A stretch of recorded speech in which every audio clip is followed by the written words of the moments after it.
Amidst the pouring rain, Jiang Bac Than stood before his father's grave and mused, "Well, a full 5 years have passed like a joke, and I'm finally back home to breathe in the drama." Suddenly, a dark figure leaped forward with a splash, soaked to the bone. "Boss," Bac Than, maintaining his cool composure, asked nonchalantly, "what have you dug up?" The subordinate immediately rattled off, reporting, "Boss, the top brass at the Quang Huy Group has been completely replaced. The big shots from back in the day have all vanished without a trace." Hearing this, Bac Than's teeth clenched as he roared like he was about to transform. "Investigate this to the very end for me. I have returned, and if I don't avenge my father's murder, how can I show my face?" Looking at the words "beloved father Jiang Tiancheng" on the tombstone, Bac Than began to sob internally as all his pent-up emotions started to bubble up. Seeing his boss in a deep, brooding state, the subordinate timidly scratched his head. Boss, there's one more thing. I don't know if I should disturb you right." "Yes, your fiancée, Wang Xiaoyu, left her number for you to call. Someone is coming to pick you up to become their son-in-law soon." Holding Wang Xiaoyu's fancy business card, a flashback titled 5 Miserable Years Ago suddenly replayed at high speed in Bac Than's mind. The doctor stated bluntly, "Your father's heart condition has reached a critical stage. If you don't have 200,000 for the surgery, he's going to kick the bucket." Bac Than was dirt poor at the time, with no way to get the money, so he rushed over to his grandfather's house to ask for an urgent loan. But life isn't a fairy tale, and as soon as he arrived, his beloved eldest uncle, Jiang Tianming, blocked the gate like a debt collector. His uncle had already swallowed up their grandfather's entire fortune. The old man didn't waste words, simply ordering the guards to tase his godforsaken nephew for kicks. Then he was mercilessly kicked out. With no other choice, Bac Than had to swallow his pride and go find his loyal girlfriend, Jiang Xuanyuan. Turns out, this girlfriend had been cheating on him for ages. She pulled out a bank card and said curtly, "Here's the money, now get lost." So he took the money and the humiliation, rushing back to save his father. But who knew his old man was in such a hurry to meet his maker? He couldn't wait for his son to return. While mourning at his father's grave, Bac Than was ambushed by a gang of thugs and beaten to a pulp. One of them growled, "Your father dared to mess around with our big boss's sister-in-law and sired a piece of trash like you. He deserved to die, and you should join him to make it a pair." Hearing this, it finally clicked in Bac Than's head, so these were the real culprits. So this was the source of all the drama in his life. With that, they mercilessly threw Bac Than into the sea as a buffet for the sharks. As he sank into the vast ocean, only one name appeared in Bac Than's mind, Quang Huy Group. In a flash, 5 years passed by like a dream. Back in the present, seeing his boss frozen stiff, the subordinate had to shake him. Boss, come." After being frozen for several minutes, the sky cleared, and Bac Than coolly commanded, "Call my fiancée. We'll meet soon." After hearing this, the subordinate got nosy. "Boss, let me ask a stupid question. You're a powerful commander now, a total big shot. So why lower yourself to become a live-in son-in-law for the Wang family? It's demeaning." Bac Than shot him a sharp glance. "Of course I have to. Years ago, I was at death's door when a general saved me. Feeling guilty, that General Wang married his precious daughter, Wang Xiaoyu, to me to atone. It must be fate. What a sweet deal. I need the cover of a rags-to-riches guy to make my moves, and it's the perfect chance to drag out my sworn enemies, the opportunists who profit from chaos, and all those who watched me die back then. I'll put every single one of them on my blacklist and deal with them one by one." With that, Bac Than turned and walked away coolly, leaving behind a dashing silhouette. And so, his hidden boss-style revenge journey officially began. Meanwhile, on another street, the assistant, He Qian, couldn't help but butt in and ask Wang Xiaoyu, "Miss Xiaoyu, why are you stooping so low to pick up that country bumpkin Jiang Bac Than? It's so beneath you. We have a meeting with Boss Chen about the billion-dollar project soon. We're screwed if we're late."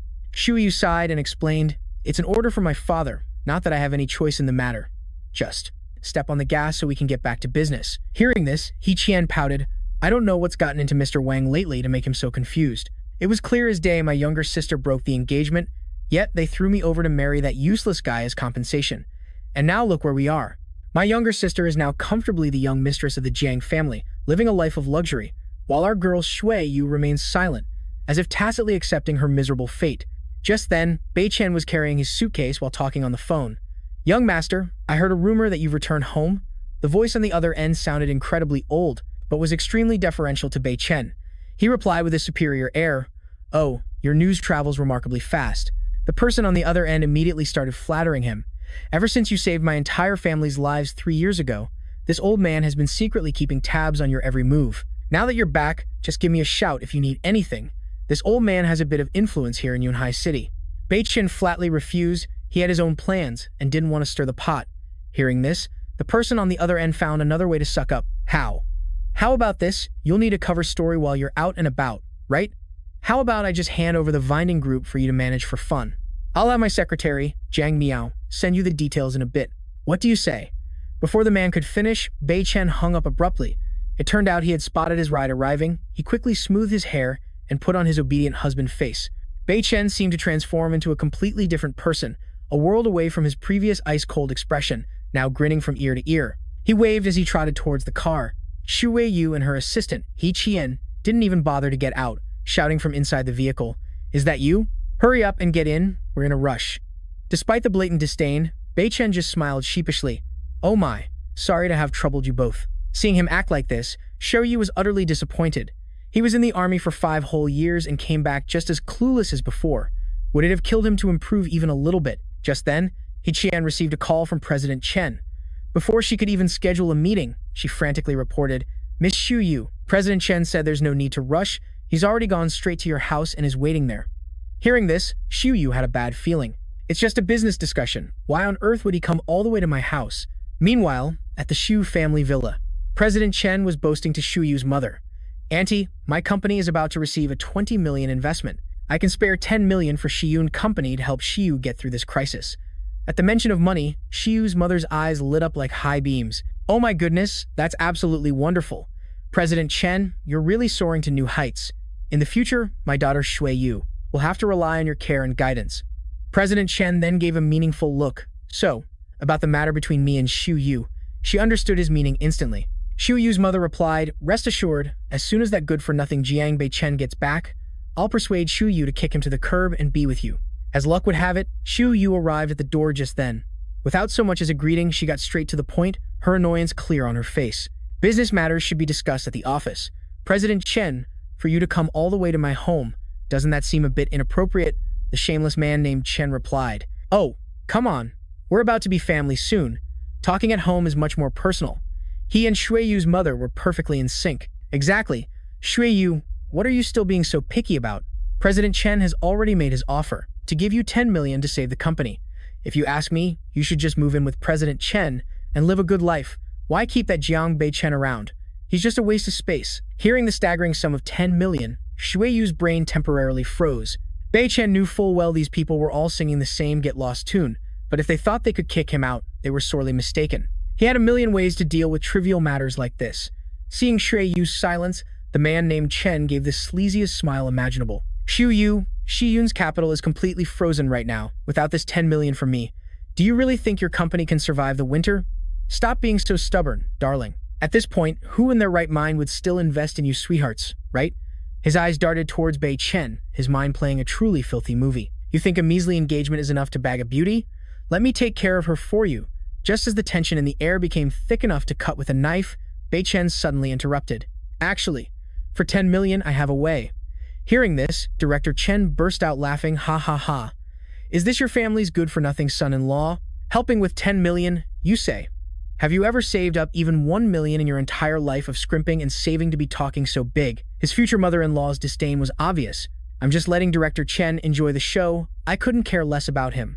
I've already got the paperwork ready, just waiting for the day to kick him out of my sight for good." Bei Chen, completely unfazed, calmly turned to whisper to Xu Yu, "Honey, I know a friend." Xu Yu was so furious she looked like she was about to go Super Saiyan, while Director Chen quickly cut in. "Hey young man, there are friends, and then there are friends, you know. Who of any importance could someone like you possibly know? We're in completely different leagues. Kid, do you know who's funding me? It's the Vin Din Group, the final boss of all of Yunhai City. And you, oh, the irony. Isn't that the very same group that was just handed over to Bei Chen?" But before he could even open his mouth to brag, he was cut off by Xu Yu's order. "Stop causing trouble. This isn't a joke. He Qian, please show this distinguished guest out." The moment the son-in-law was out of sight, Director Chen scrambled over to Xue Yu like a dog on a bone. "That's more like it. That's a good girl.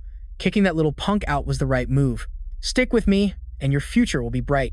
It seems he had gravely misunderstood Xu Yu's intentions as he tried to place his wandering hand on her back. Just as that shameless hand was about to land, Bei Chen appeared out of nowhere, grabbing the old man's wrist and flashing a friendly smile like a pyramid scheme salesman. "Oh, my apologies, Director Chen. I was just leaving and forgot to shake your hand goodbye." But alas, this was no ordinary, polite handshake. Director Chen shrieked in agony like a stuck pig. "Hard. It hurts. Damn you, you useless bastard. You dare lay a hand on me? I'll make you pay. This scene scared the mother-in-law out of her wits. What do you think you're doing? Are you insane? Let go of him immediately. In her eyes, this director Chen was the gold mine she was targeting, and she was willing to marry off her daughter to be his gold digger. Chen toyed with his opponent for a bit before finally, gently releasing his grip. Just as Xiu Yu was about to apologize to smooth things over, Director Chen flew into a rage and roared. Everything is off. There will be no deal. I'm pulling my investment. Hearing this, the mother-in-law's face went deathly pale as she hurriedly pleaded. No, please don't, Director Chen. I'll make him get on his knees and apologize to you. Meanwhile, Director Chen's face was ashen, and he was clutching his throbbing wrist. An apology? You think a simple apology is enough to settle this now? Drag him over here. Make him lick my shoes clean, then kowtow and beg for forgiveness. While he's at it, he can sign the divorce papers. If he does all that, maybe I'll be merciful enough to spare him. With that said, he plopped down onto a chair, crossed his legs, and pointed to the tip of his shoe, commanding in a tone that suggested he owned the world. The mother-in-law shot Chen a razor-sharp glare and then shrieked, What are you still standing there for? Look at the mess you've made. Drag yourself over here and apologize this instant. In her mind at that moment, Chen was nothing but a useless burden. Completely worthless. And yet, in the midst of this heated crisis, Chen still managed to flash a perfectly innocent smile. Apologize? Hold on. Let me just make a quick phone call. A moment later, Director Chen's phone suddenly chimed. Wait, it's news about the investment. His attitude changed faster than flipping a switch, and he grinned from ear to ear as he looked at his screen. Unbelievable. It's a call from the high-level assistant, Jiang. This must be it. My project has caught the eye of the big bosses, he thought to himself, his expression becoming incredibly smug. He grabs our Chen by the collar and shoves the phone right in his face. This is the phone of the super-duper VIP, Assistant Jiang from the Vin Din Group. Open your beady little eyes and take a good look, you punk. This level of connection? You could grind games your whole life and never reach it. Hearing this, Xiu Yu's future mother-in-law rushed over, her voice as sweet as honey. Oh my goodness, is this the legendary Assistant Jiang himself? The word on the street is that this number is exclusively for the big bosses. Yet, the moment Boss Chen made the call, his cheerful face turned pale as a ghost. The investment. From this moment on, the Vin Din Group is officially saying goodbye to all investments in your company. All commercial partnership contracts are also being terminated. These words hit Boss Chen like a bolt of lightning, making him tremble like a leaf. Wait, please wait, Assistant Jiang. Wait, didn't we already close the deal? Can you please check again with your boss? He was the one who approved this whole thing. But the person on the other end stated coldly, There's been a change of plans. Your chairman Chen is out of the game now. After hearing that, our boss Chen was so terrified he burst into tears like a Before hanging up, Assistant Jiang mercifully gave him one final piece of wisdom. You just kicked a hornet's nest. In an instant, Boss Chen's internal danger radar started blaring, pointing straight at Chen. The hand grabbing his collar let go faster than an electric shock. For some reason, his brain automatically concluded the culprit is Chen. This guy was pulling all the strings from behind the scenes. Chen calmly smoothed out his wrinkled collar, giving a smile as friendly as a pageant winner. What's wrong, Boss Chen? Is the investment still going smoothly?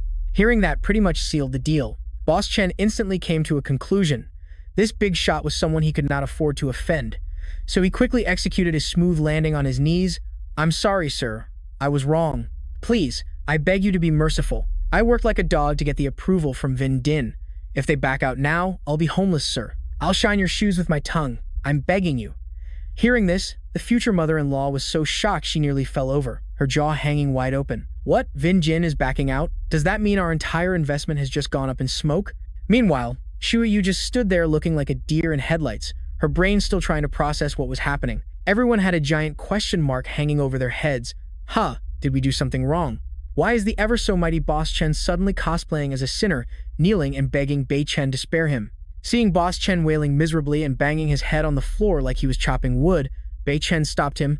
Hey, I deeply sympathize. Unfortunately, I'm just a poor man with no connections, and I'm certainly not in the same league as you. The spirit is willing, but the flesh is weak. I really want to help, but my hands are tied. Who knows, maybe for the rest of your life, you can pursue a career as a scrap collector to get by. He was smiling like an angel, but the killing intent radiating from Chen was absolutely spine-chilling. This remark left Boss Chen speechless, unable to force out a single word. He just knelt there on the ground, sweat pouring down his face like rain. His mouth kept muttering unconsciously. I scraped and clawed my way to this position. It can't all collapse in a single moment like this. He started to panic, his brain working overtime to calm himself down. Stay calm. Even if Bei Chen knows Assistant Jiang, so what? He's not the final boss of the Vin Din group. He can't be all-powerful. That's right. As long as I sincerely repent to Assistant Jiang, there must still be a way back.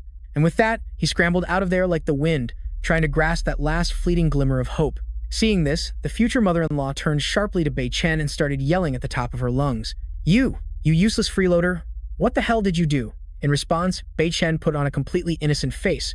"Huh? I didn't do anything. I don't understand why Boss Chen suddenly flipped out like that either. It's so strange." The future mother-in-law was so angry she started trembling and nearly collapsed right then and there. Fortunately, Shui Yu and He Chan were there to soothe her. "Mom, calm down. Be careful of your blood pressure.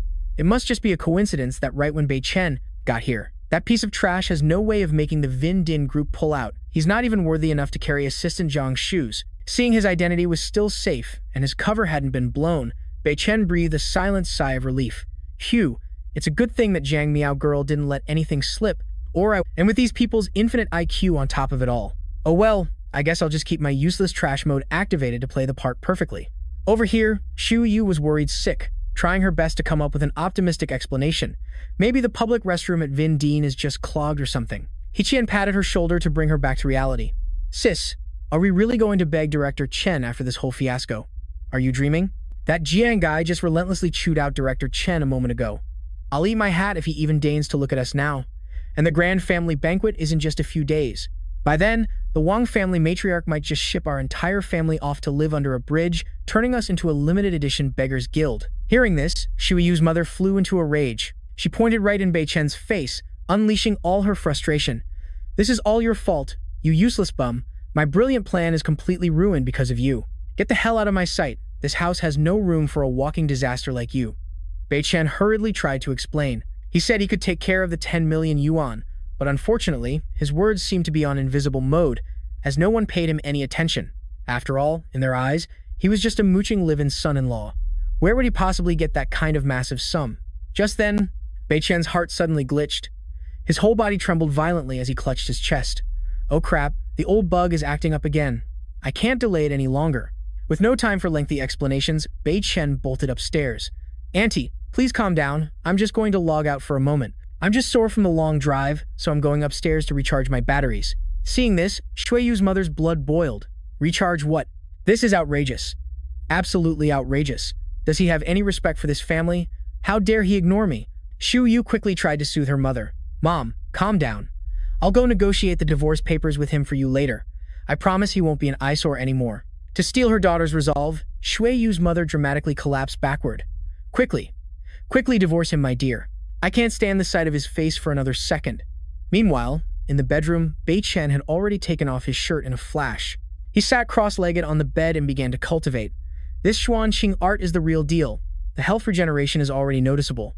Cultivating this technique can fix all the bugs in my body. In just 49 days, I'll be able to refine the legendary 9-life golden pill. Looking back, that mission in the western border was on hell mode. I was lucky to pick up the Xuanqing art cheat code. Otherwise, I'd probably be 6 feet under by now. I need to hurry up and farm the remaining 8 fragments to permanently patch this internal injury glitch. Suddenly, his phone rang. "Hello, is this Brother Jiang? It's me, Lu Hao, your faithful bro." Bei Chen recognized the voice immediately. It was Hao Zi, his best friend from their wild younger days. He put his shirt back on while answering the phone. "Someone saw you at the airport today, heard you'd made a comeback. It's great that you're back. The guys are all hanging out at Huaqian Wei Xia. Can you get over here and join the fun?"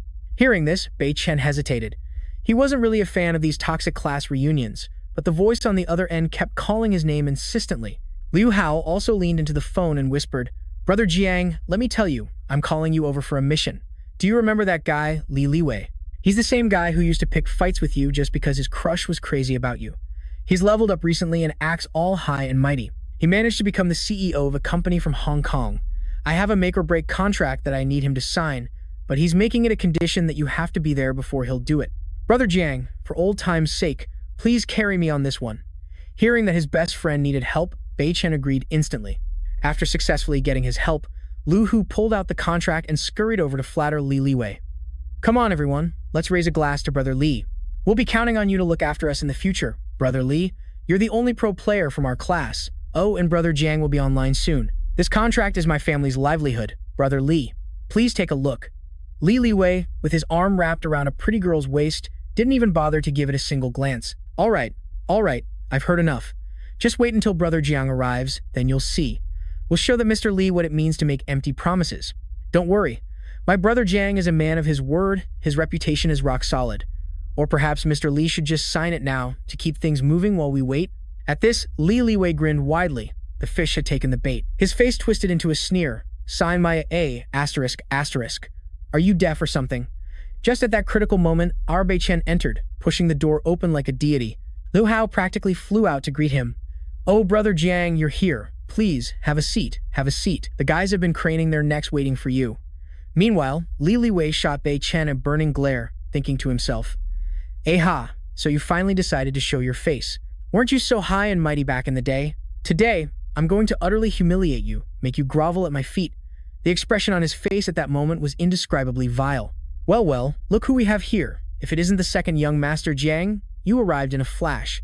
I thought security might not let you in. I was just about to send a fleet of 8-wheeled supercars to escort you in grand style. Quick, get the young master a chair. The moment he spoke, one of his goons performed a divine free kick, kicking a chair straight towards Bei Chen. It was clearly a greeting that showed the utmost disrespect.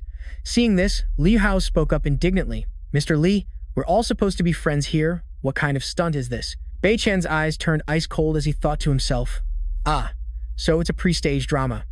Meanwhile, Li Wei swaggered closer, puffing on a cigarette and acting like some Hong Kong mob boss. "I hear our second young Master Jiang spent the last few years serving in the military. I wonder, was life in the army?" Bei Chen answered nonchalantly, "I'm temporarily discharged, just waiting at home for the right time." Upon hearing this, the crowd began to whisper, "Wow, so he's a discharged soldier, meaning he's unemployed for the long haul?" A young man named Henry curled his lip at Bei Chen's appearance. "Mr. Li, for the next reunion, please don't invite people like this. He's seriously dragging down our class." You could tell at a glance that this whole crowd was in on it, deliberately setting up this scene to humiliate Bei Chen.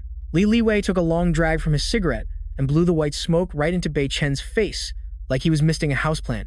Li Wei feigned righteousness. "Hey now, why are you all treating this second young Master Jiang this way? Look, out of respect for our old friendship, why don't you come and work for me? Coincidentally, my company is short one security guard. You're ex-military, so it's a perfect fit, isn't it?" The classmates around them chimed in, their timing as perfect as circus acrobats. Someone else interjected, "Hold on, Mr. Li's company is a world-class enterprise. Even a security guard position requires a college degree and fluency in 2 foreign languages. Our dear Bei Chen doesn't even have a high school. I'm afraid he's not qualified. Mr. Li, you shouldn't put him in such a tough spot." The entire group erupted in raucous laughter. "Don't be ridiculous. We have to help our friend find a job, or how will he feed himself? I remember he even had the nerve to beg Wang Jia for money. Oh, that reminds me, Hanran. You're lucky you were smart back then, Hanran. Otherwise, he'd probably be at your house mooching off you every single day." After hearing this, Hanran made a face of pure disgust, as if she just "Ugh, please don't lump me in with that deadbeat. I must have been blind back then to have seen anything in him. My boyfriend now is a real HR director. From the prestigious Yongding group, no less, and he's incredibly capable." Taking their cue, the entire group turned their attacks on Bei Chen, their voices rising like a swarm of cicadas. "So listen up, ladies. This is a hard-earned lesson. You have to pick a boyfriend with real capabilities. If his family happens to fall on hard times, he can still rely on himself to get back up, not like someone who can only mooch off his family's past glory. But let's not say any more. The poor thing. Look, I think he's about to start crying." Yet, our Bei Chen paid them no mind, treating the buzzing flies as if they were air, his gaze remaining calmly locked on Li Wei. Just then, Lu Hao finally snapped, shouting as he grabbed Bei Chen's arm. "That's enough. Did you ask me to bring Brother Jiang here just for this pathetic show? You've gone too far. Brother Jiang, let's get out of here." Li Wei curled his lips into a nasty smirk. "Not so fast, Haozi. I just remembered something hilarious. Didn't you tell me before that? You're desperate for money to buy your kids milk, and your wife is about to throw you out on the street? So what's this now? Trying to be a hero saving the pretty boy?" Lu Hu froze as if a bucket of cold water had been dumped on him, breaking out in a profuse sweat. He stopped dead in his tracks and turned, his voice trembling as he asked, "Then, what exactly do you—" Li Wei had a bottle of wine brought over and nonchalantly poured it all over Lu Hao from head to toe, as if he were watering a plant. "All right, how about this? The two of you kneel down right here, admit you're a couple of pathetic losers, and I'll give you the funding. That's a Lu Hao's eyes glazed over. He lowered his head to the floor and whispered, "Li Wei, we were classmates. Do you really have to take things this far? Li Wei laughed his head off and waved his hand dismissively. Oh please, what does a lowlife like you need dignity for? You want funding? Easy. Just get down here and be my doormat. At that moment, a horror film titled Arguing with the Wife Over an Empty Wallet suddenly replayed in Liu Hao's mind. His missus had given him an ultimatum. If you don't close this deal today, you can come home and sign some other papers. The pressure was immense. This was his last lifeline. If he didn't grab it, he'd sink. After a fierce internal struggle, Liu Hao decided to temporarily set his pride aside. Big brother Li, please don't push me too far. I'll kneel. Just as he was about to get on his knees, a firm hand belonging to Bei Chen grabbed his collar and pulled him up. Stand up straight, your knees are— Seeing this, Li Wei sauntered over to mock him. Well, Jiang Bei Chen. You're past your prime, but you still like to play the hero saving the world? Let me get this through your head. 15 years ago, you might have been the mighty second young master Jiang, but now you're just washed up. Save who? Can you even save yourself, you expired piece of trash? But before his trash-talking mouth could finish spitting out the word useless, Bei Chen casually redecorated his head with a wine bottle. Everyone in the room had a collective jaw-drop moment. Li Wei clutched his head, which was now gushing a red spring, and squealed like a stuck pig. You dare lay a hand on me? This isn't over between us. Not bothering to listen to any more of that nonsense, Bei Chen gave him a one-way ticket to fly to the corner of the room. The classmates took the opportunity to play the role of the shocked crowd. Oh my god, has he gone crazy or something to dare and get physical with Mr. Li like that? Is he going to be able to survive in Yunhai City after this? That guy must have a death wish. Li Wei clutched his chest, shaking like a leaf, and pointed a finger at Bei Chen's face. Do you have any idea who you just messed with? I'm a big shot in this Yunhai City now. You hear me? I'm even doing business with Yongding. An unemployed loser like you better watch your back. Bei Chen calmly walked over. Then he gently placed his foot on his chest and spoke in an ice-cold voice. Oh, so a few petty achievements were enough for you to turn a class reunion into your personal comedy stage? Showing off, acting tough, bullying old classmates. This revenge plot of yours is quite elaborate, isn't it? Truly a grand ambition. You must be feeling pretty smug, huh? You even plan to take care of the guy who once humiliated me? If you like digging up old scores so much, then prick up your ears and listen carefully. Just like how I left you in the dust 5 years ago, the script will be exactly the same 5 years later. Li Wei was so scared he was on the verge of tears, silent as a clam. It turned out that after 5 years, the fear Bei Chen gene in him hadn't mutated one bit. That fear was still brand new. After teaching Li Wei a lesson in civic duty, Bei Chen and Liu Hao whistled cheerfully and left. On the way back, Liu Hao switched to full-on fanboy mode. Brother Jiang, you're the absolute best. With just a few moves, that jerk Li Wei became as obedient as a puppy. Let's see if he dares to act all high and mighty again. Bei Chen simply replied humbly. It was nothing. But that only made Liu Hu even more excited. What do you mean, nothing? That was insanely cool. Everyone is annoyed by guys like him, but very few would dare to actually do something. Seriously, I've never seen anyone as cool as you in my life. If it weren't for that investment deal, I would have jumped in to join the fun with him too. Hearing the word investment, Bei Chen was about to ask, but Liu Hu immediately cut him off. Brother Jiang, it's been so long. Since we brothers got to reunite and have a heart-to-heart, let's not talk about that headache. Bei Chen opened his mouth again and was cut off a second time. Brother Jiang, I have no regrets. Even if this investment falls through, I don't care. Today was just so incredibly satisfying. Seeing that guy's face get renovated by you just thrilled me to the core. But, Brother Jiang, I don't think I can go home. How am I going to explain this to the dragon lady at home? Liu Hu plopped down on the ground, buried his face in his hands, and sobbed, his tough act completely crumbling. The I'm fine act had officially come to an end. Seeing this, Bei Chen let out a weary sigh, sat down next to him, and took out his phone, preparing to call for backup. Come on, look at you. What kind of man cries like that? Stop it. I'll find someone to get you a lucrative contract. Call Assistant Jiang and give her careful instructions. Jiang Miao, I need you to handle 2 things. First, tomorrow I'm bringing my best friend, Liu Hao, to Vindin. I want you to sign an investment contract with him. Second, check if we have a partner named Li Wei. If so, remove him from our list of collaborators immediately. Jiang Miao found it in a heartbeat. Sir, it's the Qin Mao Trading Company. Kick them out, was the one-word reply. Liu Hu's brain froze, his face blank. What the hell? Brother Jiang, did you drink industrial alcohol or something? Why are you acting so crazy? How can you sit here and make decrees like you're some kind of god? Meanwhile, at the class reunion, a swarm of lackeys was buzzing around Li Wei like flies to honey. Brother Li, let me help you home. Brother Li, walk carefully, don't trip on the air. Li Liwei was just starting to recover from the earlier bombshell. He stumbled away, muttering curses. That damn Jiang. You just wait. I'll call my crew, and you'll see a world of hurt. The gaggle of gossiping women also started whispering. Giang Bac Than really went too far this time. He's old enough to know better, but he still resorts to his fists at the drop of a hat. It's like the label loser is permanently stuck to him. Come on, ladies, let's get out of here. We should avoid that nuisance from now on for our own good. Getting involved with him will only drag you down. Meanwhile, Li Liwei, holding his bruised forehead with one hand, pointed to the heavens with the other. Find out what hole that scumbag crawls around in. I'm going to. Just then, his phone rang. Hello, Chairman? Oh my God, why would the big boss deign to call a subordinate like me? His face was still dazed and confused when, from the other end of the line, the chairman's voice shrieked like a train whistle. You little brat, what kind of colossal mess have you made now? Because of a troublemaker like you, the contract with Vin Jin has gone up in smoke. You think I have nothing better to do than call and ask how your parents are doing? Hearing that, Li Liwei's face turned white as a sheet, and he stammered, What? The contract is gone? How can something so ridiculous happen? But sir, they already agreed. They promised to invest in us, didn't they?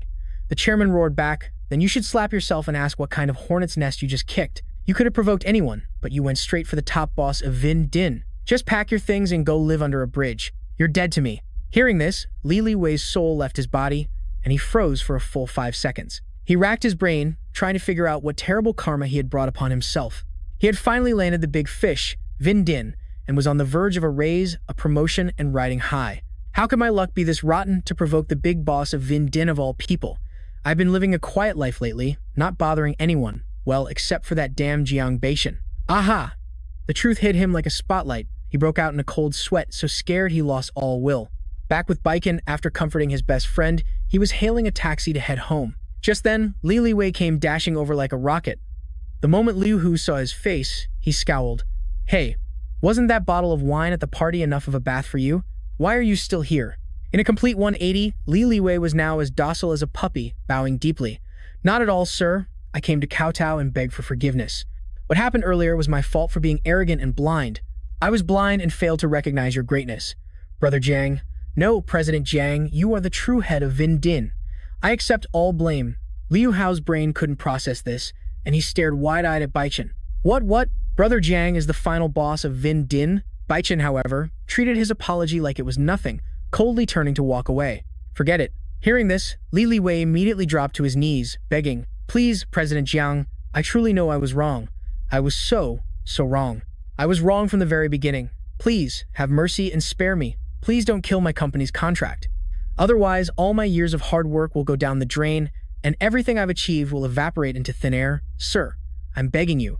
Liu Hao stood there watching the drama, his jaw on the floor and his eyes as wide as saucers. This was a scene he wouldn't have dared to imagine, even in his wildest dreams. Seeing a crowd gathering to watch the drama unfold, Bac Than signaled for him to stand up, but Li Liwei only hammed it up more, wailing like a public loudspeaker. He was determined to make a scene to the very end. If you don't agree, I'll plant myself right here and never leave. Bac Than clutched his head, getting a headache from this tearful drama. At this rate, my identity as the undercover chairman is going to be exposed. All right, fine, I promise, now get lost. Also, this shocking secret of mine absolutely cannot be known by a third person. You get it?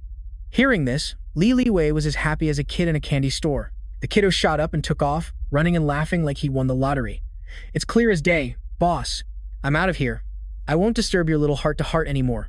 Bye-bye. Witnessing that comedic performance, Liu Hao turned pale with fear, stammering and trembling like a leaf, keeping his head down, not daring to look up at Jiang Ji. CEO Jiang, about what just happened. This was exactly the kind of scenario Jiang Shen hated the most. He immediately turned, slapped Liu Hu on the shoulder, and chuckled. Monkey, don't overthink it. Jiang Ji is still your Jiang Ji. It's not like I've turned into Superman, so don't worry. Hearing these cheesy words of comfort, Liu Hu was moved to tears, sniffling like a child. Jiang Jie. Deep down, Bac Than just wanted to be a normal brother, not let his larger-than-life status strain their brotherhood with this sworn buddy of his. Meanwhile, in a parallel universe known as the Wang family home, Xie Yu was sitting in the living room, tearing her hair out with a glum look on her face.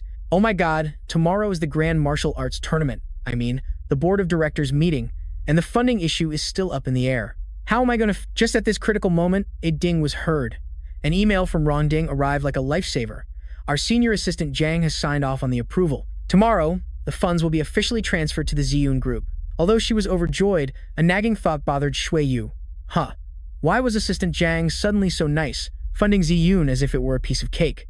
Could it be because of Giang Bac Than? No, that's ridiculous. It's already a blessing for 70 generations that the deadbeat hasn't caused me more trouble. I'll have to go investigate this Assistant Jiang someday. Just as she was lost in thought, Bac Than loomed in the doorway, having just returned home. Shui Yu quickly put on an act, composed her expression, and spoke. "You're home right on time. Sit down, let's talk about going our separate ways." As soon as he heard the word divorce, Bac Than's face turned as cold as ice, and he silently walked past his wife. "Sorry, that topic is not within my scope of discussion." Seeing his crappy attitude, Shui Yu quickly grabbed his arm and growled, "Jiang Bac Than, I'll give you a villa and 1 million in spending money as a severance fee, so you won't have to leech off anyone in the future. How about it?" Hearing this, Bac Than laughed out of anger, tightening his grip on her hand. "Ridiculous. Your chump change in my eyes isn't even worth as much as toilet. Never mind. I, Giang Bac Than, served in the army for 5 long years. I will absolutely never accept this kind of cheap transaction." Suddenly, a memory flashed in slow motion through Bac Than's mind. ****. Once upon a time. That day, after landing a massive punch on Jiang Xuanyuan, Bac Than was relentlessly chased by a whole squad of guards. With his battered and bruised body at the time, there was no way he could escape. Just as he was hanging by a thread, Shui Yu suddenly appeared like a heroine, spreading her arms to block the guards. "That's enough. Give him a chance to live. The Jiang family is already a mess. Don't try to fish in troubled waters. Besides, you guys provoked him first, so you deserve to be punched. What are you complaining about? This ends here. I forbid anyone from chasing him, or else don't blame me." Bac Than ran for his life with tears welling in his eyes, screaming inwardly, "My goddess, I am forever in your debt. ***. Back to the harsh reality. After reminiscing, Bac Than regained his composure and gently released Shui Yu's hand. "I'm sorry, I went a bit too far just now, but divorce is off the table. Don't you ever mention that word again. You'll soon realize that marrying me is a blessing for 8 generations of your family, not a mistake." Seeing this cold, overbearing CEO aura, Shui Yu froze for 5 seconds, her heart pounding. Is this really my good-for-nothing husband? But her brain quickly refused to believe the harsh reality, and she hurriedly deceived herself. No, it must be because my offer was too low. It wasn't enough to satisfy him. This greedy man probably wants to demand even more. Whatever, I'll put it aside for now and focus on dealing with the martial arts tournament first. Tomorrow's grand meeting also involves the palace drama of fighting for the crown prince position. For the heir. The next morning, at the Wang group, Shui Yu's jaw dropped when she saw Bac Than casually appear. You have to know that only shareholders have a ticket into this crucial meeting. Shui Yu thought, but couldn't for the life of her understand why the old master would personally invite her good-for-nothing husband, who held no... Out of nowhere, a group of menacing-looking goons stormed in, led by Wang Shu, the direct grandson of the Wang family and Shu Yu's cursed cousin. This guy managed the Wang family's Saidian company, and the moment he saw Bei Chen, he couldn't resist mocking him. Well, look who it is, the soldier boy back in town. Today is the Wang family's grand assembly. How did a small fry like you wander in here? Or are you planning to leech off grandma's fame and beg for some small handout, little buddy?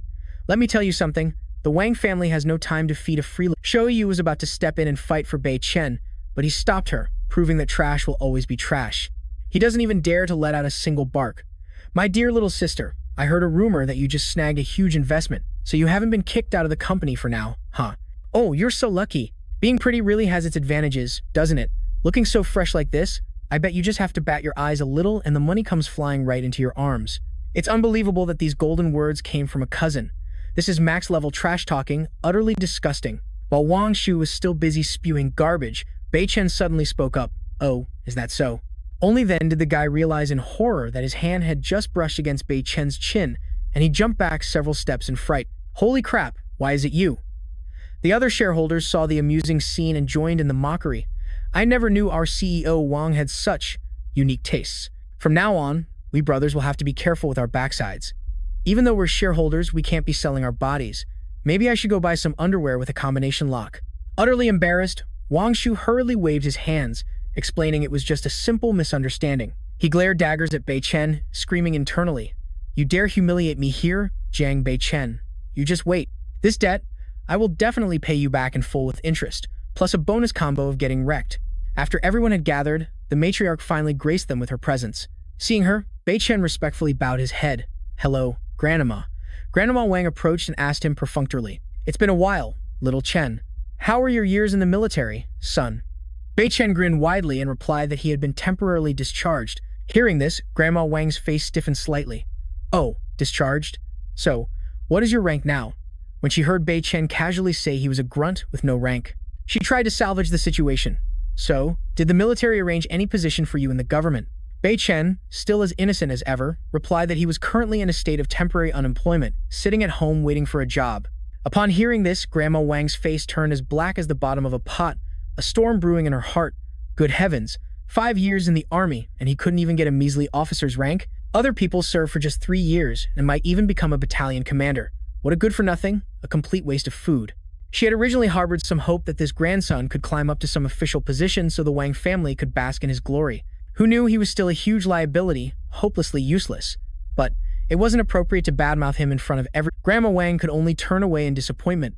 All right then, just find a corner and sit down. As obedient as a puppy, Jiang Chen immediately found a spot and sat down quietly. He didn't utter a word or draw any attention. Starting the meeting, Grandma Wang cleared her throat. "All right, let's get back to our main topic for today. Shu Yu, I heard your Siyun company just received an injection of 10 million in capital, escaping its financial crisis.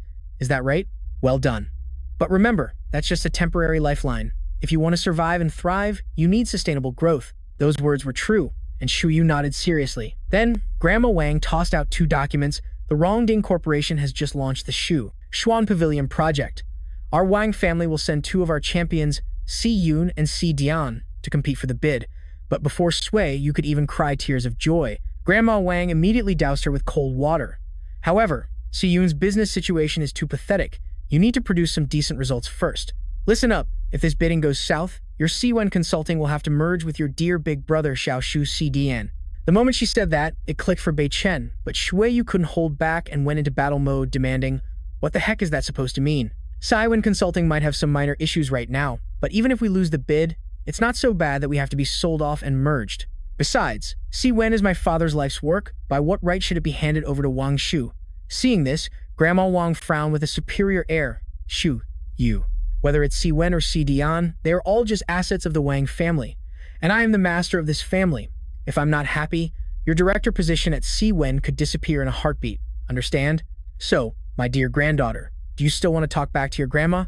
Shu Yu immediately deflated and slumped back into her seat, not daring to make a peep. Why on earth? Why does grandma always dote on Wang Shu just because he's the direct male heir? Just then, Wang Shu stood up, clapping his hands as he spoke. "Absolutely perfect. Grandma's decision is as clear as day. The big fish eats the small fish.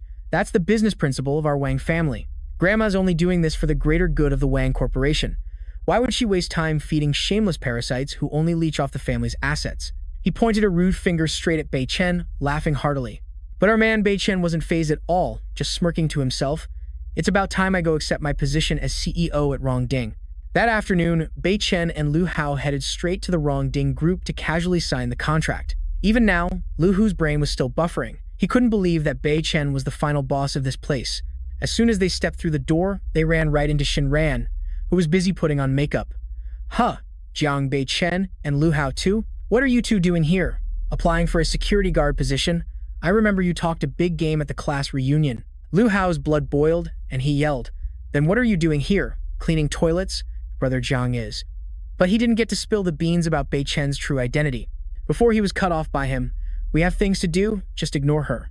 Seeing this, Shin Ran felt emboldened and pushed further with her sarcastic remarks. "I'm not like you guys. My boyfriend is the HR director here. Impressive, right? He's already arranged a position for me. A cushy job where I'll be waited on. I don't even need an interview." Seeing Bei Chen stop and look curious, she became even more delighted to show off. "What's more, I don't even have to work. I just have to show up and clock in every day. And I easily pocket nearly 40 million a month." Just as she was bragging, her boyfriend ran over saying hurriedly, "Let's go. Hurry up. The new CEO is taking office today." "I'm swamped. I have to go arrange your seat first." Shin Ran still tried to hold him back, posturing in front of Bei Chen. "Honey, this is that special classmate I told you about. He's here to apply for a security guard job. Why don't you help him out a little?" Hearing this, the HR director shot Bei Chen a sideways glance, his face full of arrogance. "Oh, this clueless guy. The grease fee is 7 million. Go wait at the reception desk." The moment he finished his verdict, Assistant Jiang came flying over. My sincerest apologies, Mr. CEO. Something unexpected came up, so I'm late. We respectfully welcome you to officially take over the Wrongding Group. The entire crowd behind him bowed in unison. We welcome Chairman Jiang to his new post. Witnessing this transformation, the damned couple's jaws dropped and their eyes went wide, their brains temporarily shutting down. The person they had just looked down on like dirt was now the big boss of the— As soon as he settled into his seat, Chen gave his first order. Wang Lei, you abused your authority and accepted bribes. You also arranged a no-show job for your girlfriend, Li Shinran, to collect a salary for doing nothing. Fire them and pursue criminal charges as well. Do it right now. The golden couple of karmic retribution was then unceremoniously dragged away, crying and begging for mercy, but to no avail. Returning to the president's office, Jiang Miao respectfully presented a file. Chairman Jiang, as you instructed. Boss, I've already sealed the deal with Liu Hao. Oh, and here. Take this list of the big shots who are also trying to get in on this Tushuan project. These guys are no pushovers this time, boss. Especially the Wei Li group and the Wang family, there's some real heavy hitters. Do you need to work a little magic? Uncle Shen glanced through it like he was scrolling TikTok and then smirked. No need, I can handle them all. And so, at the bidding event, the crowd started buzzing with gossip. Rumor has it Wingdon just got a new CEO, his profile is insane, and when he makes a move, he never misses. Who knows if there'll be an upset this round? It's such a headache. Meanwhile, the beautiful Xu Yu was a nervous wreck, her heart pounding and her body tense as a wire. It looks like the other houses are ready to go all in for this deal. And why wouldn't they? If they managed to snag this, the profits would be more than 10 times their current capital. The future of the Siyun company, whether it blooms or withers, depends entirely on this bid.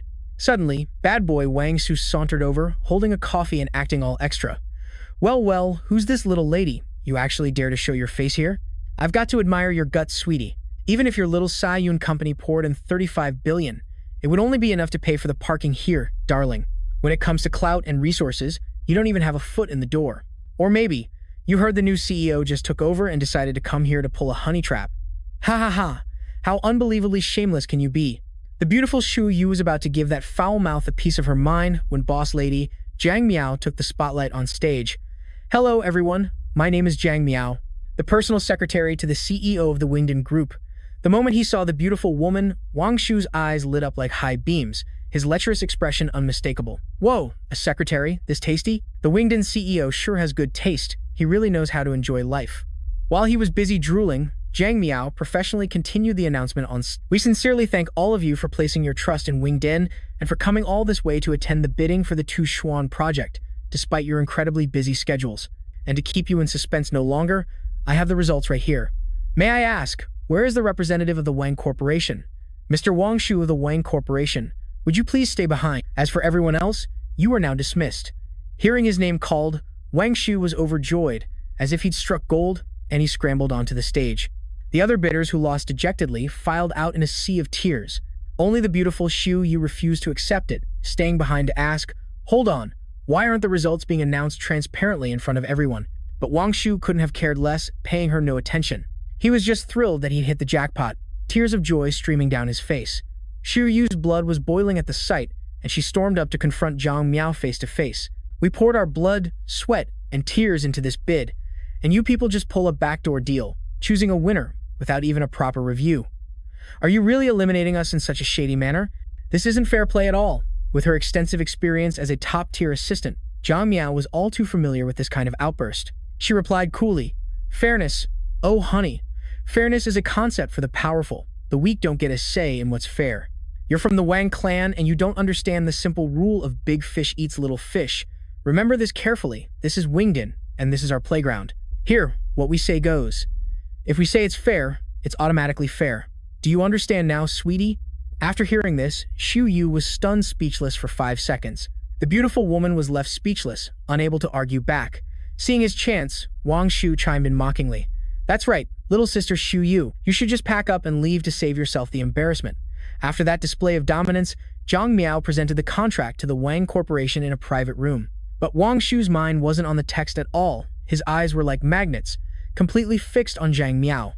Noticing this, Jiang Miao moved to stand right in front of him. She decided to use a little charm to get his attention. CEO Wang, the contract is right here. Please take your time reviewing it. Your gaze seems to be wandering. If you have no further questions, please sign right here. I've been waiting ever so patiently.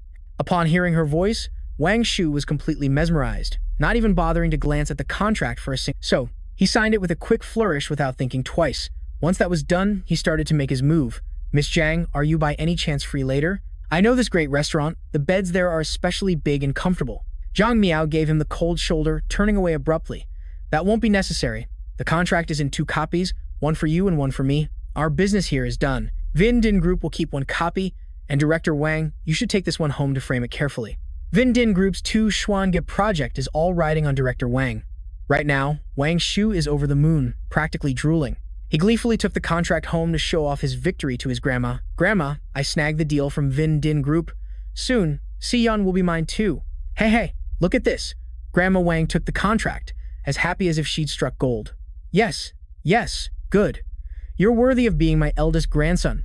Our Wang Corporation finally has a worthy successor. Wang Shu stood with his hands on his hips, grinning from ear to ear. Haha, just rest easy. Grandma, I promise I'll do my absolute best. The crowd gathered around him, competing to praise him to the high heavens. Only Shui Yu was sulking in a corner, her expression grim. Losing the bid meant that, according to her promise to her grandma, she would soon have to say goodbye to Si Yun.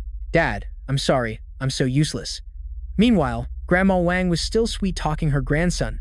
My dear grandson is so talented, my spoiling you wasn't in vain. Indeed, a grandson is still the best.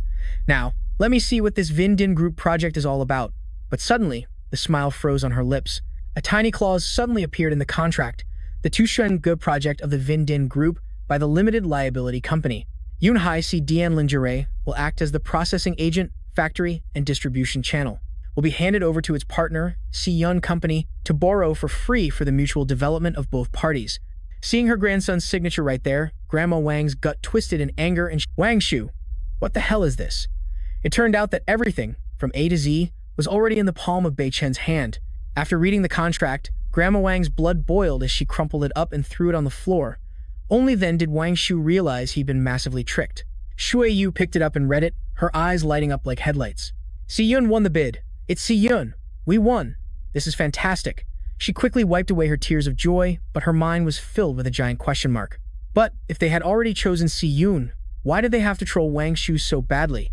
Could it be that the new chairman, the Vin Din Group, has some kind of grudge against my cousin? Although Grandma Wang was burning with rage on the inside, she still wore a bright smile. Haha. Even though it was a bit turbulent, in the end, it's still a project for our Wang family. I knew our Shu Yu was talented. Wang Shu Yu brought back the Vin Din Group's project, so of course, she is the greatest contributor to the Wang family. I have decided. From this day forward, Wang Shu Yu will officially take the position of Vice President of the Wang Corporation. Hearing this, Shui Yu was ecstatic. Vice President, a position second to only one person but above thousands. How awesome. This means Grandma has chosen me as the successor. She really does love me the most. But our girl was too naive. Grandma Wang still had a butt up her sleeve. But this also means that Si Yun Company will be under Little Zhu's management. From now on, just let him handle everything there. Wang Shu, who was sobbing his heart out just a moment ago, now shot up and laughed foolishly as if nothing had happened. Shu Yu froze, not understanding why her luck was so rotten. She had clearly worked her back off to win this project for Si Yun, yet when it came time for the reward, all the credit flew right into someone else's pocket. On the surface, she was promoted to vice president for prestige, but her actual power had completely evaporated. It was truly a title in name only.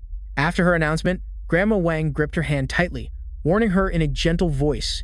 Shu Yu, this vice president position is second only to me, you hear? You must work hard. Besides, you're a girl anyway. Won't you eventually get married and take care of your husband's family? Wang Shu quickly chimed in from the side. That's right. Don't worry, little sister. Big brother will steer the Si Yun ship very well. You can just go be your figurehead, vice president, in peace. Understanding the hidden meaning, Shu Yu quickly snatched her hand back and shouted, No, I don't agree. Besides, oh grandma, you only got the Wang family name because you were a daughter-in-law yourself. If you could do it, then why can't I? The moment she finished speaking, Grandma Wang unleashed her iron sand palm, giving her granddaughter a swift trip back to childhood. What kind of tone are you using with me, you brat? I married into the Wang family fair and square, with my feet in the ancestral hall and my hands on the family fortune. You hear me? And you? You're just like spilled water. Your future children will take someone else's name. The Wang family's legacy is not for you to meddle in. Aha! So you finally show your true colors. Shui lost her patience and roared like Tarzan. Fine, if you won't give it to me, then don't. Siyun is mine and Dad's brainchild. I can't just let it disappear. Seeing her stubborn granddaughter, Grandma Wang switched on her Oscar-worthy actress's mode and began her sob story. Oh my heavens, you dare talk back to me? She then executed a legendary fall, not onto the ground, but into Wang Shu's arms, and started her dramatic performance. Wang Shu immediately seized the golden opportunity, playing the part of the filial grandson and berating Shu Yu, "You are truly an unfilial descendant. Look at you, you've made Grandma's blood pressure spike. If anything happens to her, I swear I will hunt you to the ends of the earth." The gossip squad, who had been silent until now, took the chance to whisper, "Wow, this Wang Shuyu is really the black sheep of the Wang family. She just landed one project and is already so arrogant.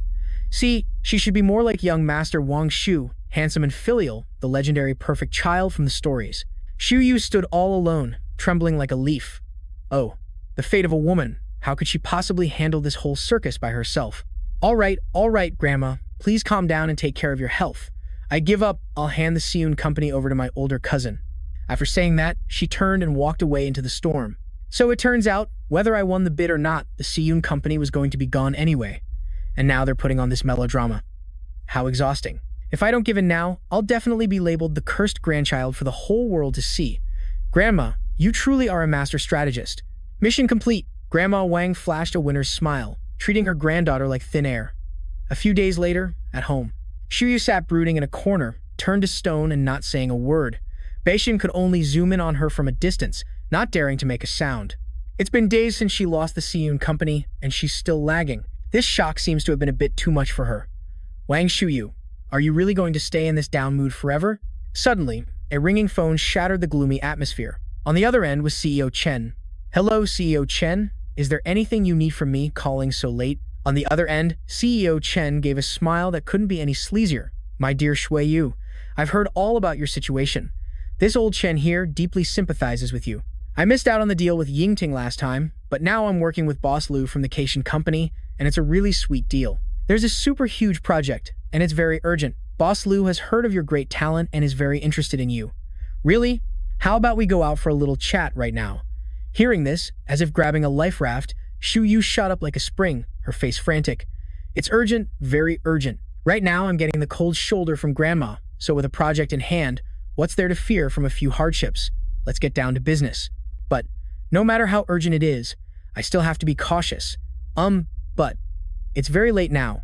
That CEO Chen knew full well his prey was like a drowning person clutching at a straw. He chuckled. Shu Yu, opportunity waits for no one. After a moment of hesitation, Shu Yu gritted her teeth and agreed. Okay, please wait for me. The target had taken the bait. The two creeps shared a meaningful smile, their minds already starting to wander. Cutting back to Baiken, he stood behind Shu Yu, his heart burning with anxiety. Ever since he started practicing the mystic Azure art, his hearing has been his five senses are now much more pro than a normal person's. He heard every single word of that phone call. Oh, Wang Shuyu. Wang Shuyu. Can you really be naive enough to believe someone would want to partner with a figurehead CEO who has already lost all her power? But without power, it's all useless. As soon as she sat down, manager Lu Feng next to her shot her a smile that couldn't have been more smug. Miss Wang is truly a woman of the modern 4.0 era. We've only just started talking, but I can already sense your wisdom. You're a perfect fit for this project. Director Chen, sitting next to him, quickly chimed in with flattery. Haha, I told you so. Miss Wang here is the real boss of all of Yunai. Sensing that something was off, Bei Chen had been secretly tailing her like a secret agent ever since Shu Yu stepped out the door. He sat nearby, pretending to be a passerby reading a newspaper, but his hawk eyes never left his target for a second. Meanwhile, Shu Yu had to activate her combo dodge mode to avoid their accidental touches. Wait, what?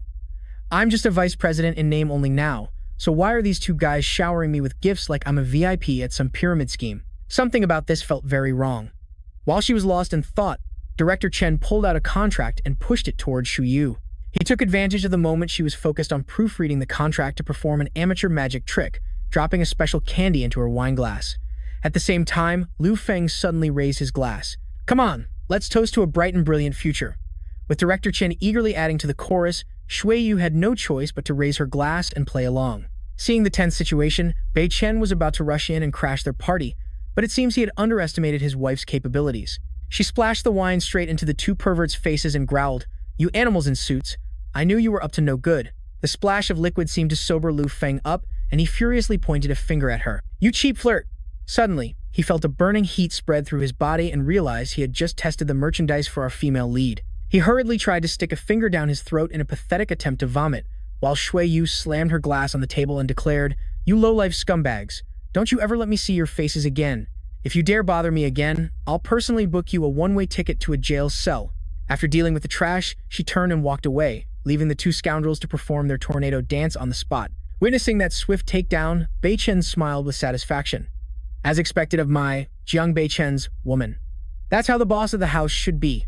The two scoundrels' plan had officially gone up in smoke. Director Chen frantically tried to do damage control. "Manager Liu, are you all right? Don't worry. I'll make sure she pays for this wine-splashing incident with interest on your behalf."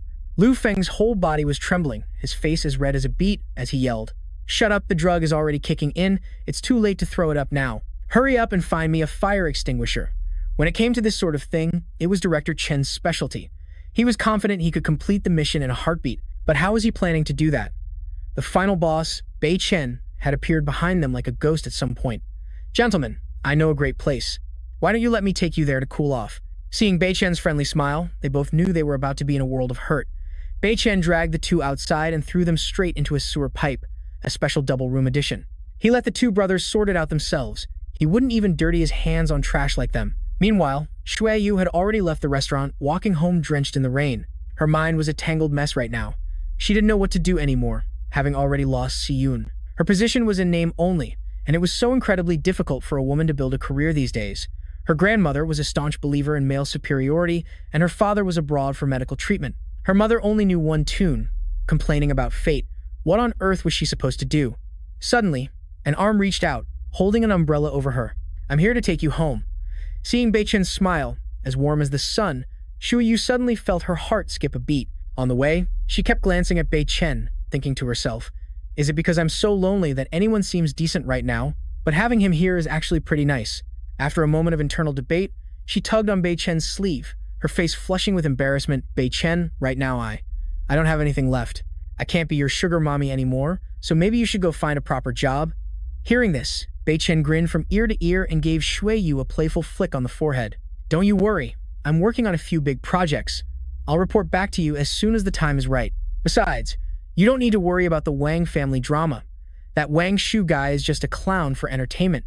Hearing this, Shu Yu immediately switched into gossip mode. "What kind of trick are you up to now? After living together for so long, the Ice Queen has finally melted for Bei Chen." Just as things were getting romantic, the revenge squad consisting of Shui Yu's mother and grandmother launched a surprise attack. The female lead hadn't even processed at this hour when she got hit with a massive slap from Madame Wang. "Oh man, this old hag truly has a heart as black as the 18th level of hell. I only gently had my dear Shu replace you as the director, and you dared to have him taken away? Now he's completely vanished. Are you happy now, you wretched girl?" But Shu Yu wasn't a pushover either. She yelled back, "What does him getting taken and have to do with me? Why are you taking it out on me?" Hearing this, blood rushed to Madame Wang's head, and she raised her hand to deliver another slap when our hero Bei Chen appeared to block the move. "Stop right there. If there's a problem, let's solve it with words, not fists, right away." Bei Chen's gaze was as sharp as a knife, his killing intent radiating and sending a chill down one's spine. At the same time, Elder, he sent word that the precious son, Wang Shu, had burned through money at the gambling tables and lost big time, and was now being held captive.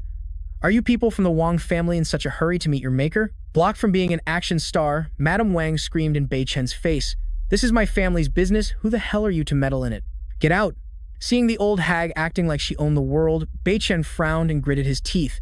"With me, Jiang Bei Chen, here, even if the Jade Emperor himself descended to Earth, he wouldn't dare touch a single hair on her head." Madame Wang was so intimidated by Bei Chen's aura that she was scared out of her wits and immediately clammed up. As for Shui Yu, oh my, her heart had completely fallen for him from that moment on.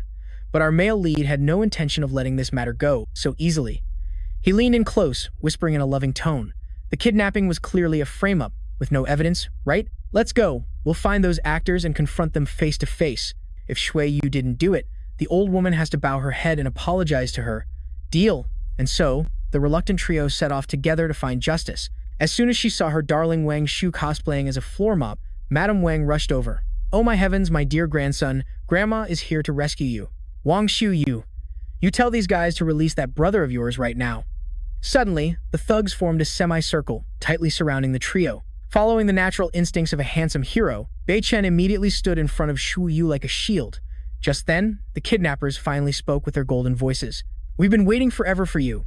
I trust you brought the $45 million in tea money?" Upon hearing this, Madame Wang's jaw dropped and her eyes went wide. "What? $45 million? What 45 million? Aren't you actors hired by that brat Wang Shu Yu to act with my grandson?" Bei Chen then added some subtitles.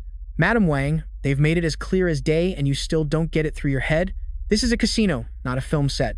As for that huge sum, a little bird told me that your young master donated it to the casino, and now he's still head over heels in debt to these brothers from the streets." It went in one ear and out the other for Madame Wang, who turned to spew venom at Bei Chen. "Shut up, you're all in this together. My good grandson isn't that kind of person." And yet, that good grandson Wang Shu, shameless as ever, cried out playing the victim. "Grandma, it was that green tea bitch Wang Shui Yu who hired people to take me and demand a $45 million ransom from our family." As soon as he finished speaking, a final boss in a wheelchair slowly rolled in. Seeing their boss arrive, the minions immediately parted into two neat rows. "Let me see who's got the guts to hire me, he Fu Sheng, for such a cheap kidnapping and extortion job." This man was a pillar of Yunhai City, a figure that even children knew by sight. The moment she saw the real deal appear, Madame Wang was so shocked her jaw dropped. You are Elder He." The moment Elder He saw Bei Chen, he was overjoyed as if he'd struck gold and was about to rush over to greet his boss when Bei Chen shot him a look. Sick Elder He quickly changed the subject, turning to the grandmother and grandson. "You must be the matriarch of the Wang family, correct? Did you just claim that I, He Fu Sheng, was hired to take this brat away? That sounds completely surreal. Someone of my stature, He Fu Sheng, has to do such petty jobs to make a living? Who are you trying to mock?" The grandmother and grandson were so intimidated by the big boss's aura that they trembled like leaves, hastily trying to find an excuse to cover things up. "Oh my god, a misunderstanding. It's a huge misunderstanding, Elder He. In this city of Yunhai, if you say the word, who would dare to even breathe? With just a flick of your finger, my entire Wang family would be wiped out." Elder He didn't bother beating around the bush. His face was all scowls and puffed cheeks. "A misunderstanding, you say? Then spit it out and make it quick. I don't like getting involved in this muddy water. It's tarnishing my reputation." Mrs. Wang changed her tune faster than flipping a pancake, turning to gift her grandson Wang Shu a combo of punches and kicks. Yes. "You little brat, explain yourself." Wang Shu rolled on the ground, throwing a tantrum, tears and snot everywhere. "Grandma, spare me." Sob. "I was just socializing over a game of cards and accidentally lost $45 million. They wouldn't let me go home. They made me call a family member to bail me out. Otherwise, they threatened to liquidate my little brother and then send me to meet my ancestors. I was afraid you wouldn't care about me, so I made up a story that my cousin Wang Shu Yu sent people to invite me for tea." Sob. The moment she heard the figure of $45 million, Mrs. Wang almost fainted on the spot. "What did you say? How much?" "Yes, $45 million. You godforsaken brat, who gave you the guts to burn through so much money?" After saying that, she lovingly gifted him another slap that twisted his face. Then she glanced at Elder He, flashing a smile full of deep meaning. Suddenly, she collapsed to the ground, beginning her performance of the drama queen. Sob. Why is my fate so miserable? My husband passed away early, and my grandchildren are nothing but trouble.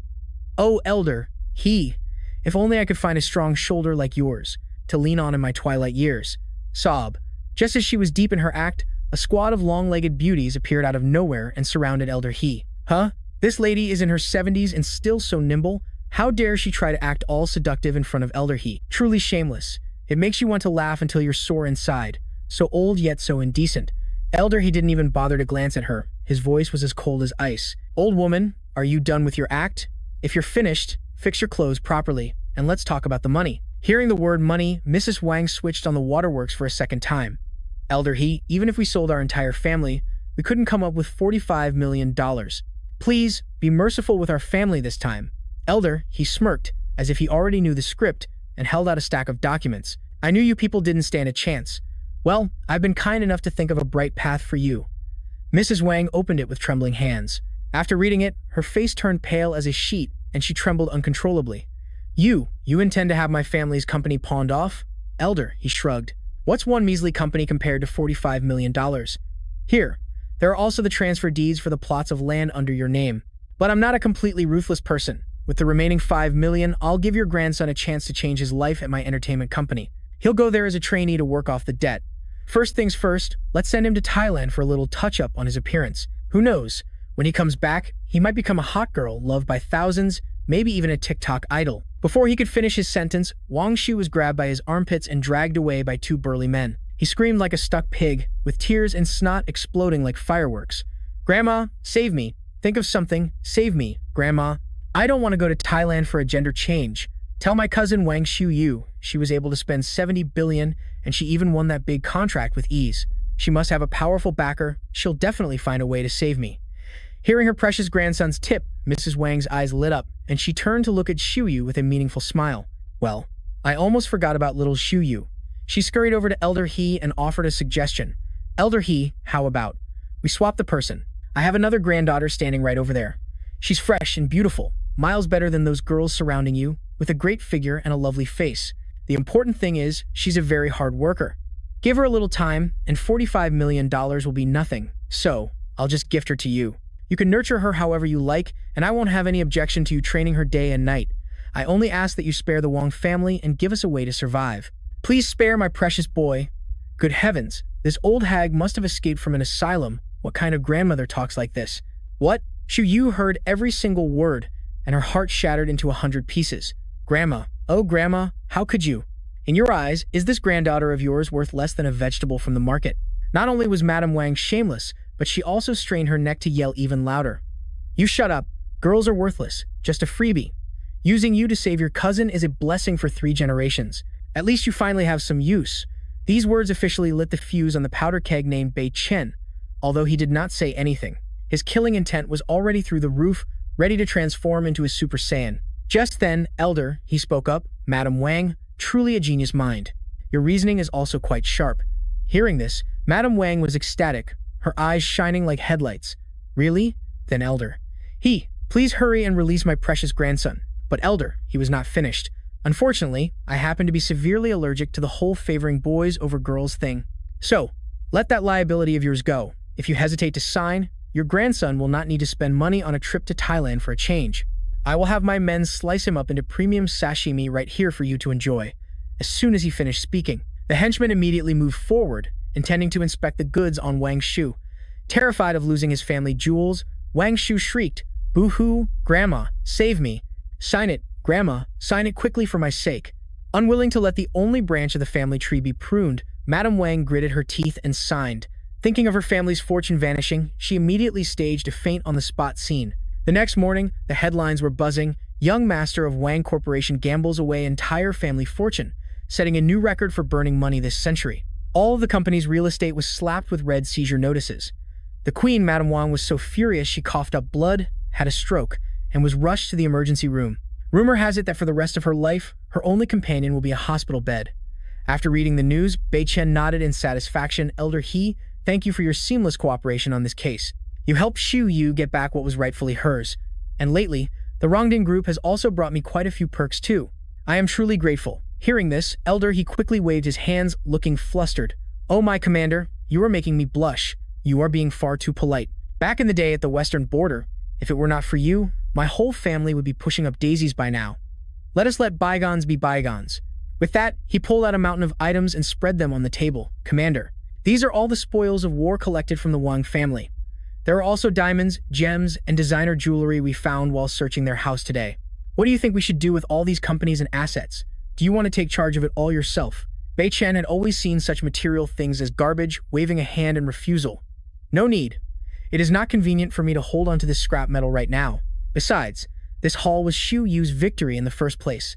You can just hold on to it for now and give it back to her on an auspicious day later." "Elder," he happily agreed, "it is a piece of cake." To him, this was a trivial matter. After everything was settled, just as Chen was about to stand up and leave, he suddenly clutched his chest and spat out a mouthful of strawberry syrup. This scene scared the daylights out of Elder He, who almost shot up from his wheelchair. "Commander, what is wrong with you? Do not give me a heart attack." Chen wearily sat back down, wiping the blood from his lips. "Calm down. No need to freak out. It is just an old injury acting up. The internal damage is rebelling a bit, causing my chi and blood to go haywire. Back on a mission, I took a rather deep mosquito bite. Luckily, I had the Azure Profound Art to escape a trip to see my ancestors. But it left me with a lifetime warranty in the form of this hard-to-heal internal injury. If I cannot find the rest of the manual of the Azure Profound Art, I am afraid it will be hard to keep this worthless life of mine, even though he said he was fine. Elder, he was still worried sick, insisting on calling a medical board for an examination. Bei Chen shook his head dejectedly like a broken fan. It is useless. Unless I find the rest of the Azure profound art, not even a reincarnated Hua Tuo could do anything. Hearing this, Elder he got excited and slammed the table with a bang, making the whole teapot jump. Commander, rest assured. This old man will find the missing part of the Azure profound art for you, even if I have to sell my last pair of boxers. As it happens, suddenly, a jade necklace on the table danced its way over to Bei Chen, making Elder he fly into a rage and curse at the servants. What kind of sloppy work is this? I told you to put these things away. And yet, Bei Chen was grinning like he'd won the lottery, holding out the jade piece. Elder, you don't need to go to such lengths to dissuade me from this piece of jade. I'm on a tight deadline here. I have to get home right away. The young man clutched the jade as if it were a priceless treasure and sprinted home, but who could have known? Oh my god, this jade piece has the aura of the Swan Qing art. If I can track down the creator of this jade, I might just find the rest of the lost cultivation manual. Just as he landed at his front gate, Bei Chen was excited to show his prize to Shui Yu, but as soon as he opened the door, he saw his mother-in-law in the middle of a tearful scene. Seeing Shui Yu comforting her mother, saying we'll find a way, Bei Chen cautiously approached with a confused look. Huh? What's wrong? Why are you two crying? The mother and daughter cried out dramatically in unison. Boo-hoo, our Wang family's fortune has all gone up in smoke. My husband is on his deathbed. Why is my life so miserable? We just got the terrible news that my father has a terminal illness. Honey, he doesn't have much time left. What are we going to do now? Hearing the devastating news, Bei Chen froze for 5 seconds. In his memories, ever since he was a little kid, Uncle Wang had treated him incredibly well. Back when the entire world had turned its back on him, only Uncle Wang treated him like his own son, always ready to step in and help. Even on his sickbed, he was still worried about the boy, little Chen. I heard about the drama going on with your family. If you're ever short on money, just come over and ask for my daughter Zijing. She's your future wife, so don't be shy. That memory was still crystal clear in little Chen's mind. I've always seen you as my own son. In the future, I'll give you my daughter's hand in marriage, and you'll be my precious son-in-law. Suddenly, Shu Yu answered her phone. This is Lanshang Hospital. Are you a relative of the patient Wang Bo Ren? Yes, I'm his daughter. Bei Chen slammed the accelerator, racing to the hospital at the speed of light. Uncle, please hold on, he thought after a series of action movie drifts. They finally arrived at the hospital. The three of them burst into the room like a tornado, making the team of doctors and nurses jump. Uncle, Dad, honey, Dr. Qin Rong emerged like a goddess. You're finally here. Ma'am and Shu Yu, please follow me to see Mr. Wang. To briefly introduce her, this is Qin Rong, the medical prodigy of a renowned traditional Chinese medicine family.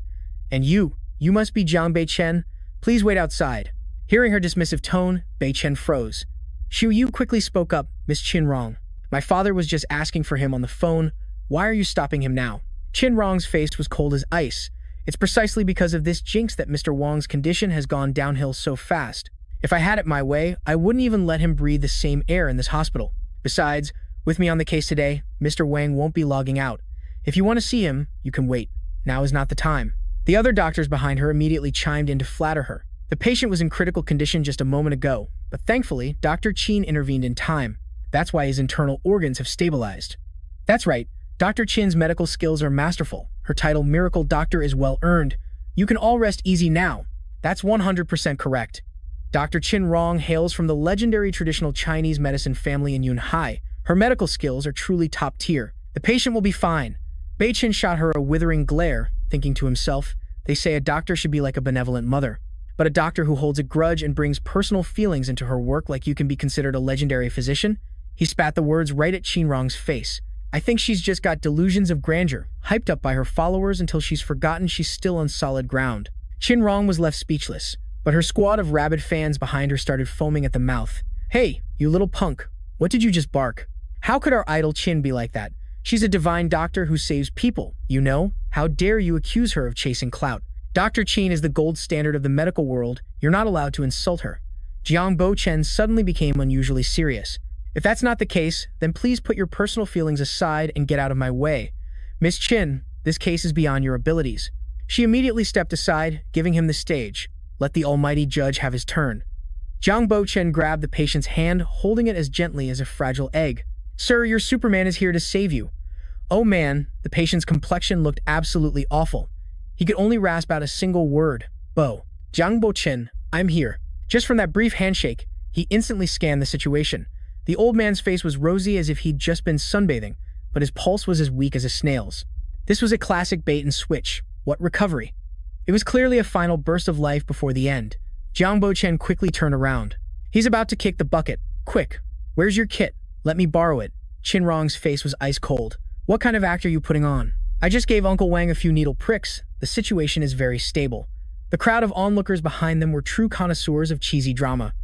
Are you planning to use those needles for sewing? Do you even know acupuncture? Do you have any degrees or licenses to be acting so high and mighty? What a load of nonsense. Just shut your mouth. Miss Chen Rong is a top-tier doctor in our country. She's not someone to be trifled with. The boss lady is here, so what are you yelling about? You're getting way ahead of yourself, like an egg trying to be smarter than the hen. Even Shui Yu was looking at him with disdain. Brother Chen, you're a layman. Don't just mess around blindly. Miss Chen Rong is a renowned doctor. You have to trust her. That's right. What's the point of these antics now?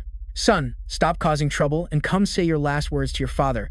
Just at that critical moment, another doctor ran in, his face drained of all color.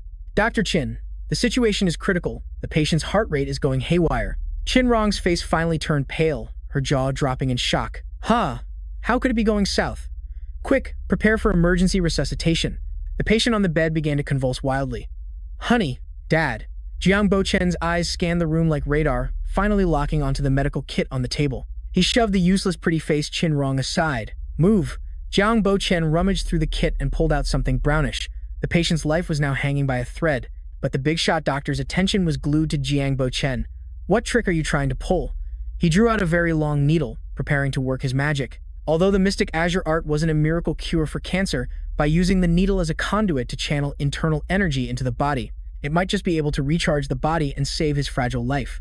A main character aura suddenly radiated from Giang Bac Than. He plunged the needle into the patient's Bai Hui acupoint. Seeing this, Chen Rong screamed as if she were watching a horror movie. Are you insane? Where did you stick that needle? The patient's hand suddenly went limp, falling to his side. The heart monitor went silent, the screen flatlining. Shu Yu's mother was so scared she fainted on the spot, while Shu Yu herself could only scream "Dad" hysterically. Chen Rong trembled like a leaf. Damn it. Did it really go south? Impossible. I clearly treated Uncle Wang already. In contrast to the wailing crowd, Giang Bac Than was still giving it his all. Not yet, this isn't over. He suddenly felt a pang of pain as a haunting memory flooded back. Years ago, I was just a useless nobody, unable to save my father. A phantom dragon opened its massive maw and lunged towards the motionless patient. He gritted his teeth. Today, I, Giang Bac Than, will not let history repeat itself. I will not lose someone again. After what felt like an eternity, the patient's finger suddenly twitched.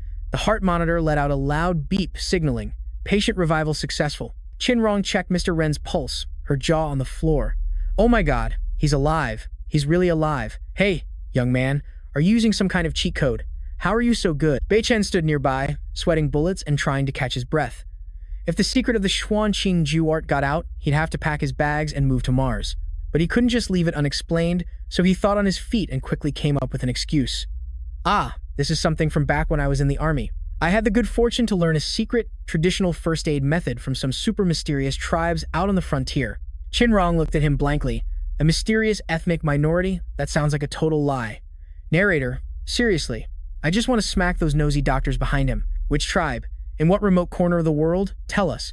But no matter what they asked, Bei Chen maintained a serious expression like a Hollywood actor. Back when I made a solemn vow to my master to never pass it on to outsiders, so please forgive me.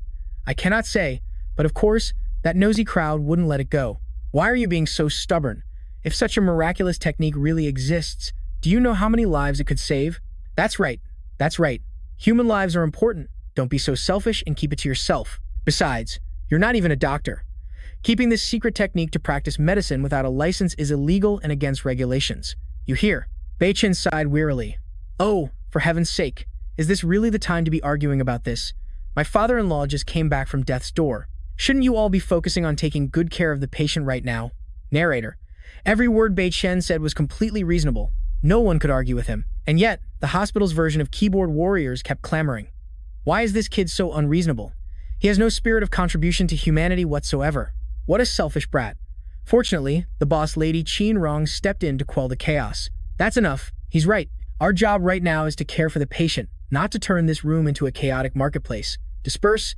Go check on the patient, now. Yes, Dr. Chen. The crowd sheepishly dispersed, and the room suddenly became quiet. Rong turned back and shot Bei Chen a sharp glare. You're a world apart from the good-for-nothing I heard about in the rumors. Bei Chen just nodded modestly. You flatter me. That's what she said, but she was already plotting something else in her head. Rong's inner thoughts. Bei Chen, you might have fooled them, but you can't fool me. That whole mysterious tribe story sounded fake from the start. I will definitely uncover your secret. After dealing with the external threat, Bei Chen turned to the internal one. Oh wait, I mean his beloved wife, Shu Yu. Are you okay? To his surprise, without a word, she rushed forward. Bei Chen was so surprised his eyes nearly popped out of his head. Shu Yu's voice was as soft as a whisper. Thank you. I really mean it. For saving my dad. His expression immediately switched to wife-doting mode as he gently patted her head. Silly, I'm your husband. Saving my father-in-law is my sacred duty. There's no need for thanks. Dad is fine now. You should take Mom home to rest. She just fainted, so she'll need you to look after her while she recovers. You can leave Dad here with me. I'll take care of everything. Narrator interjects, this scene might seem cheesy, but just wait a few more chapters, and you'll be in for a huge shock. Shu Yu's face turned beet red as she mumbled, Oh, okay, husband. It was like a bolt of lightning struck Bei Chen. Huh, what did you just call me? She turned away in embarrassment, denying it completely. I didn't say anything. You must have misheard me. Anyway, I'm heading home now. With that, she bolted. After a long and exhausting day, night finally fell.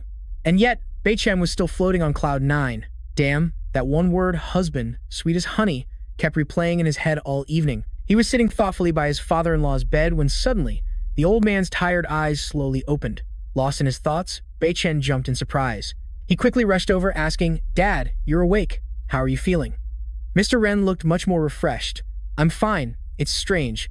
I just took a nap, but I woke up feeling completely healthy, as refreshed as if I'd just had a massage. I could have sworn I was about to meet my ancestors earlier. Don't say such ominous things, Dad. It must be because you're a good man, so your ancestors are watching over you. By the way, where are Shui, you, and Mom? Bei Chen said as he helped Mr. Ren sit up. Oh my god, my mom nearly fainted from all the intense drama, so Tuyet Vu had to carry her back to her room to rest. The old man put on his glasses to look more intellectual. Not bad. By the way, I have some juicy gossip I want to share with you privately. Bac Than looked dumbfounded, not understanding what this old uncle wanted to spill. Turns out, the old man had it all planned. Impressive, huh? For the past few years, my time has been running out. I've already taken care of Tuyet Vu and my wife. The only one left that I'm deeply concerned about is you. The young man was confused. Huh, uncle? What is there to worry about me for? But you can't fool an old man. You're still bitter about that incident, aren't you, son? About the day your old man passed away. The young man's face turned as black as thunder. Don't worry, I have no intention of being an obstacle. Whatever you want to do, just go all out. Back then, your father was in his prime, strong as an ox. It seems that the incident where Bac Than's father kicked the bucket was completely absurd. Suddenly, the project went belly up, then he fell gravely ill and died. If you call that a coincidence, I'll be the first to object. This Uncle Nan doesn't believe in such fairy tales. These past few years, even though I've been a bit low on battery and bedridden, I've still managed to overhear the drama. And I've dug up some very interesting clues, according to my renowned detective skills. After hearing this, Bac Than's jaw dropped. The old man's face hardened, switching to serious mode. That plot twist, Bac Than, where your father's project vanished into thin air. It was all orchestrated by your eldest uncle, Jiang Tianmin. Bac Than was like, I knew it. I've suspected that guy for a long time. Uncle Nan was so angry his voice trembled as he began to recount the story. That old bastard sold out confidential information, leaking your father's lowest bid, and just like that, the project went belly up. Then he even colluded with the board of shareholders, staging a perfect play to kick you and your father out. Recalling the scene where Bac Than was blocked at the gate, the entire Jiang family fortune is mine now. I won't even lend you a single penny. Thian Min puffed on a cigar, looking incredibly tacky. Now your project is bankrupt. You'll be living on the streets soon. You're truly a good-for-nothing, can't do a single useful thing. I'd rather use that money to feed a few more doggos, it'd be more useful. Remembering this classy past, the young man couldn't help but feel bitter. Jiang Thian Min, you're the type to bite the hand that feeds you, changing your tune in an instant. You caused my father to be kicked out of his own home. He didn't have a single cent to his name, riddled with illness and no money for treatment. I, Giang Bac Than, swear I will show you what a living hell truly is. It's too late for regrets. Little brother, don't come over here. Ah. A scream tore through the night. The scream came from Thian Min's mansion. The old man was trembling like a leaf, clutching his head, having another nightmare. Thian Min's face was as pale as a ghost. Is it because the company has been under too much financial pressure lately? But no, it's all because of that troublesome brat Jiang Hianvian. I clearly told him to bring some gifts or a few sweet young things to the boss in charge of the Liao family's project. And yet, he just sat there like a car out of gas, refusing to go. The more he thought about it, the more his blood boiled and Thian Min roared. Where is Jiang Hianvian? If you can hear me, drag your butt in here. Hearing the summons from his royal father, Hianvian scrambled inside as fast as he could. Father, I'm here. I'm here. What is it? Did you call for me with any instructions? Where have you been hiding these past few days? What have you been so busy with? Well, I heard that Tu Tin's father has a terminal illnesses and is beyond cure, so he just returned to the country. Lately, I've been busy pulling strings and making arrangements for him to get treatment in Van Sun City. The boy probably thought, but to his surprise, smack, Thian Min threw a pillow right at his face.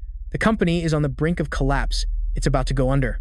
And you have the nerve to worry about some other man's father? The old man continued his tirade. I told you to go close the deal on the Liao family's project, and the result is you've made no progress at all. You're such a disaster. Hianvian hurriedly tried to calm him down. Father, please calm down, calm down. There's trouble with the Liao family. We've set a trap and are waiting for Zixing's father-in-law to show up in Yunshan. Tianling gritted his teeth. Huh, what does the Liao family's business have to do with them? He scurried over to the bed and whispered, the head of the Liao family is drooling over our Shu Yu, Dad, and the Wang family is desperately searching for a cure for old Wang Boren. We just need to do this and then do that, and we'll be done. Tianming was visibly pleased and thought to himself, this little rascal actually has a brain. Okay, approved. Just go ahead with the plan, son. Yes, sir. Yunshan City, at the Jiang family mansion. The three of them moved back in. Beichin looked at the massive villa before him, his heart filled with emotion. Jiang family, I have returned. He was determined to reclaim everything he was owed this time, with interest. His mother-in-law had been in high spirits ever since. Zixing had bailed them out. She had never cared about family matters before. Who knew she would come through so impressively in a time of crisis? Honestly, I can't understand how this mother-daughter duo can fall for empty promises time and time again without ever learning their lesson. She said she would take us to a center called immunotherapy that specializes in eradicating cancer cells. I hear they have the best treatment regimens on the planet. They're guaranteed to cure your father's illness. Just you wait and see. Phew, thank goodness for our dear daughter Zixing. Father is saved. She excitedly rang the doorbell. Hello, is anyone home? Zixing, it's your mother. I've come to see my darling daughter. Huh, strange. Why isn't anyone coming to the door? I'm sure I arranged a specific time with her. Why is she standing me up like this? But even after shouting herself hoarse, it remained completely silent inside. Xu Yu pulled out her phone to call, but there was no answer. Beichin sensed that something wasn't right. He then strode forward confidently. Auntie, no one can hear you ringing the bell so softly. Allow me. Without another word, Beichin sent the door flying with a single kick. Xu Yu and her mother were left completely dumbfounded, and just like in a movie, a large squad of guards suddenly swarmed out from nowhere. Hey, who goes there? Who are you people, coming here to cause a ruckus? Beichin, what are you doing? Now you've made such a scene, everyone must have heard. Xu Yu quickly stepped forward to smooth things over. We're so sorry, gentlemen. We didn't mean to cause any trouble. I am Wang Xu Yu. I'm here to find my younger sister, Wang Zixing. Huh? You're looking for the young mistress? Hearing those three corny words, young mistress, Beichin couldn't help but burst out laughing. Ha ha ha. My God, what century are we in? Who still uses titles like young mistresses? Ha ha, do you think you're royalty from some prestigious noble family? Ha ha, where did you guys crawl out from? What insolent brat who doesn't know his place dares to mock our young mistress? Xu Yu quickly reached out to intervene. No, that's not it. He's my husband, Jiang Bac Than. We're here too. Just then, the main attractions, Xuan Yuan and Zixing, finally decided to appear. Who has the nerve to come to my house and scream like this? That's right, it's so noisy I can't even get my beauty sleep. Seeing their masters, the guards rushed to report, Young master, young mistress, there's someone here claiming to be the young mistress's older sister. She brought a brutish guy and some old hag with her. We were about to kick them out.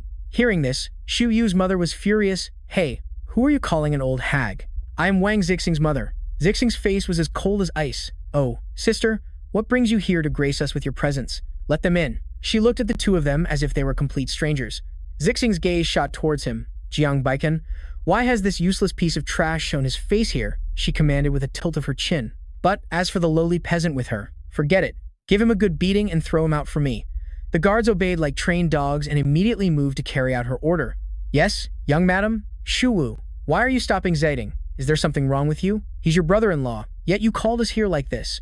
And we're welcomed by a squad of brain-dead bodyguards like this. But the only reply she got was from these blockheads. We just want to teach a lesson to this punk who doesn't know his place. We have no intention of targeting you, so please step aside. If we accidentally hit you, don't blame us. Baichan remained completely unfazed. It's alright, Shu Wu. Just step back and enjoy the show.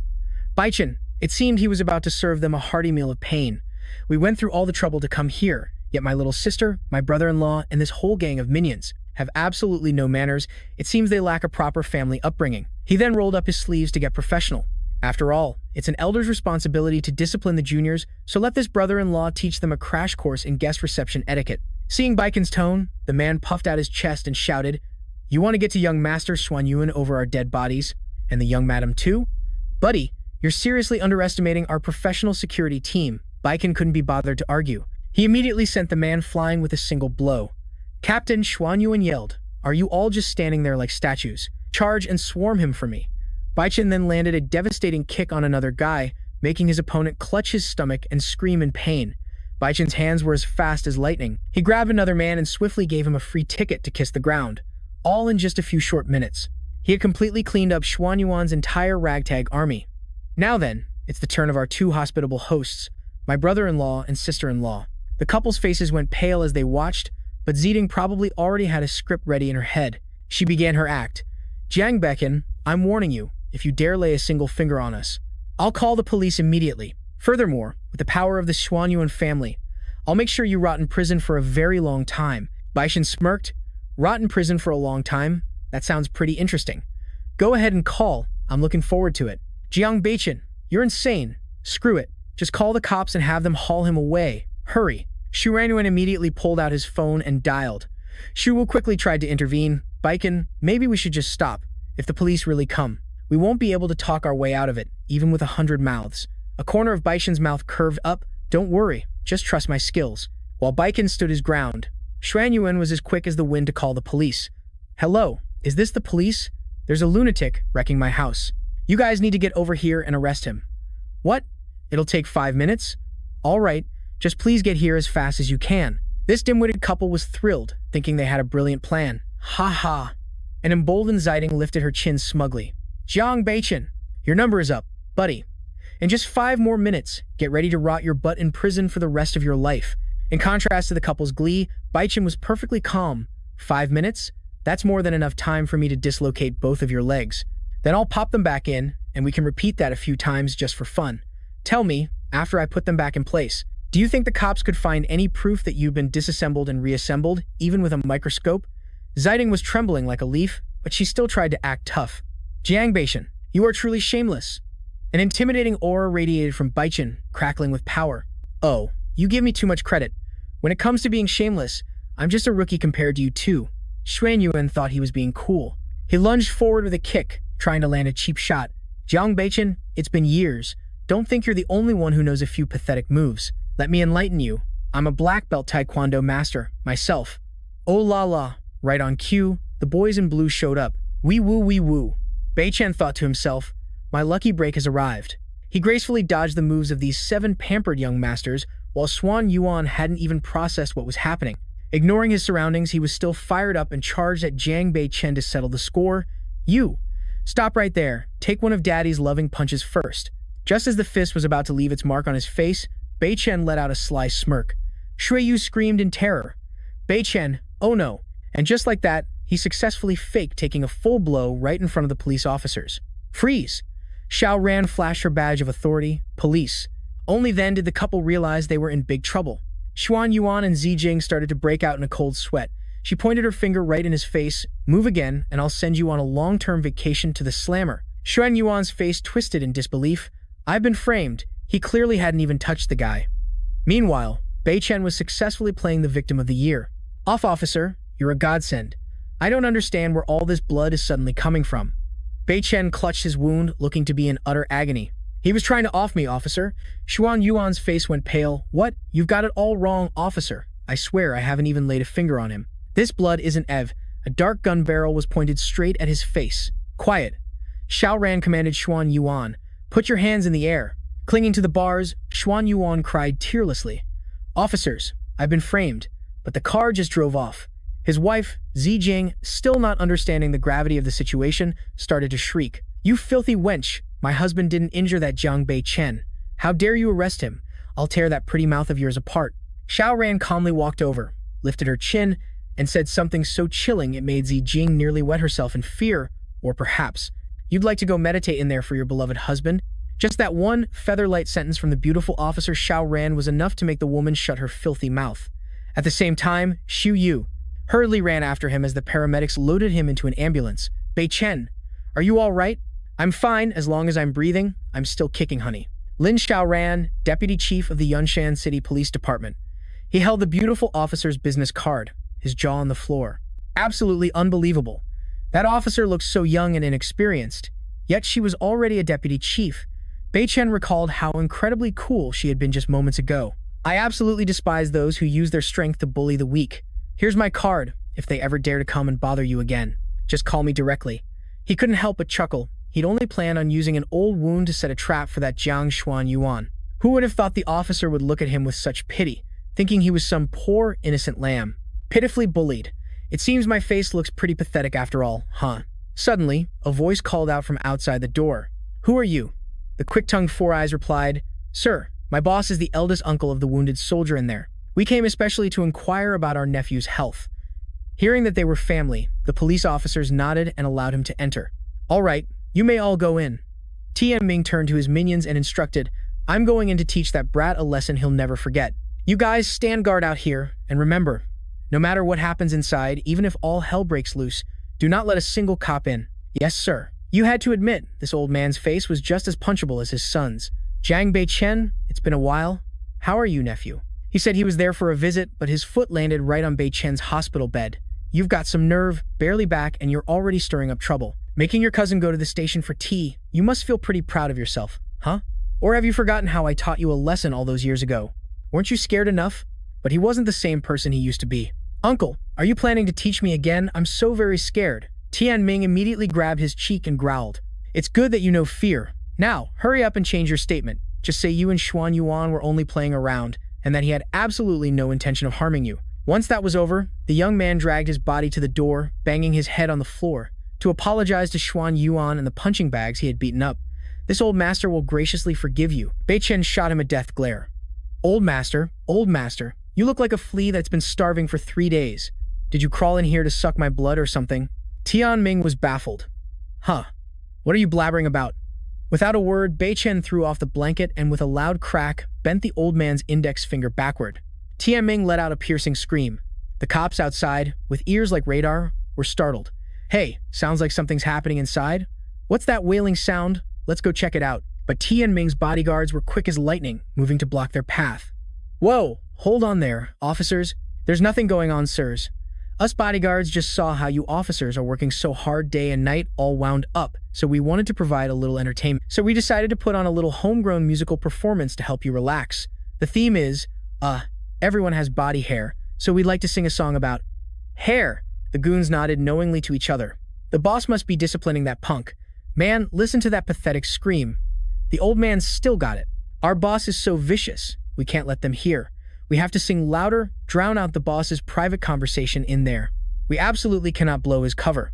He slapped 2 of the buff guys on the rear. "What, did you skip breakfast this morning? Louder. Now, let's break down the different types of body hair we have, shall we? Let me sing you a little tune. We have eyebrows, eyelashes, armpit hair, and there's also." Meanwhile, inside, Tian Ming had cried a river, but Bei Chen remained completely calm, his hands still holding the lock.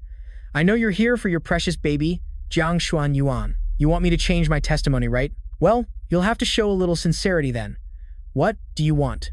The young man didn't hesitate to state his price.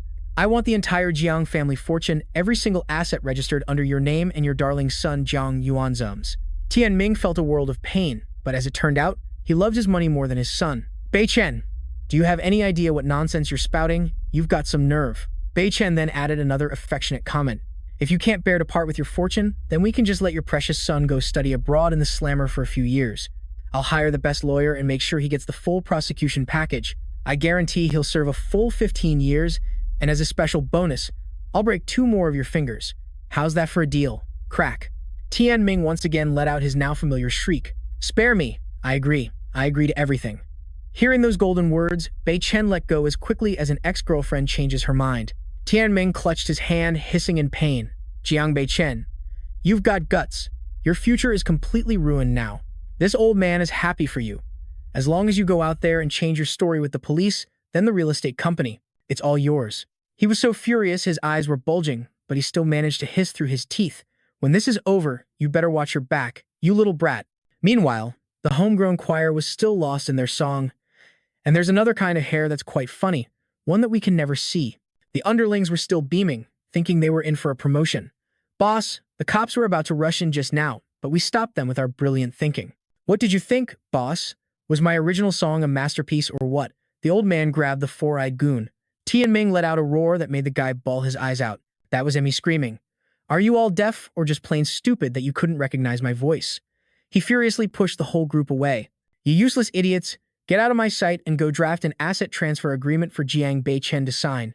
The three henchmen were so shocked, their jaws hit the floor. Sir, what? But one look at Tianming's sinister face told them the old fox was already scheming. Oh, Jiang Bei Chen, you want the Jiang family empire, right? Fine, I'll grant your wish. I'll let you manage this whole billion-dollar enterprise. But it'll be nothing more than an empty shell, my boy. You're going to regret ever crossing me. The next morning, the young man appeared confidently at the headquarters of the Jiang group. Dad. Bei Chen clenched his fists. Everything that was yours, today, I've taken it all back. Distant memories suddenly came flooding back to him. I'm buried in work at the office from dawn till dusk. Neglecting my own child like this is so wrong of me. Come here and let Daddy give you a hug so you won't feel so sad. My dear Xiao Chen, don't be upset anymore. Weren't you the one who kept asking to meet the boss of the house all the time? I'm grinding day and night to carry out Operation Rescue Mom for you. Hearing about his mom, the little guy stopped crying instantly. Huh, is Mom at the company, Dad? Why doesn't she just get shipped home to see me? Though a storm was raging in his heart, on the outside, the father still had to smile brightly. Your mom isn't at the company, but this company is the master key to open the door to find her. The father dropped a mysterious line and then scurried off, leaving the boy with a bewildered face and a giant question mark over it. The moment he turned away, the father started sobbing like an actor. Your mom has been captured by a gang of villains. The only way is to turn this company into an empire. Only then will I have the level to open the final boss room where your mom is being held. And only then can Xiao Chen be reunited with her. Bei Chen replayed the memory, but his brain was still lagging, unable to decode it. What kind of game hack or cheat code was this key anyway? While lost in thought, whoosh, an unidentified flying object shot toward him, and Bei Chen immediately executed his divine evasion technique, barely dodging in time. Oh, so it was flying eggs, a specialty from the workers who were holding a live show to demand their wages. Pay up, pay us now. Give us back the sweat we shed for your deadlines. Give me back the justice for my empty wallet, this unethical company. Just then, an army of vulture-like reporters sniffed out the drama. Discovering their juicy target was him, they swarmed in like zombies spotting a brain. Good heavens, countless microphones were pointed at his face, looking like a forest of weapons. Even with a garden of mics shoved in his face, Bei Chen could still hear clearly. Mr. Jiang, care to share a bit of the spotlight? How does it feel to be publicly roasted like this right after taking office? Are you the type of person who'd do anything for money? Exactly how many months have you withheld your employees' salaries? Can you reveal the number for the folks waiting for the drama? Do you plan to bow your head and admit your fault? Looking at this bunch of reporters and their over-the-top acting, it was definitely orchestrated by director Tianming. Suddenly, a mysterious hand grabbed his shoulder. Chairman, the escape route is this way. Get in. Quick. Outside, the reporters pounded on the door. Open up. Please answer our questions. As soon as he was safely inside the company, Bei Chen turned and immediately asked Zhang Miao. What on earth is the emergency? She explained concisely. Chairman, we've been caught in a massive scam. Let's walk and I'll give you the scoop. Zhang Miao pulled out a thick file. After taking over this mess, I had someone recheck the books, and was shocked to discover that the Jiang group is drowning in a sea of debt and full of ghost invoices. The employees' salaries have been delayed for over a year. And now, that old geezer Jiang Tianming is holding a press conference to slander your name. With that, she snatched the remote and turned on the news channel for him to enjoy. Meanwhile, outside, an army of workers was protesting fiercely against him taking over the group. Please, enjoy the movie, Chairman. Tianming began his performance playing the victim. Today, I have an important announcement to make. From this day forward, the Jiang group will be handed over to the son of my late younger brother, to inherit. Hearing this, Bei Chen's face turned as black as the bottom of a pot, and he perked up his ears, not missing a single word. The old man began his sob story with a tragic and pathetic voice. 5 years ago, because my younger brother was so bad at business, he suffered huge loss, causing the company to vanish 700 billion. From then on, the company basically hit a dead end. But I, with the heart of a saint, did not hesitate to take on this pile of scrap. Even though I've had to survive on instant noodles these past few years to revive the company, there have been some signs of improvement. Now, my brother's son, my nephew, has returned from his military service, and he keeps insisting that I snatch the company from his father. I really can't bear this false accusation, so I have no choice but to reluctantly hand the company over to him. Those reporters really go wherever the wind blows, immediately chiming in, "What an ungrateful wretch, returning kindness with hatred. A classic spoiled rich kid, forcing his uncle to give up the family fortune. You have to admit, the old man's acting skills." Tianming's performance was truly top tier. A crocodile tear rolled down his weathered face, because from now on, ownership of the company is no longer mine. So even though his heart was breaking and he desperately wanted to resolve the issue with the workers, his hands were tied, so all he could do was hold a press conference and cry.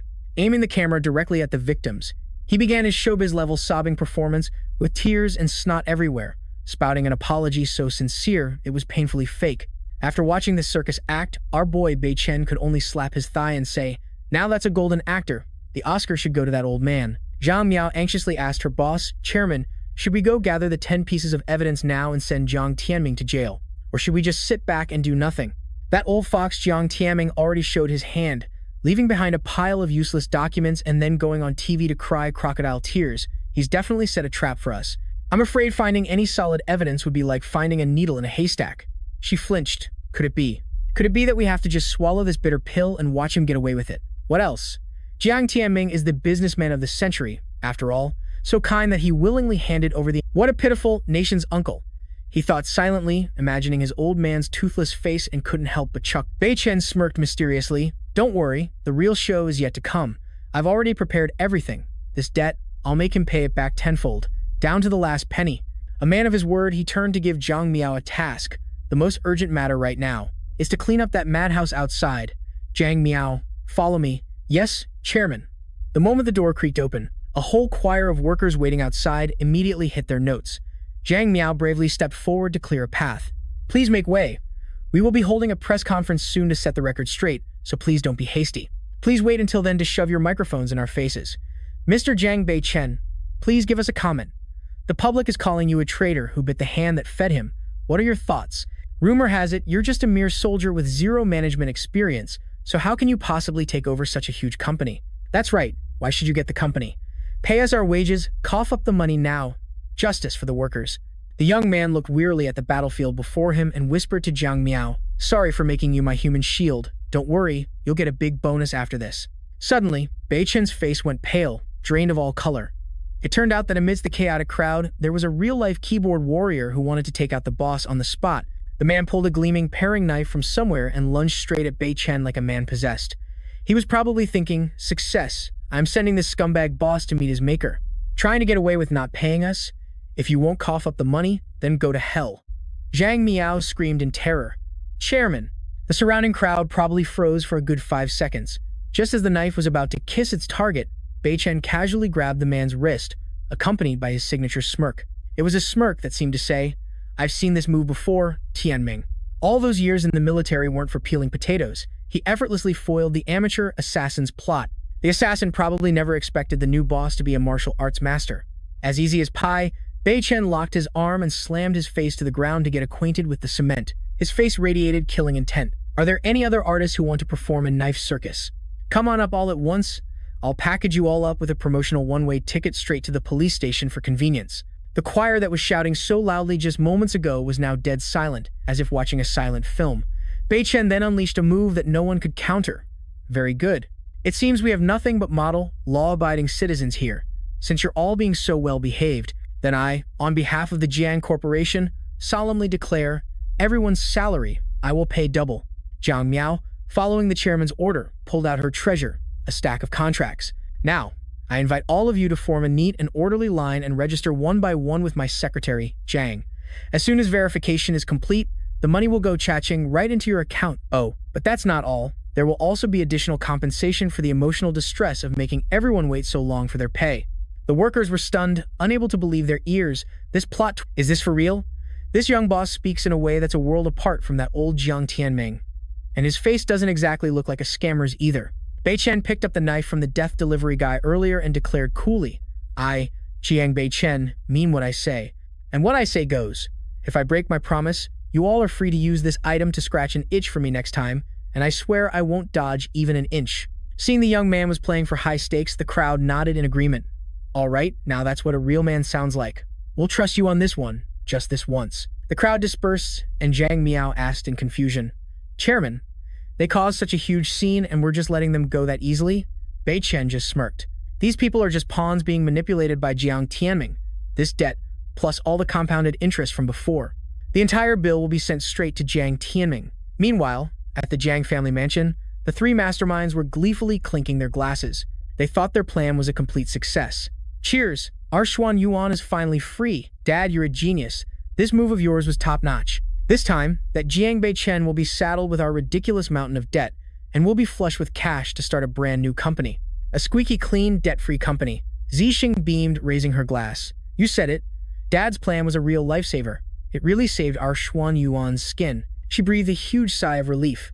Just thinking about Jiang Bac Than going to the company today and getting crushed by that angry mob. Teaching him a lesson he'll never forget already makes me feel ecstatic. Jiang Tianming grinned from ear to ear. Hey, that's nothing. He subtly reminded them, don't forget our main goal is the Liao family project. Zixing, is everything all right on your sister's end? Zixing gave a deceptively sweet smile. No problem at all. That guy's drowning in debt now. My sister will definitely kick him to the curb to lighten her load. Then, I'll set her up with Mr. Liao, and I guarantee she'll be incredibly grateful to me.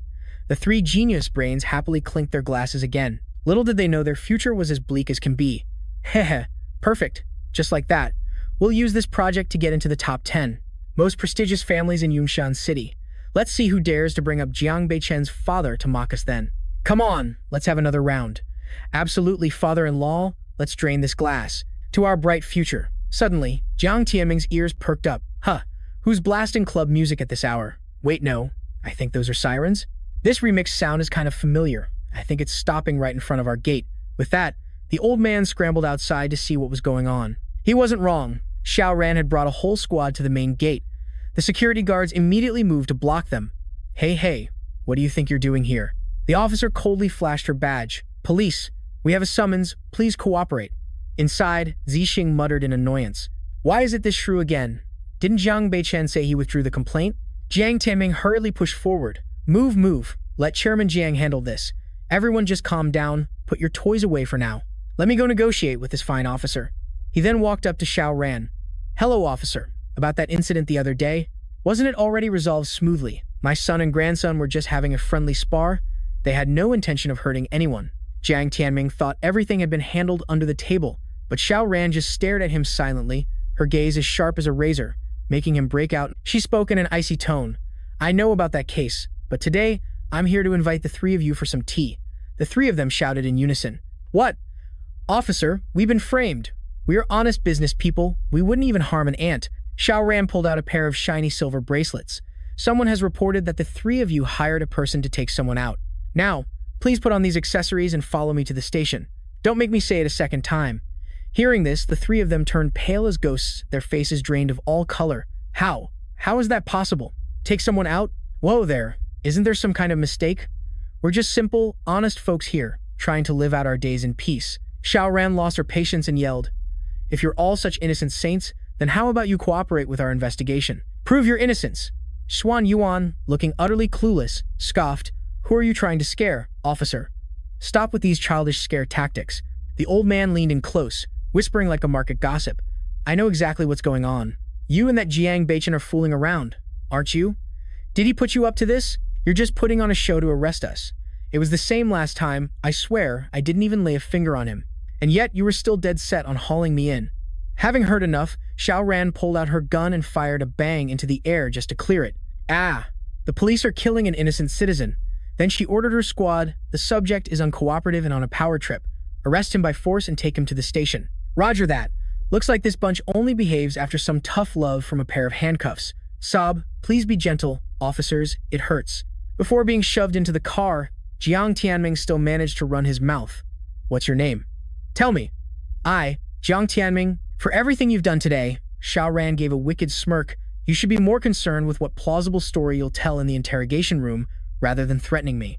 Someone has already confessed, claiming you paid him to take care of someone at the Jiang Corporation. Jiang Miao reported to his boss. Chairman, I did as you instructed.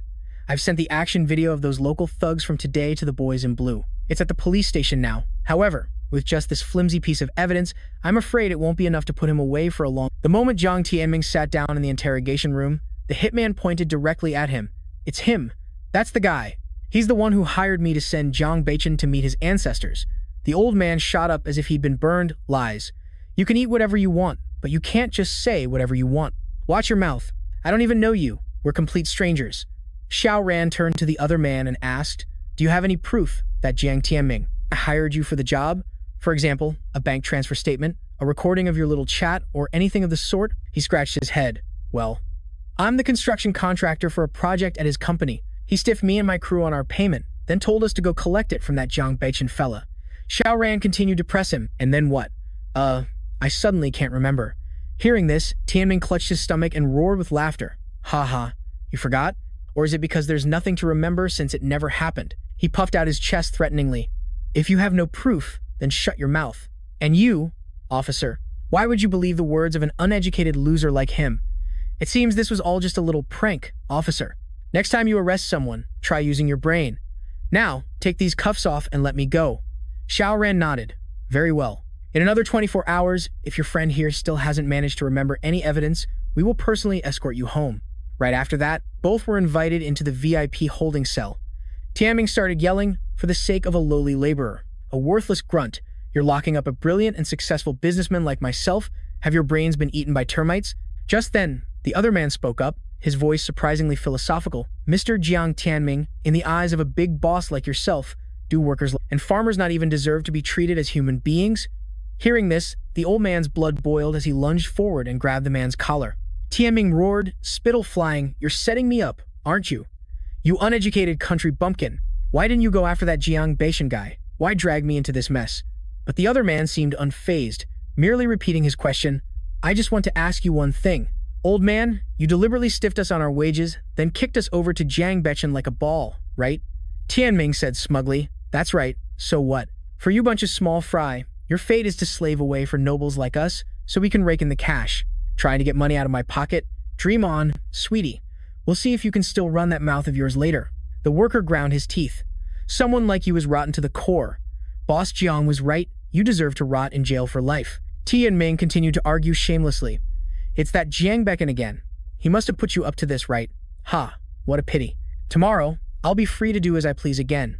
Your cheap tricks are nothing. We really can't keep you here. He clenched his fist, his eyes blazing. But just one night is more than enough to teach you a lesson. Tianming's face went blank. Sensing something was wrong, he took a step back. Our boss Chen has already promised to pay our wages, and I also promised him one thing. A promise? What did you promise Jiang Bac Than?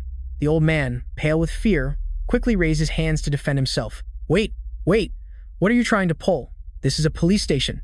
I promised Boss Chen that I would massage you until you crap your pants. Ah yes, and I'm sure our dear audience can imagine the rest of the story. Asterisk, slam, asterisk. A hand slammed down on the table in fury. Tianming, his face swollen like a dumpling, roared. That damn Jiang Bac Than. He has set us up 5, no, 7 times. I can't swallow this insult anymore. He ordered his precious son, Xuan Yuan, go find someone to take care of him for me, right now. Dad, I'm afraid that's not a good idea. I finally figured it out, that Jiang Bac Than is as cunning as a fox, Dad. If we act rashly, I'm afraid we'll just walk right into another one of his traps. Tianming, so angry he could spit blood, yelled. Am I, a respectable old man, supposed to just swallow this insult? Xuan Yuan quickly tried to calm him. Dad, just calm down. Anger clouds your judgment. I have a brilliant plan. Weren't we originally planning to marry off Wang Shuo to the young master of the Liu family? When the time comes, we can lure Jiang Bac Than over too, killing 2 birds with 1 stone. Xuan Yuan smiled sinisterly. Young Master Liu's residence has several Outer Realm experts. They're all top-tier fighters who can send a man to meet his maker without breaking a sweat. Even if that Jiang Bac Than knows a bit of flimsy kung fu, facing these Outer Realm titans, he'll be a dead man. At that time, we'll make him watch helplessly as another man has his way with his woman. Hehe, that feeling must be quite a thrill. Tianming slapped his thigh and praised his darling son. My son, this plan of yours is absolutely brilliant. The Liu family is powerful and influential. It's perfect. I'm afraid even if Jiang Bac gets trapped, he'll have no choice but to grin and bear it. Xuan Yuan shrugged as if it were a small matter. He should consider himself lucky for 7 lifetimes if that's all that happens. But Tianming suddenly hesitated. Zijing, no matter what, Wang Shouwu is still your biological sister. Can you really go through with this? To his surprise, she agreed in a heartbeat. Oh my God, Dad. You worry about the silliest things. What's so hard about a trivial matter like this? I'll call and lure her out right now while the iron is hot. With that, Zijing dialed Shu Wu's number. Big sis, do you still want to come to the Cancer Immunity Center to treat Dad's illness? Oh, and remember, to bring brother-in-law Giang Bac Than along. You absolutely must not forget our dearest brother-in-law.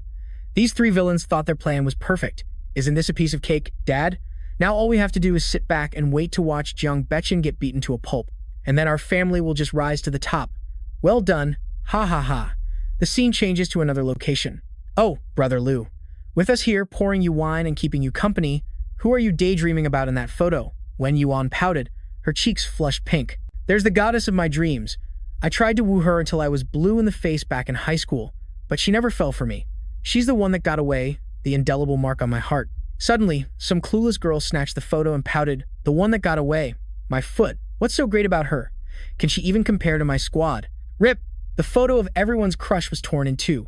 The remaining guys' faces went pale as they simultaneously dropped to their knees, begging for their lives. Boss Liao, please forgive us. Only the purple-haired girl remained clueless, like a deer in headlights, thinking, it's just a piece of paper? What's the big deal? Then, she flirtatiously snuggled into Wen Yuan's arms, whining, Young Master Liao, I'm so sorry. I didn't mean to do it. Don't be mad at me, okay? His face was cold as ice as he grabbed her hand, his voice dark. This pretty little right hand committed the crime, didn't it, sweetheart? Yes. A scream loud enough to be an alarm clock rang out. He said nonchalantly, ouch, that sounded painful. What a pity.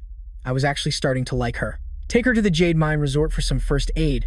It'd be a waste for such a pretty hand to become crippled. The girl's arm was now twisted into an abstract shape. Yes, sir. One of the underlings rushed in to report. Young Master Liao, the VIP guests from the Jiang family have arrived for their appointment, and they've delivered the package you requested. When Yuan's eyes lit up, Shuwu, the love of my life is here. Let's go. Let's go meet my future wife immediately. But they brought another man with them. Rumor has it he's Wang Shu's beloved husband, named Jiang Bac Than. He was stunned. What husband? Wen Yuan's handsome face instantly switched to low-level villain mode. So it's that Jiang Bac Than guy. This dude disappeared for years, probably joined the military or something, so I couldn't even find him to deal with him. Who knew my rival would deliver himself right to my door, free of charge? Perfect. Saves me gas money. He turned to a shadowy figure, calling out a super cool alias. Lone Wolf, get a few of your toughest guys over here. I need to borrow them. Help me have a little chat with that Jiang Bac Than. The group looked up at the skyscraper with its massive sign. International Cancer Immunity Therapy Center. Zixing announced like a game show host, yes, this is the International Healing Center I was telling you about, that I told you about. Xuan Yuan pointed at the building, his voice full of pride. This is a massive enterprise of the Liao family. The Liao family is basically the final boss of Vanshan City. The host of the party is inside. Please, everyone, come in. Bac Than frowned, his brain starting to process the information. Vanshan City, the Liao family? Sounds vaguely familiar, like a bubble tea shop. He pulled out a jade pendant and showed it to an old man resting in bed. Sir, can you take a look at this antique and tell me where it's from? The old man squinted, nodding like an expert appraiser. This is genuine medicinal jade. It originates from one of the ancestral jade mines belonging to the ancient Liao clan in this very Vanshan city. Back in the present, Bac Than's brow furrowed as the pieces clicked into place. It seems the clue to the profound Azure art manual is connected to this Liao family. Shu Wu looked around the deserted elevator, wondering, why is it as empty as an office on the weekend? Beside her, Zixing smirked with a suspiciously friendly smile. Because today, we're only serving the couple's package for 2. With that, she shoved the couple inside with all her might, as if they were on sale. The doors slammed shut faster than an ex can change their mind. Shu Wu panicked and yelled, Zixing, what kind of game are you playing? The elevator dinged, signaling a trip down into the earth. Suddenly, a cheesy voice echoed from the corner of the elevator, Goddess Shuo. The couple jumped and spun around. The speaker was none other than Liao Wen Yuan, wearing the signature smile of a total creep. After all these years, you're still as drop-dead gorgeous as I remember. Shu froze for a moment, processing, Liao. Liao Wen Yuan? Oh my god, why is it you? Bac Than, maintaining his poker face, whispered, "Who's this guy, honey? He looks kinda lame." She quickly replied, "Oh, just my desk mate from back in my troublemaker days." Hearing this, Wen Yuan smirked and put on a tragic act. "Shuwu, you wound me. Back in the day, the whole school was buzzing about us being the golden couple, a match made in heaven. And now you've demoted me to a mere social acquaintance?" After speaking, he suddenly shot forward like a rocket and grabbed Shuwu's hand. She recoiled instantly, shouting, "Let go of my hand." Just as Bei Chen reached out to intervene, he was grabbed by one of Wen Yuan's lackeys, making him jump and turn around in shock. The man raised his fist and roared, "Here's a one-way ticket to meet your ancestors." But Bei Chen reacted with lightning speed, landing a swift kick to the man's stomach. He propelled himself into the air, twisting like an acrobat to effortlessly dodge the henchman's devastating punch. Bei Chen glanced at the two lackeys before him and thought to himself, "These two Middle Eastern guys don't look like your average thugs." They exuded the aura of highly trained professionals. Meanwhile, Shui Yu was captured by Wen Yuan and was being dragged towards the elevator. She cried out in panic, "What do you think you're doing? Let me go. Bei Chen, save me." Hearing the damsel in distress, Bei Chen scrambled towards her, but the other henchman charged at him again like a raging bull. Bei Chen was forced to retreat and dodge the attack, his face darkening as he watched the elevator doors slowly slide shut. He growled, "You dare block my path? Are you too tired of living?" The two henchmen burst out laughing arrogantly. "You ignorant Huaxia brat, do you have any idea who you're dealing with?" Outside, Zijing clung to Xuan Yuan, laughing as if she'd won the lottery. This time, Jiang Bac Than is definitely done for. He's got some serious skills, but I wonder if young Master Liao's men can handle him. Xuan Yuan smirked. Of course. Young Master Liao's men are all elite, extraordinary individuals. Among them is a pair of Middle Eastern brothers. One is as agile as a squirrel, able to leap up trees as lightly as a butterfly. The other one possesses inhuman strength and can dent solid steel with his bare fists. Zijing's eyes sparkled with admiration. That's incredible. However, the scene inside was completely different. Amidst the swirling dust, one of the two henchmen was doing an involuntary headstand on a rock. The other was being held by the throat by Bei Chen, struggling to breathe, as Bei Chen stared at him with an ice-cold expression. "Stop buzzing in my face like a fly, you're annoying me. Now tell me, how do I open this elevator?" Bei Chen slammed the henchman's head to the ground with a loud thud and asked again, "How do I open this metal box?" The man was sweating bullets, his voice trembling uncontrollably. "This elevator. It only works with young Master Liao's VIP card. You have no hope of getting in." Bei Chen turned and stood up, while the henchman quickly clutched his own aching neck. Bei Chen clenched his fist, gathering all his strength. An earth-shattering punch landed squarely on the elevator door, letting out a massive boom, but despite the force, the door didn't even have a scratch. Clutching his neck, the henchman sneered, "It's useless, pal. This door is made from a special limited material. Even my brother with his monstrous strength couldn't put a dent in it. Your flimsy little kung fu won't do a thing." Bei Chen said nothing, remaining silent. Suddenly, a crack appeared on the door. The henchman's eyes bulged in disbelief, his jaw hanging open. "Oh my god, that's impossible." A few seconds later, the door shattered completely. At the same time, Xu Yu was mercilessly thrown onto a bed by Wen Yuan. She stared at him, on high alert. "Lu Wen Yuan, what are you trying to do?" Wen Yuan smirked devilishly as he started unbuttoning his shirt. "Why to discuss the meaning of life with you, of course." Xu Yu pushed him away, struggling fiercely. "Stay away from me, I'm married. Plus, you'll go to jail for this." He completely ignored her, suggestively licking her hand. "It doesn't matter if you're married. After tonight, you'll just be my cute little widow." With one swift motion, he ripped her dress. "I'm not afraid of the police. They'll never be able to catch me." Xu Yu screamed in despair. "Don't." She sobbed and cried out, "Bei Chen, save me." He slowly closed in on her. "Don't you worry, sweetheart. Honey, your hero isn't coming to save you." Suddenly, with a loud bang, the unfortunate door was blown away, and before Wen Yuan could even process it, he felt something flying straight at his face. He took a devastating punch to the face, sending a few of his teeth flying. Wen Yuan's entire body shot back like a leaf, crashing into the wall before making an unsafe landing on the ground. Bei Chen rushed to Shui Yu's side, gently asking, "My princess, are you hurt?" She whimpered, tears streaming down her face.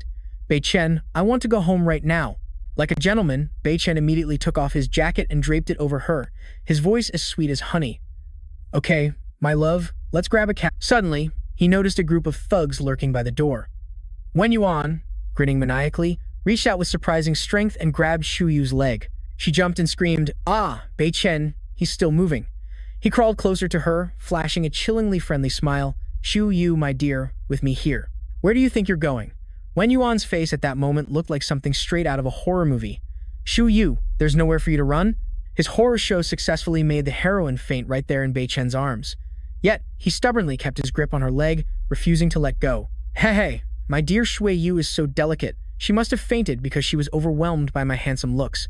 Sprawled on the floor, Wen Yuan was still running his mouth. Jiang Bei Chen, that punch of yours really packed a wallop. Too bad, it's useless. We of the Liu family have a secret ancestral technique that lets us heal faster than a pay-to-win gamer. Bei Chen smirked, his voice dripping with sarcasm. Oh, really? That miraculous, huh? Then let's see how you handle this. Can it heal itself from this? As he finished speaking, he gave the man's arm a sharp twist, accompanied by a sickening crack. He watched the man convulse on the ground like an eel. I can feel it now. It's the chi flow from the Xuan Qingju that's giving him an auto-heal ability. It seems the missing piece of the Xuan Qingju is in the Liu family's possession. This Wen Yuan guy wasn't bluffing, and sure enough, his arm was slowly healing. He was overjoyed, as if he'd struck gold. Oh, Jiang Tianming, you plotted and schemed to destroy me, but who would have thought you'd end up delivering the long-lost piece of the Xuan Qingju right to me? Truly, a blessing in disguise. Wen Yuan sensed things were taking a bad turn. He immediately yelled for backup. Lone Wolf, what are you just standing there for? Get over here and deal with him for me. Lone Wolf slowly emerged from behind the other goons. He boasted arrogantly, that's Lone Wolf, the undisputed #1 assassin from the Middle East. You've just bought yourself a one-way ticket to the afterlife. Jiang Bei Chen, if you've learned your lesson, just cut off your own manhood with your own 2 hands, in front of all my men here, and I'll consider letting you live. Let's see how tough you are now. Without batting an eye, Bei Chen replied coolly, are you daydreaming, honey? Feeling humiliated, Wen Yuan flew into a rage. Fine. If you're so eager to die, then I'll be happy to oblige. Then, Wen Yuan ordered, Lone Wolf, send him on his way. Bei Chen reacted in a flash, spinning around. An object whizzed past him at lightning speed, embedding itself in the wall behind him. It happened so fast that Wen Yuan didn't even register the excruciating pain, only noticing that his crotch was slowly being stained red. Wen Yuan collapsed to the ground, clutching his precious jewels. Bei Chen taunted, young Master Liu, I wonder if that fancy chi technique of yours comes with a warranty for this situation. If you can't heal from that, I'm afraid we'll have to call you Eunuch Liu from now on. It seems these 2 experts already knew each other. Wen Yuan couldn't believe his eyes. Lone Wolf, what the hell? I told you to take him out. Why did you turn around and take care of me instead? Bei Chen casually slung an arm around Lone Wolf's shoulders. Lone Wolf, the Middle Eastern assassin. It's been years, but your skills are as unique as ever. You always have a penchant for aiming at people's weak spots. He turned to look at Bei Chen. I never imagined the person standing before me would be the final boss of the Western border. The big boss of the Western border, instead of staying in his territory, comes to this dump to play weak and ambush the strong. If I hadn't recognized you, I'd be a dead man, wouldn't I? Were you planning to send all my men to meet their ancestors? Van Vien's face was drenched in sweat as he yelled, Poison Wolf, how do you know this guy? Are you ganging up with him to set me up? The Liu family's martial arts manual. You don't want it anymore, I suppose. Poison Wolf glanced at Van Vien as if looking at an alien, thinking to himself, I could handle anyone else, but provoking the monster of the Western border just for you. I'm out. Young Master Liu, your family's secret manual is too valuable for the likes of us to accept. Let's consider this deal off. With that, he waved to his men to scram. Retreat. This problem child, Liu Van Vien, will leave him completely at Boss Jiang's mercy. Van Vien's jaw dropped as he watched Poison Wolf pack up and flee for his life. He trembled like a leaf, his legs turned to jelly, and he collapsed right onto the— Who the hell are you that even Poison Wolf had to run for the hills? That's not important. Bac Than leaned in close to his face. You dare lay a hand on my wife? I should have erased you from existence, but I've suddenly become interested in your family's manual. The one belonging to your Liu family. If you obediently hand over the manual, I might consider sparing your worthless life. I'll even call an ambulance for you while I'm at it. Take your time to think it over. Unfortunately, Van Vien was a classic spoiled rich kid, so his ego was still bigger than his life. You beat me to a pulp and now you want to steal my family's manual? In your dreams, Bac Than didn't bother to argue, simply picking Tuyet Vu up in his arms. Fine then, I'm leaving. Oh, and by the way, there's not a single soul left in this. If you don't drag your body to the hospital soon, I'm afraid your little brother down there will be officially retiring early. Van Vien's face turned pale with fright and so, he hastily crawled over, begging, Boss Jiang, boss, please don't go. I'll give it to you. I'll give you the manual right now. Please call an ambulance for me. I don't want my family line to end with my generation. Boo-hoo. Bac Than calmly examined his prize. The paper that Liu Van Vien had just coughed up was indeed the missing piece of the mysterious Azure art. Unfortunately, it wasn't the complete set. But just obtaining this peace meant that Uncle Vuong's difficult ailments, even cancer, would be a trivial matter to treat. Even his own internal injuries could be significantly healed. While he was engrossed in unboxing his new find, his wife, Tuyet Vu, startled awake beside him. She was having a nightmare and screamed, "Ah, stay away from me." Seeing his beloved wife so panicked, Bac Than immediately rushed to soothe her. "My love, are you awake? Don't be afraid, we're home now." Tuyet Vu's face crumpled, her heart aching as if it were being sliced. "I trusted Tu Tin so much. Why would she do this to us? What could she be plotting? Men die in pursuit of wealth, just as birds die for bait, my dear." He explained to Tuyet Vu, "I've already done some preliminary investigation. Vuong Tu Tin wants to take over the Liu family's entire coal project. That's why she used you as bait to curry favor with that Liu Van Vien guy." She was in disbelief. What? She would sell out her own sister, me, just for a project. That girl, she dared to deceive me. She almost. Bac Than gently stroked his wife's head to comfort her. There, don't cry anymore. For all the wrongs you've suffered, I'll make them pay back with interest. They want that coal project, do they? Then I'll show them what a pipe dream is. As he spoke, the corner of his lips curved into a very friendly smile. The next morning, Bac Than went looking for his old friend Van Vien. At the sight of Bac Than, he was scared witless, quickly hiding behind his bodyguards and stammering, The manual, I already gave it to you. Why have you come here again?" Bac Than said casually, "I'm just here to talk business with you today. According to my intelligence, Poison Wolf's arrows were tipped with a special poisonous seasoning. If I'm not mistaken, young Master Lu's little bird. Even if it could be treated, it would definitely leave some unwanted side effects." Hearing this, Wen Yuan instinctively clutched his family jewels, his jaw dropping in shock. "You even know about something this private? You really have a way to completely cure my side effect?" Wen Yuan asked hopefully. Bei Chen replied with certainty, "Absolutely, I can cure you. But this is a give-and-take situation. I want your family's coal project, and in return, you have to cooperate with me in putting on a little act." Wen Yuan nodded eagerly, like a puppy. I'll cooperate with anything. As long as you can cure my critical illnesses, I'll hand over the coal project to you on a silver platter. I'll play whatever role you want." And just like that, images of a charismatic-looking Bei Chen were plastered all over the front pages. When Tianming saw the news, blood rushed to his head and he roared, "What the hell is going on?" before slamming his fist on the table with a loud bang. Why did that brat, Jiang Bac Than, not only avoid complete ruin, but also manage to snag such a lucrative coal project? Xuan Yuan and Zixing were just as bewildered. "Dad, we're completely clueless. We clearly lured that girl Wang Shui and that guy Jiang Bac Than right into young Master Lu's den. But now his phone is always unreachable." Tianming's blood boiled as he turned and cursed at the two of them. "You bunch of disasters. The only thing you're good for is causing trouble. I can't expect anything from you." "Dad, where are you going?" "I'm going to the company to demand justice." "Well, get your popcorn ready for the drama."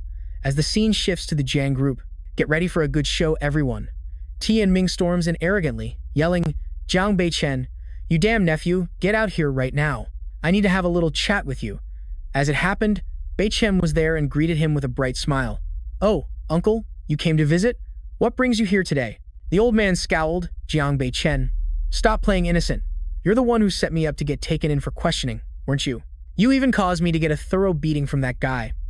"I know everything," Bei Chen replied with a nonchalant and slightly mocking expression. "So, did you come here to hold me accountable, uncle?" Feeling emboldened, Tianming pressed on. Seeing as you're my nephew, I can be generous and let it slide. I have no idea where this old man gets the audacity to say that, but you have to give the company back to your uncle. I've already heard about the coal project, but you're just a brat with no business experience. Without me around, this company will go bankrupt soon. It's best if you hand over management to me." Tianming was lost in the delusion that Bei Chen would have to obediently agree to whatever he said.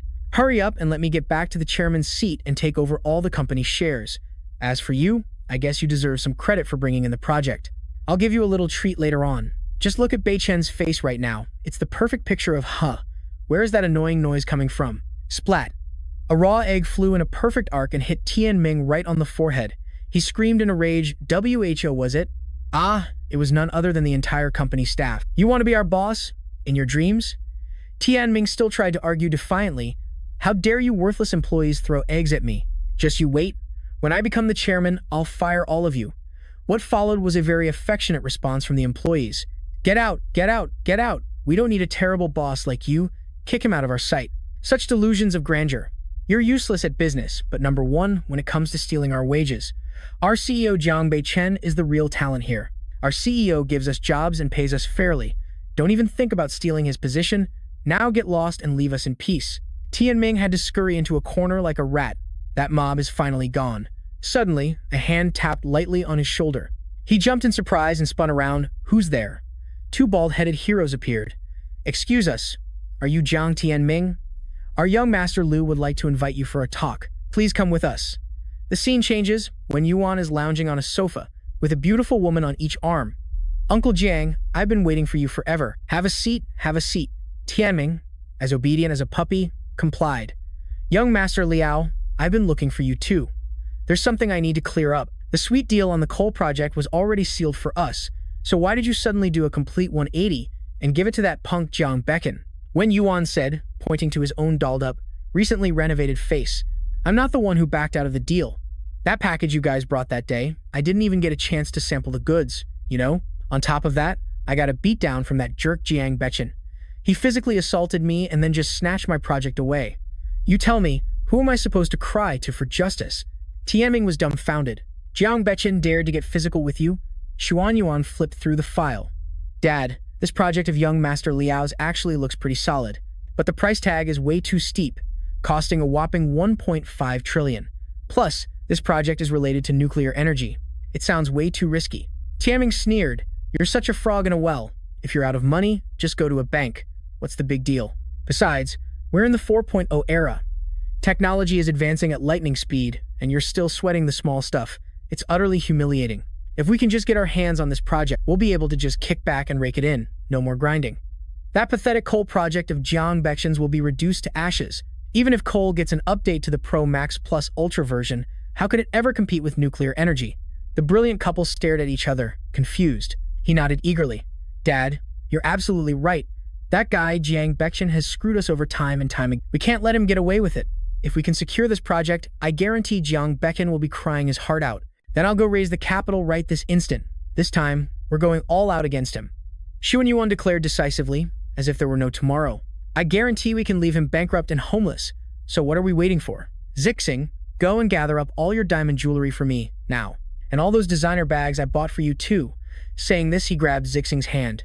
Hey, what do you think you're doing? Hot news spread like wildfire across the internet. The former chairman of the Jiang Group, Jiang Tianming, has just launched his homegrown company, Tianming Incorporated, to develop a mega project on controllable nuclear fusion energy. The public was abuzz with chatter. If this project actually pans out, Jiang Tianming will basically become the new nuclear energy king. Everyone, let's go all in and buy up their stock. Once this nuclear energy project takes off, won't that upgraded coal project be totally obsolete? It's already toast, dude. I totally regret buying that stock when it peaked. Tianming boldly advertised. The controllable nuclear fusion research by our company is the most cutting-edge, high-tech energy source available today. It's not only incredibly economical, green, and clean, but its efficiency is also 10,000 times greater than that of certain enterprises. We enthusiastically welcome all far-sighted investors to come and partner with us on this grand venture. Bac Than watched the whole comedy routine on TV. Elder, I'll have to trouble you again. When the time comes, just follow the script exactly as I say. Fu Sheng nodded. Understood. We'll follow young Master Bac Than's orders to the letter. Xuan Yuan suddenly yelled. Dad, the wealthiest tycoon in Yunhai City is here to see you. I heard he was originally planning to inject capital into Jiang Bac Than's company, but now he says he's had a change of heart and wants to pull his investment to fund our miraculous nuclear energy project. He's waiting in the living room now. I've already let him glance over the project proposal. Tianming was ecstatic. Great, take me to meet this VIP immediately. The father and son, faces beaming with joy, rushed out to greet Fu Sheng. Elder your grand visit truly brightens up our humble home. He cut right to the chase, forgoing any handshakes. This old man doesn't make a habit of physical contact with strangers. I've just reviewed your proposal and plan. Take a look at their project, Elder What do you think? Bac Than whispered instructions through his high-end Bluetooth earpiece. Tell them this project looks pretty solid. I'm sealing the deal for 3 trillion. On the other end, Fu Sheng obediently followed the big boss's orders. This project looks decent enough. I'll invest 3 trillion. Hearing that number, Tianming's eyes lit up like car headlights. 3 trillion? Elder, he truly has a discerning eye. The coordination between the two was top-notch, but then he added, I have one small condition. Losing this golden opportunity would be a disaster, so Tianming hastily said, Elder just name your conditions. I'll agree to anything. With a cunning look on his face, Chen whispered his instructions. Just tell them that looking at these numbers, the energy output seems pathetically weak. This nuclear reactor's power output is pathetic. If within the next 3 days, you can boost its output capacity to 3 times the current level, I'll invest the money immediately. No further discussion needed. Hearing this, everyone's faces went pale. 3 times the output? Are you trying to get us killed? We can't do that in 3 days. It's fatally dangerous. Annoyed by the chatter, Tianming turned and smacked his precious son on the back of the head. What do you know? Stop speaking out of turn. You talk too much. Shut your mouth. This is the first time I've seen a son who's actually smarter than his father. I thought you were going to ask for something difficult. This is a piece of cake. Who needs 3 days? Let me just make one call to the power plant. I'll show you what light speed really is. Fu Sheng smirked. Very well. I'll be watching. Tianming immediately dialed the number. Chairman, do you have any instructions? He growled into the phone. Crank the power output up to 3 times the current level for me. Right now. Let me see here. The female employee's face went pale as she quickly protested. Chairman, please don't. It's incredibly dangerous. Chen whispered again, and Fu Sheng immediately put on a disappointed act. In that case, let's just forget it. I'll have to reconsider this investment then. Hearing this, Tianming started to panic. Hey now, Elder He, calm down. Let's not be so hasty. What do you mean dangerous? You people are just being lazy and making excuses to get out of work, aren't you? Who's the boss here? When I give an order, you follow it. Are you arguing with me? Now increase it to 3 times the output, quickly. The employee was helpless. A vein throbbed on her forehead, but she had no choice but to comply. Yes, sir. Increase the power output to 3 times the current level. Yes. Tianming turned to Fu Sheng with a fawning smile. Elder He, just sit back and enjoy the show. You'll see immediate results, and so the show truly began. Report, the reactor core is out of control. Shut it down, now. Activate the emergency freezing protocol. Meanwhile, on the other end of the line, Chen calmly counted down as if watching a fireworks show. 3, 2, 1. Boom. An earth-shattering explosion erupted. The explosion could only be described as absolutely massive. Fu Sheng looked bewildered. Why did the screen go black? Tianming quickly tried to do damage control. It's probably just a network lag. Let me call them back and see. Before he could finish his sentence, a shockwave from the explosion hit them. The windows shattered into a million pieces. Tianming looked utterly baffled. What the hell was that? An employee rushed in, panting. It's an explosion, sir. It looks like it's coming from the direction of the power plant. The fire is absolutely massive. Dad, that's our plant. Upon hearing this, Tianming trembled uncontrollably. No way. If it exploded, does that mean my multi-trillion project just went up in smoke? From where they stood, a mushroom cloud was clearly visible. Oh my god, it's a total catastrophe. Is my entire fortune gone just like that? Fu Sheng slammed his hand on the table in anger, his face grim. Don't bite off more than you can chew. If you don't have the real capability, don't boast so loudly, or you'll just end up a laughingstock. In my life, I hate people who sell their conscience for money like you the most. Never mind about let's just say I misspoke. Old He, take care.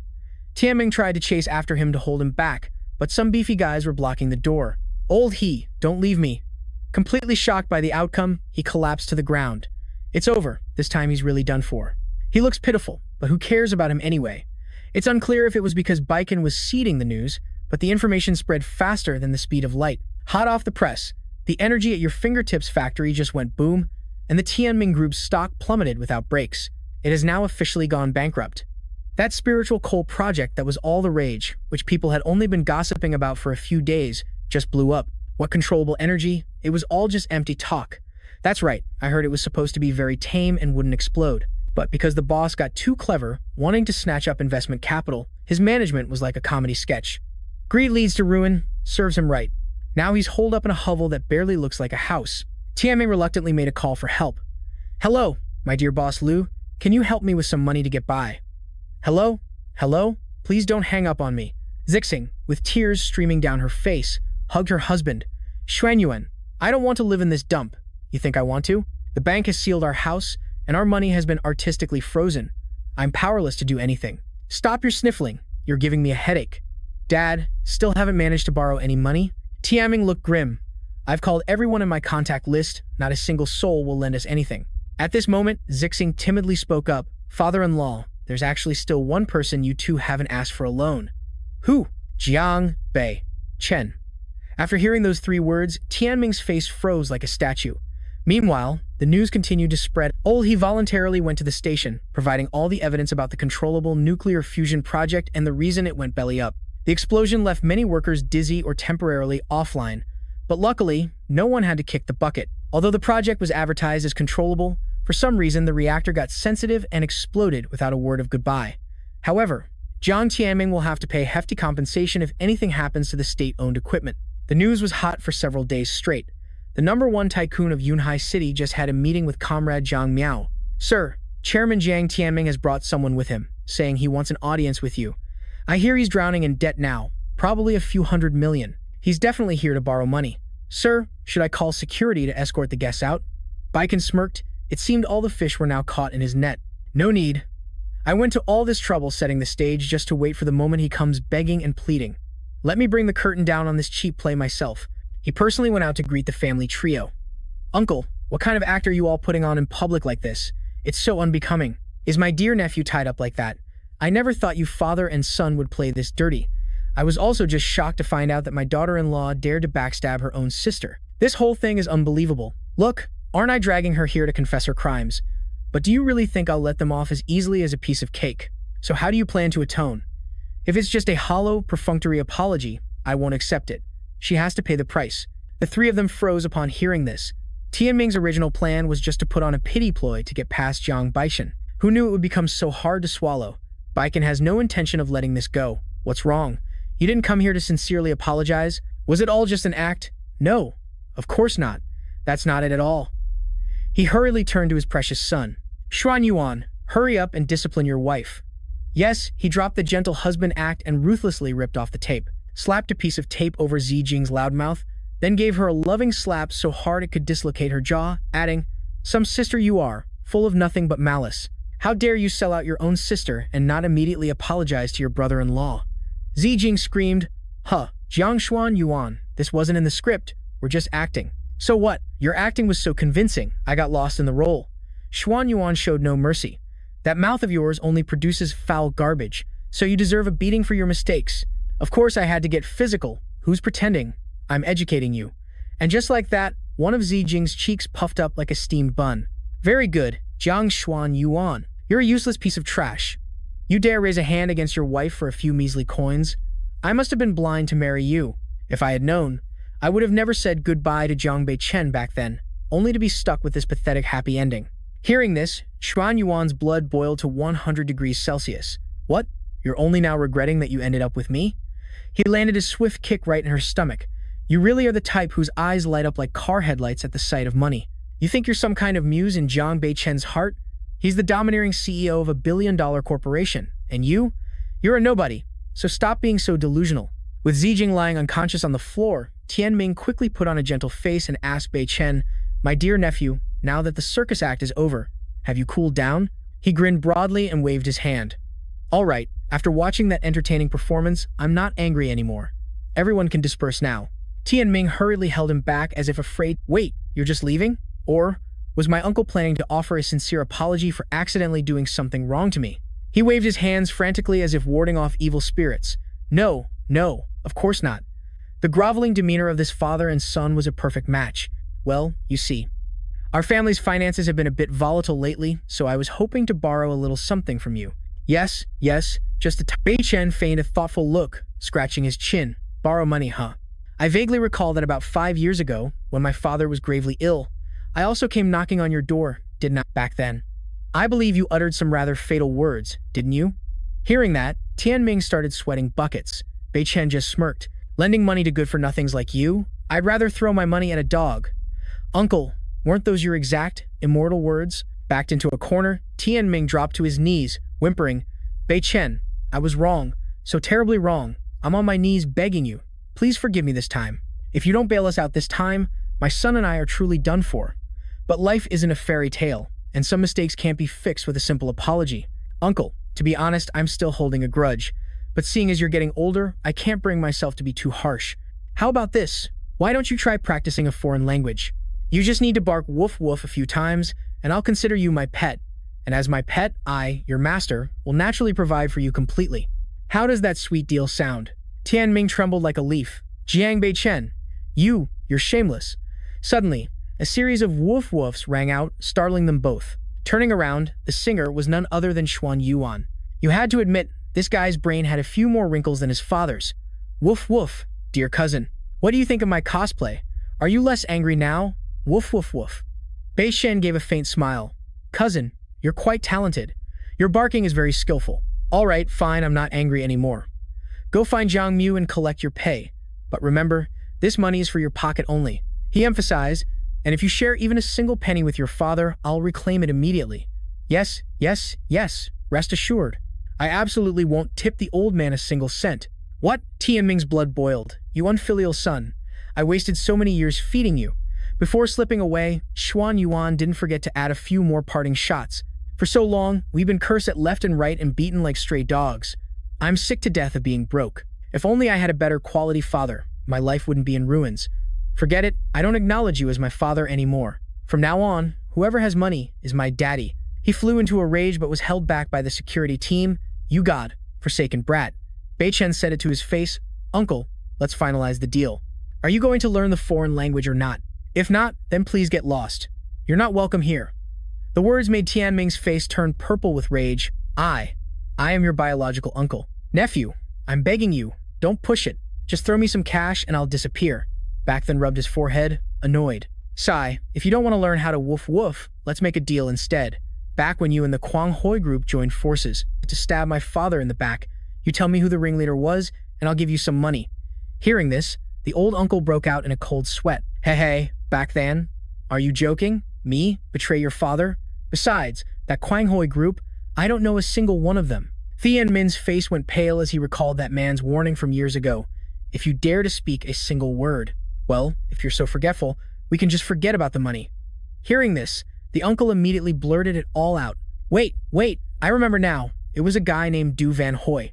He was a classmate of your father's back in their wild school days, but a few years ago, he vanished without a trace. Bac Than frowned, muttering to himself, my father's classmate, Du Van Hoy? Tianmin sidled closer. See, I told you everything, so can you ka-ching me now? Bac Than generously tossed him a card. Take it and spend it.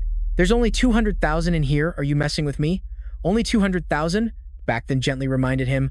Uncle, it seems you've forgotten about your woof woof act. Paying 200,000 for a tiny scrap of information is already me doing you a huge favor. Wait, I'll do it. I'll bark, all right. Without a moment's hesitation, Tianmin started barking right then and there. Bac Than coldly waved him away. Sorry, uncle, but it's too late. My family just adopted a new pet named Zhang Hian Vian, so we're not looking to take in another. You can show yourself out. When his attempt to get money failed, the uncle's demeanor changed in an instant. Giang Bac Than, you brat, you dare to mess with me.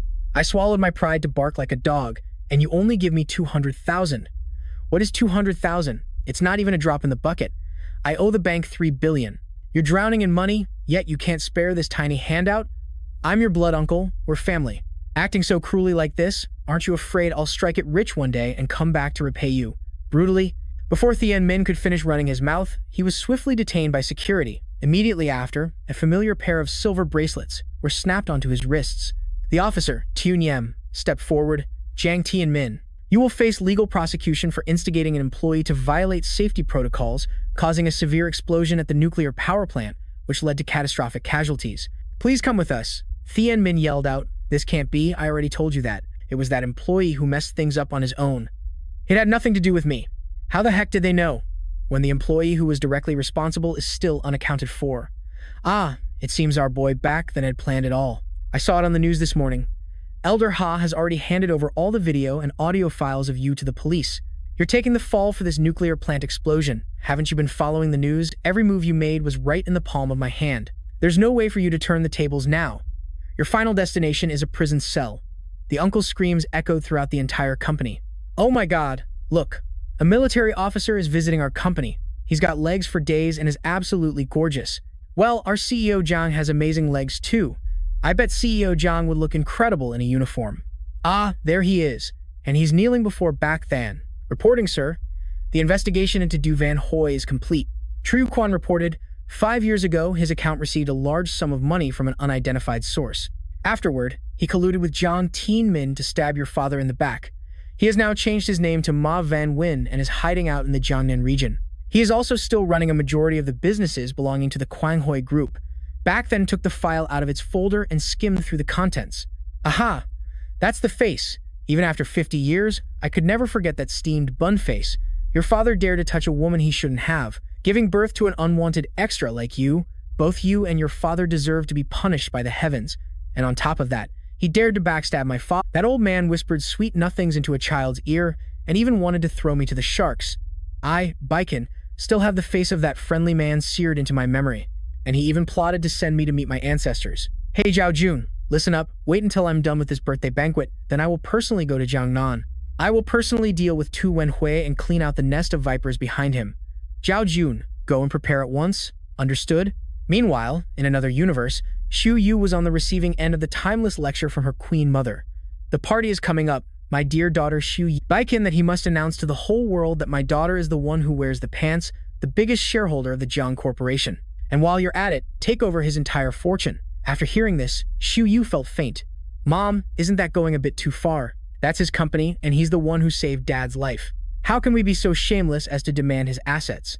Her mother's blood pressure shot up. You foolish girl, he's my son-in-law, isn't he? Without my precious daughter, would he be where he is today? What's the big deal about taking a little of his fortune? It won't hurt him one bit. Just look at the cautionary tale of Zi Qing. She didn't control the finances, and look at her miserable end now.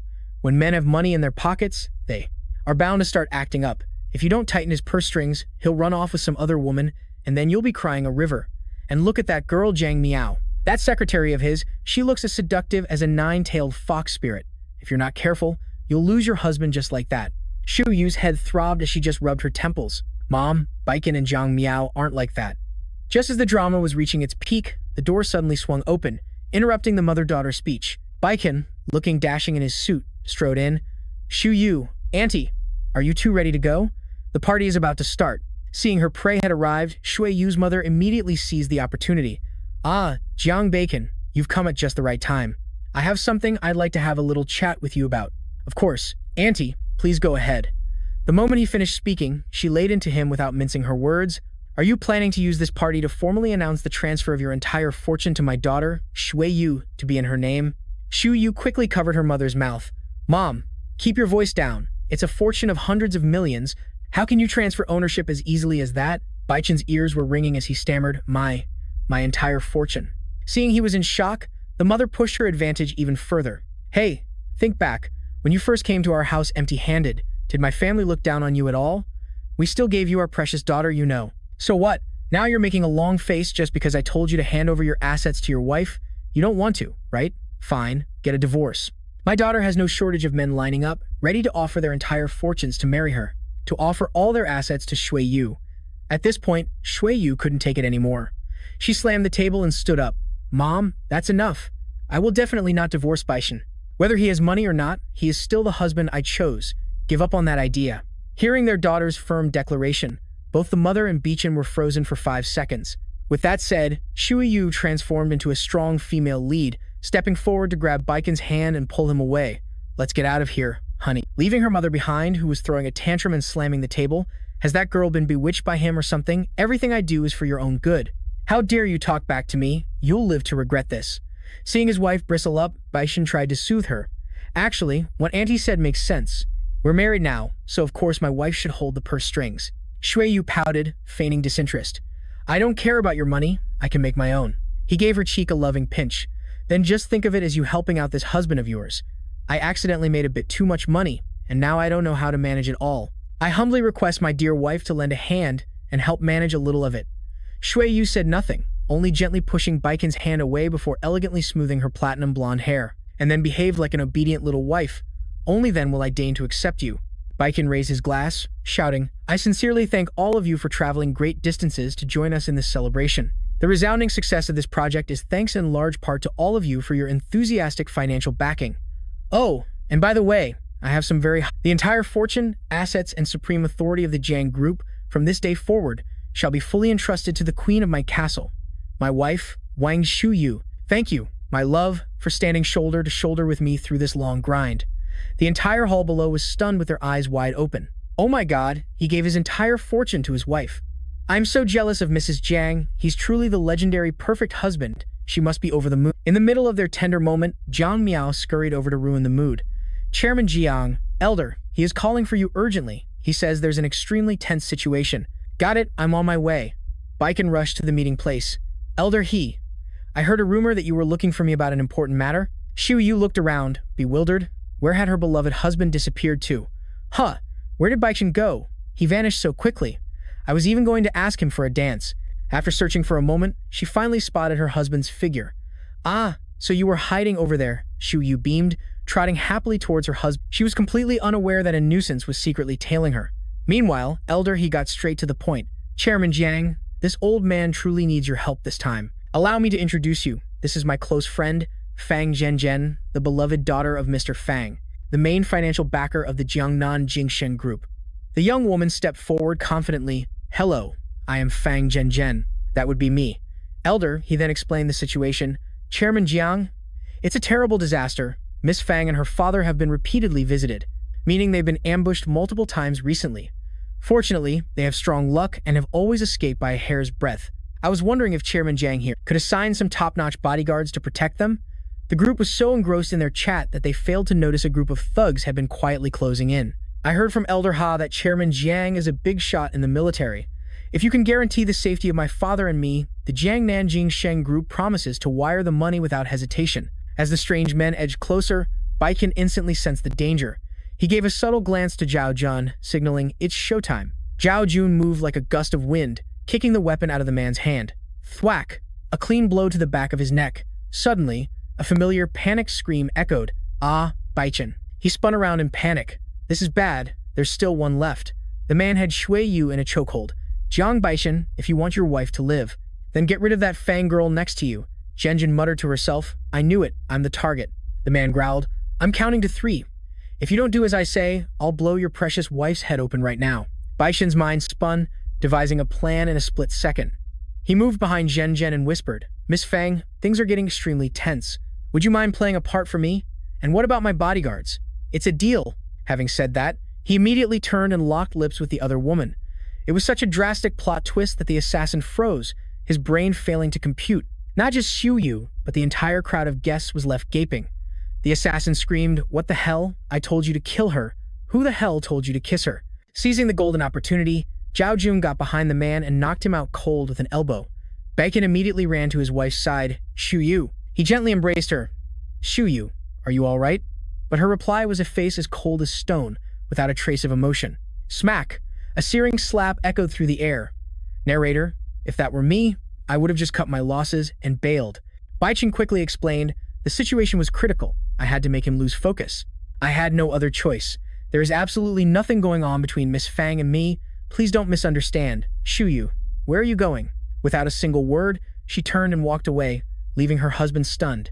Zhao Jun asked anxiously, Boss, should we go after the missus? There's no need. Send a few of our men to protect her from the shadows. As for you, Bei Chen said while adjusting his tie, go smooth things over and apologize to our distinguished guests for this mess of a party. Once you're done, prepare the private jet immediately. We need to fly to Jiangnan to settle the score with that old geezer, Tu Wenhui. And just like that, the two of them had arrived in Jiangnan.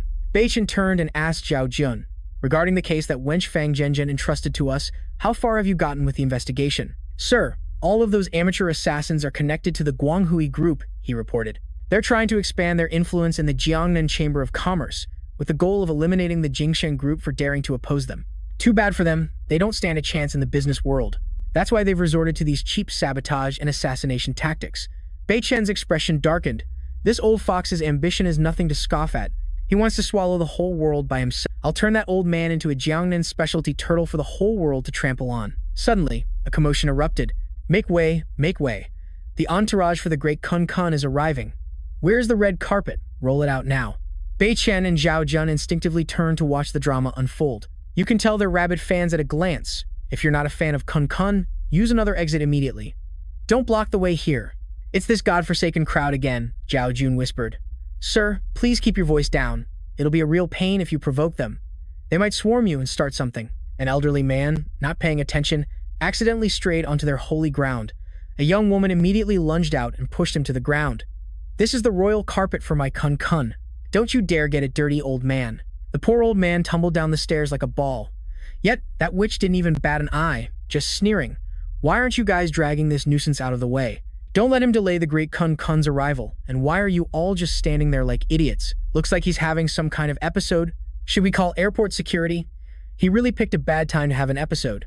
Just drag him into a corner so he's out of sight. Kun Kun's priceless appearance cannot be delayed, just drag him away. Stop. Chen could not stomach this scene any longer. He stepped forward and carefully helped the old man up. Sir, are you all right? That airheaded girl started spouting nonsense again. Hey, are you two done with your little drama? Our idol is about to land, so get lost and clear the area. Chen scoffed, this is a public airport. Since when did it become your private property to section off? Are your eyes just for decoration? Can't you see this old man isn't well? Or is your idol the same kind of uncultured vermin as you, with no sense of respect? You really don't know your place. As expected, he had just poked the hornet's nest. Who are you calling vermin, you punk? What gives you the right to even utter the name of our universe's greatest Kun Kun?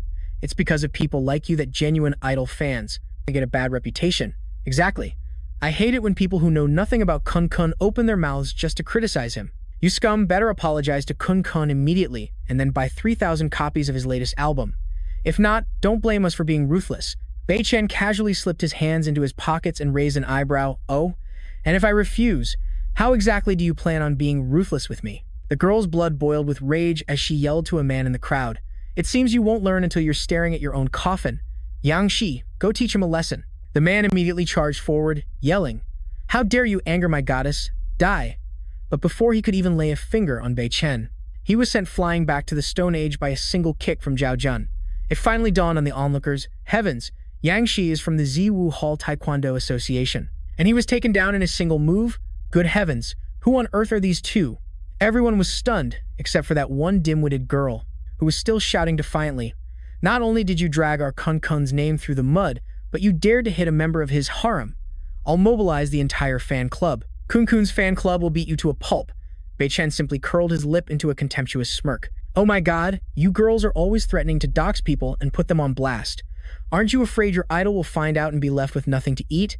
That girl acted completely unfazed. Afraid of what? Our Kun Kun is the king of forgiveness. Okay.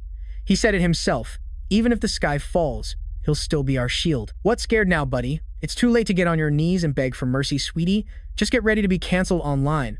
It looks like this guy is about to explode. Ah, so that's it.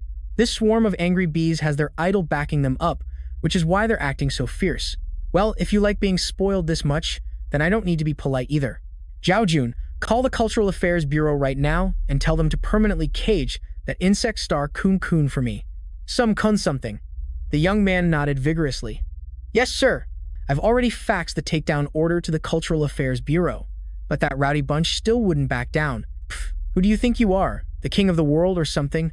My brother Kun has backing as solid as a mountain. You think you can just say blacklist and he gets blacklisted? This guy is so dramatic, I'm laughing my butt off. All talk and no action. The kindest old man on earth spoke up again. Serious young man, I know you mean well. But all this trash talk won't get you anywhere, son. People will just laugh their heads off at you. Don't you worry, sir. When I say I'll do something, I do it. I'm not just bluffing. Just sit back and watch the drama unfold and you'll see. Suddenly, that girl picked up her phone. Low. Her jaw dropped wide open, probably big enough to swallow a whole swarm of fruit flies. What? Brother Kun Kun isn't coming anymore? The show is cancelled too? His posters have all been taken down and used as scrap paper? Oh my god, no way. This has to be an early April Fool's joke. Could it be? That godlike guy really meant it when he said, blacklist? The girl held her phone, her ears perked up, her face as pale as a ghost as beads of sweat poured down. We're screwed, girls. It looks like our great brother Kun Kun has really vanished. Jen's mood plummeted, and the noisy airport suddenly became as silent as a graveyard. Ignoring Chen, who was helping Mr. Sun, the girl collapsed with a thud onto the airport steps, her soul leaving her body as if she'd just failed a final exam. Oh, life is so cruel. Could it be that the words of this judge were the truth? Even though she was fuming inside, the girl had to force out an apology, her eyes glaring daggers at Chen. I was wrong earlier. I was completely and utterly wrong. But when kids act rashly, adults shouldn't hold it against them. My brother Kun Kun is innocent. Please don't muzzle him. Have mercy. Chen sneered contemptuously. For an idol to spoil his fans to this extent, he's not so innocent himself.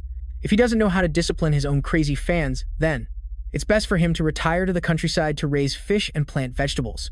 Getting blacklisted is a picture-perfect ending for him. Hearing this, the surrounding crowd was completely stunned, their jaws on the floor. How could you be so cruel to me? I'm a weak, fragile, delicate girl. You're being so unreasonable. While sobbing, Jen rubbed her eyes, planning to use her feminine wiles to seduce the man. With a face that could launch 1,000 ships and this smoking hot body of mine, all I need to do is shed a few crocodile tears and everyone around will automatically take my side. I can't believe there's any man who would have the guts to reject a peerless beauty like me. But life isn't a fairy tale. While the girl was busy putting on her little soap opera, Chen had already helped Mr. Sun into the car. Zhao Jun, who was last, glanced back and threw a savage parting shot. Hey, your fake butterfly wings are falling off. Still think you're a fairy descended to Earth, huh? The girl froze, her face turning stiff with embarrassment. Huh? My curtains? Jen quickly covered her eyes, her face as red as a beet from the sheer mortification. The love-struck guy rushed over to console his crush. Goddess of my heart, don't be sad anymore. If you cry, my heart will break into 100 pieces. Completely ignoring his cheesy words of comfort, the girl turned and chewed him out. It's all because you're so useless. You claim to be a Taekwondo black belt, but in the end, you just got your butt kicked and let them bully me. He stood frozen for 5 seconds. The girl added, do you have any idea that old geezer just slapped my butt? He did what? In the business lounge. Mr. Sun was helped onto the sofa by Chen to rest, but the old man suddenly clutched his chest, gasping for air like a fish out of water, making the young man extremely worried as he quickly checked. Sir, are you all right? He quickly placed his hand on the old man's wrist, starting to check his pulse, like a real traditional doctor to figure out what was wrong with Mr. Sunday. Well, according to the cosmic signals from his pulse, this is a sudden myocardial infarction due to a fatal syndrome. He needs emergency treatment right now, or he's a goner, or the old man would be pushing up daisies by now. Zhao Jun, where are my tools? Hurry up. Zhao Jun pulled out an acupuncture needle in a flash, and Chen immediately stuck it into old man Sun's forehead.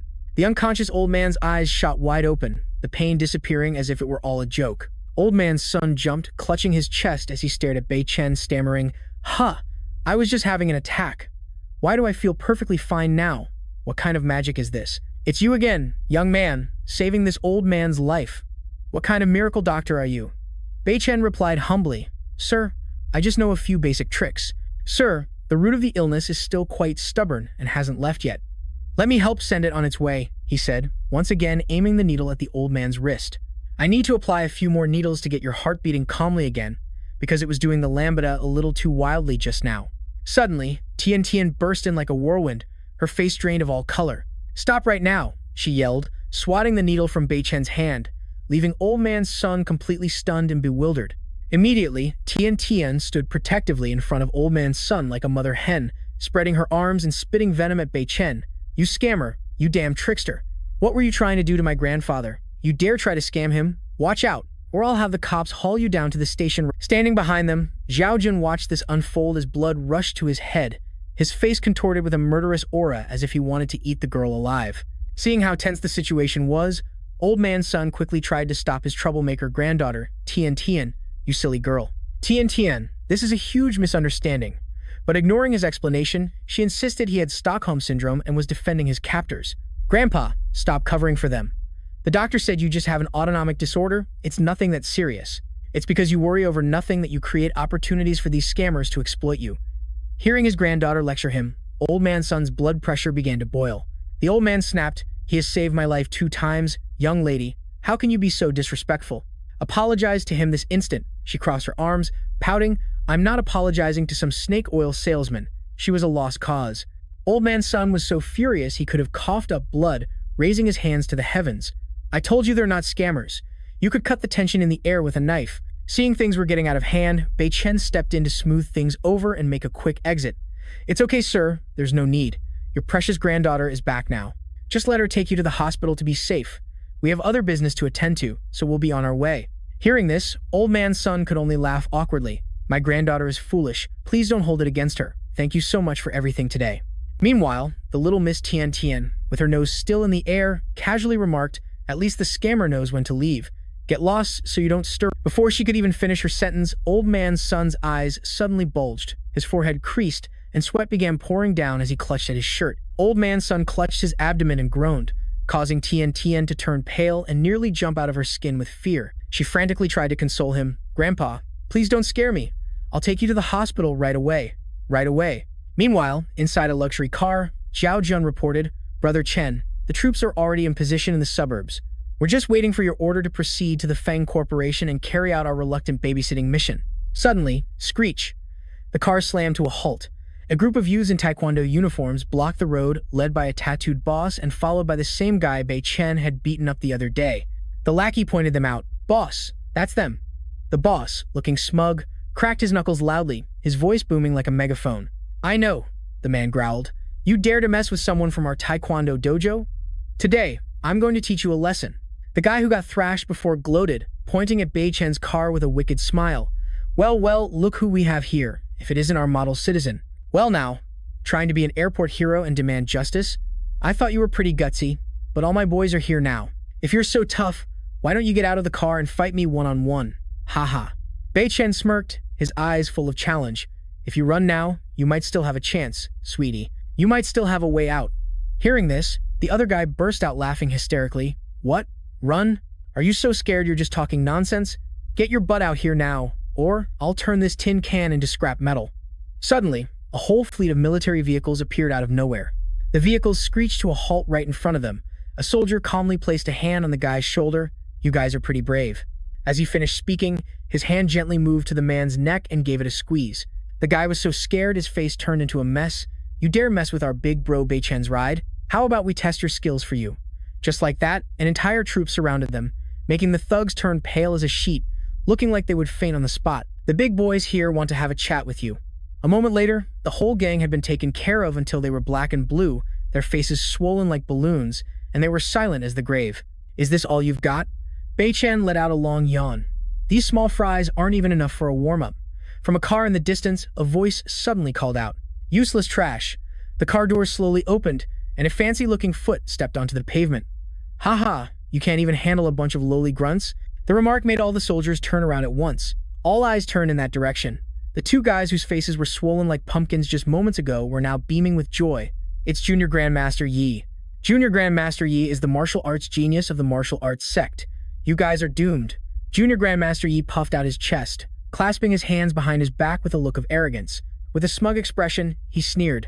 "It looks like this young master will have to handle this myself." He then began to channel his internal energy, putting on a grand display. With just a light wave of his hand, he sent one of Bei Chen's soldiers flying. This performance made Bei Chen a bit surprised. "Oh, quite talented for one so young. Not only is he a cultivator, but he's also mastered internal energy." He took down one soldier after another with a single palm strike. The sight of the whole group collapsing like dominoes made him even more smug. They can't even withstand a single blow. Seeing someone avenge them, the two swollen-faced thugs were ecstatic, yelling, "All hail Junior Grandmaster Yi! Please teach them a lesson, sir. Our dojo will pay double the membership fee to the Chinese Martial Arts Federation." Hearing that cha-ching, the other guy's eyes lit up. A grin stretched from ear to ear. "Double the membership fee? Sweet. All right then, allow me to give these guys a good massage for you." He channeled all his internal energy, growling, "Don't blame me. Blame yourselves for poking the hornet's nest of our martial arts alliance." Before he could even unleash his ultimate move, a hand suddenly grabbed his wrist. Internal energy? It was Bei Chen. What a coincidence. I happen to know a little about that myself. The martial artist flinched, his face bewildered. This guy, when the hell did he get here? Bei Chen simply flicked his hand, and a thunderous slap imprinted 5 fingers on the guy's face, deforming his handsome features. How can such profound internal energy exist in this world? Just a single love tap from Bei Chen sent him flying away. He spun like a pinwheel before flying toward Bei Chen's car. The two disciples' jaws dropped at the sight. In the distance, their genius grandmaster was plastered to Bei Chen's car like a decal. Meanwhile, Bei Chen glanced at his brothers sprawled on the ground and smirked. "All right, you can stop the act now. All of you, get up." He gestured to his men with a wave of his hand.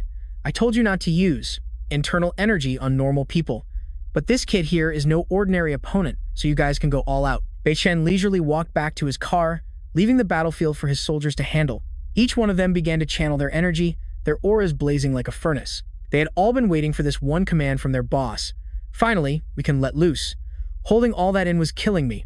The Taekwondo brothers, seeing the terrifying sight, huddled together trembling, then ganged up to corner Wu Dao against the wall, scaring the pants off him. Who was that loudmouth just a moment ago claiming he would take care of all of us?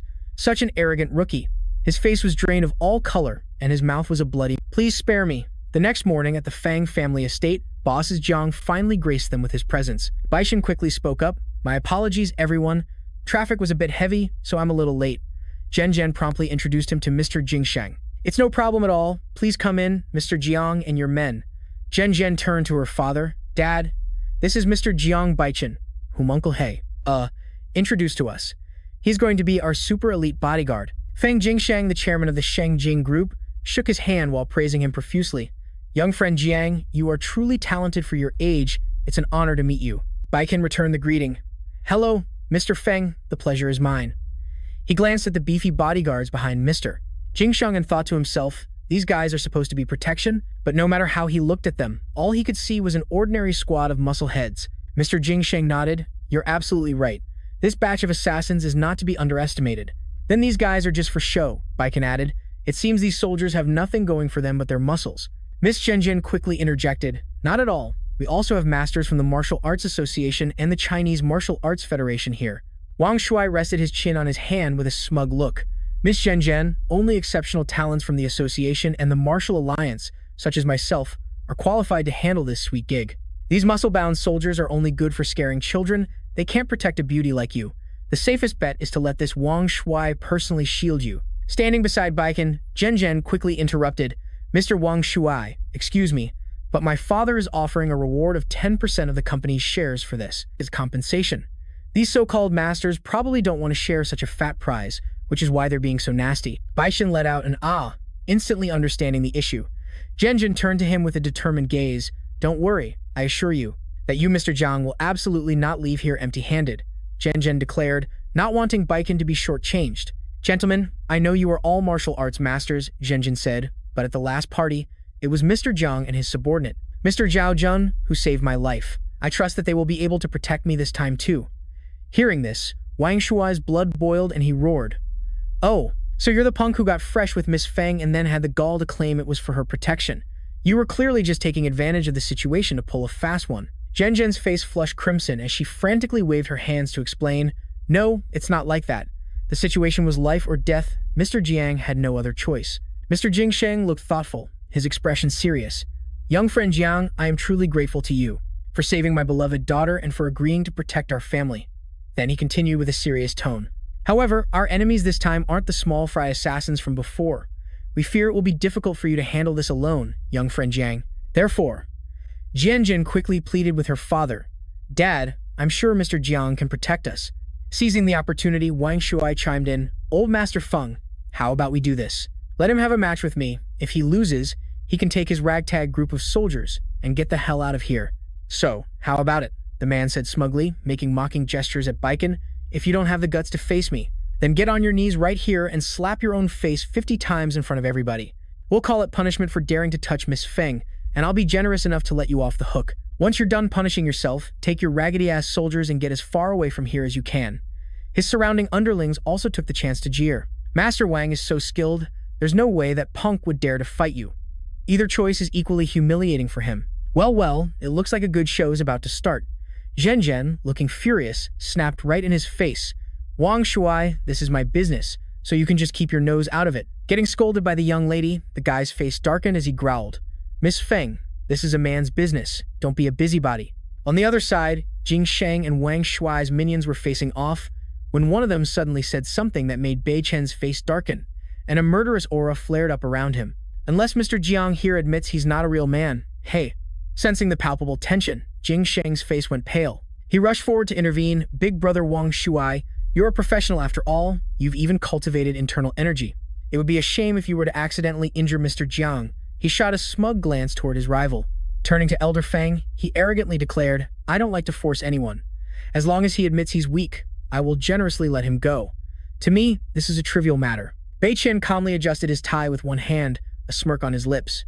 Okay, I'll take you on. His words were as light as a feather. His words immediately made Zhen and Jingsheng's jaws drop in worry, while Wang Shuai laughed in delight, and the surrounding crowd started buzzing with chatter. I heard Wang Shuai is the #1 star of the Yudu Association, who has even mastered profound internal energy. A normal person trying to fight him is just asking to get wrecked. Looks like someone's about to end up in a wheelchair. Hearing the crowd's gossip, Bei Chen remained as calm as if he were taking a walk in the park, his expression completely unfazed. All right then, if I win, you'll take your entire martial arts association and get out of here. Deal? Bei Chen's terms made the atmosphere more heated than ever. Wang Shuai disdainfully raised a finger, wagging it back and forth. A promise is a promise, what's there to fear? But you should stop daydreaming, kid. The word lose isn't in my vocabulary. Today, I'm going to teach you what happens when an egg tries to smash a rock. The atmosphere grew incredibly tense. The minions behind Jinling began to shout, cheering for the beatdown to happen as soon as possible.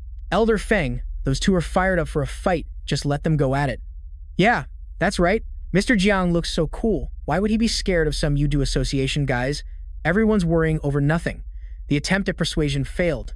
Elder Feng sighed helplessly. Fine, whatever. Please take this to the backyard to settle your scores. And with that, the entire crowd filed outside. Wang Shuai tensed his body, clenched his fists, and took an attack stance. Hee, kid, prepare to get a beating. Bei Chen, however, remained calm with his hands in his pockets, completely unbothered. Please, you go first.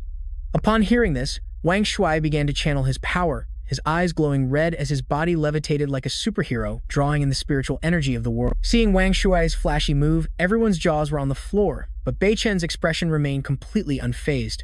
Good heavens, isn't that the legendary Seven Wounds fist of the Yudu Association? They say Wang Shuai has been training that move since he was in diapers. It's over. Mr. Bei Chen Jiang is about to get thoroughly thrashed. As his internal energy kept him hovering in the air, Wang Shuai thought to himself, with a dangerously grim expression, just you wait, I'll use my family's heirloom Seven Wounds fist to smack you on the butt. I'll utterly humiliate you in front of my crush. With that thought, Wang Shuai shot towards Bei Chen. His devastating punch was easily caught with just a single hand. Wang Shuai froze, his eyes bulging. What in the world? With only one hand? Huh? This is my Seven Wounds fist, right? How did he catch it so easily, like catching a dragonfly? This is impossible. The crowd immediately switched sides, erupting in loud cheers for Bei Chen, which made him visibly pleased, while Wang Shuai stood frozen like a statue, utterly speechless. Mr. Wang, your move is indeed very flashy and looks quite intimidating. It's just a shame that it's rather useless. Now then, it's my turn. Bei Chen slightly lowered his left leg, clenching his left hand into a fist, right in front of Wang Shuai's utterly terrified gaze. What? You're returning the favor? Now it's my turn to reciprocate. A thunderous blow sent the guy's mouth spitting out crimson pearls. Before he could even recover, he sent Wang Shuai on an aerial tour with a kick, drawing a perfect parabolic arc before Jinling's bodyguards froze for 5 seconds, unable to process the drama unfolding. Jinling, however, nodded in satisfaction, looking at Bei Chen, as if he'd found his true idol after seeing him give Wang Shuai a Meanwhile, Zhen turned into a true fangirl, screaming and cheering. See, I told you so. Mr. Jiang is the absolute best. As for Wang Shuai's disciples, their faces turned ashen, their hearts shattering into a million pieces. They lamented, "Oh my God, Master Wang Shuai, the most legit one among us, the only one who has cultivated profound internal energy. If even our master got so thoroughly outclassed, wouldn't we small fries just become punching bags for him?" Meanwhile, our protagonist, Bei Chen, casually dusted off his collar and asked softly, "So, was that performance enough to prove that my team is credible enough to take this sweet deal and protect you all?" One of Wang Shuai's disciples quickly threw his 2 hands in the air, stammering, "We surrender. The Brewing Association is officially backing out of this gig." Witnessing the tragicomic scene of the disciples carrying their defeated master away, the Wu Bang stepped forward aggressively, beating their chests and declaring, "If the Brewing Association is too chicken to do it, then let us handle it. We of the Wu Bang are more than capable. The Wu Bang is full of final bosses, the cream of the crop of martial arts geniuses." The disciples behind them nodded furiously. That's right. Our Grandmaster is on his way. Just you wait. Those fancy, flowery moves of that Wang Shuai guy aren't even worthy of carrying our Grandmaster's shoes. An overeager one pointed into the distance, shouting, "Ah, the Grandmaster is here. The Grandmaster has arrived. Brothers, line up and roll out the red carpet for the boss. Quick!" The whole crowd was stunned to see their final boss, Yi Xiaoba, shuffling over with one hand wrapped in a thick white bandage. They swarmed him, asked, "Grandmaster, what happened to your hand? Are you all right?" Grandmaster Yi, his face murderous as if he'd just been robbed, growled, "I'm fine. Who just had the guts to try and steal the Wu Bang's livelihood?" A quick-witted disciple, without a moment's hesitation, pointed straight at Bei Chen, who was just chilling over there. "Grandmaster Yi, it's that group over there. They want to snatch our sweet deal." Hearing this, Grandmaster Yi flew into a rage, roaring, "They dare to mess with the Wu Bang's bread and butter? Do they have a death wish?" But the moment he looked up and recognized the enemy as Bei Chen and his charismatic bodyguards, Grandmaster Yi's face turned from red to green, then to white. Oh my god, what kind of fate is this? It's you guys again. It's such a small world. His disciples, however, remained utterly bewildered, not understanding why their boss changed his tune so fast. They continued to shout provocatively, Grandmaster Yi, teach them a lesson. Show them why hibiscus flowers are red, Grandmaster. Let me first show you why flowers are red. With that, Yi Xiaoba spun around and gave the overeager disciple a thunderous slap, leaving a perfect five-fingered print. Without a second's hesitation, he scrambled over to Bei Chen and his brothers, bowing and apologizing profusely, leaving behind a sea of confused, bewildered. I'm sorry. I'm so sorry. Big bros. My disciples are blind as bats. They failed to recognize that you, gentlemen, are dragons among men. This sweet deal, only people of your stature can handle it. How could small fry like us possibly compare? Then he turned to his disciples and yelled, What are you still standing there for? Pack up and get lost. He continued to grovel. Yes, sirs, I'll take my leave with my men right this instant. Then turning to his disciples, Didn't you hear me? Scram. The onlookers, who were enjoying the show, now had their brains completely short-circuited. Hello, what in the world is going on? Even the ferocious Wu Bang had to tuck their tails and run. Amidst a sea of confusion, only young Miss Jen Jen was beaming, grinning from ear to ear. She puffed out her chest proudly. There, Mr. Jiang has now proven his credibility. Does anyone else have any objections? If no one says anything, I'll take that as a yes from everyone. In that case, my father will seal the deal and transfer 10% of his shares to Mr. Jiang. Consider it a protection fee. Suddenly, a pot-bellied uncle waddled out from nowhere, shooting his hand up to object. That person was none other than Director Chen. I object. He cleared his throat. This kid might know a few moves, but paying him with 10% of the company's shares is insane. It's outrageous. That's right, boss. How can we let some complete stranger with an unknown background just swoop in and take a huge chunk of our company's shares? One of his underlings standing behind him quickly chimed in. The guy added, The boss is absolutely right. The service fee needs to be renegotiated. In my opinion, paying them a few million as a tip should be more than enough. Jen Jen was fuming at this greedy crowd when suddenly a pair of designer leather shoes glided into view, followed by a powerful voice. Stop it. It turned out to be Elder Jing Sheng. He sauntered over to Bei Chen and his squad of grim-faced men, then started his usual speech. What has allowed our Jing Sheng group to skyrocket to where it is today? It's thanks to our rock-solid reputation for trust, not by nickel and diming people. He emphasized again, his voice like steel. I already finalized the 10% stake, so I must fork over 10% to Mr. Jiang here. And to these badass soldiers as well. His gaze was as sharp as a knife as he declared it loud and clear in front of the entire crowd and the bewildered bodyguards. He gestured wildly as he spoke, as if to say, You mean to tell me this massive Jingsheng group, plus all of your lives aren't worth that much?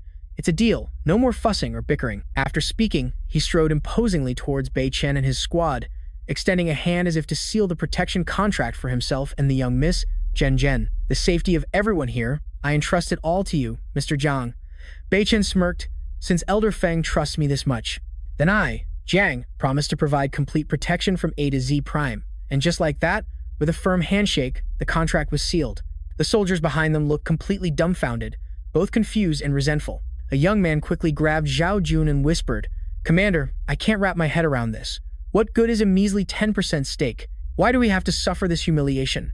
Why does Bei Chen have to swallow his pride and act as a bodyguard for these old men who have one foot in the grave? We are proud men. How can we just stay silent and watch our boss get put down like this? Zhao Jun clapped his shoulder and taking this protection job is just an excuse. Bei Chen wants to use this opportunity to take out the two Wen Hui from the Guang Hui group. After hearing this, the whole group's eyes lit up and they slapped their thighs. Ooh-hoo, so that's what this is about. Our brains really are made of mush. If it helps our boss serve the enemy on a platter, forget protecting these grumpy old men. I'd treat them like fresh young beauties. Another soldier yelled, Exactly. The boss's enemy is a thorn in our side too. If they dare show their faces here, we'll beat them toothless. Zhao Jun quickly put a finger to his lips. Shh. Okay. Keep it down, you guys. Don't cause any unnecessary drama for Bei Chen. Just then, Bei Chen, while adjusting his tie, shot a razor-sharp glance towards Zhao Jun. Are you guys putting on a play? Have your brains gone rusty after just a few days without a beating? Do you need me to push the start button for you to do anything? The soldiers jumped, shouting in unison. Yes, Bei Chen, we will deploy a defensive formation right here, right now. To protect our VIP clients, Zhao Jun didn't waste a second. Turning to bark at the soldiers, What are you waiting for? Get your asses in gear. The entire squad saluted in perfect unison. Sir, yes, sir. Suddenly, Bei Chen's phone rang loudly. The name Shuiyu flashed on the screen. Ah, it was the powerful boss at home whom Bei Chen treasured so dearly. As he was glued to his phone, Zhao Jun furtively peeked over his shoulder and asked quietly, Bei Chen, is the madam still ignoring you? Bei Chen held the phone, his face cold as ice, and decided to decline the call. Yeah, not answering. Looks like he'll have to waste time placating the baby again. He turned and ordered Zhao Jun, after you track the madam's location, report the coordinates to me immediately. Zhao Jun solemnly accepted the order. Yes, sir. Meanwhile, on the other end of the line, Shui Yu was drowning in a sea of sorrow. She stared at her phone as her mind started spiraling.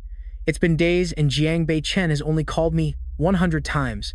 And when I was upset and didn't answer, he didn't even bother to call again. It's true, I mean nothing to him. I'm probably just a wife in name only, just for show. Just as she was lost in her gloomy thoughts, Miss Kai approached with a glass of water, calling out, Vice President Wang. Oh my, is our future Vice President just going to stand there spacing out? The meeting is about to start, the big boss and the entire staff are rolling out the red carpet just for you. Yes, I'm flying over. She dragged her feet while sighing heavily, her face a mask of misery. Why is my life so hard? I originally just planned a trip to Jiangnan to have coffee with old friends and reminisce about the good old days. Who knew my best friend would trick me into this trap, pushing me forward as a scapegoat like this? Shui Yu gloomily recalled the fateful day she set foot in Jiangnan, when Ru Yan clung to her as if she'd found a... That scene still gives Shu Yu goosebumps. Shu Yu, you came to Jiangnan to find me. I'm so happy I could cry. I have a problem right now that only you can save me from. Ru Yan, her face as bright as a flower, gushed out a speech that sounded like a pre-written script. My husband's company is going downhill with no breaks. You used to be so top-notch at managing your family's brand. Please come and revive my husband's company. I'll make him appoint you as vice president right here and now. You can start tomorrow. And so, Shu Yu's first day at work was welcomed with a comedy show from her friendly colleagues. Isn't that Wang Shu Yu? Rumor has it she's the childhood best friend of our boss's wife. Her family's business probably went bankrupt or something, forcing her to flee all the way from Yunshan to Jiangnan for refuge. And yet, she barely arrived and already parachuted straight into the vice president's chair. She's truly the master of connections. The three women huddled together, their tones as sour as vinegar. That vice president position was supposed to be for our Miss Tai, but some distant relative-type girl just swooped in and snatched it. Ignoring it and moving on, Shui Yu treated their words like the chirping of cicadas and walked straight ahead. One woman saw her and nudged the other two. Shh, the main character has arrived. Lower the volume, you guys. Another woman pouted. Why should we lower our voices? If you have the guts to do it, you should have the guts to face it. Is she afraid of people talking?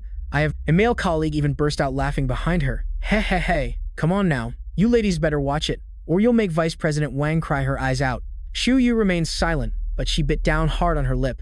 At the same time in the meeting room, President Zhou cleared his throat and began his one-man show. Ahem. I would like to officially open... The main topic is the super project collaboration with PCC.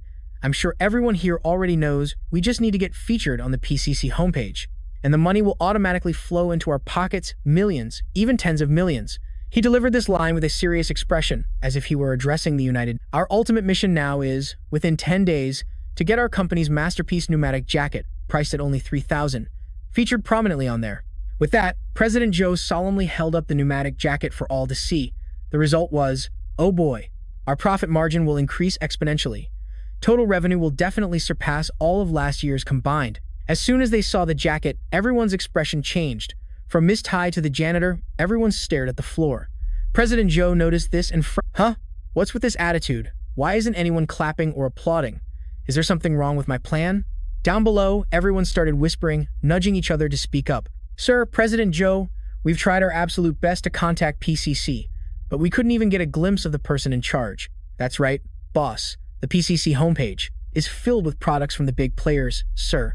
We're just a small fry, up-and-coming brand. They wouldn't even give us a second glance. I think it'd be more realistic to just post it on a third-tier site for now. President Zhou crossed his arms, tilted his chin up, and began his counter-argument. I know it's difficult, but if everything were easy, did I hire you all just to stand around and look pretty?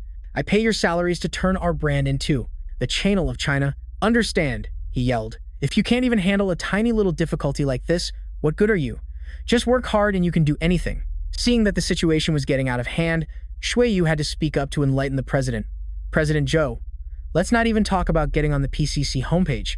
Just with a gaudy, flashy pneumatic jacket like this, I'm afraid customers would run for the hills upon seeing it, let alone buy it. This statement poked the hornet's nest. He glared daggers at her. Vice President Wang, how can you be so short-sighted? This is the exact same pneumatic jacket model as Chanel's. What do you mean customers won't buy it? This is way cheaper than Chanel, at the lovely price of only 3,000 yuan. Your job is to put your heads down and work hard to push it to the top. It's guaranteed to be a blockbuster that will break the internet. Xue Yu could only facepalm in exasperation. My goodness, so how much of a percentage does the boss plan on bleeding to PCC? Boss Joe insisted, sacrifice profits, my foot. We'll just split the percentage according to the usual practice. Otherwise, is our company going to eat dirt? The entire meeting room started whispering like a chaotic market after the boss's cringeworthy statement. No way, our brand is tiny. Who even knows about us? Are we supposed to just bring our products over, hang them up for decoration, and then beg them to sell it for us for free? And who in their right mind would buy this jacket that looks like a stage costume? How could it possibly become a hot trend? The boss's ambition is truly higher than Mount Everest. Seeing the funereal expressions on all the employees' faces, the boss slammed the table with a bang, shot up with her hands on her hips, and roared, "What are you all whispering about? If you have a problem with me, just say it to my face." Hearing this, Miss Tai, as if seizing a golden opportunity, slowly stood up to speak. Boss Joe, I think this idea is indeed a challenge of cosmic proportions, but as long as it's assigned to the right expert, it will definitely be a resounding success. Flattered, the boss nodded in satisfaction. Indeed, only Miss Tai understands me. So, in your opinion, who is the expert capable of shouldering this great responsibility? Miss Tai dramatically pointed her finger straight at Xu Yu, causing the girl to freeze for 5 seconds before coolly declaring, "Of course, it's our corporation's new vice president. Who else could it?" Miss Wang, Xu Yu, me? Me? Seeing that Miss Tai had set the stage, the boss sealed the deal. That's right, Miss Wang. Our Miss Xu Yu was the founding mastermind behind the famous lingerie brand. Her abilities are certainly no joke. Hearing this, Boss Joe nodded enthusiastically. Miss Tai spoke with a sinister, spine-chilling smile. It was crystal clear she wanted to set Xue Yu up to fail as revenge for snatching the vice director's seat. For that reason, let's entrust this mission of the century entirely to our new vice president. What does everyone think? Any objections? The whole crowd raised their hands in unison. I agree. No objections, 100% in favor. A panicked Xue Yu tried to protest. But the boss gave her no chance. She cut her off sharply with a piercing side-eye. Or in other words, is our new vice president actually all bark and no bite? Miss Tai's words made Boss Zhou stroke her chin thoughtfully. While the boss was still pondering, she menacingly pushed up her glasses and added another sarcastic comment that left Xu Yu. She's just a pretty face who relied on her connections to get in here and do nothing. Xu Yu was speechless, completely frozen in place. Miss Tai crossed her arms, smirking triumphantly at Xue Yu. If Vice President Wang here isn't just all for show, then please, show off your skills and enlighten us who have been slaving away here for so many years. Vice President Wang, a newcomer, jumped straight into the VP chair. You must have some earth-shattering talent. Seeing her taunting attitude, she just casually waved a hand. Miss Tai, you don't need to use that cheap reverse psychology on me. This PCC collaboration project, I'll handle it. The next morning, at 10 o'clock on the dot, Xu Yu strode up to the reception desk, waving as friendly as a beauty queen. Hello there. She flashed a radiant smile and introduced herself. I'm Wang Xue Yu, the product director for the brand Eagle's Secret. I have an appointment with your CEO at exactly 10 o'clock this morning to discuss a massive deal. It's about an exclusive collaboration for PCC's next cover issue. After hearing this, the two receptionists, their faces colder than stone and grimmer than a debt collector's, replied curtly with a single word. Oh, Boss Guan isn't in the office today. You should just leave. Despite their openly hostile attitude, she just beamed. Oh, that's fine. I have all day. I'll just plant myself here and wait for your boss Guan. With that, Xue Yu calmly walked over to the waiting area and sat down. On the other side, the two receptionists shot her a death glare and began to gossip. Oh my god. She's so persistent. Is she planning to meditate here or what? Whatever, let her sit there until moss grows. Boss Guan doesn't even have an appointment with her. The clock ticked away until it was 12 o'clock noon. The orange-haired receptionist's eyes suddenly lit up. Oh my gosh, it's 12 o'clock. It's lunchtime, ladies. Let's order a giant, super spicy Haidi Lao hot pot. Oh my god, I'm craving it too. But that place is so popular now. People are ordering like crazy. If we order now, we probably won't get anything to eat until late at night. Suddenly, from a distance, a savior wearing a bunny-eared helmet, carrying bags of food, zipped over to Xue Yu like the wind. Wang Xue Yu, your order is here. Beautiful. Xue Yu waved her hands frantically as if she'd struck gold. Over here, over here. Mission accomplished. The delivery guy vanished and Xue Yu even saw the delivery guy off to the door like he was family. The two gossips at the reception desk glared after her. Huh, it's been since this morning. Why hasn't this freeloader left yet? Not only has she not left, but she's also ordering food to eat here. Does she have the nerve of a thief? Let me call security to escort her out, okay? Just as she finished speaking, Shu Yu suddenly turned back and stared, catching them red. Caught in the act, the two girls were speechless and utterly embarrassed. One quickly buried her face in her phone, pretending to scroll, while the other pulled out a compact. Suddenly, like a food fairy, Shu Yu brought a whole tray over to them, smiling as brightly as a flower. Hey, beautiful ladies, this is the legendary fishing at the bottom of the lake dish that I just ordered. I accidentally ordered 2 portions, and it would be a sin to eat it all by myself. Could you two rescue me? Hearing this, the 2 receptionists' eyes lit up like car headlights as they answered in unison. Wow, it really is the fishing at the bottom of the lake dish that's all the rage online. We feel a bit awkward. Shu Yu's eyes crinkled with a smile. Don't be awkward at all. You have to accept it to make me happy. Refusing such a delicious and rare treat would be a crime against our ancestors. Well, in that case, we won't be polite anymore. So, she waved goodbye and moved away to let the 2 ladies enjoy their meal. Please, make yourselves at home. I'm just going back over there to continue my meditation. As soon as Shu Yu was out of sight, the 2 gossips put their heads together. Hey, maybe we should call Manager Guan and give her a hand? She does seem pitiful, but more importantly, she's so considerate. Yeah, she's both beautiful and generous. Helping her a little is worth it. In some dimly lit space, someone's phone suddenly rang loudly, shattering the peaceful atmosphere. A red-haired woman, in a state of severe fabric shortage, was hugging a blanket and suddenly jolted. Who the hell is calling at this ungodly hour? Manager Guan snatched the phone, his face scrunched up like a dried apple, but he changed his expression faster than flipping a pancake, breaking into a radiant smile as he put the phone to his ear. Hello, what can I do for my little treasure? His voice was sickly sweet. The other end of the line replied, Manager Guan, that lady from the Weiger's secret brand has been growing roots in the lobby since this morning, sir. Why don't you come down and meet her just once? This manager was no fool, and he had a good relationship with the receptionists, so he chuckled, all right. If my treasure has spoken, then just let her come up. The moment the call ended, Manager Guan's angelic face vanished, revealing his true cunning fox nature. He couldn't care less about meeting with that measly brand. I can't believe she used the tactic of bribing my own receptionists. Guanming muttered as he hurriedly put his clothes back on, with the silhouette of a woman still sound asleep behind him. Sigh, if I weren't still in the special care phase with my 2 muses at the reception desk, I would have just rejected her outright without a second thought. Whatever, I'll just let her come up and find an excuse to send her off later. Knock, knock, knock. A knock sounded at the door, and the person who arrived was none other than Shu Yu. She walked in, flashing a professional smile at Guanming, who was sitting smugly. He put on a bossy tone, You're from Weiger's secret? Whatever it is, make it quick. I'm swamped with work. Her eyes lit up with joy as she respectfully placed the folder on the table. Hello, Manager Guan. Thank you for taking a moment of your precious time out of your busy schedule to give me a chance. I'm the person in charge of the Weiger's secret brand, and today I'd like to discuss the proposed brands with you. On the next page of the PCC, while she was talking enthusiastically, Guanming was using his laser-like eyes to scan her from head to toe, and her hands still deftly flipped through the documents, full of hope that Guanming would pay attention. I've done very thorough research. The initial plan for the hot air jacket from Chanel is that we will invite popular TikTokers from Douyin, leveraging their fame to drive traffic to us. She thought the boss was deeply contemplating the strategy, but it turned out his head was full of thoughts, darker than ink. Well, this kind of prime specimen is truly a rare find. His gaze gradually became unusually deep, and his mind began to imagine her work performance in a different environment. Suddenly, Guanming raised his hand, cutting Shu Yu off. Hold on, Miss Vu. I don't want to discuss such a major deal in a crowded place like this. She looked flustered for a moment and pleaded urgently. Boss Quan, my plan is absolutely top-notch. Just give me a few minutes to present it. He chuckled and replied, What I mean is, I heard through the grapevine that you've been waiting for me for so long, you poor thing. How about this? I'll take you to a fancy restaurant nearby to relax. We can sit down, and you can slowly lay out your plan for me. How about that? Tu Yet Vu was overjoyed, thinking to herself that the contract was in the bag this time. Yes, of course. Thank you, Boss Quan. Then let's just go with your idea. All right, let's go while it's hot.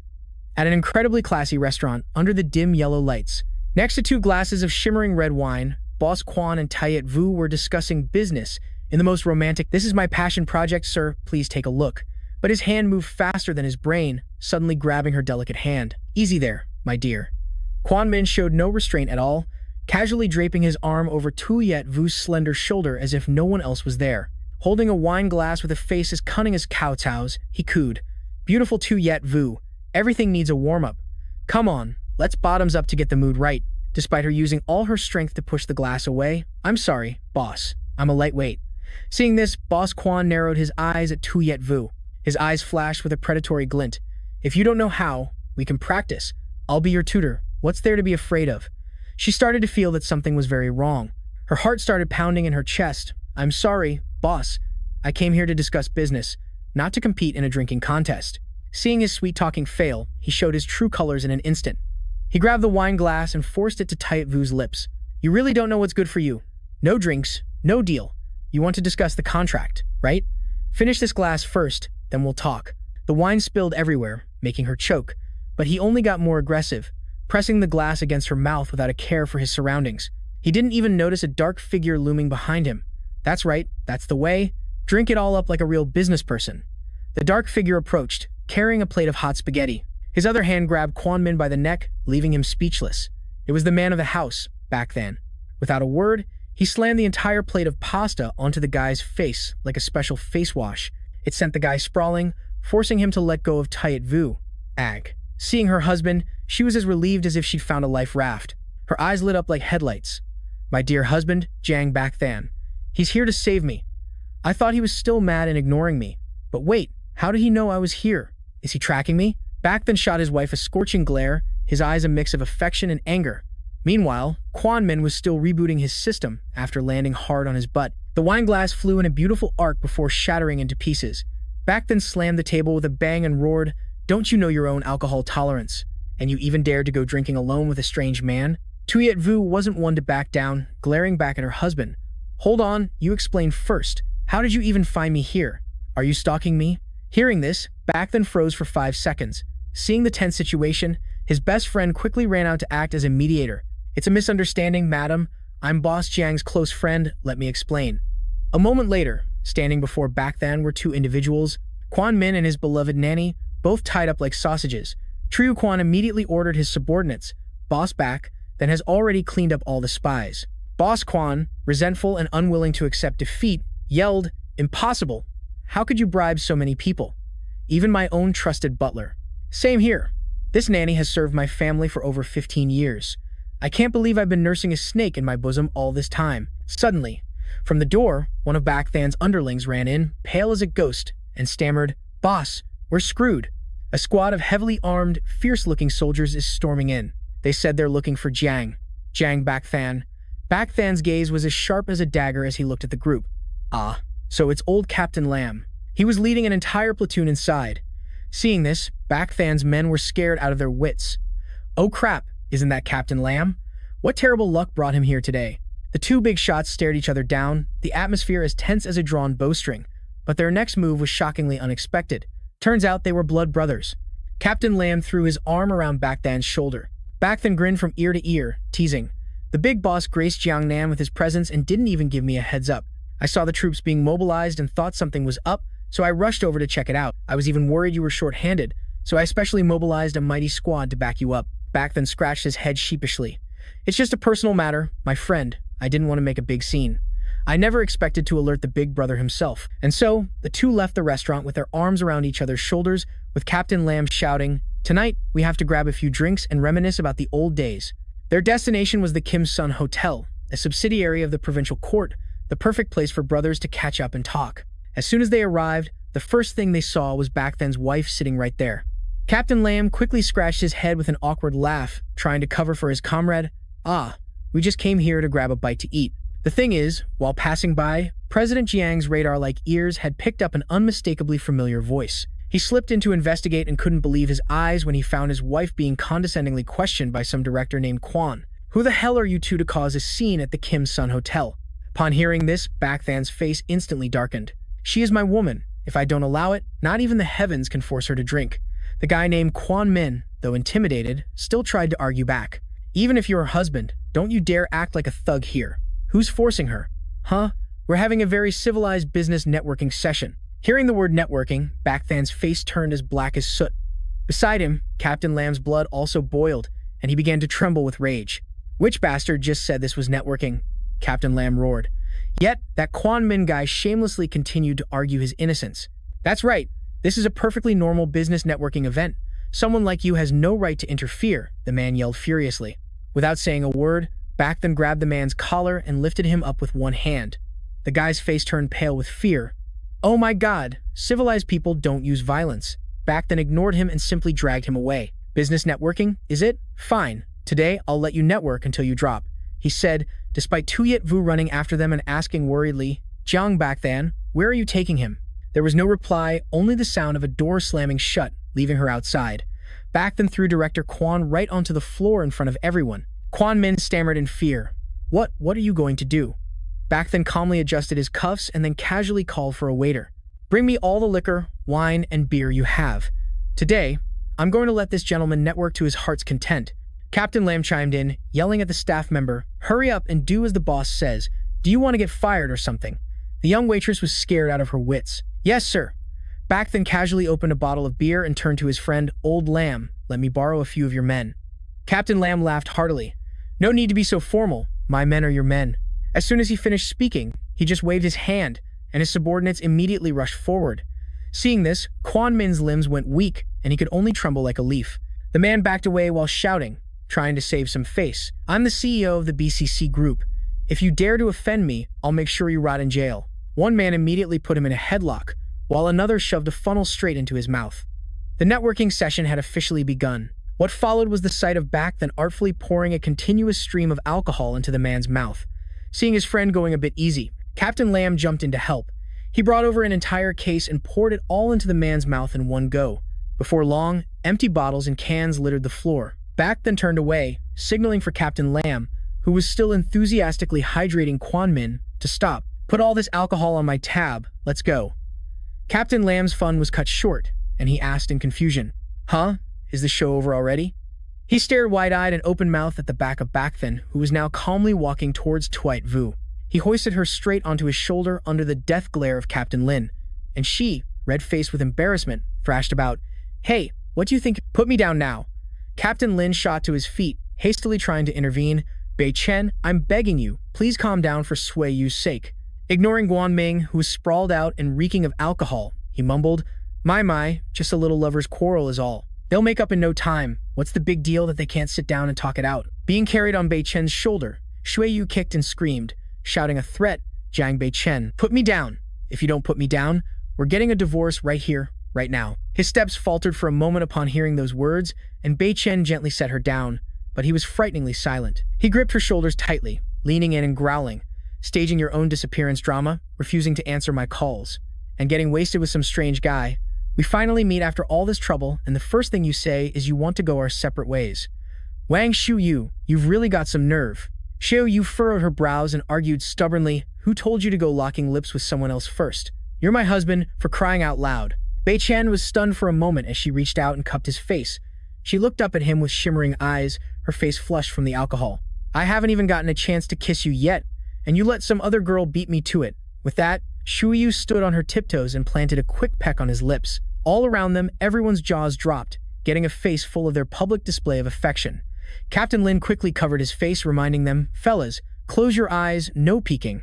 After the kiss, Shu Yu stumbled backward, mumbling, So sleepy, I'm shutting down. Captain Lin silently gave a thumbs up. You really can't underestimate women. They don't give us men a chance to react. Women these days are absolute tigers. Inside the car, speeding down the road, a conversation started. Captain Lin stammered, About that? Jiang Bei Chen. In the car, Bei Chen let Shui Yu rest her head on his lap as he replied calmly, All right, just spit it out. Stop beating around the bush. I figured it out a while ago. You probably didn't look for me today just to treat me to a simple meal. Captain Lin laughed sheepishly, scratching his head. It's true that nothing gets past you. He got straight to the point. Here's the thing. The entire Jiangnan region knows you've paid a visit. Even some of the major families in Jiangnan have caught wind of it. They want to ask through us. They were wondering if CEO Jiang would be willing to grace them with his presence for a bit. Bei Chen frowned and replied, You know, I despise all that social schmoozing and pointless networking. Captain Lin quickly turned to persuade him. I know, but they've already come knocking. What's the harm in meeting them for a bit? The Fan family, one of the top families in Jiangnan, went all out and booked the entire Baiwei Tower just to host you. Bei Chen scoffed, Fine, I'll do it for you this once. There won't be a next time. Captain Lin's face immediately lit up as if he'd struck gold. It's a deal. See you at Baiwei Tower tomorrow at noon. The next morning at Baiwei Tower, in a room where clothes were strewn about like a war zone, A phone screen lit up, displaying 10:15. The girl straddling Kun Kun said in a coquettish voice, "Mr. Kun, should we get right to it? I haven't even showered yet." Suddenly, the door was kicked wide open. The figures of two men strode past. Seeing the steamy scene before them, Chen froze for a few seconds. "My apologies, we're interrupting." Seeing the two turn to leave, the couple in the room hastily wrapped themselves in their clothes. Kun Kun shrieked, "Stop! You two! Stop right there!" He stormed out of the room, pointing at the two men and threatening them. "You better keep your mouths shut and not breathe a single word of this to anyone. Otherwise, don't blame me for sending people to pluck out your eyes and cut out your tongues." Chen and Zhao Jun turned back to look straight at him, then wondered aloud, "Huh, where's that mosquito buzzing from?" Kun Kun stretched his arm up as high as he could, seething with rage. "I'm right here. You think you're so great just because you're tall? If I wore shoe lifts, I'd be as tall as you." Just then, the girl from the room also rushed out, pointing straight at Chen's face. "It's you! I remember now. You're that show-off from the airport the other day." She scowled, turning to tattle to Kun Kun. "Honey, it's that damn guy, the one I told you about. He tricked us at the airport, acting like some big-shot gangster blocking your way. But when we investigated, it turned out to be just some guys from the cultural department pulling a stunt." The girl played innocent, snuggling into his arms and whining flirtatiously. "Sob. And not only that, he got handsy with me at the airport too. Honey, you have to get justice for your baby." He raised an eyebrow, glancing at Chen. "Oh, so it's you? You dare touch my favorite fan? If I don't teach you a lesson today, then I'm not who I am." He roared. "Guards, get your butts out here now." A group of thugs immediately rushed over, and Kun Kun arrogantly pointed straight at Chen's face. "Those guys saw something they shouldn't have. Gouged their eyes out for me," he sneered, pointing. "As for this guy, he dared to get a taste of my fan's goods. Chop off his hands." Chen's face darkened. "Gouge out eyes? Chop off hands? Do you know that intentional injury gets you a few years of free room and board from the state?" He pounded his chest, pointing at himself with a smug look. "The law? That's just to scare the common folk. To me, it's just toilet paper. I'm from the Fan family. And today, my family has even invited a real heavyweight from the military, so I've got some serious backing. Forget gouging out your eyes. Even if I accidentally send you to the afterlife, no one would dare say a single word." The girl next to him snuggled closer, her voice sickly sweet. "My Kun Kun is so cool." Flattered, Kun Kun puffed out his chest and ordered, "What are you all standing around for? Gouge their eyes out for your daddy." The thugs obeyed, surging towards Chen. "Yes, sir," Chen whispered to Zhao Jun. "You handle this. Go easy on them." He replied, "Understood." With that, he leaped into the air, delivering a picture-perfect martial arts kick that sent the entire charging mob flying backward. Seeing this, the couple's jaws dropped in utter astonishment. One move. It was all over in one move? How is that possible? They watched as Zhao Jun began striding towards them. Kun Kun, pale with fear, stammered, "Sir, spare me. How about you come work as my bodyguard? Whatever that guy is paying you, I'll double it." Zhao Jun scoffed, "Oh, thank you for the generous offer." Thinking he had found a lifeline, Kun Kun asked, "So, does that mean you agree?" Zhao Jun burst out laughing. "Ha ha, what do you think?" He took a few steps back, then charged forward, swinging his fist. Instantly, Kun Kun was treated to a non-stop combo of punches from Zhao Jun, flying like a kite with a broken string, slamming into a wall before dropping to the ground with a thud. Meanwhile, elsewhere, seeing a group of people approaching, a man quickly spoke in a flattering tone. "Captain Lin, your mere presence brightens this entire place up." The speaker was the head of the Fan family, Fan Wengshuan, and the woman beside him was his wife, Yun Ru. Yun Ru smiled radiantly. "Captain Lin, why isn't that important personage with you?" Captain Lin frowned. "He had an urgent matter to attend to, so he'll be a bit late. However, my boss has already arrived. Haven't you gone to greet him yet?" The fan couple looked at each other, bewildered. "Arrived already? We didn't see anyone." Suddenly, a guard rushed in from outside, panting, "Master, we have a problem." "Madam, the young master is getting beaten to a pulp." Yun Ru's eyes widened and her jaw dropped.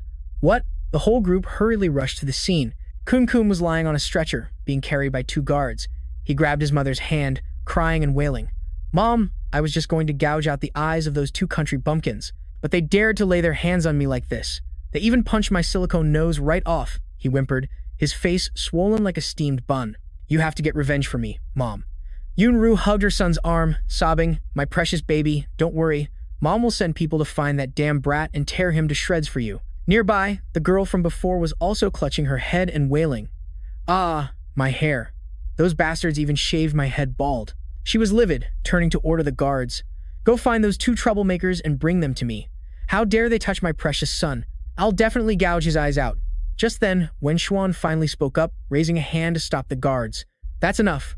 We are hosting an important guest today. We can't make a scene. Other matters are trivial. If we can latch onto that big shot, our family will truly rise. Getting revenge is nothing compared to that. Anyway, I'm going back to receive Captain Lam first. With that, the old man scrambled back, dashing to Captain Lam's side with an extremely fawning expression. Captain Lam, have you managed to contact the big boss? Where is he so we can rush over to pick him up? He gave a sharp glance and replied, no need to pick him up. I just called to clarify.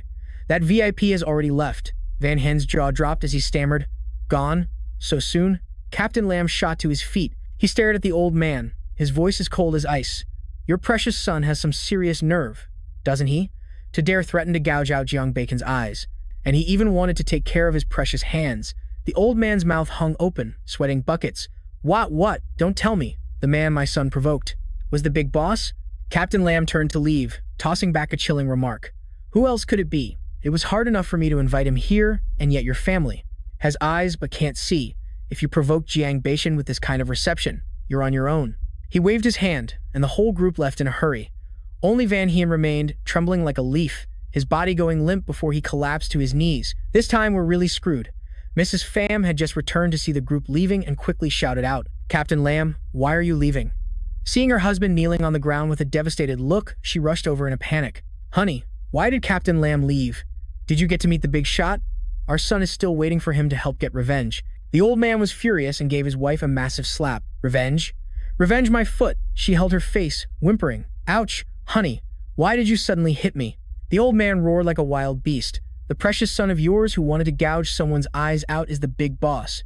Mess with him, and this entire family will end up on the streets.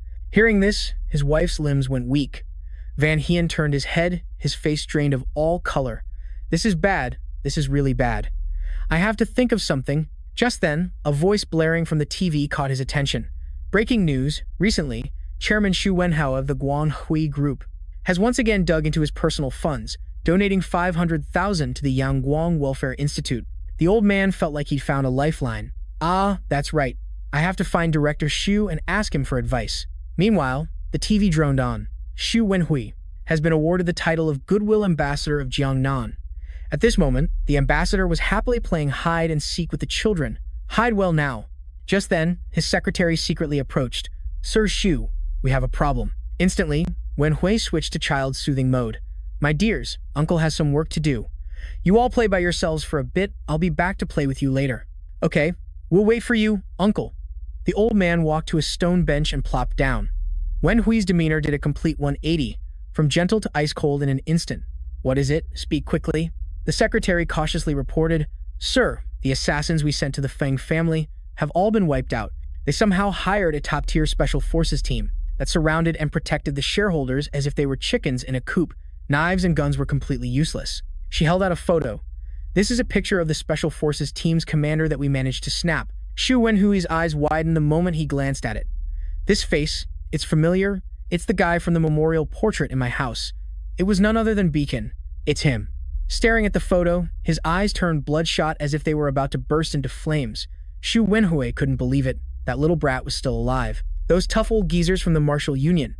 Perhaps it's time to let them stretch their old bones. He casually sipped his tea, watching the children play, but his mind was filled with dirty schemes. Let's see how he deals with these martial arts grandmasters this time. But sir, the secretary said worriedly, those guys from the Martial Union are incredibly arrogant. I'm afraid they won't listen to us. He scoffed, unconcerned. Don't those old men dote on their disciples like their precious eggs? Especially that Yi Wudao.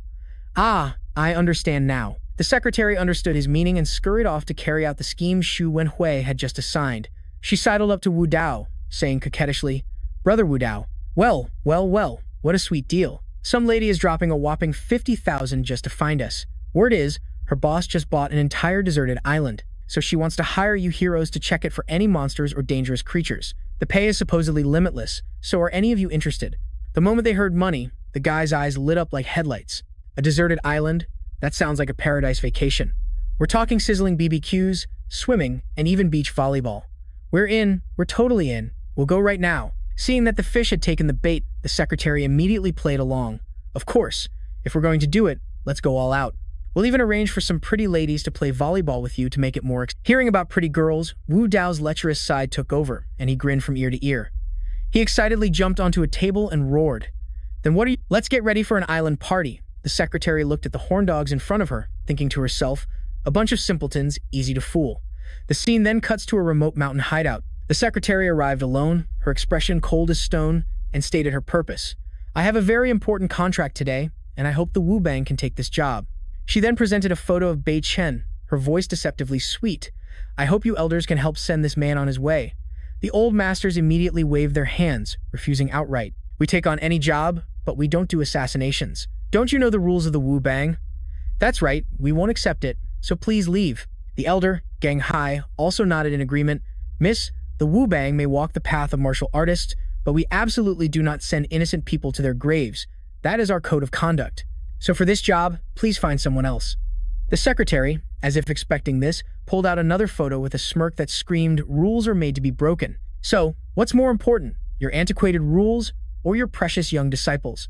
The moment the elders glanced at the photo, they flew into a panic. Oh my god, that's Wu Dao and his crew. What? What did you do to them? She simply gave a mysterious smile, not bothering to answer. Take your time and think about it. Give me your answer tomorrow morning. We'll be waiting for the good news. All the elders' faces turned pale, and the tension was palpable. We're screwed. How did Wu Dao get caught? If we really take this person out, the Wu Bang's righteous reputation is ruined. But if we don't, Wu Dao and his crew are finished. Without hesitation, Gang Hai slammed his hand on the table and rose to his feet. I'll send that brat off myself. The others quickly tried to intervene. Elder Gang Hai, don't be rash. This is a bad idea. That goes against the very principles of the Wu Bang. We know you're worried about your nephew, but without a word, old Gang Hai silently removed his outer cloak. Gang Hai declared loudly, as of today, I, Yi Gang Hai, am officially out of the Wu Bang. Whatever I do from this point on has nothing to do with this group. Meanwhile, on the deserted island, here boys, catch my love ball.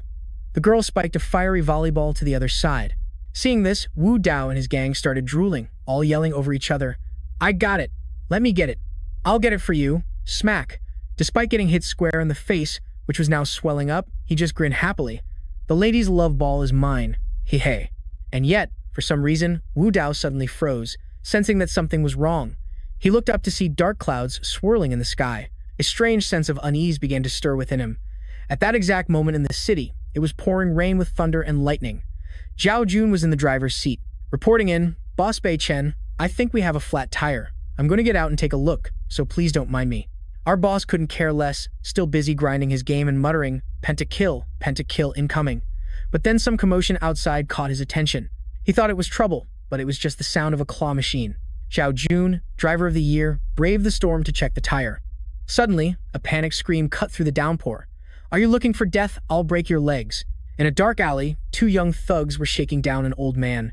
Hey, old geezer, fork over everything you have right now, otherwise, we'll send you to meet your ancestors. Zhao Jun's inner hero awakened. Without a word, he launched a flying double kick that sent the two punks flying several yards. Once they were dealt with, he hurried over to help the old man. Sir, are you okay? Oh, thank you, you chivalrous young man. And yet for some reason, after saying this, the old man gripped his hand tightly, his eyes gleaming The old man then produced a tattered book out of nowhere. But hold on, did anyone else notice his beard just changed color? He sized up Zhao Jun from head to toe and declared, Young brother, I can tell your constitution is simply extraordinary. You are truly a once-in-a-10,000-year martial arts genius. I happen to have an heirloom secret manual, and since top-shelf stuff here, honey, just $100, final offer. Ah, it seems our boy Zhao Jun just finished downloading his IQ and realized the whole crowd was getting scammed by the old man. Truly, the older the craftier. A real A-list. Hey now, the old man is picking our pockets, so why are you getting physical with us? Oh, I see. Our Uncle Shen is still keeping his cool, just casually giving the old man a 4K glare of contempt. I'm dirt poor too. I only have 5,000 in my pocket. Take it and turn over a new leaf. Stop scamming people. It's a terrible sin. And just like that, Zhao Jun suddenly sprouted wings, his halo shining as bright as car headlights. The entire crowd was frozen for 5 seconds. The old man immediately switched to hoarder mode, clutching the wad of cash like a mother holding her child.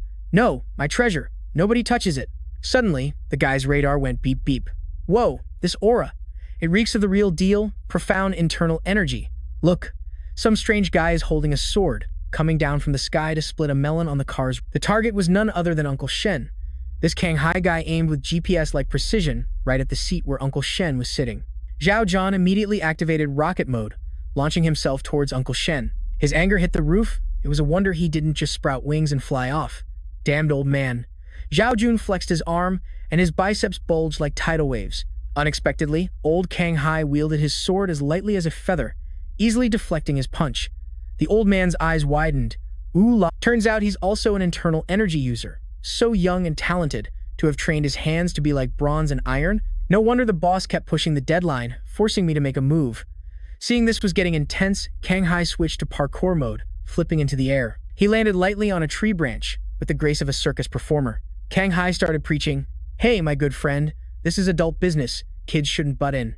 My KPI doesn't include the lives of innocents, so you'd best not interfere. But the way you greeted Uncle Shen just now, Zhao Jun just couldn't stomach it. Get lost." He furiously charged in, unleashing a combo of strikes, forcing Quang Huy to struggle against the spam. Bracing against this young man's rage was utterly exhausting. The old man thought to himself, "At this rate, this job won't be done until the cows come home." So Quang Huy played dirty, somehow managing to transfer the damage to the onlookers behind them. Huh? Ah! While Zhao Jun was busy being a human shield, the old man unleashed a decisive blow. He managed to cover for the team, but the price was taking the full damage. The old man's entire combo was delivered straight to Zhao Jun's gut. The pain crushed his spirit, and he collapsed to the ground, shaking like a leaf. Quang Huy glanced over, assessing, just as I predicted, aside from his hands. The armor on the rest of his body is still too thin, not a high enough level to block my sword chi. He approached, looking smug. "See, if you hadn't meddled in other people's business to save that old beggar, you wouldn't have gotten lightly scratched like this. You really are a good kid. Now sit tight and play there. Don't run around and get in the way of adults working." Zhao Jun remained defiant. "Like hell. I'll let you touch Uncle Shen." As soon as he finished speaking, the old man didn't waste any more words. Asterisk Xing asterisk. He gifted him a genuine skewer. "Quang Huy struck as coldly as your ex. I was kind enough to warn you, but you didn't listen. Well then, I'll just have to send you off with him so you'll have some company." He coldly pulled out his sword, blood splattering everywhere. But wait, this is the first time we get to see Zhao Jun's windows to the soul in uncensored full HD? Goodbye, kid.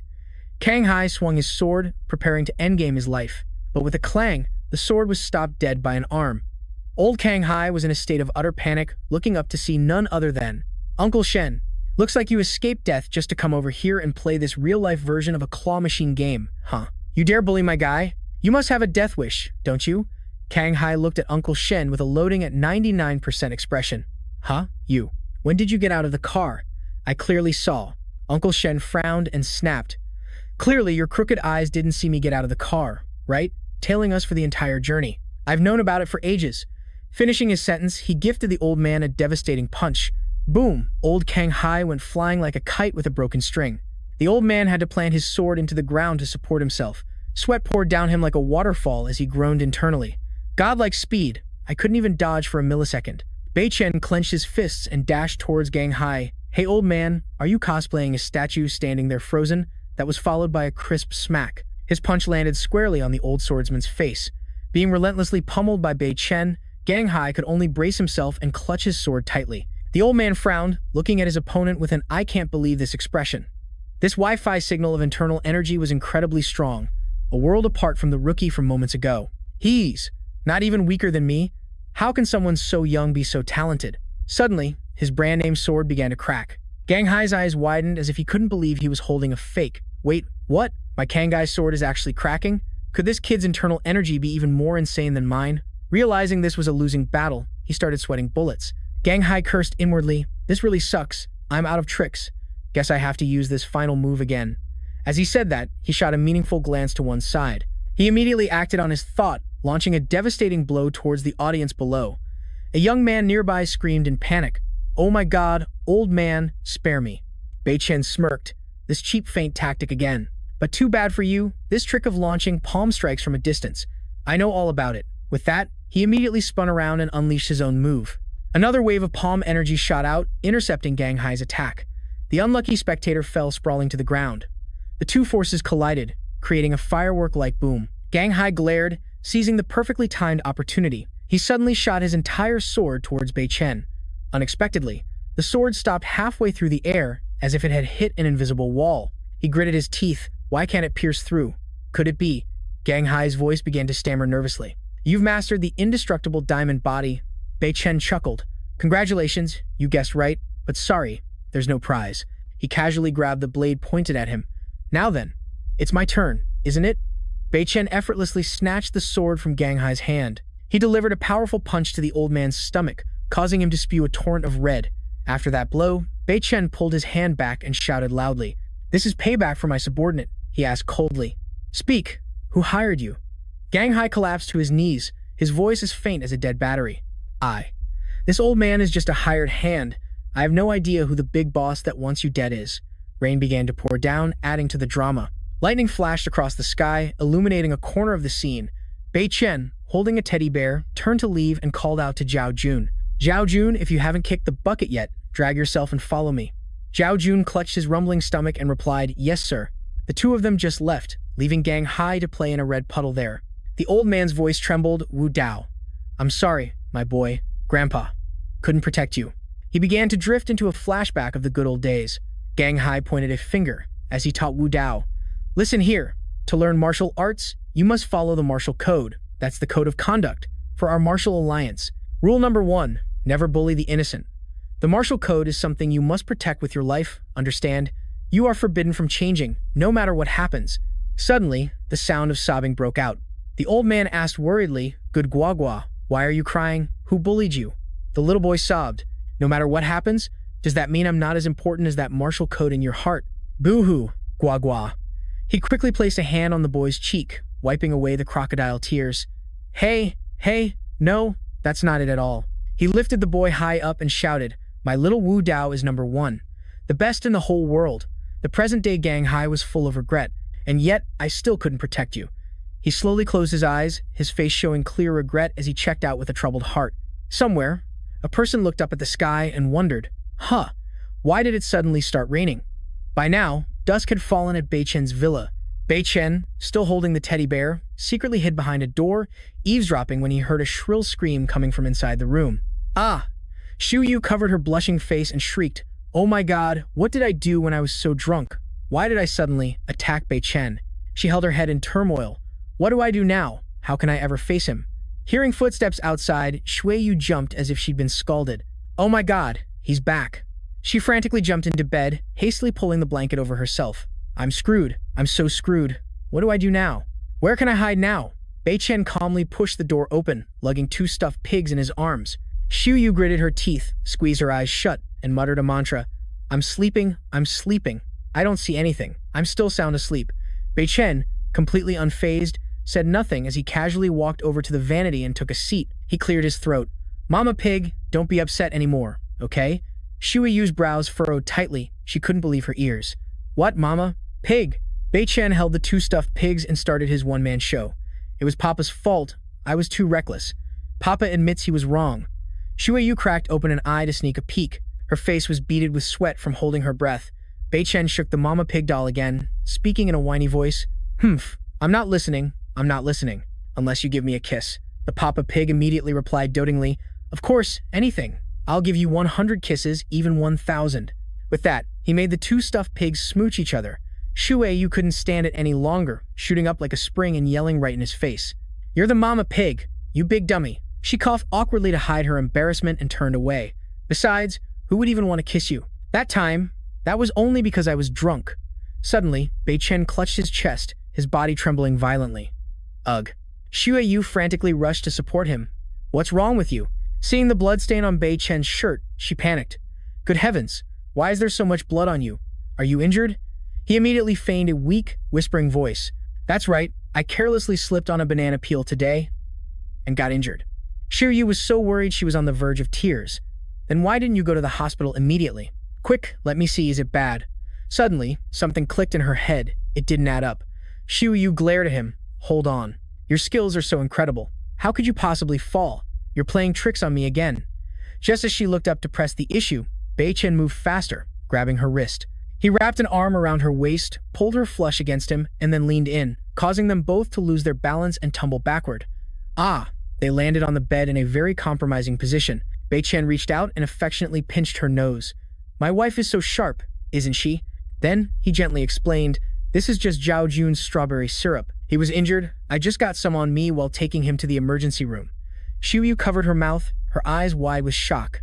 Injured? How? Was it like the incident at the last party? Someone trying to stir up trouble? Bei Chen leaned his face in closer. He gazed at Xiuyu with utmost adoration. Don't worry, it's just a noisy little cricket. I can handle it. But it would be best if you don't go wandering around by yourself these days. Be good and stay at home for me, okay? Xiuyu's face turned bright red as she quickly averted her gaze. Okay, I know. It's not like I can help anyway, so I'll stay home and out of trouble. But you have to be extremely careful too, you know? He smiled and replied, Then Bei Chen's gaze shifted, and his tone suddenly grew serious. And one more thing. About the party last time. I'm sorry. He suddenly leaned down, his forehead touching hers. I wasn't mindful of your feelings. It won't happen again. Will you forgive me? She looked at Bei Chen, her heart swelling with emotion. About that, I was at fault too. Her voice softened considerably. You were only trying to save me then. I shouldn't have gotten so upset and stormed off to Jiangnan like that. Bei Chen's face lit up with delight. So you forgive me then? Blushing furiously, Xiuyu mumbled, we'll have to see how you behave. He inched closer again, one hand slowly sliding under her dress. Behave? Like this? She blushed and turned to push him away. No, but Bei Chen was quicker, grabbing both of her hands and pinning them above her head. What? You don't want to? It's about time we made a little piglet. With that, he leaned down and locked her lips in a kiss. At that very moment, the phone on the table buzzed softly, the screen lighting up with an incoming call. A text notification from Zhao Jun popped up. Bei Chen, we're in deep trouble. Something big is going down. 3 missed calls. Just as Bei Chen and Xiuyu were reaching the climax, the phone rang insistently, shattering the atmosphere. Just as things were getting good, someone had to ruin the mood. He shot up and grabbed the phone, a murderous glint suddenly appearing in Bei Chen's eyes. He growled into the phone. What is it? The person on the other end immediately yelled, Boss, it's a disaster. Everyone's in trouble. You need to get to the Feng residence now. The scene shifts to the Jiang family villa. As soon as he arrived, Zhen frantically ran over. Mr. Jiang, I don't know what your men ate. Suddenly, they all collapsed. Some are puking their guts out, others have a bad case of the runs. Bei Chen's eyes were fixed on the pile of food as if he wanted to burn it to a crisp. Have the food samples been sent for testing? Zhen quickly replied from the side, Yes, sir. The results should be back any minute now. Paying no attention to her, he was lost in his own thoughts, his face grim as he mused. Could this be related to the assassination attempt from earlier? An assassination plot via the digestive tract? No way, the Two-Wind Society isn't that smart. All the spies in the Feng family have been rooted out, so was it a kitchen ghost who did the poisoning? Suddenly, a guy scrambled in, shattering his serious detective-like atmosphere, and hastily reported, Miss Feng, the test results are in. The man glanced at Zhen and continued, We've checked everything. The culprit was some expired nightmare tofu that they ate, which caused the food poisoning. It's just a minor digestive issue. A few pills to stop the runs should fix them right up. Hearing this, her jaw dropped. What? Stinky tofu. My kitchen only serves gourmet delicacies. We'd never have that. Pungent dish. Just then, from behind them, one of the victims trembled and whispered, Bei Chen, I know what happened. This was followed by an image of a mountain of cleaned-out, stinky tofu containers. Seeing this, Bei Chen's face turned black as the bottom of a pot. He turned to the guy and hissed through his teeth. Spit it out. Did you all get greedy for a cheap deal? Buy 3 boxes of stink bombs to eat and end up with a collective case of the runs. The man trembled like a leaf. Yes, sir. I never expected the quality of stuff from that PCC company to be so reliable. If I had known, I would have bought from PTTU instead. Their reputation and quality have always been top-notch. Suddenly, Bei Chen's expression became extremely grim. He lost control and roared, I think your brains have all been flushed down the toilet. Everyone, assemble. Hop on 1 foot around the villa for 300 laps. Anyone who dares to take a bathroom break before finishing is done for. The men's faces turned green, but they still shouted in unison. Yes, sir. At the front, the group hopped and groaned. Brothers, the back door can't hold on much longer. Hop faster so we can go release the flood. Bei Chen stood behind them, turned to Zhen and said casually, I'm usually a kind and easygoing boss, so I apologize for letting Miss Feng witness such an unsightly scene. I'll stay here and watch over them until they recover. Seeing this, she giggled. It's all right. Your men are quite spirited.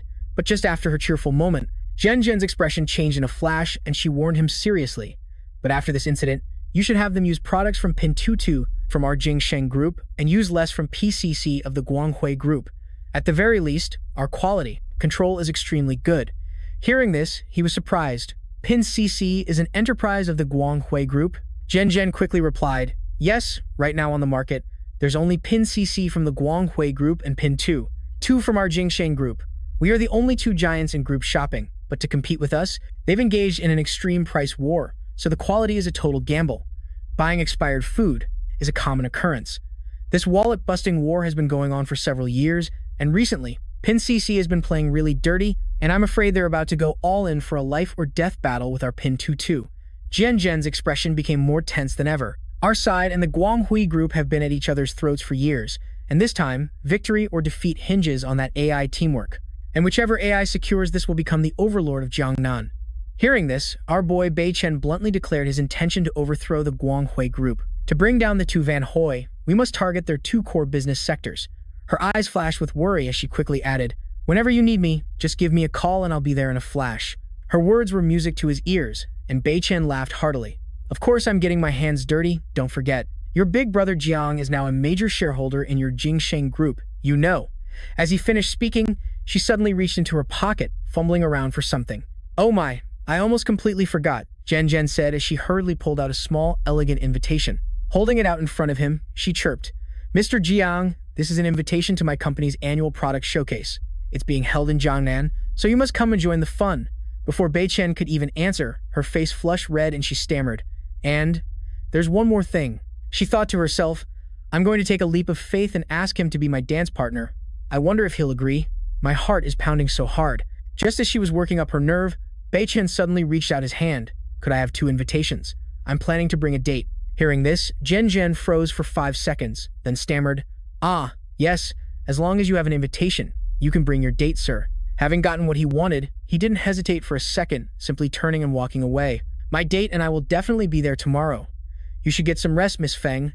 I'm going to check on how my soldiers are doing. Zhen stood there as if struck by lightning, her heart shattering into 100 pieces. The next day, at a lavish banquet hall, while everyone was celebrating wildly, our dear Zhen was sulking in a corner. Suddenly, a gentleman approached her and elegantly extended his hand. Miss Feng, would you do me the honor of having this dance? However, she rejected him flatly. I'm sorry, I'm not feeling well today, and I'm not in the mood for dancing. That's what she said, but in her heart, she was utterly devastated. If only he were the one asking me.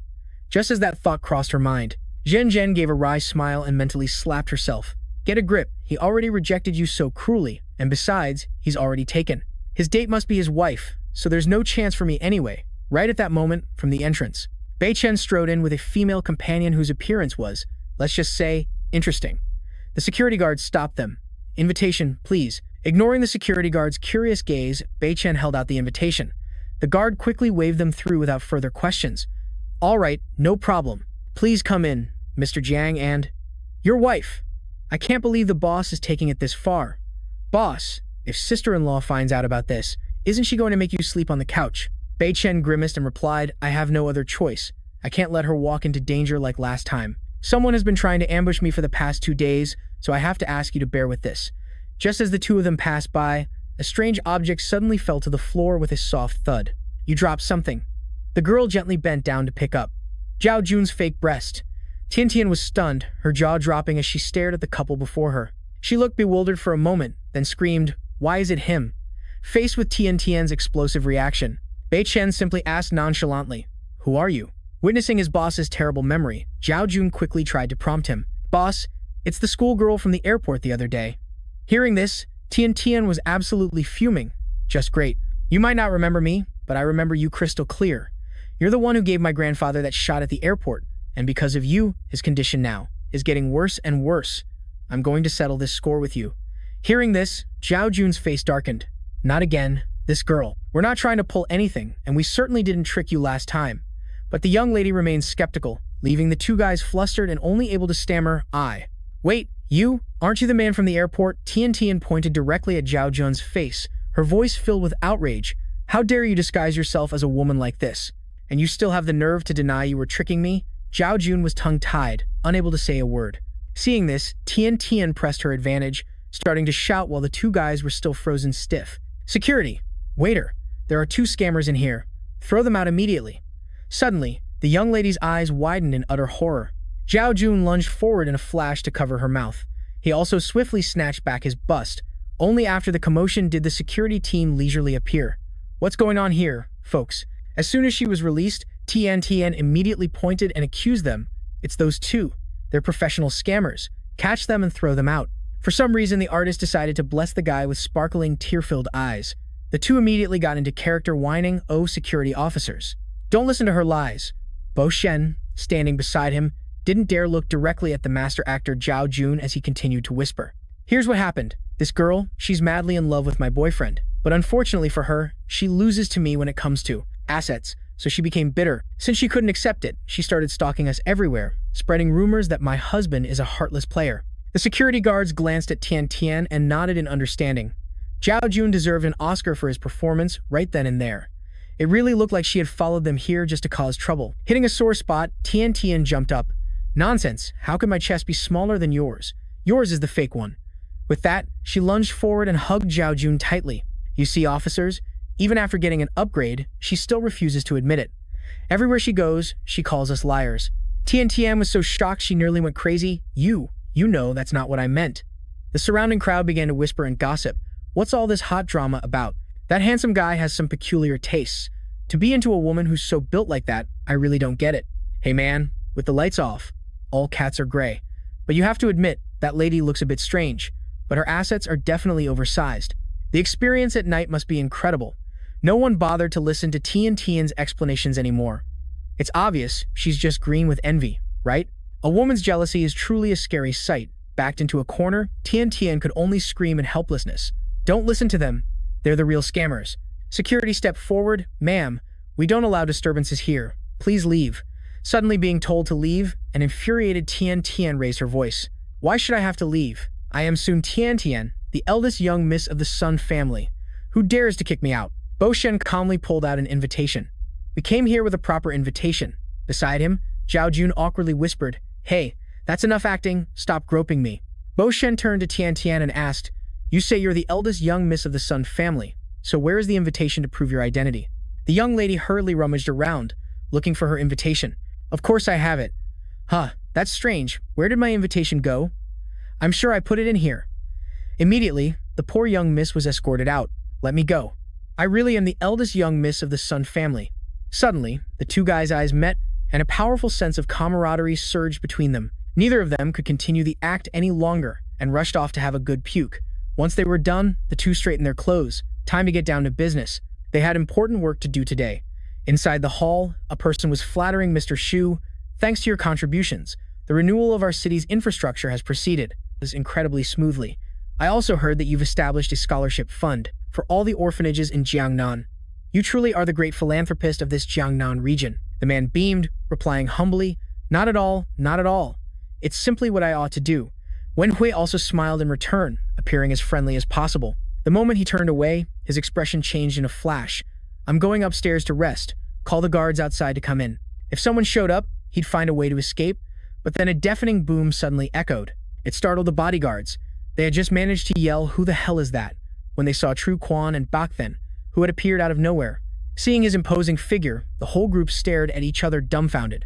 Bac Than glanced at them and smirked, and all that was left were agonizing screams. What do you people want from me?"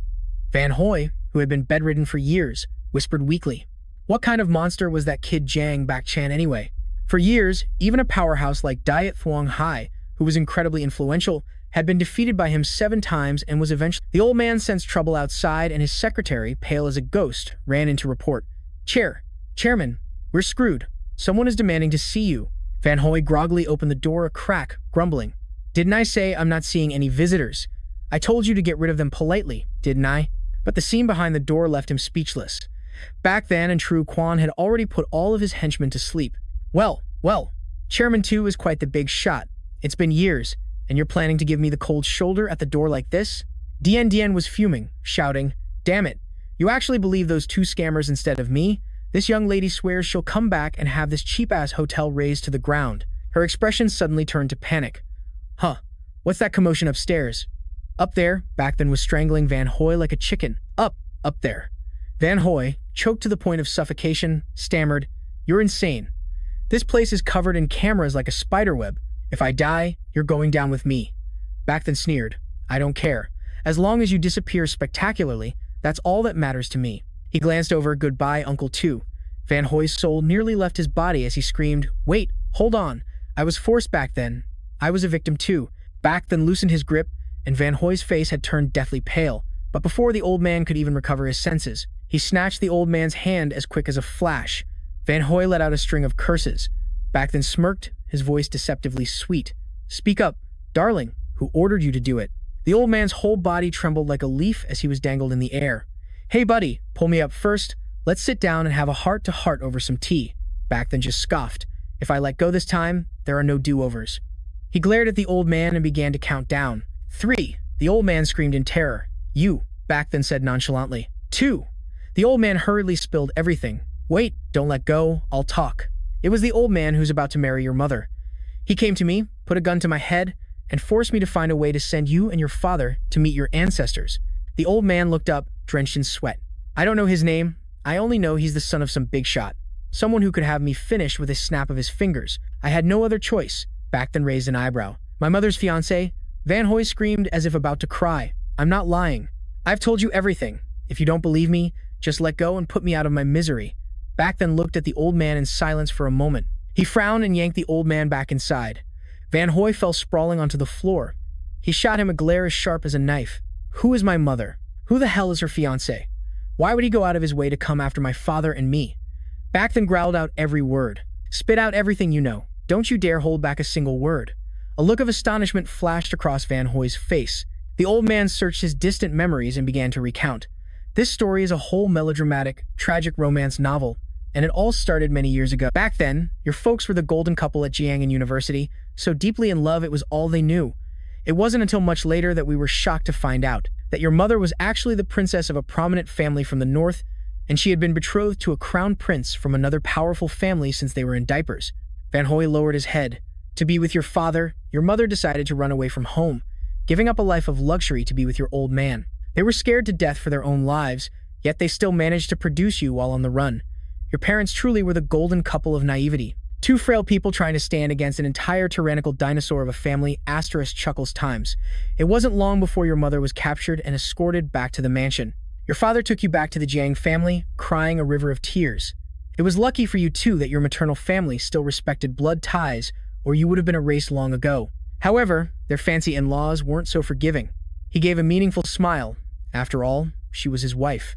And she even came with a bonus's child from another man. "Do you think the noble husband would let you and your father live in peace?" Wen Hui looked at him, his face changing colors like a chameleon. "So they came to me, giving me the KPI to clean up you and your father completely. Yet our boy Bei Chen remained stone-faced, giving a razor-sharp glance. Just as things were heating up, the blaring sirens of the boys in blue echoed from a distance. All 3 of them turned their heads in confusion to see what was happening. Some nosy Parker was pointing frantically upstairs, rambling on and reporting, "Officers, up there. I swear I saw someone get kicked right out of the building. And there's also some hero inside making mincemeat of people." Seeing the blue uniforms, the crowd gathered in clusters, their jaws dropped. "Huh, what's all the commotion? Why are so many cops here?" Something bad was definitely going down. The police officers started knocking on every door, asking very politely, "Excuse me, have you noticed any strange occurrences in your room?" The guest looked as bewildered as a deer in headlights. "Huh? I didn't notice anything. Please open the door for a routine spot check. We appreciate your cooperation." Wen Hui's face went pale, his smile looking more like a grimace. "These officers have impeccable timing. What do we do now, son?" Bei Chen was unfazed, silently escorting the little gun lying on the bed out of the room. Outside, an officer let out a long sigh. "We've searched until our legs are about to break, but we haven't found a thing. Maybe that girl was cross-eyed and saw it wrong." The other officer was also exhausted but tried to rally their spirits. "One last room to go. Let's do this, guys." So the 2 officers dragged themselves to the final room, knocking on the door as per protocol. "Hello, routine check. Please open the door." The door slowly creaked open, and Zhao Jun bowed deeply with extreme politeness. The 2 officers froze for 5 seconds, because what greeted their eyes was the sight of Bei Chen and Wen Hui exchanging martial arts moves in a very friendly manner. Bei Chen blinked and asked with a wide grin, "Huh, what's all the commotion, officers?" The 2 officers stepped inside, glanced around the room, and replied, "Well, someone filed a report, suspecting some great hero was cleaning house on the upper floors. Is there anything unusual here?" Bei Chen put on a great act, his face showing extreme horror as he turned to Wen Hui. "Oh my god, is it really that terrifying, uncle? I haven't seen a single unusual thing. Uncle Wen, did you see anything? The old man just kept his head down, stammering, no, no. I didn't see anything. The officers turned to leave. Sorry to bother you. Please continue your sparring match. He waved, smiling as brightly as a flower. You've worked hard, officers. Goodbye now. The moment the door slammed shut, Bei Chen spun around, a wicked smirk on his face. Hey, Uncle Wen, don't look at me with such an affectionate gaze.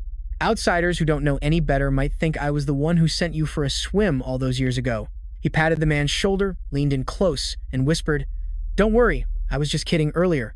The whole script about going to the underworld together with you gives me goosebumps. His eyes glinted affectionately. I'll serve up your Quang Huy group on a platter first, and then it'll be your turn. Uncle Wen, just wait for the good show. Bei Chen smirked, turned, and ordered, Zhao Jun withdraw. The other man obeyed instantly. Roger. Just as their two figures disappeared from view, Wen Hui could no longer stand. His legs turned to jelly and he collapsed onto the floor. Seeing her boss hit the deck, his assistant rushed over in a panic. Chairman. He was so furious, his whole body started to convulse. Did you hear what he said? He wants to grind my Quang Huy group into dust. Ha ha, what an international joke. Wen Hui gritted his teeth hard. Is that punk Guang Ming at the hotel? Get him up here for me. The assistant mumbled. Mr. Guang Ming took a leave of absence. He hasn't arrived yet. The reason given was his alcohol tolerance was too high, so he's still busy cleaning out his system to recover. He roared furiously. A break, my foot. Tell him, you want to sit on Bing Shishi's big boss throne? Then drag your butt over here right now. Meanwhile, outside, Tian is racking her brain trying to explain until she's breathless. How could things possibly be that normal? My 20/20 vision saw someone dangling out there as clear as day. After saying that, our girl suddenly froze, clutching her heart with her jaw dropped and eyes wide. The two officers saw this and immediately crowded around, asking, What's wrong, beautiful lady? Tian waved her hand weakly, her voice as faint as a snail's. Oh, it's nothing. I just have a little hereditary anemia, that's all. Sometimes my blood sugar just drops without warning. Hearing this, the police officer forced a crooked smile, as if to say, maybe your sugar hallucination, my foot. I just had a ton of sweets, I'm wide awake, there's no way I'm dizzy. If you guys don't believe me, go ask someone on the street. I'm sure someone saw it, unless this whole street— Hello? Who is this? The other side immediately unleashed a torrent of words like a machine gun. Miss Sun, your grandfather is about to check out of Earth. Hearing this, our girl's face went from white. Bei Chen stroked his chin thoughtfully. Wanting to completely erase Bing Shi by relying only on the Jing Sheng group seems a bit tough. Bei Chen stroked his chin thoughtfully. Wanting to completely erase Bing Shi by relying only on the Jing Sheng group seems a bit tough. If only we could pull in a few more big shots from this Jiangnan region for backup, the chances of turning the tables would definitely skyrocket. From a distance, Jen's eyes lit up like car headlights when she recognized the group of handsome men and she cheerfully called out, Oh, Mr. Jiang, Mr. Zhao Jun, is that you too? The guy quickly made a sharp turn, introducing, this is Zhao Xiaohua, my Zhao Jun's long-lost twin sister. Zhao Jun acted his part just as convincingly, responding shyly, Yes, just call me Xiaohua. Jen's face turned beet red as she scratched her head. Oh, so that's how it is. Turns out it's his sister, I thought. I was totally mistaken. Bei Chen played the part of the cool guy and initiated the conversation. To be invited by Miss Jen today is an honor. I wonder how many talented individuals and powerful families of Jiangnan this party has gathered. Among this crowd, is there any faction strong enough to help Bing Shi go all out against Bing Tutu, miss? She smiled mysteriously. Of course there is, don't you worry. But most of the big players have already picked a side. Now only two fence-sitter families, the Sun family and the Lu family, are still on the sidelines watching the show. And that is precisely the prey I'm targeting today, Bei Chen smirked cunningly. So I wonder if Miss Jen could play matchmaker for me. She immediately puffed out her chest, her eyes shining brightly. Oh my, that's a piece of cake. Mr. Jiang, Miss Xiaohua, follow me. True to her word, Jen turned to her secretary. Hello. May I ask if Miss Sun, as in Miss Sun Tian, has a reservation here today? The secretary shook her head frantically. I've already checked with the reception department. There's been no sign of Miss Sun today. Jen looked pensive, her eyebrows furrowed like a rope. How strange. The Sun family is a no-show. Could it be that something happened to old Master Sun at home? Bei Chen scratched his chin, his brain beginning to load. Sun Tian? Why does that name sound so familiar, like I've met her in a dream? He turned and asked Jen. Well, since the Sun family has bailed on us, let's switch our target to the Lu family first. Jen quickly grabbed his arm, her voice hesitant. Wait about the Lu family. Bei Chen smelled something unusual in her tone. What's wrong? Is there some drama? Zhen turned, waving her hand mysteriously. Just follow me, and you'll find out. Spoiling it beforehand would ruin the fun. The moment the two set foot in the main hall, the MC's booming voice echoed. A warm welcome to all the successful entrepreneurs and prestigious families who have traveled far to join our annual Prosperity Gala. After speaking, he flashed a textbook-manufactured smile, effortlessly bright. And tonight's winner will take home the masterpiece Purple Jade sculpture by the Great Master 20, a diamond-sponsored prize from our very own city museum. The crowd below started whispering after hearing this. My goodness, a piece from Master 20? And it's Purple Jade, a super rare find. The city is really going all out this year. No wonder the young masters and young misses of all the families have flocked here like it's a... This Prosperity Gala, business partnerships are secondary. The main goal of the old folks is to get their hands on that piece of jade. Exactly. You need good bait like this for the sharks to bite. The gossip circle continued their lively chat. Look, Pan Wen Xuan and Li Ru Gu, the golden couple of the Jiangnan tycoon world. Oh my god, even the old matriarch Lu Mei Ling, the final boss of the Lu family, has shown up. Oh my god, look at the rare VIPs showing their faces. Even the final boss of the Fan family and his powerful wife have landed. How shocking. The crowd was completely jaw-dropped. All the bigwigs are gathered here, proving this competition is no small affair. Ru shot mailing a sideways glance, her voice dripping with sarcasm. Well, Miss Liu, what a small world. To think we'd end up at the same table. What a coincidence, huh? I hear the prize for this little dance-off is quite grand, and Miss Liu here has had her eye on that jade sculpture for ages, hasn't she? She squinted with a malicious smile, taunting Mei-ling. But it seems you came alone. No one to guide you? How about I lend you my husband for a bit? Mei-ling scoffed in reply. Rumor has it that your master fan can't even last a minute on the field before going limp, and he still wants to show off his moves. Hearing that, Ru was speechless, her face turning beet red with utter embarrassment. Wen Xuan, sitting beside her, nudged her and grumbled, just drop it. Why are you provoking that old hag and making us lose face? The Quang Huy Corporation is going all out this time, calling in a whole crew of professional disciples from the Wushu Association to compete. Their goal is to snatch the jade sculpture and toss it to Lu Mei-ling. Why would I need to show up personally? She replied coquettishly. I don't know anything. Meanwhile, in another corner, Zhen was playing drama tour guide, pointing towards them. Look, that's Lu Mei-ling, the matriarch of the Lu family. Rumor on the street is that she's the Grand Master of the Jiangnan region, notoriously hard to please. There's only one thing in this world that catches her eye, and that's anything related to jade. It's a safe bet she dragged herself here for that enormous prize. Chen Baichan then asked, so if we win this dancing prize and offer it to Lu Mei-ling, can we persuade the Lu family to join our side? Zhen replied, it's possible, but it'll be tough. That Quang Huy Corporation is eyeing it just like we are. I don't know where they get their intel so fast. They're even showing off by inviting an expert from the Wushu Association to be their backup. Our chances of winning are pretty slim, he said nonchalantly, turning to Zhaojun Xiaohua. You think this is a tough match? The guy gave a wry smile. Tough? Not at all, it's a piece of cake. We're definitely taking home the trophy. Ha ha ha. The MC's voice cut through his monologue, and now, let the competition begin. Instantly, the dance floor turned into a fiery battlefield with divine moves. Ru twirled elegantly, exuding an intense aura that screamed, I can crush you with my money, the very picture of a rich, classy madam. But after just a few beats, she ran out of steam, collapsing and panting as she whispered weakly to Wen Xuan, Honey, I'm done for. He snapped. You're out after only 5 rounds? Quick, get me a new partner. Meanwhile, another couple was, gliding as smoothly as silk, painting a vivid picture. Wang Shui flashed a classic, handsome male-led smile. In his mind, he was sure the trophy was his. This is in the bag, a guaranteed win. Suddenly, the entire hall let out a collective gasp of amazement. Wang Shui curiously looked over. Wow! Baiken had just lifted Zhao Jun into the air, and the surrounding crowd erupted in thunderous applause, cheering for the top-notch performance. Seeing this, Wang Shuai's face completely fell. For the rest of the time, his eyes were glued to Baichen and Zhao Jun like superglue. Then, suddenly, he smirked contemptuously. He thought to himself, I'm a pro backed by the Quang Huy Corporation. You small fry think you can beat me? Keep daydreaming, sweetie. Zhao Jun also snorted coldly. You scum, trying to make a fool out of me in front of Baiken. The more he thought about it, the angrier he got. He immediately took the lead, pulling Baiken into a more passionate dance. Baiken was a bit surprised. It seems Zhao Jun is really getting into this role. The cunning guy decided to provoke Wang Shui, pulling Baichen's hand to glide right up next to him. Seeing this, Wang Shuai's competitive spirit flared, and he refused to be outdone. As Zhao Jun gracefully sashayed closer, the other guy pulled a dirty trick, reaching around his back and ripping the dress with a clean swoosh that was and just like that, it was a disaster.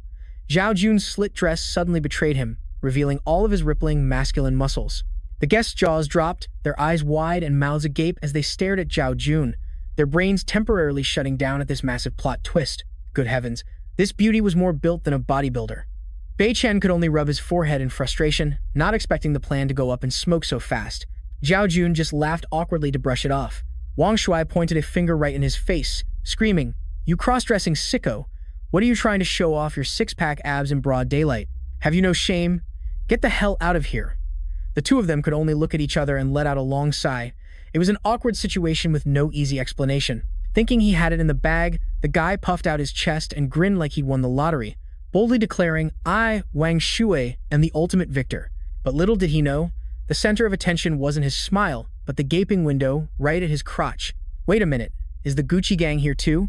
They shot him a sidelong glance and began to whisper, "Well, that size is a little underwhelming, isn't it? Truly a small fry.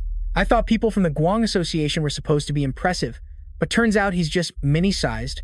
Wang Shuai was completely baffled until he finally glanced down. His face slowly changed colors like a chameleon, then contorted in horror.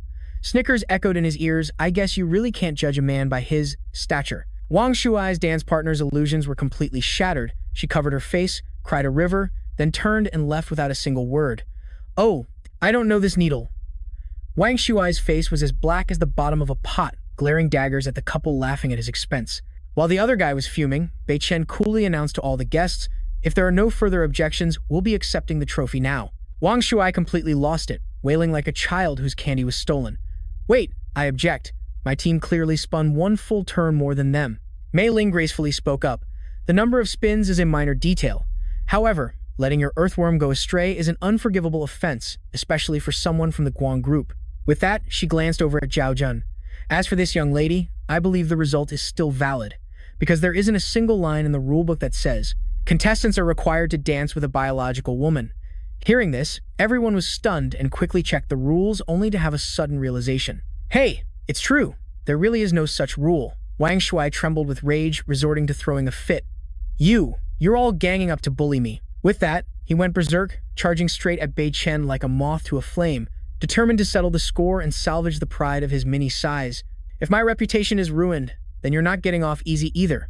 Bei Chen knew with a single glance that Wang Shuai was trying to drag him down with him. Bei Chen calmly spun around and delivered a picture-perfect kick straight to his stomach, like something out of an action movie, leaving the guy speechless. That wasn't all. He even threw in a complimentary stomp on his head, a blow so powerful that the surrounding floor tiles cracked under the pressure. The MC froze for a full 5 seconds, sweat pouring down his face, as he tremblingly presented the trophy to the boss with both hands. Bei Chen, on the other hand, was the picture of elegance, giving a slight nod to accept the prize. The MC gathered all his courage, cleared his throat, and announced in a loud voice, "The champion of this year's dance-off competition is Mr. Zhang Bei Chen's team." The scene then shifts to a different room. Bei Chen's voice rang out, saying, "This exquisite, carved purple jade piece now belongs to you." He moved closer, introducing himself in a flat, emotionless voice to Mei Ling, who was sitting across from him. "Miss Liu, I'm Jiang Bei Chen." She gave a meaningful smile and a flirtatious glance, replying, "Mr. Jiang, it seems you're quite capable. In every sense of the word, I saw you arrive with Zhen Zhen, and I have also heard about her situation." Hearing this, Bei Chen immediately snapped his head around to look at Zhen Zhen. Not sure what this lady was up to, Mei Lin suddenly whined, shooting daggers at him. "But if you want me to help with something so huge, you can't just rely on a few lifeless carved jades." She boldly made a direct proposition. "How about if you, Mr. Jiang, are willing to go all the way?" Before Mei Lin could elaborate further, the guy bluntly threw cold water on her. "Aim, Miss Liu, have some decency." Rudely rejected, she didn't even bother to speak and turned away in a huff. Tesk. What a boring man. In that case, Mei Lin's eyes suddenly lit up when she spotted a much more interesting toy, her slender finger pointing straight at Zhao Jun, who was standing cluelessly in the corner of the room. "I want him." At the Liu residence under a clear blue sky, Mei Lin seemed extremely pleased with her trophy, Zhao Jun. "Next time you need anything, just come find me any time, darling. You just have to ask." Meanwhile, our poor protagonist was running to tattle to Bei Chen with tears and snot all over his face. Bei Chen was visibly thrilled to have the Liu family's backing, leaving poor Zhao Jun as the only victim. "Oh God, why is my life so miserable?" Back home, the young man sulked alone in his room. Now, only the Sun family remained as a tough nut to crack. Feng Shen reported that someone in the Sun family was in poor health. Bei Chen twirled something in his hand, looking thoughtful and dangerous. Aha, then perhaps we should start our visit from here. Just then, the TV suddenly switched onto the news. Here is this morning's breaking news. The chairman of the Sun Group is at death's door.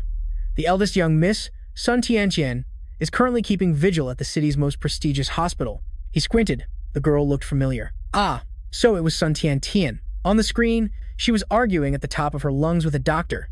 Nonsense. No way. Nothing can happen to my grandpa.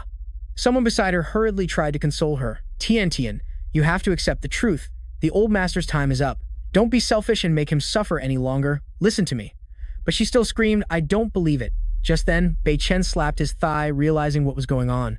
So it's Sun Tiantian. No wonder she looks so familiar. He immediately picked up the phone and called Zhao Jun.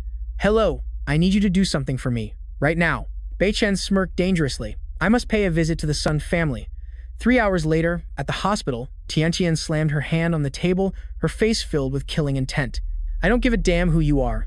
As long as you can cure my grandpa, you will be an honored guest, a benefactor to the entire... But if you can't, then you better watch out. Hearing this, the doctors' faces turned pale as they all hurriedly tried to explain themselves. We've really tried everything. We're completely at a loss. An older-looking doctor timidly spoke up. Miss, well, I'll be frank with you.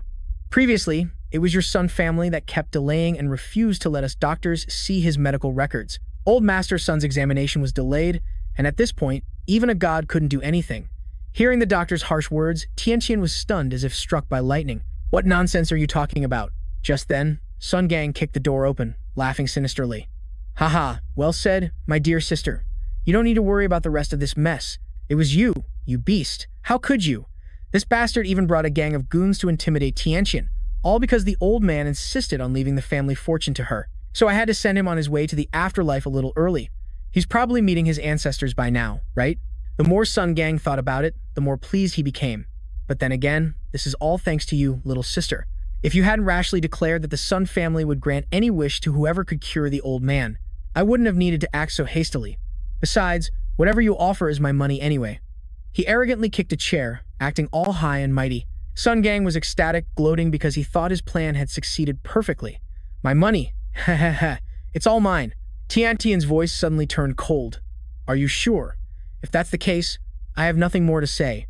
Get out. She glanced wearily at the madman in front of her. That Sun Gang was still clueless about what he was up against, taunting her. Damn you, what are you barking about? Yet, a moment later, his jaw dropped as if he'd swallowed cement. Grandpa Sun was wheeled in, his face as cold as ice. Sun Gang's face drained of all color as he stammered. I must be seeing things. Grandpa, you're not dead? Sun Gang trembled like a leaf. The old master growled. I deliberately spent a fortune overseas to buy health supplements and even framed that Bei Chen. So this is that chick's accomplice? Why does this guy look so ridiculous? Trying to play the villain with a negative infinity IQ? Seeing Bac Than slowly advance, Tan Quang turned pale with fear, as limp as a wet noodle. You, what are you planning to do? Stay away from me. Guards! Where are the guards? Save me. Bac Than said nonchalantly, Oh, that poison? I can deal with it with a snap of my fingers. But never mind, it's okay if you don't understand. I was just conveniently curing the old man's baldness and his chronic blockage issue at the same time. Old man Tan, sitting behind him, coughed and spluttered, gently reminding him out of embarrassment. Ahem. You don't need to be so detailed, son. And just a reminder, this is the main character. A villain who still falls for promotional deals. Remember to stay away from that pin tattoo shop next time, you idiot. What a complete newbie who hasn't experienced the world. A vial of medicine rolled to Tan Quang's feet from out of nowhere, and he picked it up curiously to inspect it. After reading the words on the label, Tan Quang looked as if he'd been struck by lightning, his eyes bulging so wide they looked like they would pop out. Harming people is illegal. Do you think I'm stupid? He let out a loud laugh and then fell backward. He bitterly realized he had become a laughingstock for everyone. Oh my god, Pin Tutu is a scam. A tragic scream echoed from the Tun family mansion. After Tan Quang's comedy act concluded, everyone gathered again in the meeting room at the ancient house. Old man Tun was so furious his blood boiled, repeatedly slamming his hands on the wheelchair. His anger overwhelmed the pain, making him forget he was a wounded man. Mr. Bac, say no more. No matter how useless Tan Quang is, he still carries the Tun family blood. After saying that, The old man shot to his feet and turned to face the window, looking extremely cool. He can be stupid, he can be an idiot, but he absolutely cannot be allowed to bring shame upon our family for buying fake products. And he bought them twice. The weather is getting cold, make that Pin22 company go bankrupt. Just look at that powerful aura. I bet old man Tan has been binging those domineering CEO novels for over 180 minutes. But wait, did anyone notice when the old man's hair turned black again? The whole group had to suppress their laughter to the point of internal injury. Sir, what you said sounded really cool, but taking down a company with your whole crew just because it sells fake constipation medicine is a bit weird. Thus, the plan to dispense justice was shelved. Bac then turned to Miss Tan and advised her leisurely, "Don't worry, since the old man is all geared up like this, he surely has a plan. You can rest easy. Anyway, I'm heading out now. I'll be waiting for the good news as promised." A few days later, somewhere, two men with pale faces were glued to a stock chart that was plummeting. "Go up! Please, just go up." Damn it, it dropped again. "Is the report finished yet?" Quan Min, his face purple with anger, slammed the table. He roared in his employee's face. "What the hell is going on? Have you all checked thoroughly?" The subordinate stammered, "Yes, we checked carefully, boss. Old Master Ton of the Ton family just made a huge media splash, saying he nearly died from taking the fake medicine from our Pin22. Now that those broke customers know, they're cursing us for harming people and are flocking to demand refunds." Quan Min furiously screamed, "Nonsense! They're twisting the facts. Everyone in this entire Jiangnan region knows. If our poison was the real deal, that old man would be long gone by now. He obviously saw through Tun Quang's plot. Go shut down all the media outlets. Spread the word that we intentionally sold fake poison to take credit for saving a life. Do you understand, you imbecile?" He just grabbed the employee by the collar and screamed like a lunatic. "But boss, our public relations team." Just then, the door swung open, and two police officers walked in with friendly smiles. "Hello there. Excuse me, are you the boss of Pin22? An officer flashed his badge. "Please come down to the station with us right now." I have no idea how much the boss paid this employee, but even as his boss was about to do hard time, he still tried to argue, but the Sun family already gave us a heads up. Yes, this time was just a slip-up, but all the products we sold before were completely authentic. The officers probably died laughing, called Quan Ming directly, and then hauled him away. This guy really has the memory of a goldfish, not saying a single word about such a huge problem. The employee looked dejectedly at his former boss, who now looked as pathetic as a wet dog. The company's stock was probably only good for folding into paper airplanes. He muttered, "You think you're still, or were you waiting until you threw the whole company in my face to be satisfied?" He turned away in frustration and dialed his phone. "Hello, is this Mr. Du Wenhui? Here's what happened." "Yes, sir. Yes, I've done exactly as you instructed, sir. You can rest easy."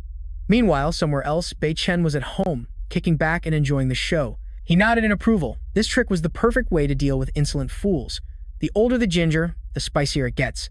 Truly worthy of an old fox, Zhao Jun had lived most of his life but never expected the old man from the Sun family to show his grandson such tough love. Facing the risk of bankruptcy, no wonder he was so ruthless. It turns out Bei Chen didn't intervene because he had foreseen this scene 8 lifetimes ago. The newspaper headline screamed, "CEOs hold hands on their way to the big house." With Pin22 under investigation, he clenched his fists. This was big trouble. Pin22 and the Quang Huy group will have a hard time escaping this one, but it's still too early, Bei Chen commented. The Quang Huy folks are probably scrambling to divorce Pin22 as we speak. They'll just scream that it was an individual's mistake, knowing that old Du Wenhui's character, for the arrest to go this smoothly. He definitely has another trick up his sleeve. I'm afraid he's probably at home right now, patting himself on the back thinking he's so clever. Zhao Jun worried anxiously. "So what do we do now, boss?" "Bei Chen, if we don't take this chance to kick Du Wenhui while he's down, it'll be a huge pain later." Bei Chen just waved his hand dismissively, looking mysterious. "Calm down. Rest assured, I've already planned this whole scene out. The delicious bait is ready, just waiting for old Du Wenhui to take it." At the same time, Mei Ling had arrived at the Du family's doorstep. "Has Mr. Du been waiting long?" she flirted. "Getting an audience with you is harder than climbing to heaven." Mei Ling tossed a photo onto the table. Lu Mei Ling, don't care about fame or fortune here in Jiangnan. I'm only interested in handsome men." She gritted her teeth. "And yet that bastard Jiang Bei Chen dared to have his lackeys humiliate me like that. For this grudge, I'll make him pay back with interest." Looking at this picture, I only have one question. Why didn't the author draw Zhao Jun a little more handsome? You have the money, I have the connections. Let's work together. All the money I make from whitewashing Pin22's image, I'll give it all to you. I only need one thing, Jiang Bei Chen's life. Wenhui looked at the photo, his face turning pale as a ghost. "Fine, all right. I believe you. Now put that picture away from me. The media was in an uproar. Breaking news. Today, Pintutu, a star on the Jiangnan stock market, was taken into custody for its involvement in selling counterfeit goods and producing special candy. The director of the Quang Huy Group, Mr. Du Wenhui, even publicly admitted that his business of dealing in prohibited goods was related to using Pintutu as a front to traffic hot merchandise and attempting to grease the palms of a prosecutor named Liu. This is reporter Li Koi reporting from the scene. It's truly unbelievable that someone with a negative infinity IQ could establish the entire Quang Huy Group. It's a miracle. The case was practically a done deal. When Hui heard the news and was boiling with rage, yelling in Mei Ling's face, "You dare to play me." But she nonchalantly asserted, "I swear I'm not lying. I came here because of that goddamn Zhao Jun he and she." His face was ashen. You and him." Wen Hui couldn't take the pressure, spat out a mouthful of red syrup, and screamed, "I've been framed. Jen, what's the point of explaining anymore? The day he decided to sell fakes to play dirty with us, he should have known this day would come." Bei Chen announced confidently, "From this day on, there will be no trace of Pin Tutu left in this land of Jiangnan, only the empire of Pin Shi. You can call it a total monopoly." Wen Hui staggered to his feet, looking like death warmed over, and he laughed like a lunatic. "I bet you never imagined you'd take me down with such a lame script." Wen Hui's face was as crumpled as a dish rag as he growled, "I've been navigating the business world for 35 years. Your little tricks are nothing to me. You little brat, your time is up." And yet, for some reason, Jen pressed herself tightly against that taken man. Luckily, Bei Chen's sturdy back was there to shield her. "Oh, I heard you still have a trump card, don't you? How about I lend you my phone to check on your goods?" He casually held out his phone, causing all of Wen Hui's confidence to evaporate instantly. Trembling like a leaf, he took the phone, and a familiar, booming voice immediately came from the other end. "Mr. Jiang, Old Master Sunday. Miss Liu and Miss Feng, along with their families, have all been well taken care of by us. We also have to thank your friends' minions for so enthusiastically showing us the way." Hearing this, Wen Hui's blood pressure skyrocketed. "I told you guys to go clean them up," Wu Dao explained defensively from the other end of the line. "Yes, we did clean up, but not Mr. Jiang's friends. It's you we're cleaning up." Wen Hui's face turned as white as a sheet, completely drained of blood. He screamed frantically, "How much did that Jiang Bei Chen pay you? Why did you team up with him?" Wu Dao went silent. Then he passed the phone to the person next to him. "Of course, it's because of me." A familiar voice answered. It turned out to be Gang Hai. "Surprise, old man. This old master hasn't kicked the bucket yet." The story is, just when old Gang Hai thought he was about to meet his ancestors, lying still and waiting for the end, his stomach suddenly let out a long rumble. That gurgling sound pulled him back from the gates of hell. Even Gang Hai himself was bewildered. "Huh, why am I here?" His underlings quickly gathered around. "Old master, you're awake. We know we were wrong. Easy with your hands. Kids, you're about to crush me to death." It turns out it was Mr. Jiang who had saved Wu Dao and the others. This old master has decided to use this decrepit old body to repay Mr. Jiang's kindness and to deal with that despicable villain. The scheming, treacherous villain Wen Hui couldn't believe the tables had been turned on him so spectacularly. Suddenly, the door to the room burst open. Two familiar figures rushed in, none other than the troublemaking grandfather-grandson duo of the Gang family. Both of them aggressively rolled up their sleeves, cracking their knuckles with a snap. "It's payback time, old man. Time to die." Wen Hui finally understood that all of his dirty tricks and schemes had been completely read by Bei Chen. He just smirked. "Sorry, but I already figured out all your moves." Wu Dao pulled out a weapon and listed his crimes. "This old geezer Wen Hui kidnapped me and even threatened Lian Mengjun. He almost sent my elder to meet his ancestors." He raised his blade. "Someone's going to have to make a blood donation today." A terrified Wen Hui backed away, his face pale. Wait, Jiang Bei Chen, I'm still useful. You can't let him make mincemeat out of me," he screamed in desperation. He squeezed his eyes shut, waiting for death, but who would have thought Wu Dao didn't even make a move, just muttered, "Damn it, I can't believe I was tricked by such a foolish old man before. To think I actually fell for the trap of an amateur like you." Wen Hui was so scared he wet himself on the spot. If not for the fact that Mr. Jiang still had questions for him, "I would have sent you to your grave a long time ago." He lifted Wen Hui by the collar, then turned and asked, "Boss, do you need me to interrogate this guy for you? I'm an expert in this field." Bei Chen replied coldly, "No need." Immediately, Wu Dao let go. With a thud, Wen Hui collapsed right in the puddle of his own holy water. Wu Dao clicked his tongue. "Whatever, it's too filthy. Better not to touch it anyway." Wen Hui lay there, cursing under his breath. "Damn it. How dare you all humiliate me like this?" Bei Chen looked down from above at the pathetic man. "Oh, no, it should be, Mr. Jiang, shouldn't it? Chairman Jiang, Please, I raise the white flag and admit defeat 7 times over. You've clearly won this round. That bin tutu is all yours now. You're not like those crude gangsters. Please spare me. Before he could even shut his mouth, Bac Than grabbed him by the collar and dragged him away, using his greasy head as a hammer to break the glass, leaving Wen Hui dangling outside the window screaming like a stuck pig. Trying to give you a one-way trip. Huh. Hey, old man Wen Hui, did you ever imagine this day would come? After the day you sent my father to his grave and threw me into the sea as a buffet for the sharks. Wen Hui desperately begged for his life. Big brother Jiang, don't let me go. I'm afraid of heights. But Bac Than was no saint who would let things slide so easily. Ever since I was discharged and returned to the city of Yunhai, my career path has been a bed of roses. My enemies just lined themselves up for me to catch and crush. And today, the final boss, Wen Hui, the last butcher on my blacklist, has finally been caught. I just need to send you to meet your ancestors right here, and my revenge movie will officially have its happy ending. Hearing this, Wen Hui's eyes shrank smaller than a bean as a film of memories flooded back. Bac Than mumbled the old words, "Your father dared to mess with my woman, and even spawned a piece of trash like you. He deserved to die, and you should follow him to make a pair." I still remember every word those old geezers blurted out, the horrifying memories of that year replayed like a 4K horror film in his eyes. Wen Hui could only weep and wail, his eyes so bloodshot they looked like they would pop out. Seeing this, Gang Hai and Zhao Jun quickly huddled together to whisper, "This old Wen Hui is like a dog with its tail between its legs now. If Mr. Jiang makes him fly from here, it'll be a lot of trouble. It wouldn't be good if someone saw." Zhao Jun chimed in, "Bac Than, I have a few things to discuss with this old man. Why don't you go back to your room and get some sleep first?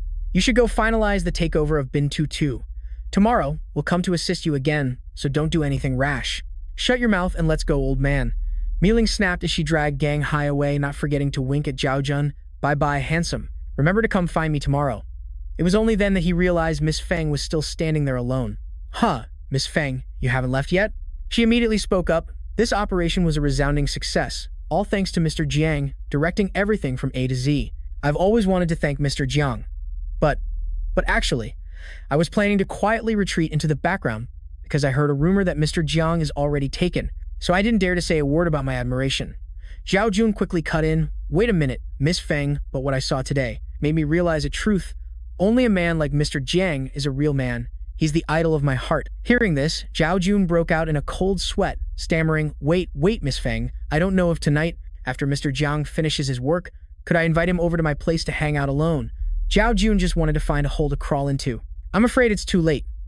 That Bac Than probably isn't in the mood. It's a bit inconvenient. Maybe Miss Feng should just..." But Jen wasn't one to give up. "It's more fun when it's late. The later it gets, the quieter it is. Just tell him to meet after 12 o'clock at night. My villa's window is the perfect spot." Suddenly, a clownish figure appeared from nowhere. Wu Dao put his arm around Jen's shoulder. "Hey beautiful, Mr. Jiang might be a real looker, but he's already taken. Are you trying to steal the spotlight and be the other woman? It's such a waste for a beauty like you. Stop fantasizing about him. How about the two of us go grab a bite to let our feelings grow?" But she just growled in response, delivering a devastating kick straight to the family jewels of the foolish Wu Dao. "Forget being the other woman. Even if I had to be his pet dog, I still wouldn't deign to eat with you." Meanwhile, in the next room, Bac Than was having a heart-to-heart with Wen Hui. "Speak. If I spare your old life, what use is it other than as an offering to my father in heaven?" "Well, Bac Than clasped his hands together, his voice dropping low. "Speaking of which, there's something I really want to get to the bottom of. At first, I thought that. Rumor has it you were head over heels for my mother back in the day, followed by some tear-jerking drama.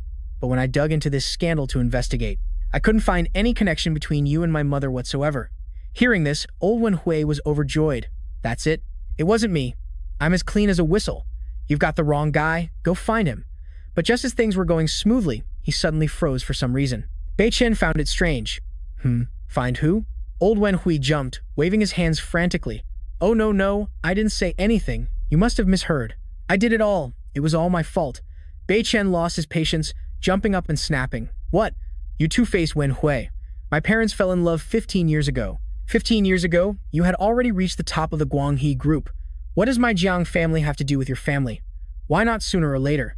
Did you have to send my father to meet his maker exactly 5 years ago?" "Huh." The old man stammered, I. He got right in the old man's face. "Hey, Wen Hui, you yourself admitted that my sworn enemy was you and your Quang Huy group." After saying that, he switched to a harsh interrogation mode. "Spit it out. Who's pulling the strings behind you? What is their goal? Who knows how powerful this hidden force was to make old Wen Hui tremble like a leaf if I dare to breathe a single word. They'll make me disappear without a trace. But if I don't talk, I'll kick the bucket right here and now. He started to bargain. I'll talk, but you have to promise not to take me out after I'm done. He gave old Wen Hui a side eye, as if to say, you think you're in a position to bargain? Seeing he was screwed either way, he mumbled under his breath, It's the Helian family. Bei Chen, standing outside, felt the world itself lag. The Helian family? The streets say that in the imperial capital, there are 4 top dog families that have existed for 1,000 years, living in seclusion like real ninjas. They secretly control this entire empire as if playing a game. No one knows where they are, but messing with them means getting completely wrecked. The Helian family is one of those fantastic 4. He pondered thoughtfully, well, this sounds absurd but is very convincing. Isn't this just the urban legend that soldiers shoot the breeze about? The Helian family actually exists? Seeing Bei Chen's death glare. I'm telling the 100% truth. It was the young master of the Helian family who orchestrated this, because your mother, to put it bluntly, is his runaway fiancée. He fell silent, signaling the old man to continue, as if waiting for the drama. Wen Hui swallowed and cautiously explained, the name Li Shuyun was just an alias your mother used. She used that name when she bailed on the wedding. As for her real name, I have no idea. I only overheard that she's a rare treasure and very important. To the young master of the Helian family, that is, back then, the Helian came to me, threw some photos of you and your father at me, and gave an ultimatum. If you can't bring them back, your chairman position is finished. I would have even been exiled to an island to feed the sharks. The image of his father patting his head before leaving suddenly flooded his mind. Bei Chen, your mother ran into a little trouble, but don't worry, Dad's here to handle everything. Bei Chen's face darkened. What on earth happened to my mother? He gently hugged him, as if it were the last time he'd get to hold his son, Helian or whatever, it doesn't matter.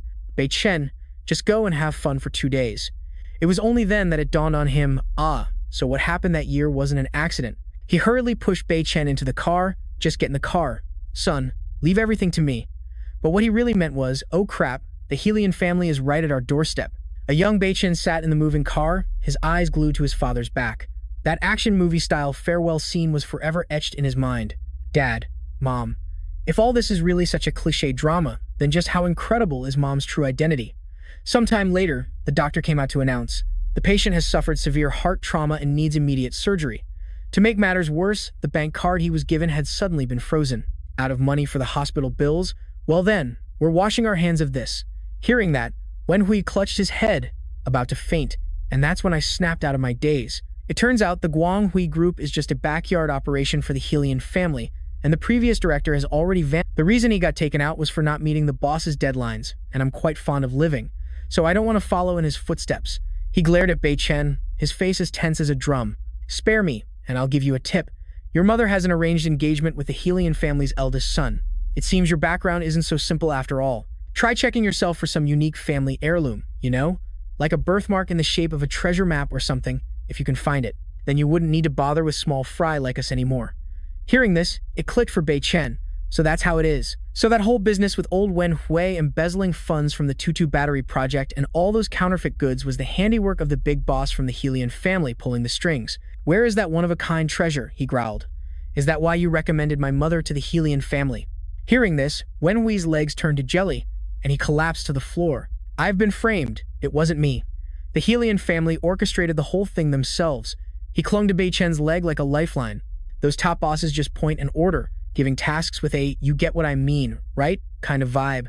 I don't have a clue what they're truly planning. Go after the person responsible, not the messenger. I've spilled everything I know, so don't you dare try to frame me.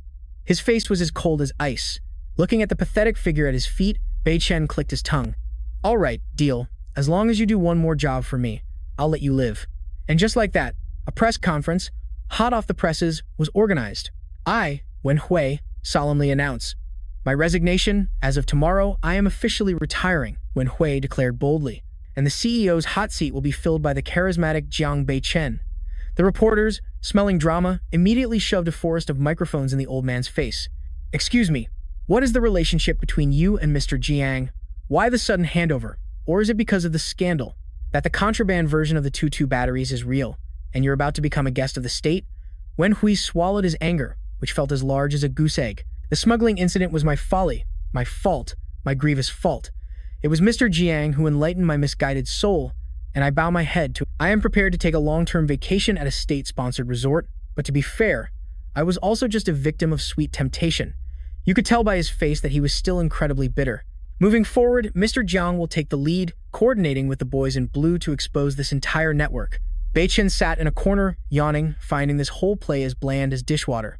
The reporters, spotting their new idol, did a 180-degree turn. Mr. Jiang, I still have so many questions. CEO Jiang, just one question please. But Bei Chen gave them the cold shoulder, treating them like thin air. The Hellion family, Let's see how you'll play out the rest of this drama. You really know how to stir up trouble every single day. This next part is rated 18+. Oh wait, no. It's just Bei Chen training shirtless in his room. Suddenly, he snapped his eyes open, as sharp as a butcher's cleaver. It's thanks to the spiritual energy radiating from this pendant that I've managed to hold on this long. Bei Chen suddenly recalled old man. His words, the origin of this pendant runs deep, my boy. Its history is anything but ordinary, and it has ties to my family's lineage. The last time I went on a dungeon run, I only got trash loot, so I got discouraged and left without thinking too deeply about it.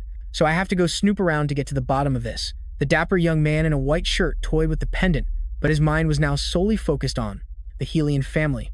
And yet, a mysterious force made him do a complete 180. It turned out to be the boss of the house, Shu Yu. She was wearing a show-stopping outfit, and the moment Jiang Bei Chen saw his wife, his big boss vibe completely vanished, his voice turning sweet as honey. Honey, were you hiding here again? You had me searching all over for you. Shu Yu slammed a stack of papers onto the table, her voice sulky. I'm so tired of this. She flopped onto the sofa. Did you really make me come all this way just to be your unpaid secretary? Shu Yu immediately unleashed her seduction technique, posing provocatively to entice Bei Chen, but after waiting and waiting, he remained completely unresponsive. Have my charms expired or something? When she peeked, she only saw Bei Chen in a corner, intently focused on meeting a deadline. Shu Yu's patience officially hit rock bottom. She rushed over and cornered Bei Chen against the wall. Or is it that in your eyes, I've become some old hag who's past her prime, so you don't even bother to look at me anymore? Or are you afraid some mistress of yours nearby might see us? For some reason, Bei Chen's face went blank, and he quickly made an excuse. I'm just afraid of affecting your skyrocketing career. Shu Yu squinted disbelievingly. My career? Are you serious? He raised 3 fingers and swore. I swear, there's absolutely no other woman by my side except for that annoying Zhao Jun. But in reality, a completely different scenario was playing out in Bei Chen's head. He was worried the Black Lotus clan would come looking for trouble with her. If they were truly as fearsome as Tu Wenhui had boasted, they could show up at any moment. How can I let my guard down? As he was deep in tense thought, the voice of another woman suddenly echoed from outside the door. In that moment, it was as if someone had hit the pause button on the couple. Ah, Mr. Jiang, it's Zhen. I asked Zhao Jun, and he said you were free today, so I've already prepared everything. This whole cutesy act is so infuriating. I don't know why I hate this kind of two-faced act so much. By the time the other girl realized the situation, Shu Yu had already gifted Bei Chen a glare as sharp as a razor, filled with love. You want to play a 3-person game? It was unclear if this Zhen girl was truly naive or just pretending, as she coughed lightly and whispered, cough. If it's 3 people. I'm not entirely against the idea. This suggestive answer brought the situation to a dead end. Shu Yu exploded. Bei Chen panicked. Jiang Bei Chen, have been wronged. This is just a terrible misunderstanding. I can explain. She growled, her voice as cold as ice. If you try to explain, I'll take care of you right now. The wife is truly the boss, after all. Just as things were about to boil over, a phone rang. Bei Chen grabbed it like a lifeline. Hello, this is Jiang Bei Chen. Great, I'll be there immediately. But the 2 Leonesses weren't about to let Jiang Bei Chen go. Don't you dare run. Ah, Mr. Jiang, so you were lying. That call was from Zhao Jun on the other end of the line. You little punk, you really know how to stir up trouble, don't you? You intentionally let Fang Zhen in to watch the show, right? But the information Zhao Jun was about to give Bei Chen was far more serious than ever. What did you say? Meanwhile, elsewhere, paramedics were loading a body into an ambulance. Zhao Jun delivered the shocking news. Tu Wenhui is gone. Bei Chen was startled. So, did they catch the culprit? He asked while glancing around warily.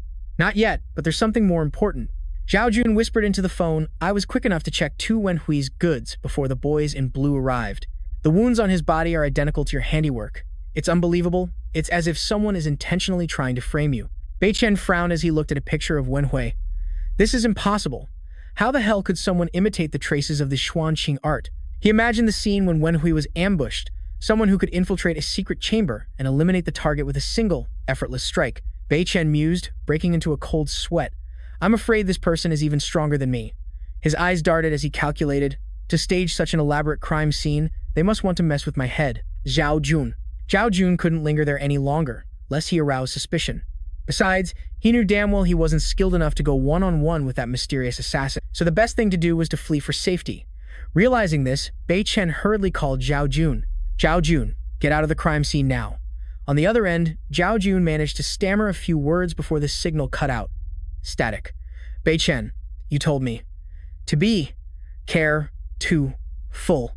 Bei Chen panicked and yelled into the phone, "Hello, Zhao Jun." But he was only met with an endless dial tone. His whole body trembled, when suddenly, the line on the other end came back. Sorry, Boss Bei Chen. Some idiot just called to mess with me. Hello? Boss, why are you so quiet? Bei Chen snapped into the phone. It's fine. Get back here this instant. Don't go anywhere, and don't bother checking on anything. Zhao Jun on the other end was utterly bewildered. Bei Chen let out a loud umph and hung up, the corner of his lips curling into a cunning smile. The Helian family, huh? The stronger the opponent, the more fired up I get. He suddenly felt unusually excited, but then he remembered something. Bei Chen looked back and let out a long sigh. Well, for my own safety, I guess I'll have to crash with these she-devils tonight. They're just my wives. What's there to be so worked up about? Muttering to reassure himself, he reached out with a trembling hand to open the door. And then, the fateful door swung open. Greeting Bei Chen were two pairs of eyes, sharp as daggers, from the two beauties. They roared in unison. You still dare to show your face here? Bei Chen hurriedly tried to defuse the situation. Hey, the three of us. Let's all just calm down. Shoo you. I didn't mean it like that, but his explanation was lost to the wind as a pile of his luggage was thrown out the door. Xiu Yu's steely voice rang out. Too late, you scumbag. Get out of my sight. A few days later, in a remote town near the border, a familiar figure took off his glasses and looked around, bewildered. He clumsily dragged a suitcase, hurrying to the designated location. Bei Chen couldn't help but muse to himself. The Helian family sure is calm and collected, sending a master to put the Tu-Wen society in its place first. Bei Chen said, putting his hands on his hips. Standing in the bustling crowd, he analyzed. First, they take down the Guang society, then they retreat to give me a good scare. Then they wait for the opportune moment to settle old scores. He glanced around. What a shame. A thief can try for 1,000 days, but you can't be on guard for 1,000 days. Bei Chen quickly ducked into a roadside stall and picked up a necklace to examine it. The Xuan Xingju, the failure that you all cast aside. He smirked, admiring the prize in his hand. You probably never imagined in your wildest dreams that a clue to its whereabouts would fall right into my hands, huh? Seeing Bei Chen just standing there staring, the stall owner started to get annoyed. Hey, kid, you buying or not? Say something. He looked at the owner and replied calmly. Sir, could I ask you a few questions? The owner waved his hand dismissively. Go on, get out of here. If you're not buying, don't get in the way of my business. Bei Chen just smiled, gently pulling out a thick stack of green bills and placing it on the counter. The owner's attitude did a complete 180-degree turn, his voice becoming sickeningly sweet. Ah, you were asking about this type of necklace? Of course. This is all sourced from the wholesale market. It's the crown jewel of the Shanghai knockoff industry, the owner said, crossing his arms with a proud look on his face. Of this same model, I easily sell about 1,000 or at least a few hundred units a day. It's genuine, Dongguan. Just one click and it's delivered right to your door. What's the matter? Did your wife try to pull a fast one and tell you this thing costs tens of thousands? It's just a fake, my friend. Bei Chen pocketed the necklace, rubbing his chin thoughtfully. The one I have isn't a Shanghai knockoff. He then asked the owner, so where can I buy the authentic Shanghai goods? The owner pointed towards a skyscraper in the distance. Oh, you've got a good eye. See that building over there with the tallest dome? Just go inside and ask around, they'll sort you out. The owner kindly added a warning. But let me tell you, that place is full of bigwigs, so you better be careful. Bei Chen looked up at the building, the auction house. This place, he frowned slightly. I feel like I've been here before. Bei Chen looked up at the large, ancient gate, a wave of nostalgia washing over him. Well now, it looks like this area is off limits to the public, which makes me even more curious to check it out, and just as expected. The hall was as empty as a tomb, exactly like last time. Besides a few antiques that not even a ghost would look at, our guy strolled around, browsing as if he were at a flea market. He mused to himself, wow, everything is exactly the same, nothing new to borrow. Suddenly, his eyes lit up like high beams when he spotted a vibrant green rock with a highly creative label below it that read two words, Mountain Rock. Bei Chen muttered, Task, The last time I dropped by, I wasn't even qualified enough to be part of the main crew. Bei Chen pressed his hand against the glass case, his face pensive as he recalled the time he was just a rookie under the big boss. Back then, I had to play hide and seek behind this rock with a guy who wanted to send me on a one-way trip. Suddenly, boom! The rock lit up with a blinding yellow light. Bei Chen's eyes widened and his jaw dropped, staring at the beam of light wrapping around him like Christmas lights. He asked in bewilderment, "Huh, what's this? Did I win the lottery?" He felt a surge of energy, as if he had just chugged several cans of Red Bull bubbling inside him. Oh my god, this must be the power-up of a lifetime that I've never experienced before. His old scars automatically healed. Bei Chen tilted his head back, enjoying it like a massage. Then whoosh, his whole body levitated like a superhero about to save the world. The room instantly transformed into a concert stage filled with ethereal white smoke. As Bei Chen powered up, he calculated in his head, "Wow, my injuries have vanished by at least 1/3. My power has skyrocketed by 70%, more than enough to slap around that hacker guy the Lian family sent. This trip was a huge score."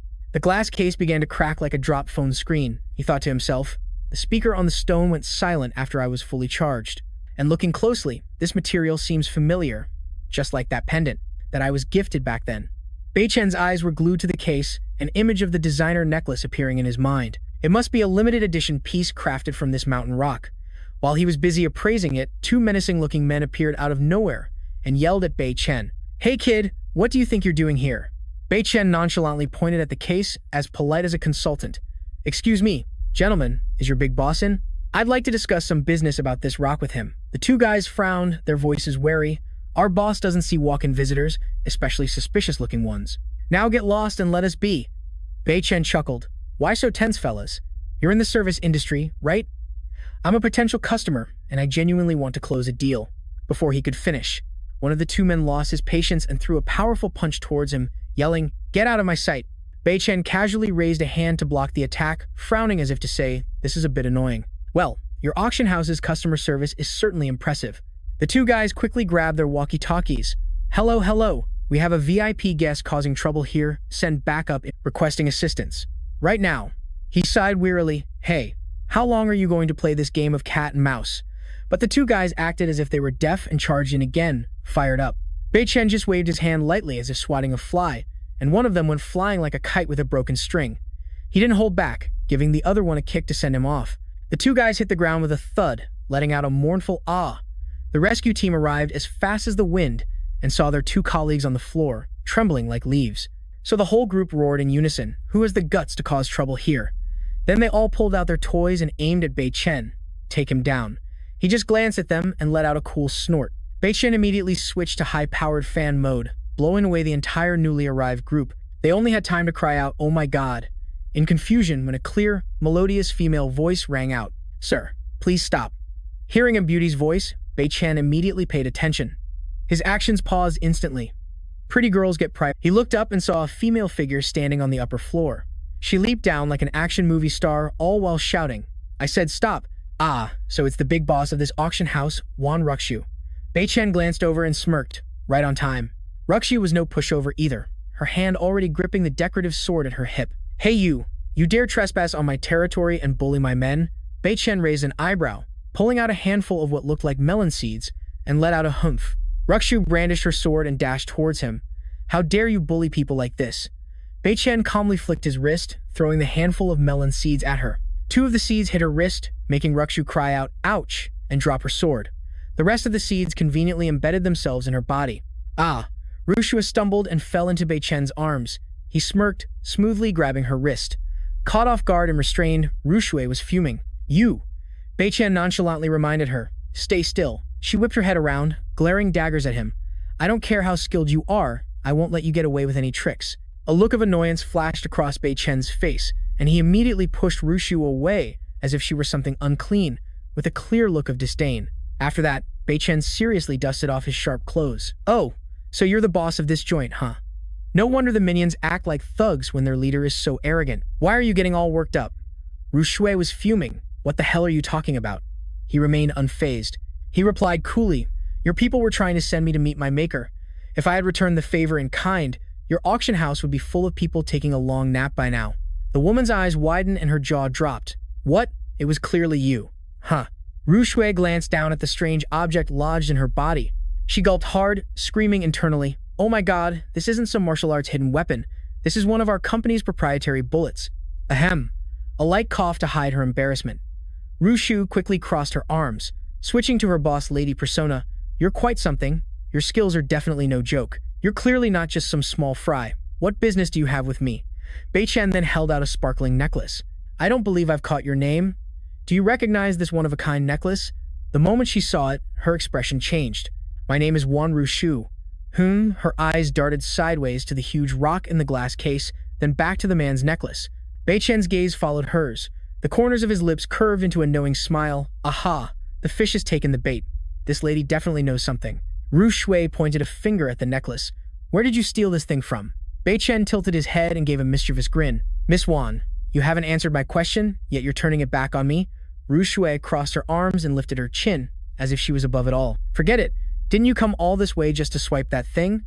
Bei Chen rubbed his chin, looking confused. "That thing? What thing?" "Crap, I think she's mistaken me for someone else." She replied nonchalantly, "Oh, it's fine. You don't have to admit it. I've seen a dime a dozen guys like you, all brawn and no brains. The thing you want will be on the auction block in 3 days." Bei Chen smirked. "This smells fishy. Why is she so eager to give me this information? Aren't you afraid I'll just pull a fast one and snatch it, Miss Wan?" His mind was filled with questions. It's strange. She knows my intentions, yet she's so composed. Rushu raised an eyebrow. "Snatch it? Without the blood of my Wan family. You can dream on about opening our ancestral stone." Bei Chen was dumbfounded. Open? Open what? "Ah, so this Wan Ru Shui can help outsiders who don't have the Xuan Than quiet to absorb the cosmic energy from that stone." He glanced sideways at Ru Shui. "Wait a minute, her eyes are sharp. Did she realize I've already used a bit of the piece in the glass case?" Meanwhile, Ru Shui still had her arms crossed, putting on a superior air. "Long story short, if you want that damn thing to work, then you have to acquire it fair and square. And let me give you a tip. For this weekend's auction, you'll need to show 300 million in cold, hard cash just to prove your worth and get a ticket in the door, and that's before you even buy anything." Her gaze was filled with disdain. "Hey, someone like you?" Bei Chen raised an eyebrow and smirked. "If I were you, Miss Wan, I wouldn't speak so soon." With that, he tossed a few cards into the air, twirling them in his hand. 300 million. Is that supposed to be a lot? Bei Chen started to feel amused. This is getting good. The plot thickens. He said in a tone like he was buying groceries. "It's just a bit of pocket change. The balance. 100 billion. Rushu's jaw nearly hit the floor. "You? Is this for real?" I was truly blind." The henchman beside her whispered, "Boss, something's happening with the mountain stone." Ru Shui furrowed her brows, looking at him as her mind started racing. "The mountain stone is a unique treasure used to test our clan's lineage, and now it's vibrating. Could he be a long-lost relative of mine?" She raised an eyebrow and asked him directly, "Did you touch the mountain stone earlier?" Bei Chen smirked and admitted it without a second thought. "I did, so what?" Hearing that, Ru Shui's face froze like a statue. "Wait, how the heck is this possible? Could he really be from that limited edition clan? That clan vanished ages ago, and the only one who ever showed up was the person that my aunt spent half her youth hunting for. Could this guy be a descendant left behind by that person?" Bei Chen, as serious as a dramatic actor, said, "This humble one has just acted improperly towards you, miss. I must participate in this auction. I hope you will be lenient." She glared at him in silence for a moment, then, like a domineering female CEO, tossed a piece of paper at Bei Chen, her voice as cold as ice. "Tomorrow night, 8 o'clock sharp, the auction begins. If you want that item, bring enough cash." Bei Chen calmly reached out and caught the paper, completely unfazed. He glanced at the 2 huge words invitation card on the paper and grinned widely. "Haha, Miss Wan, you are as beautiful as you are kind. I am most grateful." Ru Shui thought to herself, her cheeks blushing, "Oh my god, if he really is a descendant of that person, isn't he basically my fiancé who fell from the sky?" According to the agreement left by our ancestors, he held out the necklace. "By the way, I'd still like to ask Miss Wan one question. Have you ever seen this designer necklace before?" She didn't answer, instead putting on a dangerous expression. "You want to know the origin of this necklace? Then show up at the auction tomorrow night, and I'll tell you." Bei Chen replied gallantly, "Deal. I will definitely be there." Ru Shui said softly, "Okay, get lost." He waved goodbye like a friendly beauty pageant contestant, "Farewell," then started calculating in his head. "If I can snag some more mountain stones at the auction tomorrow night, my internal injuries will get a buff, and I'll also get more clues about the lost Xuan Qing art. Sweet." Watching Bei Chen's figure disappear, Ru Shui muttered, "Oh, auntie, if this guy really is the successor of that person." But judging by his clueless demeanor now, It seems he doesn't even know who he is. What should I do? As soon as he stepped outside, Zhao Jun saw him and immediately called out, "Bei Chen." The man looked towards the entrance and saw his boss strolling out as if on a fashion runway. Bei Chen ordered Zhao Jun, "Tomorrow night at 8, I'm participating in an auction. We must acquire that mountain stone at all costs. To be safe, just use the Western Region's slush fund." Zhao Jun bowed obediently. "Understood, Bei Chen. I'll go prepare the ammunition right away." The two turned and left, chatting as they walked. Bei Chen spoke first. "All right, let's go home." Zhao Jun was bewildered. "Huh? Bei Chen, you're not going shopping anymore? Where did you want to go, boss? This? Huh. At 8 o'clock the next evening, a long line of supercars was queued up outside. Bei Chen and Zhao Jun strode into the magnificent building. A female employee greeted them warmly. "Welcome, you two handsome gentlemen. This way, please." She gracefully gestured for them to follow. Suddenly, an old man walked by, glared at the two of them, and shouted arrogantly, "You two, go sit on the lower floor." Zhao Jun flared up, raising his voice. "How insolent. You expect my Bei Chen to sit downstairs?" Standing behind him, Bei Chen patted his shoulder lightly. "Hey, calm down, little brother." The aura emanating from Zhao Jun made the old man and the female employee turn pale with fear. Just then, Ru Shui approached, her voice filled with authority. "Everyone, stop." Bei Chen turned his head to look. Ru Shui smirked, looking intrigued. Well, I didn't expect you to actually show up. Did you bring enough cash? I forgot to mention that our items have sky-high prices. The 300 million in your pocket probably isn't enough to make a splash," he replied nonchalantly. "Don't you worry, beautiful. Since I dared to show up here, I will win no matter what. I just hope that after I buy the mountain stone, Miss Wan will tell me the origin of the necklace." She smiled faintly. "As long as you have enough money to buy it, you'll automatically earn the right to know the earth-shattering secret behind this necklace." A secret, Bei Chen thought to himself. What kind of secret sounds so dramatic? Old Ha and I clearly found 10 identical necklaces when we were cleaning out the Wang family's estate. There must be a story here. Ru Shui turned around abruptly, looking mysterious. "Follow me." The young man watched her leave, his eyebrows furrowed in confusion. Could this necklace have some distant connection to my Jiang family? Whatever, I'll join the auction first and figure it out later. Zhao Jun stealthily peeked through the curtain, while Ru Shu pointed outside like a queen giving orders.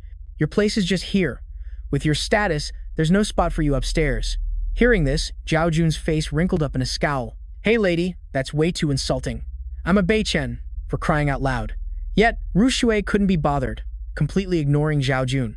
She replied nonchalantly, "Little brother, I know you're a big shot out there, but remember, there are always mountains beyond mountains, people more pro than you. So when you meet me, you should know your place." The young man was fuming and shouted, "You." Behind him, Bei Chen could only clutch his head as if thinking, "Oh my god, this is so exhausting." "That's enough, Zhao Jun, that's enough. Tone it down." A booming voice suddenly interrupted the drama. All eyes in the hall immediately turned to the stage. The MC standing there struck a loud gong and shouted, "Let's begin." Ru Shui turned to give Bei Chen one last piece of advice. "The auction has started. I'll take my leave so I don't disturb the big shot at work. I wish you success in closing the deal on the mountain stone." Receiving her well wishes, he also replied courteously, "I'll be counting on your good luck, miss." Bei Chen sat down and leisurely sipped his wine when a dramatic voice echoed from a distance. "He's definitely a descendant of that person, there's no doubt about it." Ah, so it was the matriarch Samai.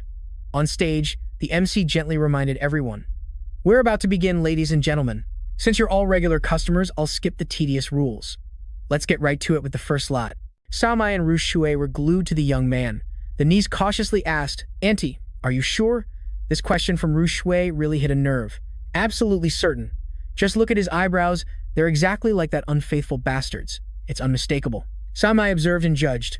"Based on my years of experience chasing that old man, this brat definitely has powerful backing." The niece quickly retorted, "But he seems clueless about his own identity, Auntie." Samai's voice grew stern and dangerous. "Just let him be. It's not too late for you to enlighten him after the auction." An idea suddenly popped into Ru Shu's head. "Oh, by the way, Auntie, the necklace he's wearing seems to be an antique from King Wu Lai. I can feel his aura on it." Hearing that, Samai scoffed. "Ha! To think the treasure the royal family turned the world upside down looking for would end up in the hands of this brat." She looked into the distance again, her eyes filled with a melancholic sadness like a romance movie actress. "That girl, Lin Jing, back then, I went through hell to protect her and her child, and yet she dared to ghost me." Ru Shui then offered a little plan. "Auntie, what if you want to get that item back? Wouldn't it be faster to use some tricks?" The aunt explained thoughtfully. Things belonging to King Wu Lai can't be taken just because you want to. It's not that easy. If he's not the real deal, a true descendant, he won't be able to handle this kind of fortune. He might even be struck down by the heavens. Samai said this while glancing towards Bei Chen. She then warned her niece, Ru Shui, promise me you'll stay away from that brat. Not a single person from the Zhao family is any good. Bei Chen suddenly felt a shiver down his spine, as if someone was staring at him. Huh, is someone spying on me? On the observation deck, Samai continued her rant. He's just as arrogant as his father. Seeing her aunt worrying over nothing, Ru Shui blushed and said, Auntie, what are you talking about? Her aunt's face was as cold as ice as she ordered. In short, you are forbidden from getting involved with him. If word about the treasure gets out, and those two old bosses find out, it's game over for this brat.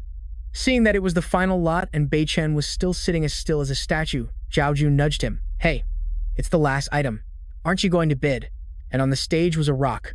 No, an absolutely massive boulder. The MC cleared his throat and announced, Ladies and gentlemen, this stone has the elegant name of Mountain Stone. Rumor has it that it helps unblock meridians and improve qi and blood circulation, just like a high-end spa treatment.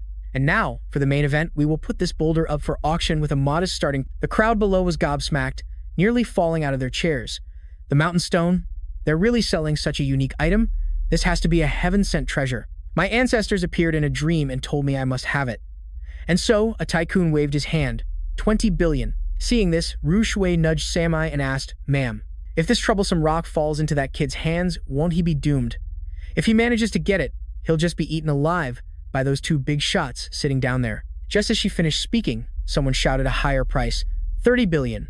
Samai calmly observed and replied, if that kid has enough cash to bring the Mountain Stone home, then it's his destiny. Just let him have his fun. Boom.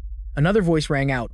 50 billion. A dandy young master holding a wine glass put on a posh air. 100 billion.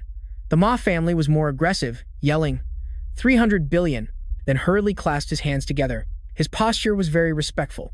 Young Master Nalan, the head of my family has taken a great liking to this rock, so could you perhaps yield it to us? That Nalan guy sneered in contempt. Your old master is just a lackey. What clout does he have to ask me to stop? Your boss isn't any better. After speaking, he arrogantly yelled, 500 billion. The old man from the Ma family was boiling with rage, waving his hand to signal, we're going all in. Young Master Nalan's mouth was unbelievably rude. This old man might just be a servant, but I'm still better than some trash who can't even awaken his bloodline. The old man growled, 600 billion. Feeling his pride trampled, he shot up like a spring, pointing directly at his opponent. What, you dare call me a piece of junk? We'll see about that. I'm taking this matter for the Nalan family into my own hands. Follow me if you dare, 800 billion. Seeing that Nalan wasn't backing down, the old man started sweating bullets. Oh no, 800 billion is the absolute limit my master gave me. We can't compete anymore. On stage, the MC yelled into the microphone. 800 billion going once. Are there any other high rollers willing to bid? If there are no further bids, this stone will belong to the Nalan family. Suddenly, a voice as light as a feather rang out. 1 trillion. The entire room was thunderstruck. Whispers erupted like a disturbed beehive. Good heavens, 1 trillion. That's enough to bankrupt an entire clan. This isn't a joke. What kind of powerhouse just made that bid? I have no idea. I've never heard of them. Where did such a powerful clan come from? Look, young Master Nalan's face went pale as he walked out. Meanwhile, the MC was sweating profusely after hearing that astronomical price. He quickly stammered, The guest in room number 3 on the second floor has bid 1 trillion. Does anyone else want to play bigger? Bitter and refusing to lose, Nalan waved his hand and yelled again. Some no-name punk dares to compete with me for this item? Raise the price. I have to raise it. I'll add more. 1.1 trillion. Instantly, that voice rang out again, cool as a cucumber. 2 trillion. Hearing that number, Nalan froze for 5 seconds, then screamed like a stuck pig. 2 trillion. I don't believe it. I refuse to believe he has that much money. I demand an asset verification. Hearing this from the upper floor, Ru Shui crossed her arms and looked down, her voice challenging. Young Master Nalan, you know the rules of this place very well, don't you? Are you sure you want to check his funds? The old butler, seeing his young master was about to cause a huge problem, quickly whispered in his ear. Young master, please reconsider. Verifying assets requires lighting the heavenly lantern. If he actually comes up with the money, we will have to pay the auction house the full 2 trillion as compensation. The old man quickly turned to the bidder, who was Bei Chen, clasped his hands and put on his most pleasant face. This esteemed brother, how about we settle this peacefully, and you yield this mountain stone to my young master and our Nalan family? We would be forever in your debt for this great favor. Holding a wine glass, Bei Chen leisurely stepped out from behind the curtain with a slight smile. My apologies. The Nalan family? I don't believe I know them. And as for your favor, I have no need for it. Seeing Bei Chen dare to disrespect his family, Nalan roared furiously. This little brat, he's clearly determined to oppose my Nalan family to the end. Whatever, I don't care. I'm going all in, light the heavenly lantern for me. And so, the dazzling heavenly lantern was lit. The crowd got a whiff of the drama and gathered around, whispering, "Whoa, he's playing for high stakes, lighting the heavenly lantern?" It's been over a decade since we've seen a play like this. If I recall correctly, the last person to light it was that same guy. Young Master Nalan is way too confident. Isn't he afraid of choking? Well, the kid on the second floor is probably the one who should be sweating, seeing that much money is terrifying. If you can't pay up, you'll have to compensate the auction house 10 times the amount. Rushu glanced over, asking Nalan 2 one last time, "Are you absolutely sure about this?" Hearing that, Nalan 2's blood rushed to his head, and he pointed a finger straight at her. "Absolutely positive. But let me tell you something. The moment that lantern is lit, I want that guy's assets verified immediately." The old butler behind him tried to calm him down in vain. "Young master, please calm down." Rushui then cast a flirtatious glance up to the second floor, asking Bei Chen, "So, dear sir on the second floor, do you dare to go all the way with this heavenly lantern?" Our guy crossed his arms, looked up at her, and replied nonchalantly, "Humph, why wouldn't I dare?" Seeing that both sides were fired up, she began to orchestrate the event. "If that's the case, what's with all the talk? It's getting complicated. Hang up the lantern and let's get this show on the road." And just like that, the lantern had barely been set down when Nalan 2 eagerly asked, "Miss Wan, can we verify his assets now?" She nodded sharply. "Of course." Upon hearing this, Bei Chen calmly took out a dazzling gold card. The crowd stared at the unfamiliar color of the card. It was completely different from a regular card, giving the entire hall another reason to gossip. "What the heck? What kind of card is that? I've never seen one before. It looks like a supermarket loyalty card, doesn't it? I bet this punk is just putting on a show." Seeing his boss being mocked, Zhao Jun's blood boiled, and he growled, "You bunch of blind fools. That's a supreme card from the Underworld Bank, you idiots. A shopping card, my foot. You're all just a bunch of frogs in a well." Bei Chen raised a hand to signal, "Calm down, bro, don't mind them." Meanwhile, Rushui had someone bring out a machine and place it on the table. She pointed to it and began her sales pitch. "This is the real deal, folks. The Wan family's exclusive asset verification machine. This baby can read balances up to 2 trillion. Now, I'll test the card publicly and transparently, so you all can't say the Wan family is trying to pull a fast one." Hearing this, Nalan 2 sneered in response. "Let's just see if he even has 2 trillion. Seeing the guy's arrogant attitude, Bei Chen just smirked. Meanwhile, Ru Shui gently placed the card into the machine. She worried silently to herself, "Oh Jiang Bei Chen, this is all up to fate now." Suddenly, the machine beeped error. Scan failed. The sight made her jaw drop. Huh. Seeing this, Nalan 2 burst out laughing as if he'd won the lottery, pointing straight at Bei Chen and crowing. "Haha, the card failed. See that, kid? I told you so. You're just a cheap con artist. There's no way you have that kind of money." "Idiot," Bei Chen said softly. "What a pity." The old butler, seeing his master had the upper hand, grew bold and shouted for Bei Chen to apologize. "It's not too late to regret it. Crawl over here and kowtow to my young master. My young master is in a good mood. He might just spare your life." At that moment, Ru Shua's clear voice rang out from the stage. "It's truly a pity, because this machine can only verify a maximum of 2 trillion. Her words made everyone's jaws hit the floor. One audience member slapped his friend on the head. "What does that mean, you idiot?" "It means his card has more than 2 trillion. Get it? Oh my god." Nalan 2 froze for 5 seconds, his face completely blank like a statue. "No, I don't believe it. What in the world is happening?" Bei Chen slowly clasped his hands together, smiling as he thanked young Master Nalan. Many thanks to young Master Nalan for conceding.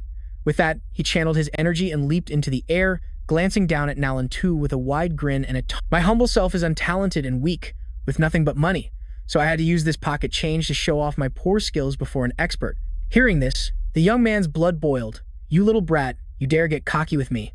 Seeing his young master getting put in his place, the butler next to him couldn't just stand by. He roared, 1.5 trillion. "Hand that stone over to my young master right now, or don't blame us for what happens when you mess with the Nalan family. Those are consequences you can't afford, boy." Seeing this arrogant display of family power, our protagonist simply replied calmly, "The Nalan family? What's that? You're just an obedient mutt, and you dare to bark in front of me?" Hearing this, the old butler saw that this kid truly had a death wish and was fuming with rage. "You little punk, prepare to die." With that, he leaped from the upper floor, launching himself at Baiken like an out-of-control rocket. his hands already. You dare disrespect the golden families? The matriarch Samai was getting annoyed. How could they ignore her after she'd made such a grand display? Insolent. She let out a deafening roar. Are you all treating me like I'm thin air? The moment she spoke, a spear flew out of nowhere, piercing straight through Lando's butler like a barbecue skewer. Witnessing this gruesome scene, Lando screamed his lungs out. Butler. Baishan, watching from afar, thought to himself, damn, with an aura that powerful, I would have been vaporized in an instant if I got involved. I probably wouldn't have lasted more than 3 seconds. Meanwhile, the matriarch Samai on the upper floor, with a grim expression, parted the curtains and stepped out like a queen. The moment he saw her, young Master Lando's legs gave out, and he collapsed to the floor with a loud thud. The young man's face was now as pale as a ghost, his soul practically leaving his body as he stared at his butler lying in a pool of blood. She spoke, Lando, for the sake of the alliance between our 3 golden families, I will let this slide for today. She continued her threat, but if there's a next time, don't blame me for being merciless. Hearing this, Baiken suddenly went as if a light bulb went off in his head. The 3 golden families. Sounds familiar? While our hero was still processing, Lando was already on the floor, screaming into his phone for backup. Just you wait. Just you wait. You all just wait. Uncle, get over here and surround this auction house for me. Hearing this, Miss Wan's eyes widened in disbelief. What? Admiral Nalandi of the South Gate is here too? This kid is a lost cause. Lando, do you really need to take it this far? The guy slowly scrambled to his feet. He lifted his head, pointed directly at Baishan, and played the victim. It was this brat who forced me, and then the Wanjia auction house went and killed my butler. I have nothing more to say, but my butler died because of this punk, so he must join him in death. Ru Shui was furious upon hearing this, but Samai quickly held her back. Just ignore him. Baiken, however, was still smiling brightly, not looking panicked in the slightest. He turned to reassure Ru Shui. Don't worry, then rolled up his sleeves. Miss Wan, please step back and enjoy the show. This is my personal affair. I promise not to involve the auction house. As for sending me to my grave, his Nalan family isn't nearly powerful enough for that, but rules were rules. And Miss Wan turned back, making a gesture of authority. You are our VIP guest. On Wanjia's territory, I will not allow anyone to lay a single finger on you. Seeing how openly Ru Shui was protecting him, our hero quickly replied, Thank you, Miss Wan, but please don't worry. I can handle these small fries myself. Just then, Lando's final boss appeared, the Admiral of Yanjing's South Gate, Nalande. Seeing his savior, Lando shot over to his uncle like a rocket, pointing at Baishan and Ru Shui and whining, Uncle, that's the punk over there, who dared to disrespect our Nalan family. Get him for me. Nalande frowned, shooting an annoyed glance at Miss Wan Ru Shui, but she was not intimidated in the slightest and replied bluntly, Admiral, surely you are aware of the rules here. It was your Nalan family that broke them first. This has nothing to do with this young man. The Admiral remained firm. Miss Wan, I didn't come here to break the rules of your auction house, but someone has dared to provoke the Nalan family. For the honor of our clan, I must teach him a lesson. With his uncle's support, Lando instantly became cocky again. Wan Ru Shui, hand that brat over right now. Your Wanjia family is already on the decline. If you dare to offend my Nalan family as well, your Wan clan will be utterly destroyed, especially once we join forces with the Ma family. Just as he finished speaking, members of the Ma family appeared, clad in brilliant red and exuding a powerful aura. Master Ma quickly chimed in to suck up. Oh my, every word young Master Nalan says is absolutely correct. This humble one begs your permission to add a few. Moreover, how can a treasure like this mountain stone fall into the hands of some nobody? Hey, young man, spit that stone out now, and we'll be generous enough to spare your worthless life. Trying to scare a kid, he replied calmly. T-S-K-T-S-K. The Golden family's name is truly prestigious, but why are your manners so strange? You truly have no shame. I already sealed the deal for this stone for 2 trillion, so if you think you're good enough, come and take it. Nalan too was boiling with rage. He pointed all 5 fingers at Bei Chen and whined to his uncle. Uncle, take care of this damn brat for me. Seize him right this instant. However, before Nalandi could even make a move, Master Ma had already eagerly sprung into action. He reached his wrinkled hand towards him, growling, Let this old man see what you've got. Seeing the old geezer about to try and grab him, Bei Chen remained as calm as if he were watching a circus act. Ruxia, standing beside them, was horrified and screamed out, Be careful. But her worry was unnecessary, as Bei Chen easily grabbed Master Ma's hand. He gave it just a slight twist. Crack. The bone-deep pain made old Master Ma's jaw drop and eyes widen, letting out a scream that could shatter the heavens. Bei Chen dusted off his hands as if nothing had happened. Ugh! Master Ma clutched his nearly broken arm, his mind reeling. Where did this kid crawl out from? I'm a renowned master on the dragon transformation ranking. How could I be taken down so easily by him? Could he be? Just then, Zhao Jun approached from a distance, holding a phone in his hand. He reported, "Bei Chen, they've arrived." Hearing this, Master Ma's eyes bulged as if they were about to pop out. Meanwhile, the culprit Bei Chen casually slipped his hands into his pockets. Then he delivered a cool verdict. "So this is all Master Ma's dog amounts to." Master Ma's face turned purple with rage, but he couldn't utter a single word. Seeing how arrogant Bei Chen was, Nalan too once again threw a fit at Nalan D. "Uncle, what are you still looking at? Send your men to teach him a lesson." Yet old Nalanda remained composed, speaking to Bei Chen with a superior air. "Listen here, young man. Having a bit of brute strength doesn't mean you can show off in front of the Nalan family. Obediently hand over the stone, and I, the Admiral of the Southern Gate, will spare your insignificant life." "What do you say?" He shrugged, smirking. "Oh, the Admiral of the Southern Gate is so impressive. What a big talker." Nalanda frowned. "What? You're not convinced?" With a defiant gaze and posture, Bei Chen said bluntly, "You want my respect. You're not worthy of it. Hey, Admiral of the Southern Gate, why don't you try calling your lackeys outside and see if they still have the breath to answer you?" Before he could finish his sentence, one of Nalandi's soldiers suddenly burst through the wall with a crash. He ran like a bat out of hell towards the uncle and nephew, gasping for air. Admiral, our men. They've all been wiped out." Nalanda froze for 5 seconds. "What?" Bei Chen looked at him and explained leisurely, "My dear Admiral, I have long heard of the fame of the Imperial Guard, so I wanted to test their strength for myself. Having met them today, I find them rather ordinary. Not even a fraction as good as my own soldiers. That is all." Hearing this, Nalanda stared intently at Bei Chen as the pieces suddenly clicked in his mind. Blood Buddha followers. This commander. He stammered, "The master of the western border?" Rushu, standing nearby, was completely stunned. "Huh? The legendary divine commander of the western border?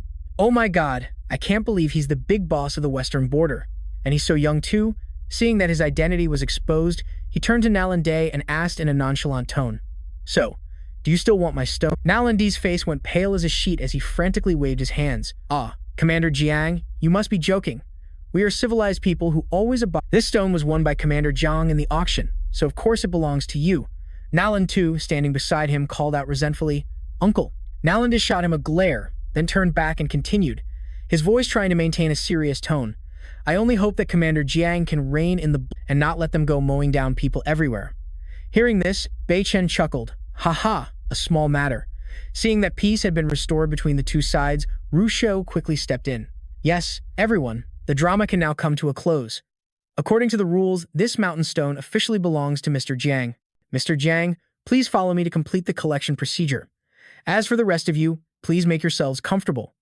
With that, she led Bei Chen away. "This way, please." Bei Chen nodded. "Thank you for your trouble, Miss Wan." Seeing his uncle let Bei Chen leave so easily, Nalan too was not convinced and whispered, "Uncle, are you really just going to let him go like that?" Seeing his nephew boiling with rage, the old man quickly tried to calm him down. "Calm down, nephew. We're at the border and at a disadvantage. If we charge in now, we'll just get our butts handed to us." He advised his nephew to swallow his anger for now and wait until that guy shows up in Yanjing.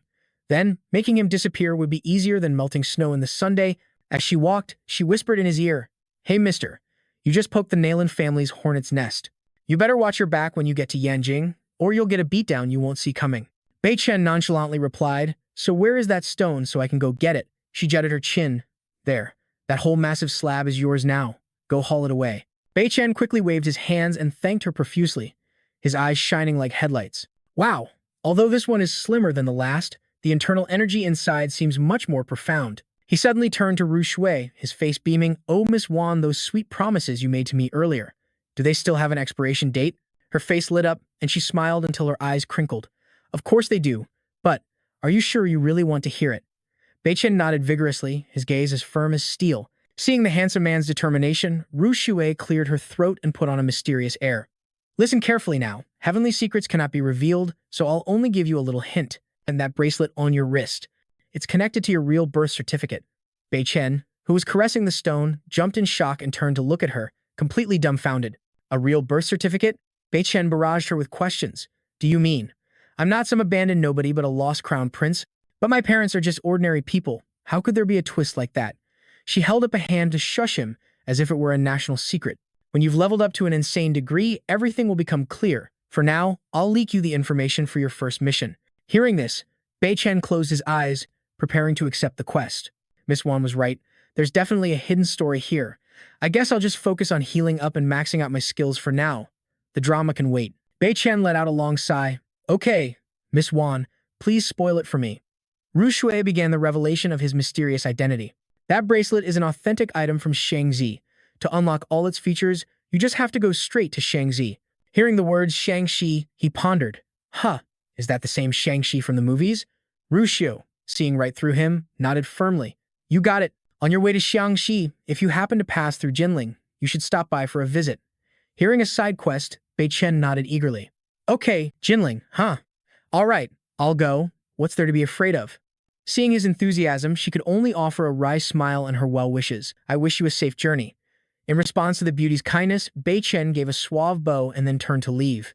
I'll gladly accept your good luck, milady, until we meet again. Just as Bei Chen's figure vanished, a mysterious voice spoke from behind the screen. Is the little heart-to-heart over? Madame Samai emerged from behind the curtain like a goddess. Ru Shui looked at her and quickly reported. Yes, I performed the role you gave me perfectly, without missing a single word of the script. Her face was ice cold as she stated bluntly. The rest depends on whether that brat is tough enough to make it to Yanjing. Let's hope he's not a dud. As night fell, a confused Zhao Jun asked his boss where they were going. The young man asked, Boss, where are we going now? Back home? Bei Chen shot him a sidelong glance. Home? What home? They were in the middle of nowhere, thousands of miles from Jinling. Bei Chen commanded loudly, Gear up, we're heading straight for Jinling, and then Shangxi is next. Zhao Jun replied formally, Yes, sir. A few days later, in the city of Jinling, warning, this area is the home turf of many powerful and influential clans. Plus, being right next to Xiangxi, every clan has a few highly skilled Miaojiang sorcerers on hand. The streets were absolutely packed, like a festival. People were bustling in and out. Looking at this scene, who knows what thoughts were running through our handsome hero Bei Chen's mind. Zhao Jun suggested, Boss, what are we looking for here? I remember old Huang has a base here too. Should I call him for backup? Suddenly, a girl's scream echoed from a distance. My name is Jiang Lai. And you, Chen Jiahua, my good sir. How many more times do I have to repeat myself before your rumor mill finally gets that Don't even dream of me getting engaged to you.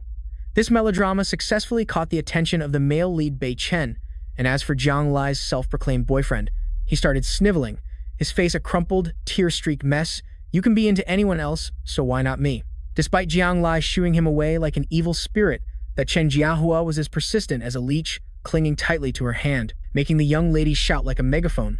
What business is it of yours who I like? Meanwhile, the famous detective Bei Chen, after a quick 3D scan of the girl, let out an aha. That face. Even Zhao Jun, who was eavesdropping from behind, had to exclaim. He leaned into Boss Bei Chen's ear. Boss, this girl looks like a bootleg version of you. This remark made Bei Chen freeze completely, his brain starting to run its deduction operating system. Could this be someone my old lady planted? Or a long-lost relative? Or who? Chen Jiahua refused to accept the divorce papers and switched to brute mode, tightening his grip on her arm like a vice to hold on to his love, Lai Lai. Our match was already sealed by the elders. Even if you have a crush on someone else, you'll still have to marry me in the end. There's nowhere for you to run. She was furious, veins popping on her forehead. With her arm being squeezed like a sausage, she used all her might to pull it away. Get your filthy paws off me. The powerful tug made her lose her balance and fall backward. Luckily, the hero Bei Chen was there in time to catch her. Let go. Bei Chen gently reminded him, be careful. Jiang Lai quickly looked up at her savior, and, loading, 99%. It seems she recognized something. Meanwhile, Bei Chen's eyes were still glued to her, unblinking. You are? Her eyes were fixed on him as she stammered, you are. Seeing this rom-com scene, Chen Jiao's face wrinkled up like a dried jujube, and he pointed straight at Bei Chen. Hey, punk, get your filthy hands off Lai Lai right now. Ignoring his screaming as if he were auditioning for an action movie, Jiang Lai stood up straight and declared firmly, Chen Jiahua, let me make this crystal clear. I, Jiang Lai, make my own decisions. When I say I won't marry you, I mean it. So stop bothering me, okay? Chen Jiahua finally got the message, his face switching to serious mode. Oh, so I'm not worthy, but this guy is? He's just a pretty boy with no background. Even if he knows a little martial arts, in my eyes, he's just a piece of trash. Hearing her rejected suitor insult her damsel in distress saving hero, Jiang Lai bristled like a porcupine and argued back, he is absolutely worthy. The worthiest of the worthy. The most worthy in the entire world. In this life, no one is a better match for me than him.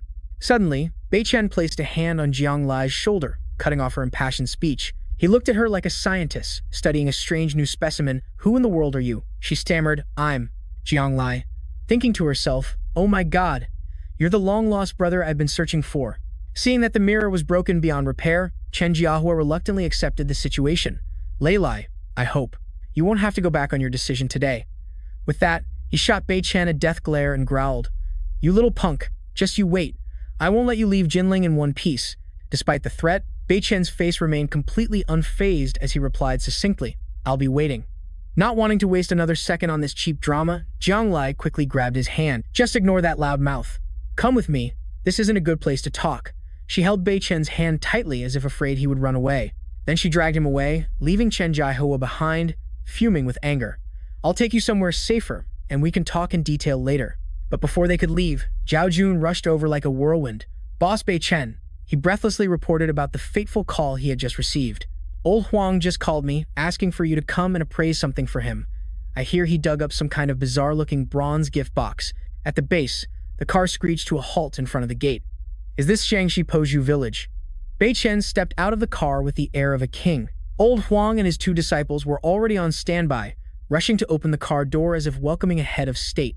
Master Jiang, you've arrived. Without any preamble, Bei Chen got straight to the main event. Old Huang, give me the detailed report on this incident. Wiping away beads of sweat, the old man began to explain, it's like this, my regiment. While tilling the land for vegetables, digging fortifications, we hit the jackpot and found a bronze coffin. And this blasted thing is just indescribably weird. For 100 meters around here, not even grass dares to grow, and there's this creepy laughter echoing, while old Huang's face is as wrinkled as a prune. I was so scared things would go south that I wanted to find an expert, and luckily, Zhao Jun tipped me off that you were here. I was overjoyed. Master Jiang, I vaguely recall you have a track record of dealing with the undead in Yanzhou, so I had to trouble you urgently. After hearing this, Baiken just waved his hand dismissively, like, all right, let's see what's up, then said, lead the way, boss. Jiang Lai clung to her brother like glue, I'm going too. He looked down at his clingy little tail and teased her, if you get scared and wet your pants later, don't expect me to comfort you. The little girl puffed out her chest and looked straight at Baishan, her face determined, I'm a bona fide strong female lead. What's crying? Can you even eat that? So the two siblings headed for the gate, let's go. The girl was beaming with excitement. Oh my god, behind the gate was a massive mansion with 3 or 4 guards patrolling around. From inside the house, a dude dressed to the nines stepped out, calling out in a loud voice, is that you, General Huang? You're back? Who are these strangers? Hearing this, old Huang chuckled. Ah, let me introduce you to the real deal. This is Master Jiang, the top-tier Feng Shui master that I went all the way to Jinling to invite. He's going to help us handle that troublesome bronze coffin. Hearing this, Zhao Gang immediately went into troll mode, sizing up Master Jiang from head to toe. Hey, General Huang, I thought I already told you. It's weird to involve outsiders in our Miaojiang affairs. Did you forget? And besides, look at that baby face. You call him a Feng Shui master? I'll believe it when I see it. This taunt made little Jiang Lai's blood boil on her brother's behalf. As for the man himself, Baiken's face remained cold as ice, treating him like thin air. Old Huang hurriedly waved his hand and scolded Zhao Gang. Watch your mouth. Grandmaster Jiang is a Xuanmen expert, not someone to— How dare you speak so recklessly about the Grandmaster? Then he quickly turned to Baishan and tried to smooth things over. He's young and foolish. I hope your excellency will be magnanimous and not stoop to his level. But this tough guy didn't seem to know the meaning of fear, adding another sarcastic remark. Oh, General Huang, our business in Shangxi is indeed strange, but it's not like you can just invite some Xuanmen amateur and call it a day. This dark energy, especially that bronze coffin, might just be housing a final boss undead king in there. For this case, you need someone from my Miaojiang to handle it properly. Only a great shaman can solve it. Suddenly, Zhao Gang's expression changed. Baishan muttered, Ah, the goo worm he's raising is gnawing at his soul. Just then, an old woman was seen being helped over from a distance. It was a poo in a way. Grandma, slow down or you'll trip. Baishan glanced in their direction, his face suddenly lighting up as if he'd struck gold. The young man scrambled over to the grandmother and granddaughter. Grandma Apu, you're finally here. Then he spun around and loudly announced to old Huang. General Huang, let me introduce you. This is Grandma Apu, the esteemed great shaman from the Tai family of the 4 clans. She's agreed to take a look at the bronze coffin for us. Grandma Apu smirked, the wrinkles on her face bunching up. Cut the empty pleasantries. Take me to see the bronze coffin right now. Zhao Gang immediately scurried to lead the way. Yes, of course, Grandma Apu, this way please. Baiken casually followed behind. Jiang Lai and the town crier Zhao Jun followed suit. let's go see the drama. As she walked, Away kept shooting flirtatious glances at Beishan behind her. Her fiery gaze caught his attention. The corners of her lips curved into a scheming smile. Suddenly, she masterfully staged a faceplant into Baikon's arms, leaving the guy frozen. As she fell, Away tried to quickly plant some kind of pet on him. She imagined being embraced by the handsome guy, but who would have thought? Baishan ruthlessly flung her hand away, causing the female lead to stumble back, stunned and confused, and she planted a kiss right on the wall without a second thought. Away's body went limp, her eyes shimmering as she looked at Baikon. How could you be so heartless? I almost smashed my face. Baikon gave her a sidelong glance, his voice ice cold. Who the hell are you? Hearing his brutally harsh question, the girl's expression changed in a flash, and she beamed a radiant smile. Who I am isn't important. What's important? Before she could finish her pickup line, from up ahead, Grandma Apu called out sharply. Away, get over here now. The girl got up, conveniently bumping her hip against Baishan before walking away, which made Jiang Lai, who was standing nearby, fume with anger. Hey, handsome. After this is over, you and I are going to have a private chat. Let's have a little heart-to-heart. Old Huang, having witnessed Away's entire hero saves the damsel act, turned to tease Bei Chen. As if the Jiang family's luck wasn't thin enough, he was teased until his face turned red. Little did he know someone's head was about to explode with rage. Come on, Old Huang, let's hurry or we won't even be able to eat their dust. After dragging themselves for a while, the group finally reached the area near the wooden box. A lush, refreshing green garden suddenly embraced them. Not far from there, the supersized gift box had been excavated. It was surrounded by soldiers standing guard like a swarm of ants. Bei Shen could only widen his eyes in surprise. Oh my god. Before them was a coffin caked in mud, looking as if it had just taken a mud bath. On top, it was gifted with a mess of chains wrapped tightly around it, looking like a O. And on its side were some artistic tattooed inscriptions. Seeing these details, Bei Chen's mind immediately clicked. Dragon trapping locks? What else could it be? These high-quality locks were usually used to seal a corpse king. We're screwed. There's definitely a final boss in here. Upon hearing this, old lady Apu's face turned as pale as a banana leaf. The sealing talisman is already broken. It looked like the corpse king's seal was about to bite the dust as well. The old woman's hand trembled uncontrollably as she pointed straight at the coffin and shrieked. Tonight is the full moon of the 15th. The final boss, Corpse King, will definitely break out. When that happens, even calling a grandmaster would be like giving it a good scratch. Hearing this, old Huang's blood pressure dropped from fear. He scrambled over to Bei Chen, whimpering, Mr. Jiang, save us. What do we do now? Seeing Bei Chen standing still as a statue, Zhao Gang seized the opportunity to mock him. Heh, look at that. Is our Mr. Jiang so scared by the Corpse King that he's frozen stiff, with his can't even utter a single word now, huh? Seeing his insolent attitude, old Huang didn't hold back any longer and immediately lectured him. Hey, you, Zhao Gang. If you're disrespectful to Mr. Jiang one more time, get ready to be on toilet scrubbing duty. Amidst the chaos, Bei Chen remained perfectly calm and stated coolly, everyone, head back first, because this case seems a bit tough. Just go back first. It appeared the situation was more than just a bit tough. At the encampment, Apu walked straight towards the table, her face all business. She stood there, facing Bei Chen and the whole group. After a moment of deep thought, she put on a grim expression as if at a funeral. I'm sure you all understood what I just spewed out, right? The item in the coffin is indeed a corpse king. Tonight, when the moon rises, it will unbox itself. Right after the scare tactic, she turned to reassure everyone, a true master of her craft. But don't you worry, this old lady is a renowned great shaman. As long as I have all my tools, a puny corpse king is nothing. Thinking you'd get help for free? Life isn't a fairy tale. Apu raised an eyebrow with a merchant-like expression. However, if you want this old lady to handle this corpse king, then your army must fulfill one small request for us. Old Huang, standing behind Bei Chen with his stomach in knots, quickly asked, What is the condition, ma'am? She replied slowly, her voice deadpan, I need you to help me snatch the Shaman King's throne for myself during our Miao Jiang People's Mountain God Festival, which happens once every 3 years, next month. Oh, and while you're at it, you can station your troops at the God Temple on the mountain for a long time. Hearing the demand, old Huang's face wrinkled up like a dried jujube. I'm sorry, great shaman Apu, but our army has regulations. It's not a marketplace, so we cannot interfere in the internal affairs of your Miao Jiang people. I cannot agree to this deal. Upon hearing this, Apu's face darkened, her anger clearly visible. This old lady is the exclusive one who can destroy the Corpse King, so that price is a bargain, she muttered. Just let the Corpse King get out and see. You'll be crying your eyes out then. Besides this old lady, I'm afraid that even if you invite a grandmaster, he'll just be a punching bag for it. Or can you bear this responsibility? Old Huang immediately sent an SOS signal toward Bei Chen. The young man simply replied nonchalantly, "We'll just have to wait until tonight to find out. But there's no need to get worked up over it. As long as I'm here, whether it's a corpse king or whatever other thing it is, it won't even dream of escaping from my grasp."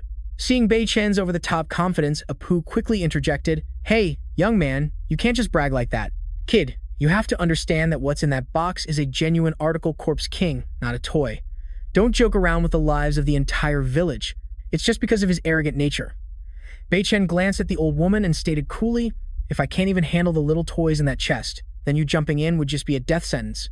His answer made Zhao Gang and Apu furious, and the old woman glared at Bei Chen. As for Zhao Gang, he jumped up, pointed straight at Bei Chen's face and yelled, "Who the hell are you to speak such nonsense to the great witch doctor? Get on your knees and lick her shoes now."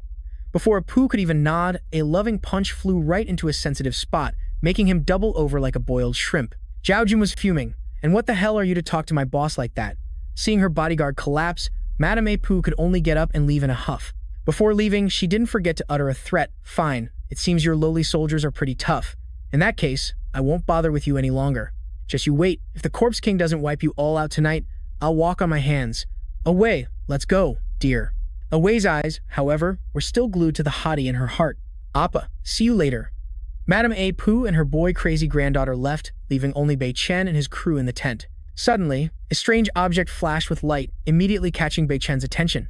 He was lost in thought, completely ignoring Brother Jiang's question. "Boss, what's our plan now? What the heck is this?" Bei Chen could already smell drama brewing. He immediately ordered old Huang to send men to stake out the dry well at the end of the village, telling them to report immediately if even a fly passed by. "Tonight, I'll prepare a few toys."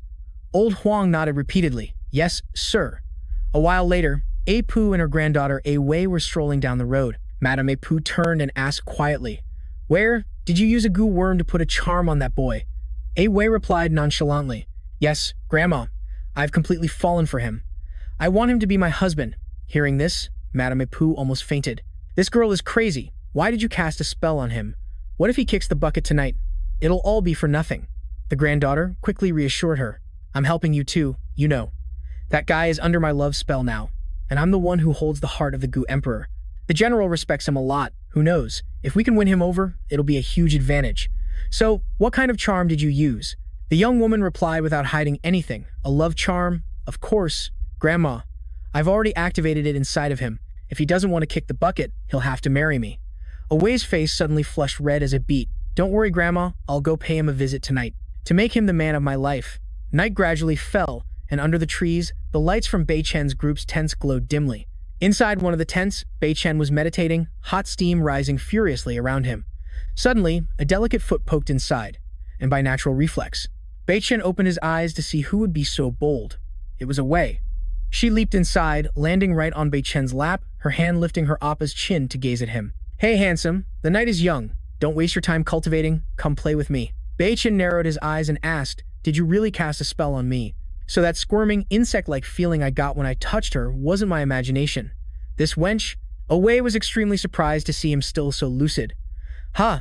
How is your mind still so clear? You're not affected by my love charm at all?" This only made her more excited, and she pushed Bei Chen straight down onto the bed, face to face. "Truly the man I, Away, have chosen. So amazing." Away said excitedly, "The night is short. Darling, let's not waste any more time. Let's enjoy a moment of ecstasy together." On the rickety bed, Bei Chen was pinned down by Away. He finally spoke up, out of respect for the fact that you're a woman. "I'm giving you one last chance. Remove the spell and get off me." The girl giggled, "Ha ha. And what if I say no?" She cast a flirtatious glance, her eyes scanning Bei Chen from head to toe, and even threw in a lick of her bright red lips. "What are you going to do to me? Hey, are you planning to lecture me all night?" Bei Chen heard this and shot up like a spring, grabbing Away's wrist, making her let out a surprised "ah." He pinned her to the bed, face to face, and growled, "Do you really think I wouldn't dare get physical with a woman?" Yet, her eyes lit up with anticipation. "Aha, so you like to be on top? Why didn't you say so earlier so I could prepare?" But just as things were getting intense, old Huang ran in, his face drained of all color, pointing frantically behind him. "We're doomed, Master Jiang," the chains on the bronze coffin. They've all snapped. The coffin lid has popped open too. The two who were getting lovey-dovey froze, turning back with blank faces, completely clueless. And what old Huang saw was the sight of a match made in heaven, on a bed in a rather misleading position. Seeing the two look up at him, old Huang coughed awkwardly to clear the air. "Ah, Oh my, Master Jiang, I didn't realize you were busy with official business. My apologies for interrupting. Bei Chen quickly threw his coat back on and slipped out of the tent. Follow old Huang. Let's go. Let's go see what happened. Old Huang hurriedly led the way. Oh, okay. A Wei also trotted after them. Wait for me, hubby. In the dead of night, the coffin had been wide open for who knows how long. Inside was a beautiful woman in a deep slumber, entangled in chains. Apu was already there, shouting orders at the crowd. Everyone, stand still. Especially the young, able-bodied men full of yang energy. Don't you dare. Move. You might wake the lady. The guys looked at each other in confusion. What's going on, great shaman? Is something serious happening? Apu took out a few talismans from her pocket and waved them reassuringly. It's fine. It's fine. Everything is still under control. For now, the lady is still docile, showing no signs of breaking the seal. We just need to reinforce the seal, and we can keep her contained for another 180 years. Suddenly, snap, snap, the chains on the female demon's body broke like noodles. She was free, levitating into the air, surrounded by a suffocatingly thick murderous aura. Apu saw that the situation was not good at all, her face turning deathly pale. She quickly threw the 3 talismans in her hand towards the female demon. Take this. Who would have thought, with her eyes still shut tight, she just flicked her hand, and the talismans flew right back as if they were nothing. This move left Apu. Wait a minute, this isn't a corpse king that's been sealed for 1,000 years, is it? She slowly opened her eyes, bearing a set of sharp fangs as she glared at everyone. Everyone froze in terror, screaming in unison, "Oh my god, it's a female demon." The demon shot towards Bei Chen. He quickly shouted, "She's coming. Everyone, fall back." Hearing the command, old Huang immediately signaled for everyone to run for their lives. Run, get back. All of you, get back. Bei Chen and the female demon officially began their all-out brawl. Seeing Bei Chen being so reckless, Apu shouted from below, "Is this brat crazy or something? You're up against the real deal. That's a female demon. Why aren't you running instead of playing the hero?" At this rate, even if a grandmaster showed up, all they'd bring home is a pile of dry bones. Kid, get back here, now. Meanwhile, in the air, Bei Chen and the female demon were clashing in a fiery battle, evenly matched. On the ground, the people whispered, "Heavens, how can he be so ridiculously strong?" He pushed her away with one hand, while with the other, he gathered all his power, concentrating his energy to unleash his ultimate move.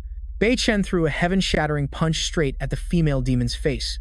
Their internal energies collided, creating a blinding explosion that obscured everyone from view. With a boom, the wooden box fell to the ground, and a plume of white smoke billowed out from inside. Old Huang's jaw dropped. Is it over? Bei Chen remained hovering in the air, silently staring at something. Then his expression suddenly changed to one of utter shock. Amidst the white smoke, a streak of red smoke suddenly appeared, slithering as if trying to escape. Bei Chen's entire body suddenly erupted in a brilliant... He roared, "Vile demon, what other tricks are you trying to pull?" Glancing down at the empty box on the ground, he growled, "Trying to run?" Bei Chen then gathered a blue energy sphere in his palm. "A little too late for that, sweetie." He shot the energy beam towards the female demon, yanking her back. Yet, in midair, there wasn't a single sound. Bei Chen thought to himself, did she actually get away? Old Huang rushed over to ask, "Master Jiang, are you all right?" He seemed annoyed and replied, "I'm fine, but this is frustrating. I couldn't finish her off on the spot." Old Huang was worried sick. So what do we do now? Judging by the direction she fled, she's definitely headed for the Miaojiang territory. I'm afraid the villagers there are in for some serious trouble. Bei Chen, with a grim look on his face, reassured his old friend. "Don't worry, although I haven't sent her to the afterlife, I did leave her with a full-body disability. She won't dare cause trouble anytime soon. When I have some free time, I'll take a trip to Miaojiang and conveniently reset her for good." Just then, the old woman Apu spoke up, her voice tearful. "Oh, Mr. Jiang, this old woman truly had eyes but failed to see Mount Tai. I have wrongly offended you, my lord. I beg for your forgiveness, my lord." Bei Chen pointed directly at A Wei next to her. "I can forgive you, but this lady here needs to remove the love charm she placed on me first." Lao Huang's jaw dropped. "What? Hero Jiang, you've been cursed?" Apu stammered. "Well, it's not that it can't be removed. It's just that Mr. Jiang was hit with our Shi family's exclusive product called the Love Goo," A Wei mumbled. "This Love Goo has no antidote. The only way to remove it is for the two of us to become one family. But luckily, the product on you hasn't been activated yet, so you're still perfectly fine." Bei Chen raised an eyebrow. Why is there no antidote? That's ridiculous." Apu lowered her head and began her explanation. "The Love Goo is cultivated from the caster's life, essence, and blood, so the antidote is the caster themselves. And as for the Love Goo on Mr. Jiang, it can only be cured by uniting with my granddaughter." Bei Chen shrugged. as if to say, "So what? Is that the only way? Is there no plan B?" The old woman immediately replied, "There are still two other options. One is to use the divine 13 needles of the Ghost Gate to extract Mr. Jiang's golden soul, and then transfer it to another person. The second is to eliminate the caster." Hearing this, A Wei's face turned deathly pale. A Pu's voice trembled slightly. "But I assume your army wouldn't be so cruel as to do that." Bei Chen just stared at her silently, with a look that said, "Try me." A Pu mumbled, "I mean, sacrificing my granddaughter." Suddenly, Zhao Jun held up a phone and yelled, "Big bro, you have a call." He frantically handed the phone to Bei Chen. "It's Miss Jiang Lai calling, boss." Bei Chen snatched the phone and put it to his ear. "Hello, Miss Jiang. Are you all right?" On the other end of the line was Jiang Lai's voice, trembling like a leaf. "Brother, help me." Bei Chen frowned. "What is it? What happened?" Jiang Lai whispered, I don't know either. A moment ago, that Chen Jiawa guy came looking for me, saying he wanted to discuss something, but I refused, so he made me smell some kind of sachet. Nothing happened at first, and then Suddenly my body started burning up like a furnace. I think he made me inhale something. "Brother, save me." Bei Chen's eyes blazed with a fury that shot through the roof. Bei Chen stared at the phone, his body trembling with rage. He growled an order to Zhao Jun. "Take the shadow guards and capture that bastard Chen Jiahua right now. Bring him to me alive, and if he's dead, bring me his body." With that, he dragged Away by the hand and walked away, calling back to Apu, "Old woman, I'm borrowing your granddaughter for a bit." A moment later, with a loud bang, the room's door flew off its hinges from Bei Chen's kick. He frantically shouted her name throughout the room. "Jiang Lai." Bei Chen saw her on the bed, shivering pitifully, and cried out in alarm, "My God, how did it come to this?" He rushed over and wrapped her tightly in a blanket. "Are you okay?" Jiang Lai grimaced, her voice petulant. "Brother, what took you so long to show up?" Away glanced at Jiang Lai's condition and declared knowingly, "From the looks of it, she's been afflicted by a love goo. The love goo inside her has been switched on by someone. Once activated, if yin-yang harmony isn't achieved in time, it will begin to drain the host's life force. If this continues, she'll die." Jiang Lai let out a few weak moans. Brother." She looked at him, on the verge of tears. "I don't want to die. I haven't even officially acknowledged you as my older brother. I haven't heard you call me little sister once, and I haven't had the chance to introduce you to the Jiang family clan yet. I don't want to die so young. Boo-hoo." After hearing this, Bei Chen froze like a statue, completely losing his composure as he questioned her urgently. "Whoa, hold on. What are you talking about, sworn brothers, a platonic sister, and also being named Jiang? No one can understand you when you ramble like that." Awei snapped. "Mr. Jiang, you need to calm down. Right now, she's losing her mind because of that love charm. If we want to save her, we have to find a way. What else is there to do? We have to save her life first."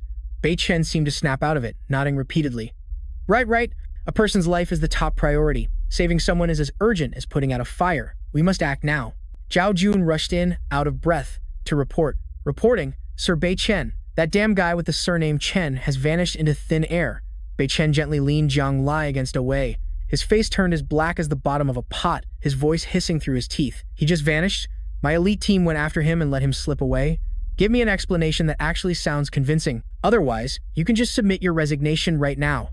Zhao Jun was sweating bullets and quickly clarified, "Sir, I just discovered a secret tunnel. It's located right under Jinling and is managed by the Wei family." Bei Chen glanced over and saw Wei prying open Jiang Lai's mouth to pour in some strange-looking liquid. He gave a curt order. "Understood. Dispatch troops and surround the Wei family estate." "I'm on my way. Roger that." With that settled, Bei Chen turned and called out in a soft... She looked up at him with her big, round eyes. Bei Chen scratched his head, stammering, Let me ask a stupid question. Can you do what A Pu said, suck the love charm out of Jiang Lai and transfer it into me?" Awei's eyes widened in disbelief as she yelled, "Mr. Jiang, are you out of your mind? You already have one type in your system, and now you want to load another one in? You'll be pushing up daisies."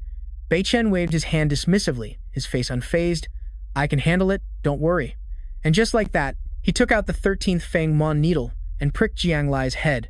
The love charm was instantly express delivered into Bei Chen's body. He only had time to let out an ugh before his world turned upside down. A lineup of beauties with legs for days appeared, beckoning. "Hey handsome, come and play with us." Well, it seems the sleeping beast has finally awakened." Bei Chen squeezed his eyes shut and muttered, "Damn it, I never expected two charms, one male and one female, would collide and create a big bang like this." Seeing his face turn from pale to red and his breathing become ragged, Awei grew frantic. "Mr. Jiang, are you about to kick the bucket?" The young woman pushed a set of clothes into his hands, gently reminding him, "You should change, sir. You're soaked like a drowned rat and dripping with sweat." Bei Chen said awkwardly but politely, "Thank you." While he was changing, Wei secretly glanced at his scar-covered back and gasped internally, "Good heavens, is that a back or a map? What kind of dungeons has this guy been grinding to get so many scars?" While Wei was lost in thought, she saw Bei Chen's face contort in pain as he clutched his head as if he'd been struck. Suddenly, Bei Chen staggered as if he were drunk. Wei panicked and quickly grabbed his arm, asking urgently, Hey, are you still okay?" Without a word, he pulled Wei into his arms, leaving her speechless. Oh, and just like that, smack. A passionate kiss ensued. P.S.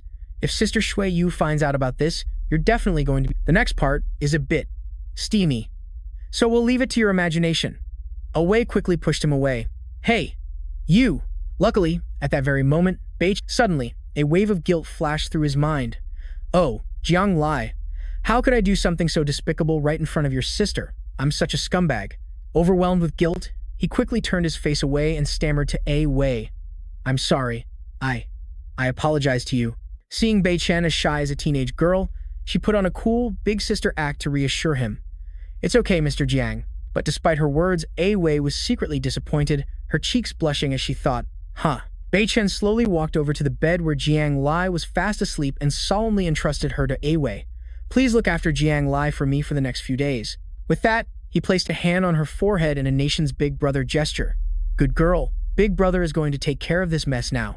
Hearing Bei Chen say this, Wei's eyes lit up and she nodded eagerly. Okay, you can go, Mr. Jiang.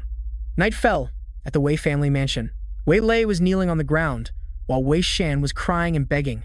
Big brother Wei Jing, my boy Lei was just being foolish. He didn't mean any harm. He only wanted what was best for our clan. Hearing that lame excuse, he boiled with rage. Best for the Wei family? You mean best for getting our entire family served up on a platter? Overcome with fury, Wei Jing roared in Wei Shan's face, making him jump back as if he'd been burned.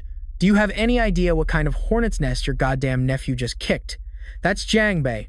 Chen, the commander of the First Realm, you idiot. He's the final boss of the Huaxia Beihai Yixi Mei, you know. The old man pointed right at Wei Lei's face and unleashed his fury. Our family was planning to use Huang Wenshan as a bridge to latch onto him. But you smooth-brained idiot, you went and let the tiger back into the mountains and even sent off the very person he wanted to erase. You take the cake for stupidity. Wei Lei hastily dodged the blow. Grandpa, calm down, he's still just a general. Teaming up with the big shots from the prestigious families is the best strategy. That's the real classy move, Grandpa. Besides, if he becomes a husband later, our family will still have an escape route. After hearing this, old Master Wei Jing's blood pressure shot through the roof. The old man fumed. Let me knock some sense into you, you disgrace of the family. Just as he raised his cane, he saw Bei Chen suddenly appear, which made him jump. Oh, mister. Bei Chen gently borrowed the cane with one hand and then, without a word, gifted a devastating blow to Wei Lei's useless head, snapping him to his senses. The cane broke into two pieces, and strawberry syrup gushed out like a spring, while Bei Chen's face was blacker than the bottom of a pot, ignoring Wei Lei, who was now cosplaying as a beggar. I don't know if other people have a back door to escape through, but today, your Wei Lei family's emergency exit has definitely been sealed. Bei Chen stuck both hands in his pockets, striking a CEO pose, and looked at Wei Lei to spit it out. Where did you ship that bastard Chen Jiahua off to? Seeing his fate was sealed and there was no escape, he stammered, I'll talk right now, sir. He went to Black Stone Town in Shaanxi. I heard he's looking for some high-level sorcerer to exorcise you, sir. Having gotten the information, Bei Chen turned on his heel coolly. I'll spare you this time, consider yourself sensible. Brothers, let's roll. But in reality, he was struggling with all his might to maintain his image until he was out of sight. Zhao Jun scurried over. Big bro, are you all right? Bei Chen clutched his chest with one hand, his face pale, but his words were tough. I'm fine. He thought to himself, this Guqing thing, although it's been muzzled by the Xuanqing art, it still acts up sometimes, affecting my handsome face. I'll send that bastard Chen Jiahua to meet his ancestors first, then I'll deal with purging the poison later. The next morning, at a certain family fort, a shiny car screeched to a halt right at the gate. Bei Chen thought to himself, the parasite inside me is temporarily getting a beatdown from the Xuanqing art, so it's lying perfectly still. I have to find a way to expel it as soon as possible. The car window slowly rolled down, and Bei Chen spoke in a voice as sweet as honey. Excuse me, sir, can I ask which way to go to get to Black Stone Town? The person he asked was the master of the Fu family fort named Fu Tong. This guy acted as enthusiastic as a tour guide. Our Fu family fort is the only road that leads to Blackstone Town, young man. But unfortunately for you, it's been raining for the past 2 days, so the road was carried away by a flash flood. It's currently undergoing emergency repairs by the work. It probably won't be open to traffic until tomorrow. Bei Chen looked bewildered. Huh, I can only go tomorrow? Fu Tong nodded in confirmation. That's right, but our fort has a cheap homestay for stranded travelers. Would you like to come in and get some rest, my friend? It sounded appealing, so Bei Chen nodded. Sounds good, please lead the way. Fu Tong immediately said enthusiastically, Follow me. So, the man led Bei Chen up a few steps to a row of houses that looked quite decent. This is my mansion, make yourself at home, just pick a room to settle in. After the brief tour, he turned and walked away, just as his servant came running over in a hurry. Reporting to the fort master, I have secret intel to report. Fu Tong frowned. What's the rush? The servant's hand was holding a small piece of paper. As he spoke, he shoved the piece of paper at him. There's an urgent dispatch from Blackstone Town. We must stop the guy in this photo. Under no circumstances can we let him get to the town. Fu Tong took the paper, his gears started turning, he connected the dots and realized, wait a minute, the face in this photo looks familiar, isn't it the guest who just arrived? Seeing the old guy's expression, you could tell his head was full of bad ideas. He shot a sideways glance at Bei Chen and smirked sinisterly. Tonight, take some men and follow this plan for me. The servant obeyed, but his sixth sense was screaming, Trouble, there's trouble. Strange, my intuition tells me something dramatic is going to happen tonight. Well, I'd better stay on high alert just in case. Night fell, and in a room as big as Bei Chen was just entering a meditative state when thump, someone was knocked out and thrown straight into his room. The strong, fragrant smell of smoke instantly woke him up. Oh, do I have a visitor? Bei Chen immediately came up with a brilliant plan to play hide and seek and see what tricks they were up to. The moment the door opened, he vanished in a flash, just as a gang of thugs kicked the door down and stormed in. They aggressively barged in, each one with a murderous look on their face, their hands gripping their weapons. Perched on the rafters, Bei Chen silently observed them. He smirked triumphantly. Ah, so they're here to take my life. The leader, Fu Dong, aggressively advanced towards the bed, sensing that something wasn't right. He suddenly stopped, a growing sense of unease washing over him. He ripped the blanket off the bed. Where is he? A sharp-eyed subordinate spotted something and yelled, Chief, he's up there. Hearing this, Fu Dong quickly looked up at the ceiling. Instantly, Bei Chen leaped down from above like a god. No, trying to take my life? Do you guys even have what it takes? He launched a devastating kick straight into the man's face. Ag. Fu Dong was sent flying, tumbling like a soccer ball. This guy was prepared though, and quickly pulled out a small, bright green jar, flinging it straight at Bei Chen. Just die already? Bei Chen was slightly startled, but this little toy wasn't enough to faze him. He quickly regained his composure. He shattered the jar with his bare fist. Smash. From inside, dozens of glowing insects swarmed out, surrounding Bei Chen. Oh, so these are golden goo worms. They rushed to attack him, clearly not realizing they had just bitten off more than they could chew. Bei Chen scoffed. How preposterous. A bunch of tiny bugs dare to act so boldly before me? I've heard rumors that these golden goo worms are the embodiment of the great Tao. In that case, this master will treat you as a first-class tonic to nourish myself. The power of the bugs was gradually being drained as the full might of the golden goo worms converged on Bei Chen, and there was a massive number of them. Seeing this, Fu Dong grinned from ear to ear, gloating inwardly. Once the golden goo worms attack, then this guy is dead for sure. Bei Chen mimicked his words sarcastically, taunting him while forming a hand seal. The chief sounds so confident. Seeing Bei Chen still standing there unharmed, Fu Dong's glee turned to utter disbelief as he shouted in astonishment. You're still alive? How the hell are you not dead? Hearing this, Bei Chen calmly retorted. How am I not dead? What gave you the absurd confidence that these tiny little bugs could ever defeat me? He opened his palm, which was now filled with the poisonous gift from the golden goo worms courtesy of Fu Dong, and looked at him. In consideration of you letting me stay for a night, I will spare your life. As he spoke, Bei Chen unleashed the full, potent toxic energy of the golden goo worms. He sent the gift back to Fu Dong with a flick of his fingers, shouting, Whether you live or go, meet your maker is all up to fate now. Only blood-curdling screams of ah were left to tear through the silent night. Meanwhile, Bei Chen clutched his chest and quickly made his escape. He rushed to the escort vehicle, one hand on the steering wheel and the other clutching his chest tightly. Ugh, it seems these golden goo worms have some serious side effects. Damn it, this burning sensation inside me just won't go out. With that thought, he floored the gas pedal and sped off like a demon was chasing him. I need to get out of here fast, find a quiet place to treat my injuries and put out this fire. The next morning, in Shangyao of Miaojiang, a man named Huang Fengjian was frantically chasing after a girl, Hua Ruo. You stop right there for me. You're going to be my wife soon, he shouted as he ran. In all of Shangyao, I am the most powerful man. If you don't marry me, who else are you going to marry?" The girl shouted back while running, "I'll tell you what, I would rather die than ever marry you." While running, Huaruo suddenly screeched to a halt. In front of her was a massive wall, causing her to panic. Oh no, it's a dead end. Behind her, Guolong and a henchman had caught up. "Hurry, she's over there. Grab her for me." Seeing her desperate situation, she decided to risk jumping over the wall. But out of nowhere, Bei Chen suddenly came flying over from the other side. The guy suddenly slung his arm over Huan Ruo's shoulder. Pressed so close, her face turned red as a beet as she stammered, Mr. Jiang, how in the world did you get here?" Bei Chen looked like he just swallowed a fly and started coughing violently. Huan Ruo panicked. "Oh my gosh, what's wrong with you? Do you need me to call 911? She suggested, "Hey, how about we get out of here first?" So the two of them shuffled off to another inn and landed straight on the bed. Bei Chen was silent and began circulating his profound internal energy. Huan Ruo sat beside him, staring for a moment before declaring, "Mr. Jiang, did you get hit with that special goo poison?" It seemed this bug was the Pro Max version, tormenting him to no end. Even after mustering all his strength to use the Xuanqing art, he still couldn't suppress the love curse that the golden insect had thrown in as a bonus. Huan Ruo flew off the bed, slipping on her shoes at the speed of light. "Mr. Jiang, just hang in there a little longer. I'll go buy the Miao Jiang miracle cure to rescue you right now."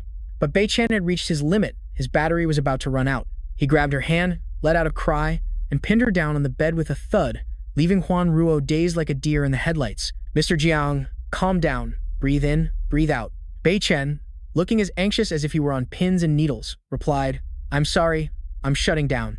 I can't take..." Seeing this, Huan Ruo had no choice but to give in, closing her eyes and taking the plunge. "Mr. Jiang, if you really can't hold it in anymore." He looked at her, his eyes blazing with passion. The two of them rushed at each other like moths to a flame. Well, you can imagine the rest. He quickly started to take care of her clothes, making her shy. "How embarrassing." "I'm sorry." Bei Chen quickly reassured her, "Don't you worry. After this is over, I'll give you a lifetime warranty." The next morning, after the deed was done, both were fully dressed and sitting on the bed. Bei Chen's face was full of guilt. "I'm sorry. Yesterday I..." The girl next to him replied softly, "It's okay. I'm fine. I know you were basically hacked and didn't do it on purpose. I don't blame you at all, and I won't make Big Brother Jiang take responsibility for the consequences either." Saying that, she forced a smile. "After all, you're the one who saved this worthless life of mine. Without you, I would have been pushing up daisies a long time ago. Just consider this me repaying my debt to you," Huan Ruo said while pulling back the blanket, showing off her perfect figure before quickly getting off the bed. "Big Brother Jiang, you just rest up and regain your strength. I'm out of here. My family is rushing me to get engaged. I actually ran away from home to have some fun. My old man is probably raising hell right now." Suddenly, a hand stopped Huan Ruo. "Do you take me, Jiang Bei Chen, for a use and dump kind of guy?" With that, he pulled her into a hug, startling her. Big Brother Jiang?" He looked at her with a wide grin. "You're taken now, Ji Ruo. I forbid you from marrying any other guy." His domineering words made her face flush bright. "So now, can I take my wifey out to eat our way through the city?" She shyly nodded, yes, as the streetlights outside began to turn on. Hand in hand, Bei Chen was taking Huan Ruo on a date when suddenly, the clang of a bell rang out, followed by a booming shout. "The beasts are here. All living people get out of the way." A motley procession of people with hats on their heads and scarves covering their faces walked in a long line, their arms stretched out stiffly in front of them. Bei Chen looked at this strange fashion sense and odd behavior. The specialty of Xiangxi Corp's herding. Suddenly, a demonic smile from one of the men in the crowd radiated a chilly aura, which for some reason annoyed Bei Chen. That guy just now had such a strong air-conditioned chill, didn't he? Could it be the big sister Nuba? But this scent doesn't seem quite right. Huan Ruo, seeing him lost in thought, gently shook his arm. "Bei Chen? Brother Bei Chen, what's wrong? Don't tell me you're bummed out because you're scared." Hearing this, he reached out and stroked her head with the utmost affection. "Me? Scared? As if? That's the famous corpse walking of Xiangxi." She grinned and replied, "You bet, that's exactly it." Huan Ruo suddenly had a bad feeling and whipped her head around, her face pale as a sheet. Seeing her terrified expression, he asked, What's wrong?" She quickly hid behind Bei Chen, pointing with a trembling hand toward 3 people in the distance. "Look over there, the man in the brocade robe. That tall guy is the guy my father is forcing me to marry. He's the precious son of the great chieftain of the Qua family. His name is Qua Long." After hearing this, Bei Chen snorted with laughter and replied, "Aha, so that's my love rival, is it?" She clenched her fists and shot him a scorching glare. "Love rival, my foot. I can't stand him. Come on, Don't say such silly things. He quickly stroked her head to soothe her, his eyes filled with adoration. All right. There. Don't be mad. You go back to the hotel and rest first. I'll go lure those flies away. Huan Ruo hurried away, looking back to remind him.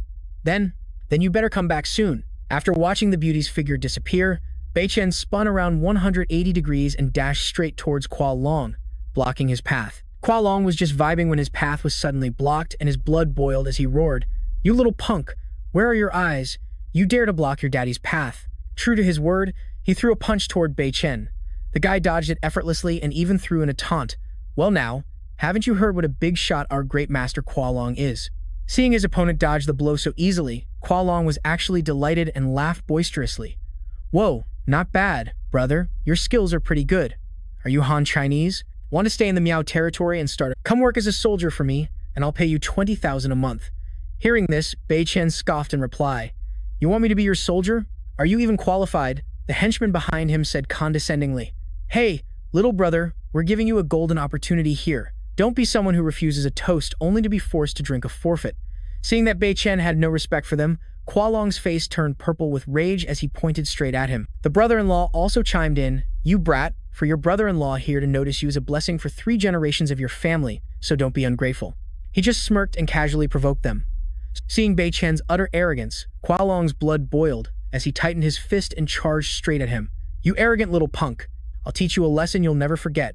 Just then, quick as lightning, Bei Chen's hand grabbed the waistband of his pants while he nonchalantly asked, "Teach me a lesson, you say? Don't you two brothers feel something strange, an unusual breeze down below?" He froze for a few seconds, then both of their pants dropped without warning, leaving them both frozen like statues. "Oh my god!" From a distance, Bei Chen gave a cheeky farewell wave, while Qua Long and his dear brother-in-law could only fume as they held up their pants and watched him go. Both of them were fuming. "Damn it. The next time I get my hands on that little brat, I swear I'll make him pay." In the middle of the passing crowd, 2 young men struggled to hold up their pants. With a click, the door swung open, and Bei Chen strode in confidently. Seeing him, Huan Ruo was overjoyed and chirped, "Bei Chen, you're back." The girl cheerfully pointed to the strange woman on the chair. "I forgot to introduce you. Bei Chen, this is E. She's a tourist just like us, and she even offered to buy us a drink." Bei Chen stared at the person before him, his eyes wide and his jaw nearly hitting the floor. "A female ghost." He hurriedly pushed Hua Ruo out the door, quickly making up an excuse. "Hua Ruo, I'm suddenly craving a fried donut like. Could you run and get one for me? I have a little business to discuss with Missy here." Bei Chen's attitude was incredibly. The girl asked in confusion, "Huh, didn't you just complain they were too greasy?" The moment she was out of sight, Bei Chen slammed the door shut, locked it, and leaned against it, panting heavily. Bei Chen spun around, glaring at her. "I can't believe you managed to track me all the way here." The ghost's eyes suddenly glowed with a demonic light as she revealed her true form. Her messy hair stood on end, and she let out an earth-shattering shriek. "Don't think I won't dare to touch you just because we're in Miaojiang. I have 100 ways to make your soul scatter to the winds."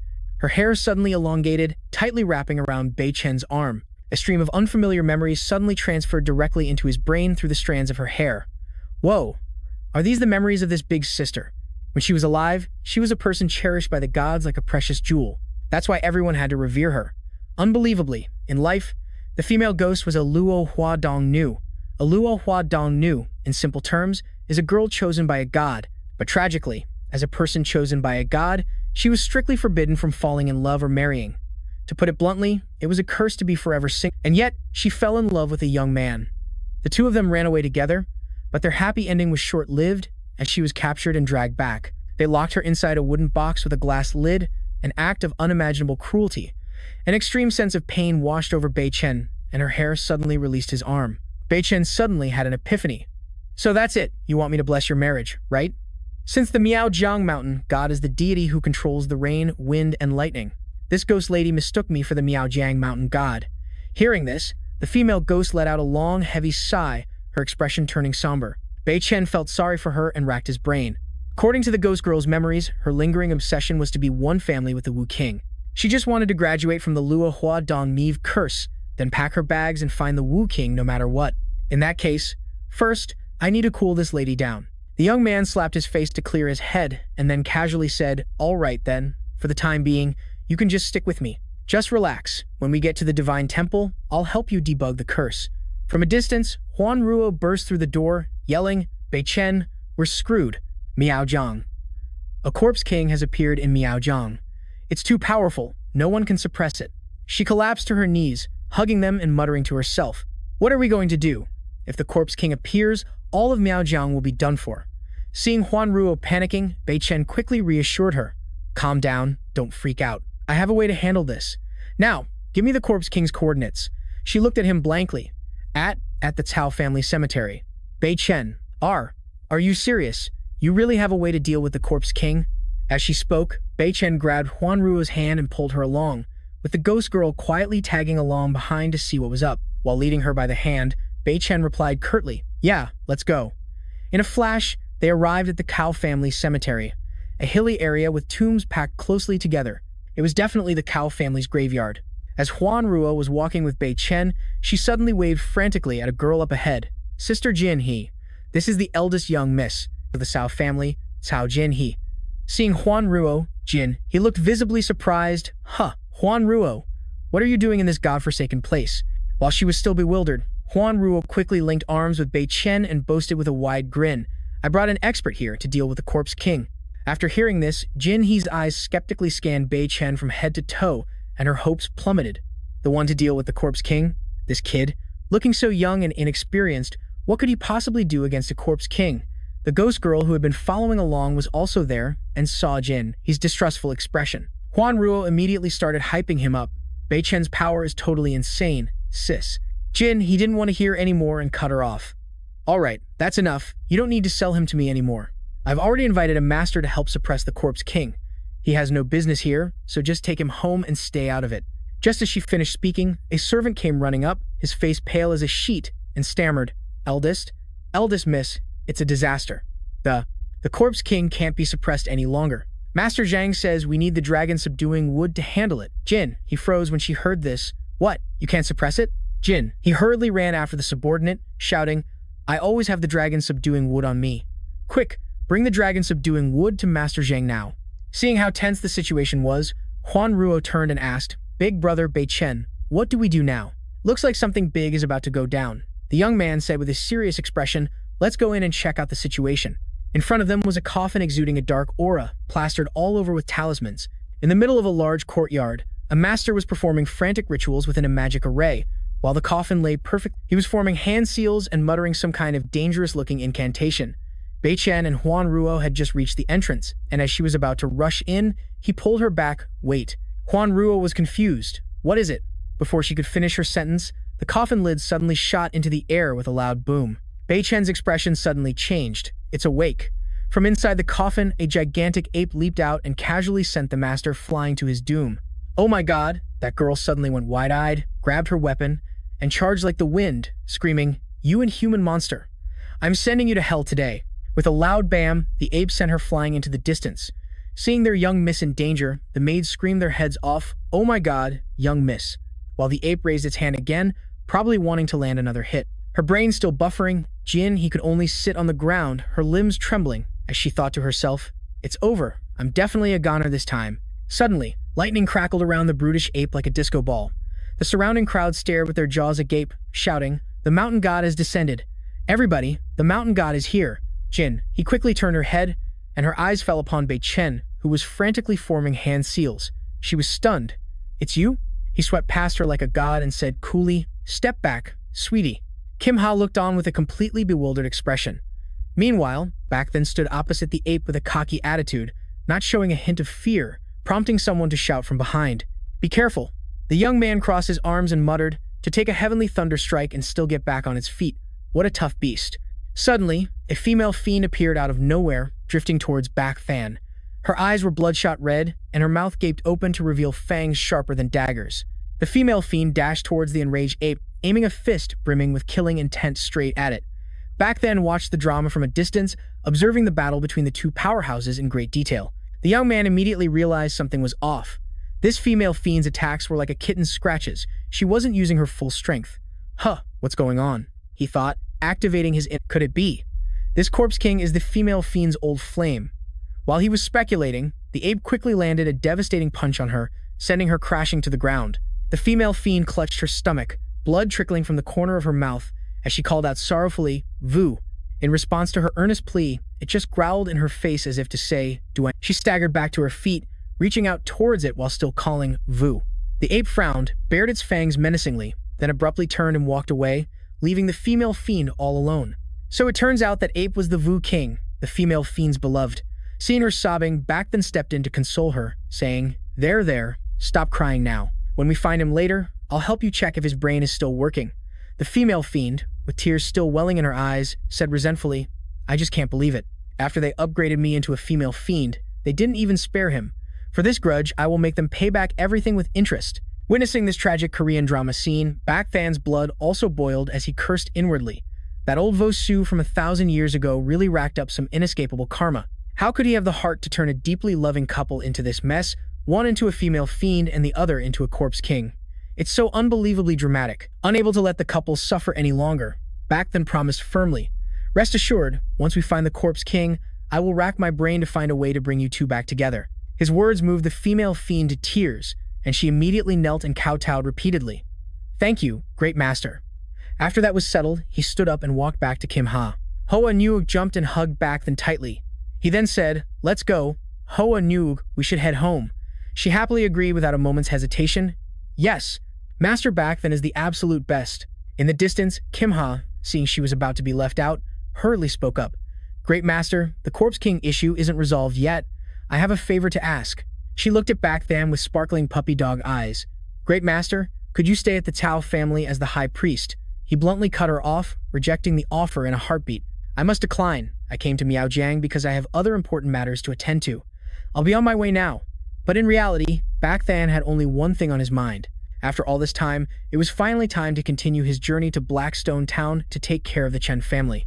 And so, Bac Than's car sped towards Blackstone Town. According to Cao Qian Ha, Whitestone is the closest to Blackstone Town. I've been driving my butt off for a while, so we should be approaching Whitestone Town soon, right? Something appeared that startled him. Bac Than quickly slammed on the brakes, bringing the car to a halt. Looking around, he saw 3 or 4 other cars had completely surrounded them. The author was too lazy to draw, so they just copy-pasted this part. A menacing-looking gang, brandishing weapons, stood blocking Bac Than's car. Hey kid, get out of the car. Seeing the situation, the young man calmly opened the door and stepped out, glancing around before asking, what's with the big... A henchman in the back got a clear look at his face and hurriedly reported to his boss, Boss, that's the punk. Looking at this cast of extras, he instantly figured it out. Must be more people from the Chen family sent to check on my health. These guys were spoiling for a fight, raising their weapons to make our hero disappear. Get him, boys. This job will make us rich, one shouted. But suddenly, a clear voice rang out. You've got some serious nerve, don't you? Who gave you punks permission to cause trouble in my territory? Men, get this rowdy bunch out of my sight. The moment they saw the boss lady, the thugs' faces turned pale as they cried out, oh my god, it's that ogress. I mean, the Great Earth Master of Whitestone Town. What is she doing here? The intel was wrong. It said she was on patrol today. If we fall into her hands, we're totally done for. Hearing that familiar, commanding voice, Bac Than had an aha moment and immediately recognized the girl, Wei. Bei Chen struck up a conversation. Oh, Miss Shi, how have you been? She quickly returned the courtesy. Long time no see, Mr. Jiang. What fateful wind has blown you to Whitestone Town? As she said that, the scene cut to Wei's private residence, where she was bustling about, serving tea to the handsome man. Wei looked at Bei Chen with maximum curiosity and asked again, really, what wind blew Mr. Jiang to this backwater, Whitestone Town? Our guy calmly sipped his tea and slowly, I was playing a game of cat and mouse with a guy named Chen Jiawa and ended up here. What about you? When did you get back? Is Jiang Lai doing okay these days? The moment he mentioned that, her eyes suddenly fell. Miss Jiang Lai is doing just fine. I came back to take over my grandmother's business. The last time, she fought with the female tyrant and was unfortunately hit with a cursed corpse poison, so she passed. Now I'm back to succeed her, acting as the general manager to handle all affairs in Whitestone Town. After hearing this, Bei Chen held his teacup and glanced sideways at the little ghost opposite him. Corpse poison, huh? Our guy looked at the little ghost and muttered, what a load of bull. If she really got hit with that stuff, my scanner would have gone off ages ago. While he was lost in thought, the sound of frantic footsteps approached from an old man rushed in like the wind, gasping for breath, and stammered out the news, Great Earth Master, we're screwed. The gang from Black and White Town has brought their forces to ambush us. Wei jumped in surprise. What? Bei Chen, overhearing the commotion, whispered enticingly, Black and White Town, huh? Sounds interesting. Let's go see what's poppin'. Bei Chen thought to himself, I bet that bastard Chen Jiao is here too. This time, your number's up, kid. Just as he finished that thought, a group of minions from Blackstone Town had already formed up and surrounded the gate. The crowd's jaws dropped in amazement. The old man crossed his arms, looking smugly at Wei, and said in a sycophantic tone, Oh, isn't this the great Earthmaster Shi Hongshan, the precious granddaughter of Shi Yun? Long time. Finding his words grating, she snapped, Humph, who's your granddaughter? The Black and Whitestone clans split up eons ago. This young lady is the great Earthmaster of Whitestone Town, not some relative of yours. You got that? Wei asked bluntly. Shi Hongshan, what did you drag yourself here for? The old man quickly explained, his shifty eyes pointing towards a bald old man who looked like a final boss. It's not that I wanted to cause trouble, it's just that our great shaman Lan has a little heart-to-heart matter to discuss with your Whitestone Town. With that, he pointed directly at Bei Chen and ordered, It's quite simple, really. You people of Whitestone Town just have to hand over this young punk, and we'll be done. Hearing that ridiculous reason, Wei immediately bristled. Great Shaman Lan Feng, aren't you going too far? Mr. Jiang here was a VIP guest of my grandmother when she was still alive. In short, I'm not handing him over. The great shaman pointed at Bei Chen and said, He is a bad omen that will bring disaster to the entire Miao territory. For the peace of the Miao people, we must send him to the afterlife. Bei Chen glanced over and immediately saw the ugly mug of Chen Jiahua peeking from behind, thinking to himself. Bei Chen instantly figured it out, so this old great shaman is Chen Jiahua's backer. Blood rushed to his head, his hands clenched into fists as he growled, Who did you call a bad omen? The memory of when he had to save Jiang Lai suddenly flooded back. His anger flared even more, and right at that moment, the damned love-gu curse inside Bei Chen suddenly acted up, tormenting him to the point of near collapse. Bei Chen thought to himself, This damn thing is acting up again. The only mission, destroy its controller so I have a chance to live.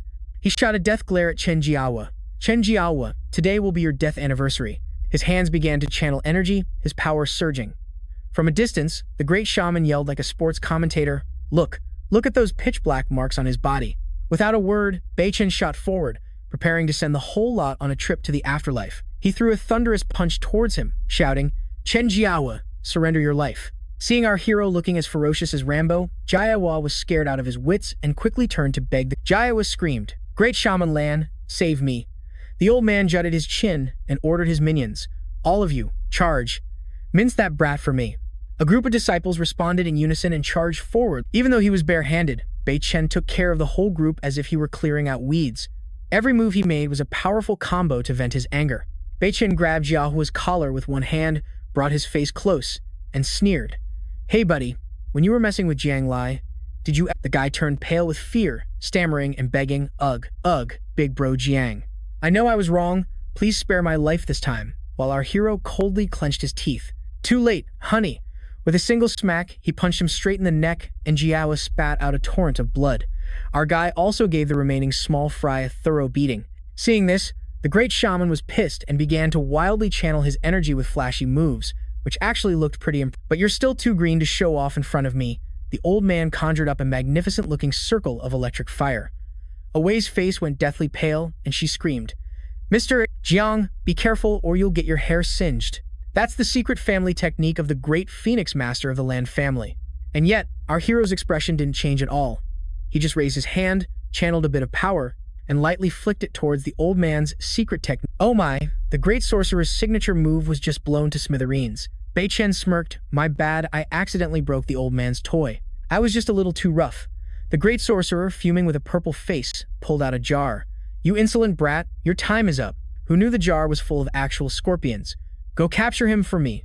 Suddenly, Bei Chen felt a sting, and opening his eyes, he saw a writhing swarm, so he waved his hand and sent them all back to their maker. After dealing with the old man's pets, he performed a few martial arts moves. It's showtime.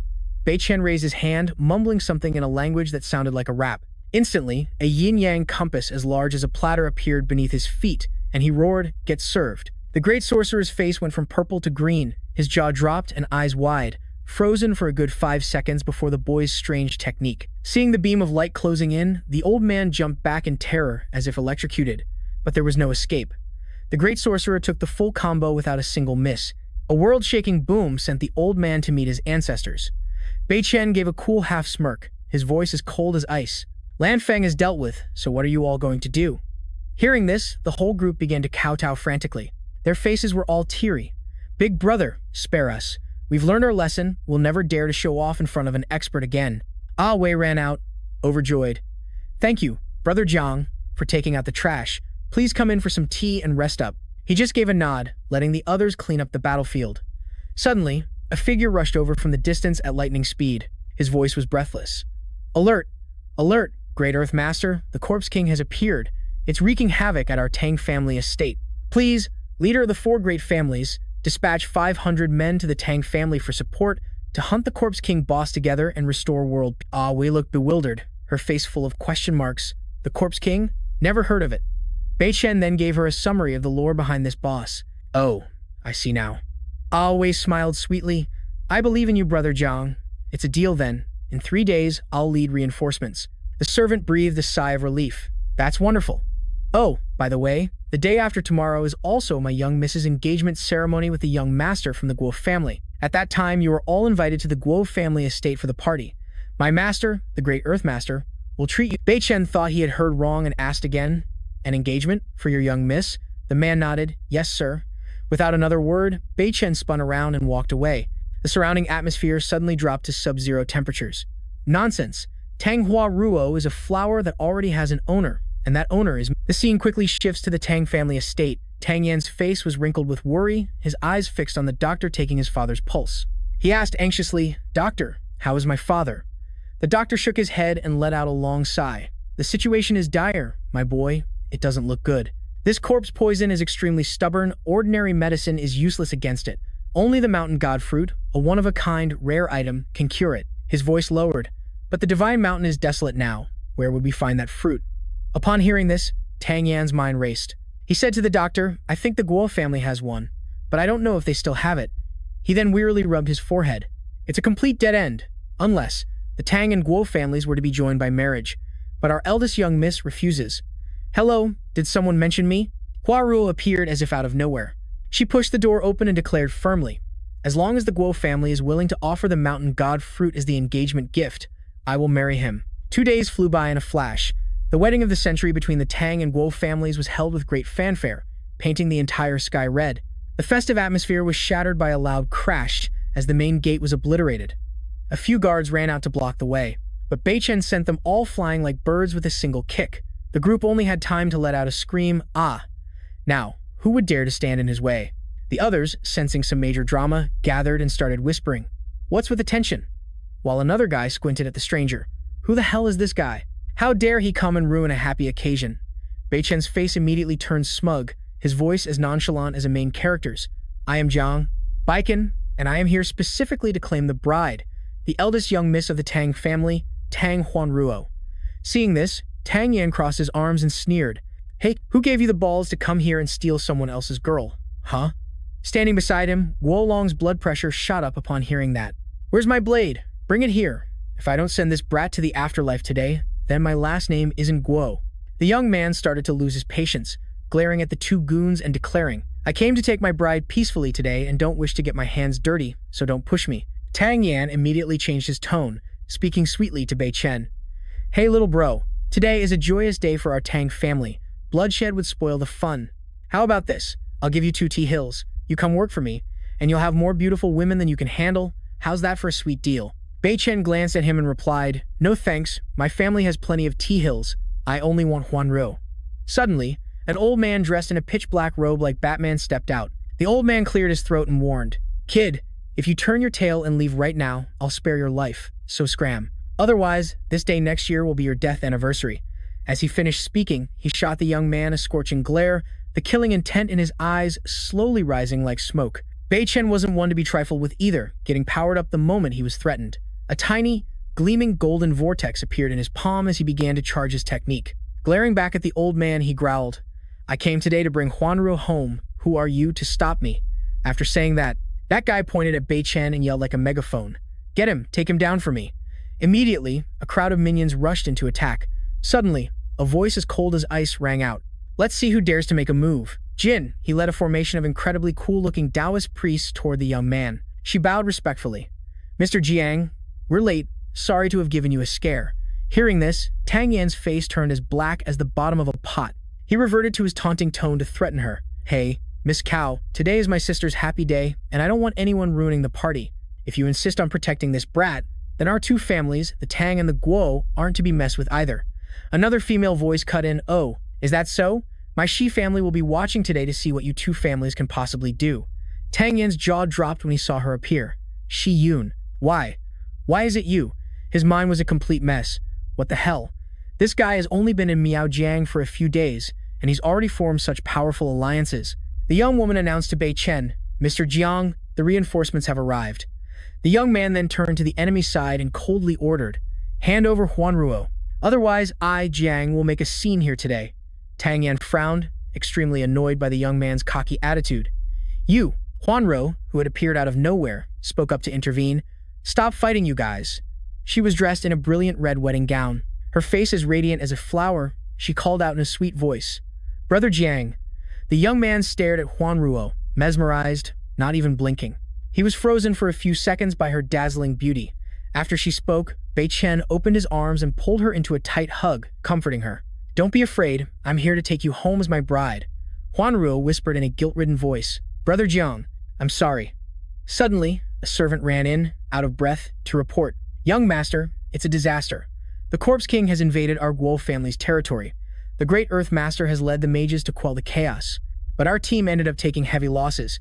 Even the Great Earth Master was wrecked by the Corpse King and is now completely poisoned." Guo Long, who was still holding a grudge against Giang Bac Than, stammered when he heard the shocking news. What?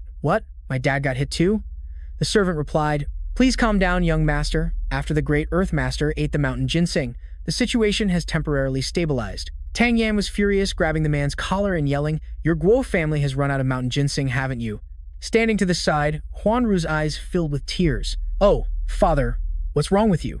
She immediately thought of Bei Chen, grabbing his hand like a lifeline and whimpering, "Brother Jiang, are you a divine doctor? Please, I beg you to save my father." He replied calmly, "Settle down, don't panic. Take me to see the situation first."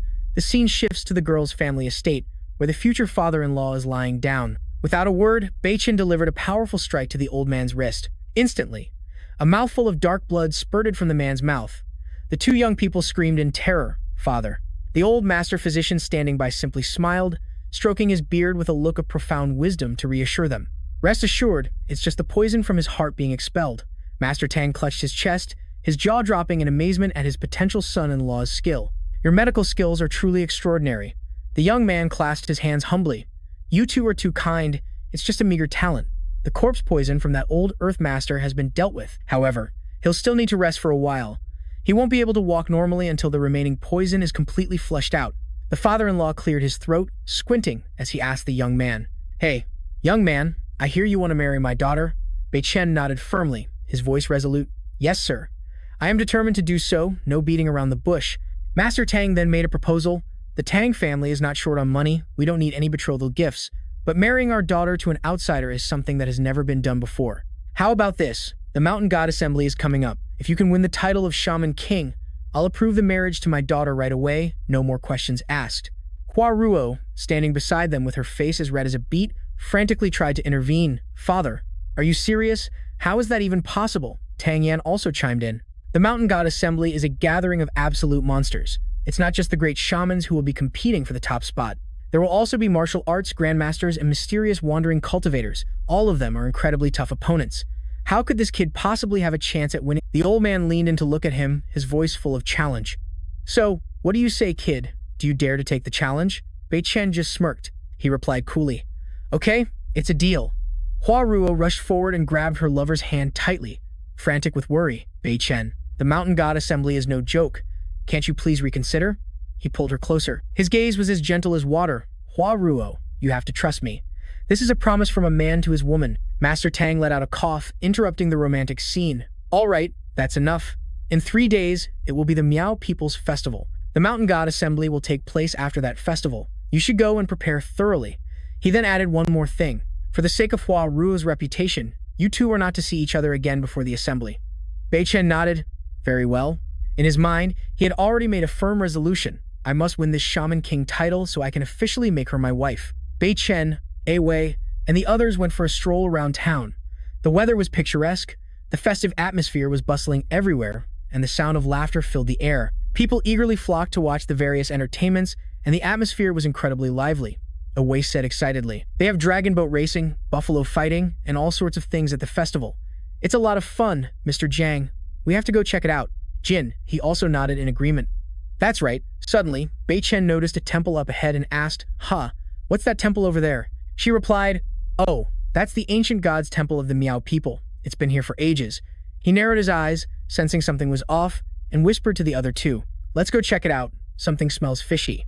The three of them walked up the moss-covered steps and entered the ancient temple. Just as they crossed the threshold, they saw a group of people kneeling devoutly, muttering as if performing some kind of mysterious ritual. Bei Chen froze for a few seconds at the sight.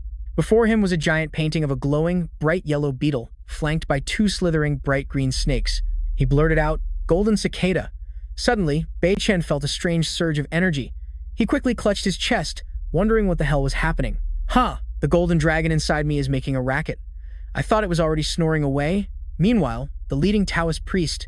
The whole group suddenly felt a strange qi drift by, making the old Taoist priest jump as if he'd been burned. He hastily raised his staff to the sky like he was trying to catch a Wi-Fi signal. His voice trembling uncontrollably, he shouted, good heavens! It's the ancient god. The ancient god has revealed himself, people. The minions behind him rejoiced as if they'd struck gold. Oh my god, the ancient god has been— Well, this is just great, Bei Chen thought to himself, and, while the crowd was busy with their trance, he quietly turned to slip out the door. This place is too much trouble. I shouldn't linger. It's safer to leave now. Although his mind, that golden cicada from before, was acting like it wanted to rebel and move out. I'm sure I made it sign a lifetime employment contract when I caught it, so why is it throwing a tantrum now? Bei Chen quickly came to a conclusion. It seems that something you hunted down isn't as reliable as something you raised yourself. Oh well, if it can't be taught a lesson, I'll just have to send it on its way for an early reincarnation. Just then, a servant with eagle eyes spotted him and hurriedly pointed him out to young Master Guo Long. Look who's here. He frowned, giving our guy an annoyed look, then sneered. Well, if it isn't Jiang Bei Chen, this guy has a lot of nerve, daring to show his face here again. Guo Long, still salty about last time, waved his hand to command his cronies. Get him. Boys, let's go have a little talk with him. Du Sheng, standing nearby, smirked with utter disdain, then turned to flatter him. Brother Guo, do you have some kind of feud with this brat? He let out a brazen laugh. Ha. Little punk, surprised? It's your unlucky day to fall into my hands. Guo Long took a small box out of his pocket, flashing a wicked grin. This grudge is a deep one. As he spoke, a bright green snake shot out from inside the box and slithered onto Guo Long's arm. He roared furiously, this brat dared to steal the woman I love. Today, I'll make sure you disappear for good. Du Sheng laughed inwardly. My father told me to engage more with the great young Master Guo. This is a golden opportunity to get on his good side. The guy immediately seized the chance, stepping up to suck up. The feud over a stolen woman is a grudge one cannot live with. Brother Guo, let your little brother handle this for you. Bei Chen simply smiled at the circus act before him and asked softly, are you all sure you want to spar with me right here? The other guy didn't deign to answer, just let out a loud snort. With that said, a brilliant golden light suddenly gathered in the man's hand. Du Sheng launched a surprise attack that looked as gentle as a dance, but its killing power was no joke, leaving a long streak in its wake. The man laughed in delight as if he hit the jackpot. You little brat, I'm a Qi condensation grandmaster. I can move mountains and fill seas with a mere wave of my hand. If you're scared now, then hurry up and kneel down to apologize to Brother Guo, and maybe I'll spare your life. Hearing this, Bei Chen couldn't help but burst into a sarcastic laugh. Move mountains and fill seas? I think you might have a slight misunderstanding of what moving mountains and filling seas actually means. The moment he spoke, a small vortex of energy started forming in his palm, then erupted. It unleashed a terrifying stream of power that shot straight towards the sea. This little demonstration was enough to stir up the ocean, creating mini tsunamis that sent several people sitting on a boat flying high into the air. He casually remarked, now that's what moving mountains and filling seas is supposed to look like. Then, he turned to glare at Guo Long and his crew. His gaze clearly expressed his intent to show them the door. He began gathering an even larger sphere of energy in his hand. It looked like he wasn't just bluffing, it was a genuine threat. Guo Long and Du Sheng were scared out of their wits, their legs gave way, and they flopped right onto the ground.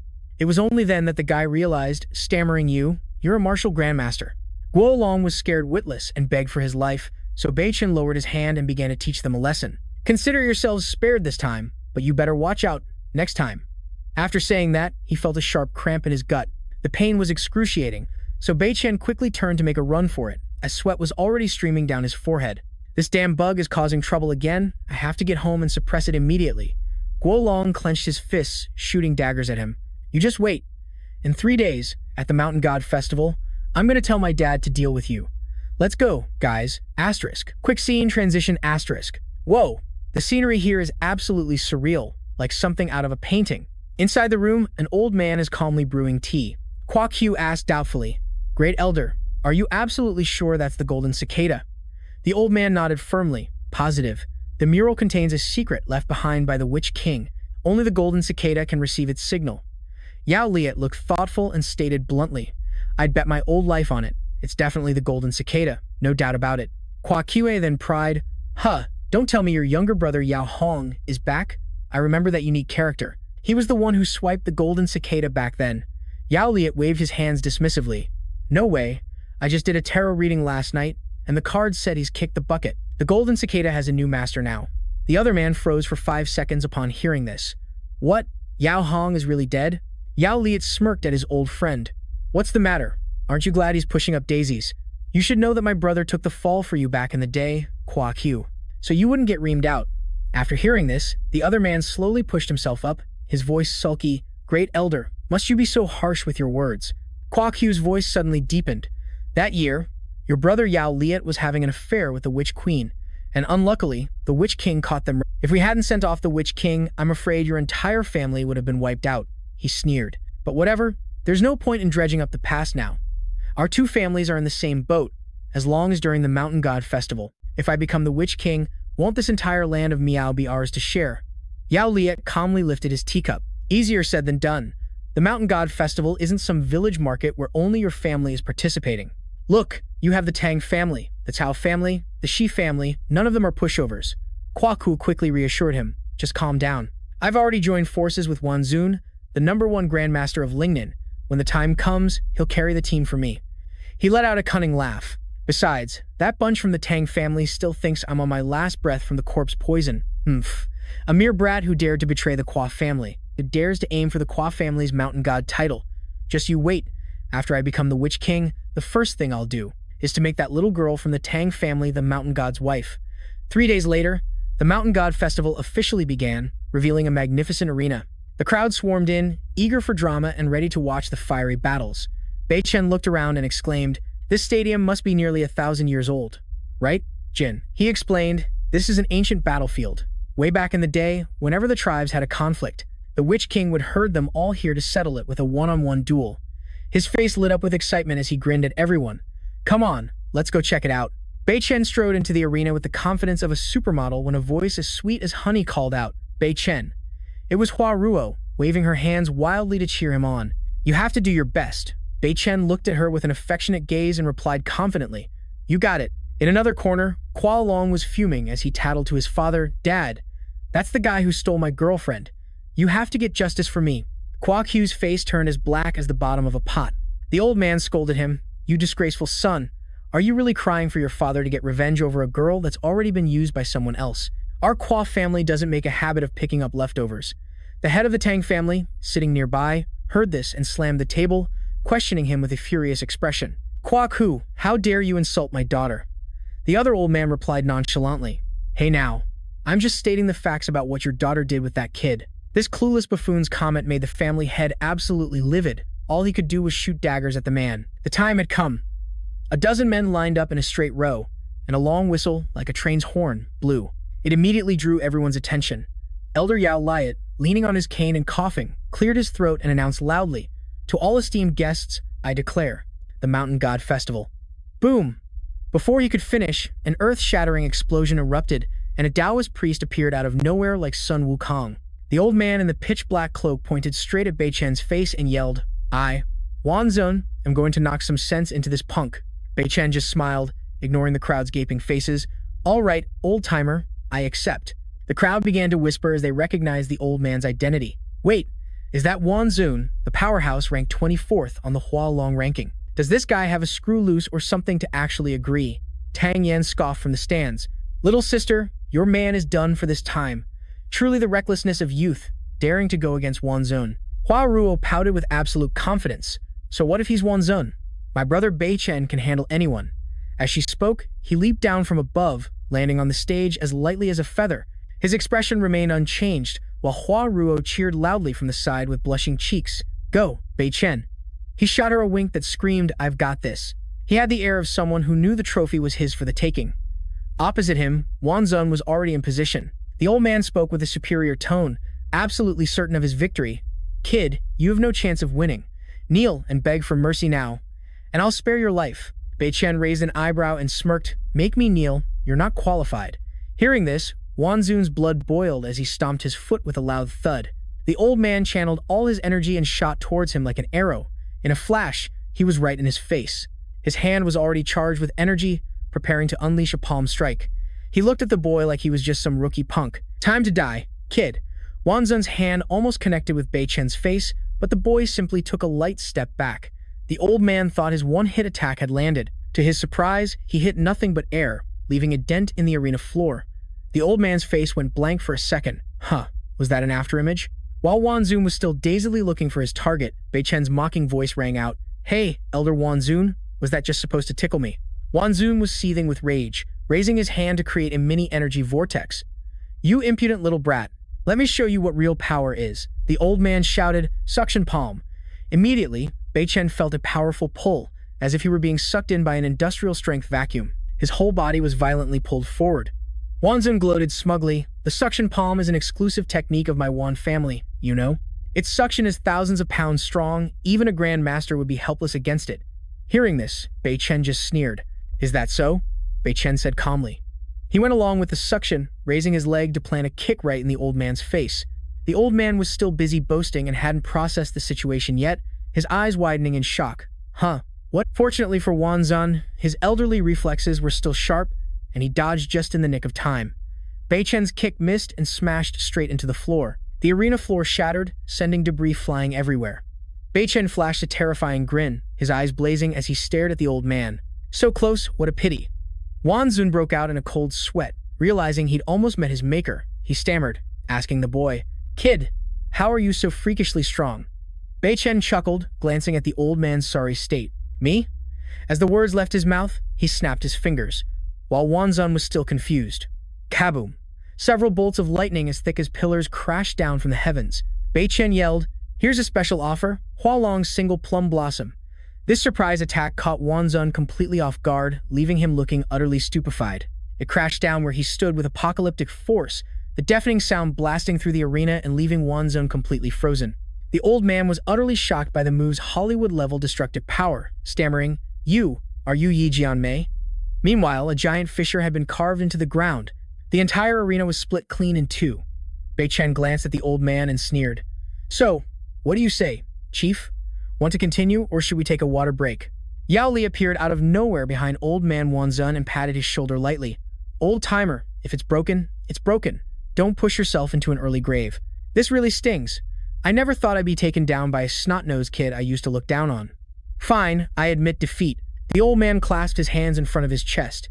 His attitude seemed reasonable, but his spirit was still as defiant as ever. He calmly made a cool remark, "A golden apricot blossom. Consider this old man's eyes open today." Hearing this, Yao Li perked up his whiskers. He boomed for everyone to hear. "This arena now belongs to Brother Jiang. Is there anyone else itching for a fight, wanting to clash with him? Step right up." The crowd of contenders looked at each other in utter confusion, their faces falling. Good heavens, he's just too overpowered. Yeah, who can even compete with that kind of fighting? The old man shot a meaningful glance at Guo Kui, as if to say, "What's your call, boss?" The great shaman replied nonchalantly, "Mr. Jiang's divine skill is unparalleled. I humbly admit defeat." "Well then, just hand over the Wu King's throne to Brother Jiang. What else is there to do?" The gears in Bei Chen's mind turned rapidly. Strange, why would that old Guo Kui give up so easily? Wasn't he drooling over this throne? Something smells fishy. There's something not quite right here. At the same time, Yao Li hurriedly straightened his clothes, putting on a serious expression like he was attending a parent-teacher conference. He presented the staff with both hands as if it were a priceless treasure, his voice booming.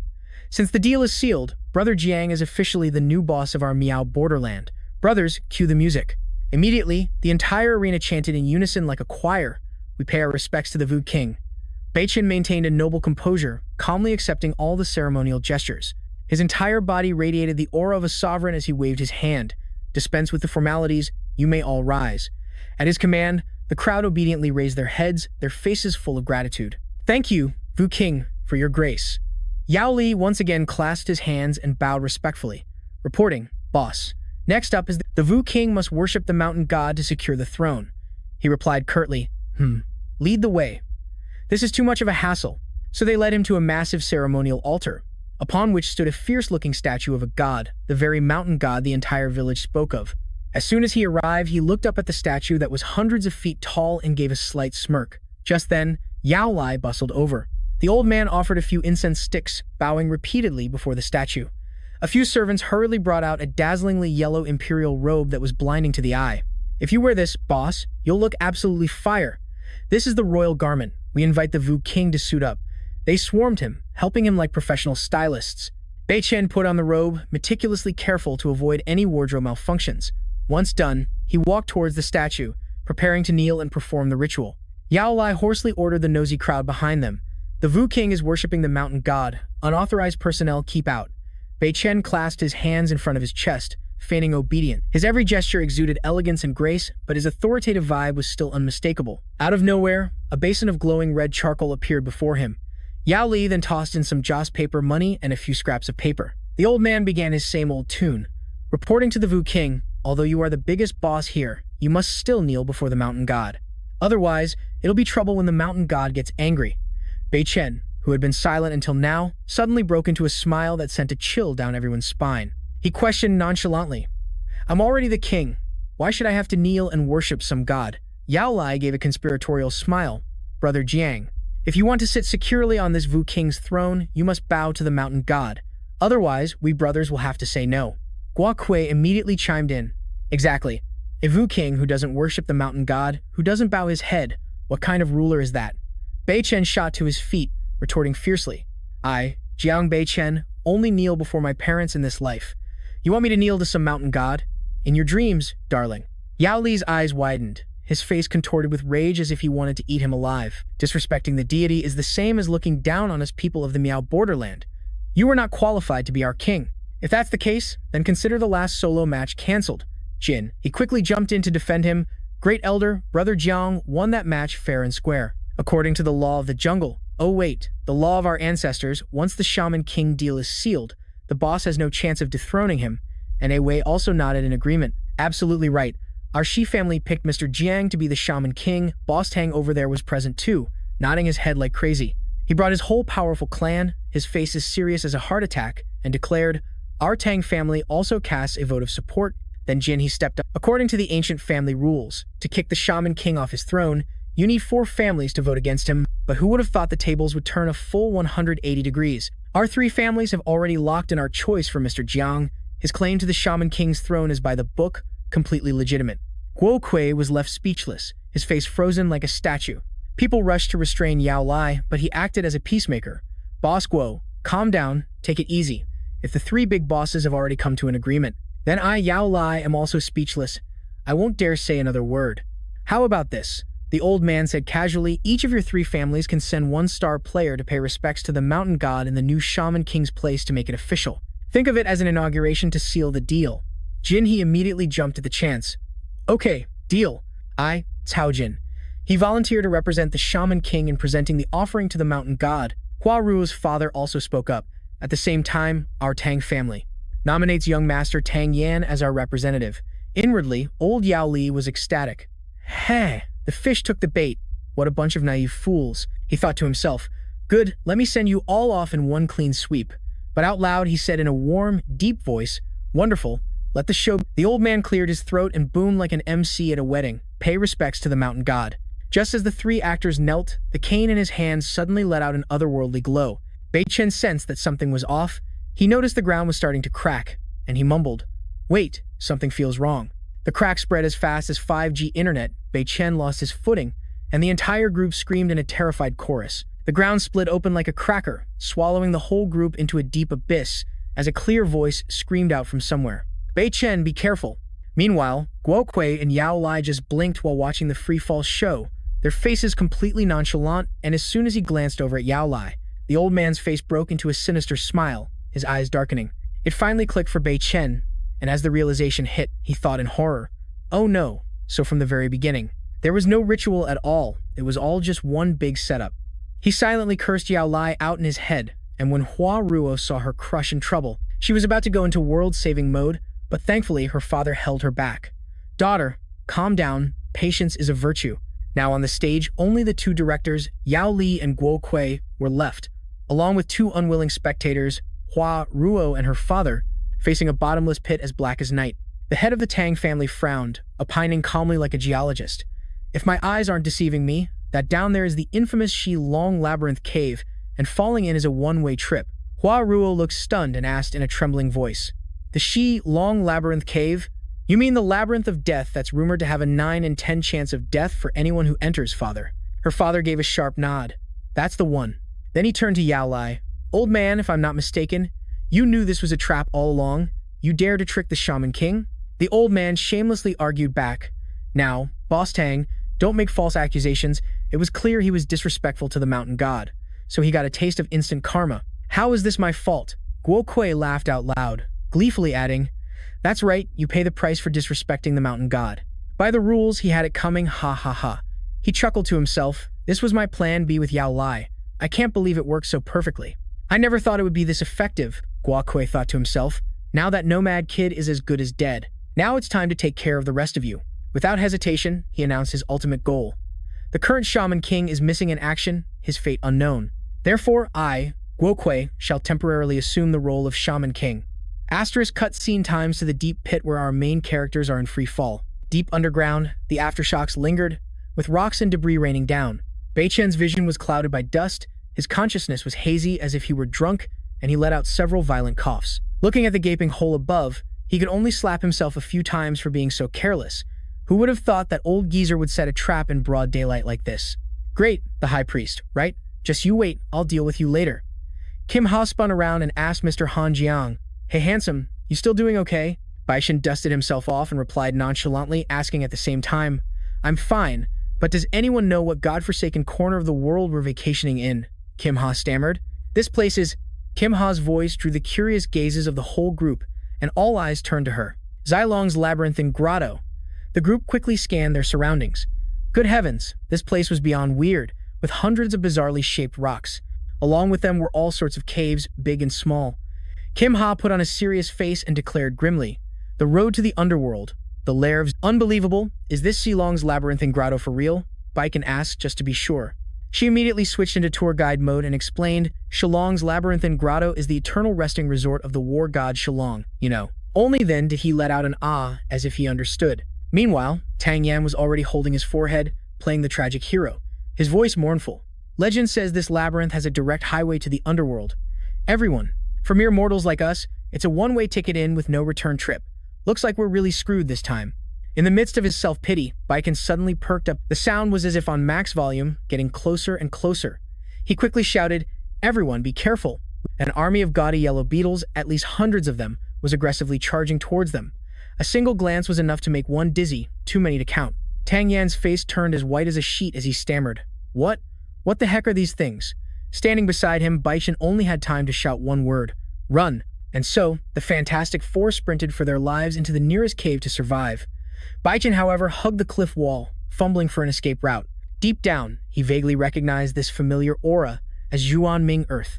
Baichan's face suddenly darkened like the bottom of a pot. A thought flashed through his mind. Could it be? He squinted at the cave ahead, his heart full of suspicion. Could there be a secret garden hidden inside this demonic cave? Kim had turned to report the situation to Baishan. "Mr. Jiang, it's all quiet behind us now. Those beetles seem to be scared too, not daring to venture in here." He slowly crept forward while voicing his theory. "Them not entering proves there's something even more terrifying inside." Baiken frowned, clenching his fists out of the frying pan and into the fire. "But we have no way to retreat. We've already committed, so we have to see it through. Let's just keep moving forward and see, especially since deep inside this cave. This secret garden makes me sense an aura with the same origin as the scroll fragment of the Xuanqing art. Maybe the treasure is right here." As soon as he finished speaking, dozens of monsters dropped from the sky, pouncing on the group like a surprise party. Baichan was as fast as lightning. He dodged a fatal blow from one of them. The scene was as chaotic as a broken beehive, with monsters appearing one after another as if they were on sale. They attacked relentlessly in a blood frenzy. Kim Ha's team could only run for their lives towards the cave entrance. She only wished she could grow a few more legs to escape this haunted place. Kim Ha used every ounce of her strength to run towards the front, where a faint natural light glimmered. She panted as if she was about to run out of breath, stammering, Did we escape? All around them was the rustling of green leaves in the wind. It seemed they had just passed a level to reach another strange, hidden realm within the cave. Baiken stared intently at the scene before him and declared, This is it. The aura of the Xuanqing art here is as thick as cheap perfume. This is the very place where the other half of the Xuanqing art's remnant scroll is hidden. Tang Yan, however, had collapsed on the ground, completely out of breath. Gasp, wheeze. I'm exhausted. I don't want to run anymore. Just let me croak right here. Kim Ha ignored him and turned to ask Baiken, Where are we? Baiken shrugged. Beats me. I'm not too sure either. But this place seems to be a safe zone. Everyone can take a breather here for now. He turned and said to the group, This is a real dead end. There's no way out. What if this stagnant pond is the escape route? Well, I'll dive in and find a way. A Wei anxiously warned him, Mr. Jiang, be careful of the river spirit. Hearing this, he took a deep breath like a professional swimmer. Then, with a splash, he jumped into the pond. Beichen doggy paddled while his eyes scanned the surroundings like radar. The aura here was incredibly dense. The remaining fragment of the Xuanqing Ju must be hiding down here. Beichen dove to the bottom of the pond and suddenly discovered a secret tunnel, like some kind of VIP entrance. So the young man cautiously swam in to check it out. After swimming until his arms were tired, he finally saw a light at the end of the tunnel. Beichen surfaced, panting like he had just run a marathon. He clumsily crawled ashore, and what greeted him was a massive stone pillar. The pillar was tightly bound by iron chains, looking utterly miserable. At its base was a stone tablet engraved with strange, alien-like symbols. Beichen looked up in awe. He smirked, the dragon-locking pond. Huh? Looks like this is the real VIP area, where the good stuff is. His eyes suddenly locked onto a very suspicious-looking scroll. It was completely wrapped in iron chains like a mummy, appearing to seal a powerful item. He muttered, Could this be? No sooner said than done, Beichen nimbly hopped onto the chains like a monkey, slowly approaching the scroll. A satisfied, unbearably sly grin spread across his face. The fourth fragment of the Xuanqing Ju, you finally decided to show yourself. Just as he was about to touch the treasure, a booming voice echoed, You've got some nerve, kid. He whipped around, his gaze as sharp as a knife fixed on the source of the voice, his tone dropping to a freezing point. Who's there? Beichen immediately pushed off his feet and shot into the air, charging straight towards the suspicious sound. Clenching his fist, he let out a roar to build up his momentum. Even if you're a real dragon, I'll teach you a lesson today. As soon as he finished speaking, a vivid green dragon materialized out of nowhere. The dragon exuded a powerful aura, but Beichen wasn't intimidated, charging straight in to land a punch. The dragon, hurt by the blow, roared arrogantly. It then played dirty, whipping its tail at him and sending him flying like a baseball. Fortunately, Beichen had lightning-fast reflexes. He performed a graceful somersault in mid-air and landed safely like an acrobat. The green dragon raised its freshly manicured claws and laughed with delight. Ha ha! I am the water dragon, and you dare to fight me with brute force? What a fool! It was about to continue its speech, but Beichen didn't let it gloat for long. He replied, Is that so? Then try this on for size. As he spoke, a vortex of energy began to gather in his palm, signaling that something big was about to happen. Beichen leaped up with the force of a spring in his legs and instantly appeared right in front of the dragon. Beichen roared, Xuanqing palm, and the vortex in his hand expanded, turning into a brilliant golden light. He slammed the palm straight into its face. The poor dragon was immediately sent flying into the distance after taking the full force of the blow. It exploded into a shower of crackling sparks and vanished into thin air. Beichen landed lightly, thinking to himself, Now's my chance. He scurried back to the stone pillar, but life is never that easy. The dragon began to reform, as if to say, I'll be back. It roared, I was just careless, but now I am in my immortal ghost water form. You mere mortal are dead for sure today. Hearing this, Beichen felt a pang of panic. Heavens, ghost water? Isn't that the legendary tie-in true water from the dawn of creation? Oh my god, is this dragon trying to drag me to the underworld with it? His legs were instantly frozen solid, leaving no escape. The only way was to stand and fight it one-on-one. This winged lizard charged towards Beichen at lightning speed, its face contorted with fury, determined to finish him off. Terrified, Beichen screamed for Jin Chan. Hey buddy, if you don't help me, I'm a real goner. Remember, we're connected. If I die, you're going down with me. As soon as the threat left his lips, a main character's aura flashed from his body. Seeing this, the dragon opened its massive maw, intending to swallow Beichen whole. Whoosh! The dragon shot forward like a rocket, the whistling wind feeling like it could rip his skin off. It closed in fast, its gleaming maw ready to devour the main course right in front of it. Just as it opened its mouth to gobble up Beichen, wham! An invisible force smacked it and sent it flying. The dragon was infuriated, roaring as if someone had just snatched its food. Huh? What in the world? Chen looked completely baffled, unable to process what just happened. Seeing the dragon fuming, he scrambled over to the stone pillar. He told himself, "This is a golden opportunity. I have to quickly remove the talisman from the sea-calming divine needle, or if that thing revives, we're all dead." The moment Chen grabbed the scroll sealed by the talisman, clang, crash, the sound of iron chains clashing echoed like a wild rock concert. And just like that, ta-da! The iron chains wrapped around the stone pillar automatically snapped open like broken rubber. From within the pillar, a sorrowful voice cried out, "I cannot accept this. Boo-hoo-hoo." Hearing this, Chen breathed a sigh of relief, feeling like it was finally over. He glanced over at the strange carvings on the rock wall, his voice suddenly sounding cool. Well, well, isn't this the ancient secret technique of the demon sect, the Lotus-born, the real deal? He patted his chest and muttered, "Hey, buddy, inside of me, don't tell me you're trying to lure me into learning the demon sect's techniques, making me fall to the dark side, are you?" The golden cicada inside responded with a few cunning-sounding chirps. "Just practice the demon sect's secret technique, and we will become one, a superfusion. If we don't fuse, it's simply game over." He smirked. What an offer. I can't refuse. A bold thought popped into his head. Oh well, if I have to become a demon, so be it. Bad boys are always hot anyway. No sooner said than done. Chen plopped down on the ground and began to cultivate, not forgetting to lecture the golden cicada. Techniques themselves are neither good. Whether I become a Buddha or a demon is my decision to make. Let's go all in. With that, he sat perfectly still, absorbing the cultivation method, the surroundings so quiet you could hear a pin drop. Only the sound of his own breathing remained. Then, a brilliant golden light began to swirl like a blender before shooting right into his body.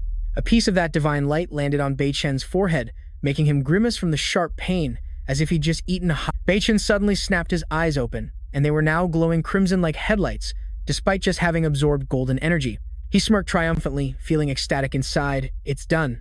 He stared at his hands, feeling as if he'd just beaten the Lotus-born game and tamed an awesome golden cicada pet. Seriously, to get closer to this golden cicada, I really had to learn the demon clan's arts, Chen muttered as he pushed himself up to his feet. He reassured himself, oh well, no point dwelling on it.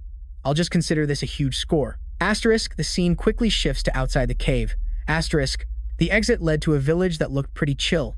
In the village, Quang Huy was holding a wine cup, grinning obsequiously. Oh, great Elder Yao Lai. My promotion to Shaman King this time is all thanks to your immense grace. I, Quang Huy, would like to offer you this drink to show my gratitude. Elder Yao Lai immediately poured cold water on his parade. Don't celebrate too soon, my friend. Although you are now the Shaman King, the exit has already been locked down by my corpse king. Everything is going according to my plan, but that country bumpkin is a real bug in the system, so unpredictable. We still need a few backup plans to be safe. Quang Huy chuckled. What's there to fear, boss? I've already turned eldest Miss Tangra into a fallen flower cave maiden, even if that guy makes it back alive. I'll have more than enough ways to shut him up for good. Yao Li set down his teacup, his expression thoughtful. I hope so. For some reason, my gut is telling me something's wrong. The elder stroked his beard, muttering like a fortune teller. I just feel a sense of foreboding. As he spoke, the sky darkened and rain poured down, as if the heavens themselves were in sorrow. The atmosphere was as gloomy as a horror film. Hua Ruo was kneeling before a golden statue, muttering to herself, I heard my name is Hua Ruo, and I'm the lady of this statue? But it seems I'm already spoken for. Her face looked visibly weary, likely because her memories weren't loading properly. It seems her memory has been completely formatted. But who is my husband? The memories in her mind flickered on and off like a TV losing its signal. The shadow of some man was holding her tightly. Everything was spinning like a top. It hurts. But before she could finish complaining, Qua Long cut in. If you can't remember, then don't. No need to strain your head, wifey. Look at me, I'm here for you now.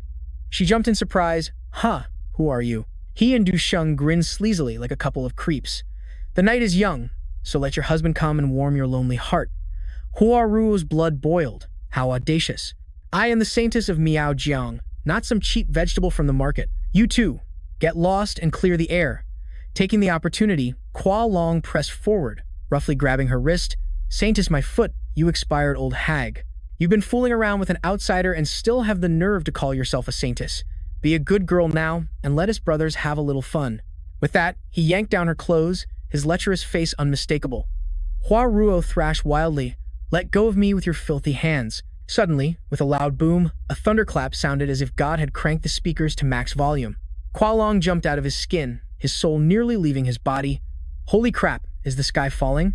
You scared the heart right out of my chest. Du Sheng also got the creeps and nudged his friend. Hey man, maybe we should change locations? This is a sacred place after all. We shouldn't be messing around. The guy laughed like a madman, his hand tightly gripping Hua Ruo's tear-streaked face.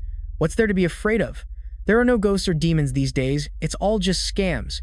Just then, an ice-cold voice rang out, cutting through their cheap drama. Are you two planning on doing business with her? Hua Long was scared out of his wits. He spun 180 degrees, getting into a defensive stance like a cornered cat. Who's there? Du Sheng took one look and recognized the familiar face, stammering, It's you. Jiang Bac Than. Why are you as persistent as a hungry leech? You're still alive. He didn't bother to answer, because at that moment, his rage bar was completely full. His face looked incredibly tense. Without another word, he immediately unleashed a spell combo. Bac Than just needed to give his hand a gentle flick. Several blinding golden rays shot towards the two perverts, sending them flying. Get out of my sight! Hua Long was hit by the blast and screamed in agony. Arg!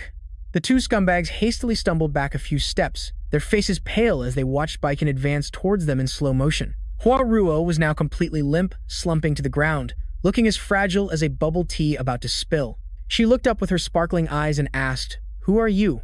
And why are you so handsome? Bac Than immediately knelt on one knee in perfect romance novel hero style, gently caressing her cheek. He answered nonchalantly, I'm your husband. She froze for a few seconds, murmuring, Husband? He then covered her eyes with his hand, his expression automatically switching to dark mode. But his voice remained as sweet as sugar. That's right, Hua Ruo. You just go to sleep. Leave the rest to me. I will go and get justice for you. Hearing this, Hua Ruo drifted off peacefully in Bac Than's arms. He gently scooped her up, holding her close in a princess carry. His voice was as cold as Antarctic ice, the Qua family. Meanwhile, in another development, the head of the Tang family was shouting himself hoarse. Hurry, mobilize all our associates to protect the Tang family. Hurry up, the Tang family cannot be wiped out. Yao Lai leisurely strolled over, clapping loudly, well, as expected of the Tang family. You're quite resilient, lasting this long against my horde of zombies.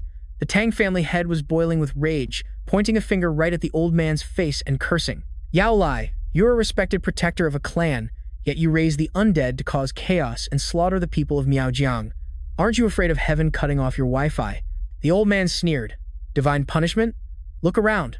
Does it seem like heaven gives a damn about me? At that same moment, Bac Than, having finished his hero saves the damsel act, leaped down from the temple and rushed towards the Tang family estate like a bolt of lightning. He cut in between them. If heaven won't handle it, then I will. As he finished speaking, he shot a razor-sharp glare at Yao Lai. Just as he was about to clear out the trash blocking his way, the shuffling sound of an entire troop echoed from behind. Leading that circus troupe was none other than Jinhe in a way.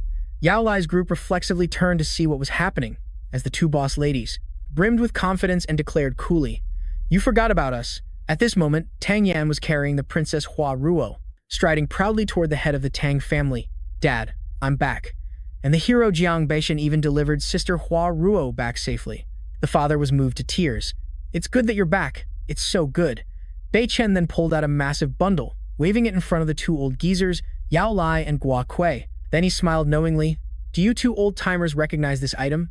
As soon as he finished speaking, he dropped it with a thud, and Gua Long's body was revealed, lying sprawled on the ground. Gua Kui froze for 5 seconds, his face turning pale with both fear and rage, and he roared, My son, you little brat, you dare make mincemeat of my son. Leaning on his staff, Yao Li taunted him, feigning the wisdom of an elder. Hey, young man, you're not a local from Miaojiang.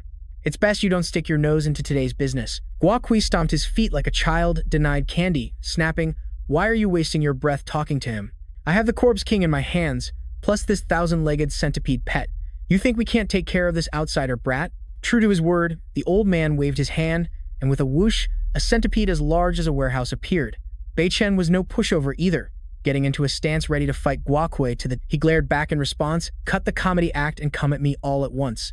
Hearing this, Gua Kui ordered the centipede and the Corpse King to launch an all-out assault. The old man's cunning voice rang out, Then this old man will watch and see just how capable the number one of Hua Long is. Tear him apart for me. Bei Chen slowly closed his eyes, his hands beginning to move through incantations like a sorcerer. Instantly, a brilliant yellow, Super Saiyan-like aura enveloped him. He muttered, Let's see who's the real top dog here. The centipede had already lunged in close, just an inch away from snapping him up. Suddenly, Bei Chen's eyes flew open, shooting a fiery glare in its direction. Countless bright yellow laser beams shot out towards the centipede. His attack sliced the creature into pieces like a sausage, as easy as pie. Yao Li was scared out of his wits by his power, his voice trembling uncontrollably. You've gone berserk again." Upon hearing this, Bei Chen just scoffed. His expression was as if he had just heard a terribly lame joke. He shot the old man a bone-chilling glance and casually replied, "I really hate that word." After speaking, with a casual flick of his hand, a stream of light gathered in his palm, forming a powerful energy blast. The light shot out and struck Yao Li directly. The old man was hit, riddled with internal injuries, and coughed up a mouthful of blood before letting out a shriek. Yao Li collapsed onto the ground. Seeing his comrade in trouble, Guo Kui scrambled over to him. "Old man Yao Li, are you done for?" Guo Kui quickly helped the old man up. Yao Li tremblingly pointed at Bei Chen and stammered, run now. This guy is using cheats. We can't beat him." The old man replied, "Run where? There's nowhere to run." Yao Li slowly struggled to his feet, clutching his chest, speaking with difficulty as if he were out of breath. "Jiang Bei Chen, you've reached a new peak of power. With such heavy killing intent, be careful, the heavens don't strike you down." As he finished speaking, the sky suddenly flew into a rage. The thunder was deafening, and then it converged into several massive bolts of lightning that struck straight down at Guo Kui. The old man felt the pain as if he'd been run over by a steamroller and screamed his lungs out, "Ah!" Bei Chen could only let out a sarcastic smirk. His voice was a mix of mockery and anger. Heaven's punishment? Then why didn't I see any heavenly punishment when you people forced Sister Hua Ruo to drink that amnesia potion? He held Hua Ruo tightly and walked towards them, enunciating every word. "Hand over the antidote for that mind-wiping potion now, or you'll find out why the sea is salty." Yao Li stammered, The water of oblivion. It doesn't have an antidote." Bei Chen's patience was running thin. "It doesn't?" The old man felt death beckoning and frantically waved his hands. Wait, don't send me off. The water of oblivion truly has no antidote, but there is a way to cure it." The brilliant yellow light tightened around old Yao Li's neck, and my boss ordered coolly as if he were ordering takeout, "Old June, explain." "Now, the water of oblivion is an heirloom specialty of the Ju Li tribe, and only Jiao Ji water can cure it.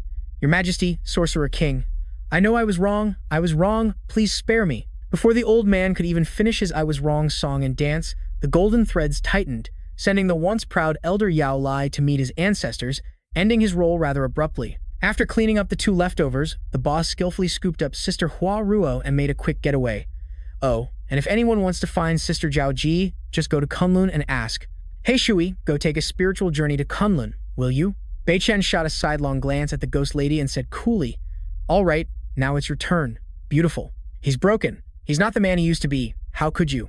"Spare him." The ghost lady shot him a determined look and offered an incredibly good deal. "Spare his life, and in return, I'll stay here at the ancient god temple and act as a guardian for all of Miaojiang, cleaning up the aftermath for you." He liked the sound of that and nodded instantly. "Deal. And from now on, Miaojiang officially belongs to me." A voice suddenly boomed out of nowhere, startling Bei Chen, who looked around confusedly. "Huh? Zhao Jun? Why did you just pop up here?" The man was panting, reporting with the urgency of an express delivery man. "Boss, I have 2 pieces of urgent news. First, the big boss is summoning you back to the capital for a new— Second, your crush, Miss Jiang, has been taken away by the Jiang family from the capital." Bei Chen's face grew grim as he listened, deep in thought. The Jiang family from the capital? Before he could fully process it, Zhao Jun was already urging him frantically. "Boss, we need to pack our bags and go. We have to head to the capital immediately." His future father-in-law, the head of the Tang family, suddenly stepped forward to block his way. "Wait. If you want to go save that beauty, you have to marry my daughter first." Zhao Jun's brain short-circuited upon hearing this. "Huh? A wedding? For my boss?" He quickly covered Zhao Jun's mouth. "It's a long story. I'll tell you later." Then, turning to his father-in-law, Bei Chen thumped his chest and promised, "Father, you can be 100%. I will throw the wedding of the century, make Huan Ruo the most powerful woman in this land, and give her the title of Shaman Queen." His father-in-law snorted, "Humph, for now, I'll trust that your intentions are true." Of course, the precious daughter of the Tang family could never be a mere concubine. 3 days later, red silks were hung everywhere like a massive sail. Flowers were scattered about, and a loud MC's voice announced, "The auspicious hour has arrived. Let's welcome the bride and groom to the stage." Bei Chen took Huan Ruo's hand, and they walked up the steps as if on a red carpet, then performed a deep bow. They bowed in unison to their elders, a picture-perfect second bow to the parents. Finally, the couple faced each other for a loving bow to one another. And that's a wrap. I mean, the ceremony is complete. Huan Ruo whispered, her voice laced with sorrow, "I'm sorry, but I think there's already a place in my heart for someone else. The thing is, I have amnesia, so I don't know who that person is." A gentle hand lifted her face. Bei Chen leaned close, whispering in a voice straight out of a romance novel. It's all right. You'll remember eventually. Just trust me. I'm your personal amnesia antivirus. A short while later, seeing the guests were busy drinking and celebrating, Bei Chen quietly slipped away. Zhao Jun blocked his path with a serious look on his face. Boss Bei Chen. It's time to hit the road for the rescue mission, boss. He replied curtly while walking. Right, let's go. In a flash, a car was speeding toward Yunshan, carrying the two serious-faced men. Zhao Jun's voice piped up. The big boss gave you a deadline of half a month to report to Beijing, not a second late. So this trip to Yunshan has to be a quick one. We don't have time to mess around. Bei Chen, however, didn't seem to care, leaning back in the passenger seat as if, I heard the big boss was at death's door last time. What's the latest on his drama? Have you investigated? Zhao Jun, a skilled driver, quickly answered, Sir, the big boss's condition is classified as top secret and can't be investigated. However, based on the military department's bright red seal on the order, it's so we can be 100% certain that the big boss himself is calling you back to Beijing. He frowned, his mind racing. If the big boss gave the order personally, then why am I only allowed to hang around Wei Cheng and not go straight into Yanjing to stir things up? Zhao Jun theorized, maybe the big boss heard about the earth-shattering trouble you caused before, so he's probably afraid you'll fly off the handle and cause a huge scene again. Bei Chen completely ignored that and changed the subject. Enough, let's drop it. So what about Jiang Lai's whereabouts? Have you heard anything? Zhao Jun answered while steering the car. I've got nothing, boss. Ever since Miss Jiang was taken by the Jiang family, she's completely vanished. It's like she never even existed. The only recent street rumor is that the old master of the Jiang family is trying to find a good match to marry Miss Jiang off. His face darkened as he snapped. That pretty boy from the Chen family is already gone, so who is there to marry? Is this a joke? Zhao Jun's own expression soured. According to my intelligence, the Jiang family has fallen on hard times lately, so the old master is hoping to use a marriage alliance to secure a lifeline and reinforce their family's prestige in the capital. The car slowly pulled into a narrow alley, the two men's conversation continuing inside. Oh, and one more small thing. We investigated and found out that Miss Jiang's mother has passed away. The streets are saying that after a massive business failure, that lady was so devastated she had to seek a thrill. Just hearing that, this whole story sounds a little... There's definitely more to this case. I have to dig deeper. Yes, sir. Just like that, the two of them zipped over to the scene, where Zhao Jun frantically reported to him. Sir, the coordinates for the Vanson royal residence have been secured. Bei Chen let out a classic overbearing CEO imp half, then pushed open the car door and stepped out like a deity, admiring the... His mind was a tangled mess. How on earth am I going to explain this Huan Ruo business to the wife, even though he knew that for a ghost king, having 3 wives and 4 concubines, but the lioness at home was a firm believer in monogamy, and the thought alone was enough to know he was doomed. While he was racking his brain, there was a knock on the door, followed by Shui Yu's melodic voice. Who is out there interrupting my beauty sleep? The moment the door opened, her eyes met the towering figure of the love of her life. Shui Yu froze for a few seconds, while Bei Chen flashed a smirk worthy of a male lead. Honey, I'm home. Hearing his voice, sweet as sugar, Shui Yu forgot all about her composure, took a running leap like a track star, and I missed you like crazy.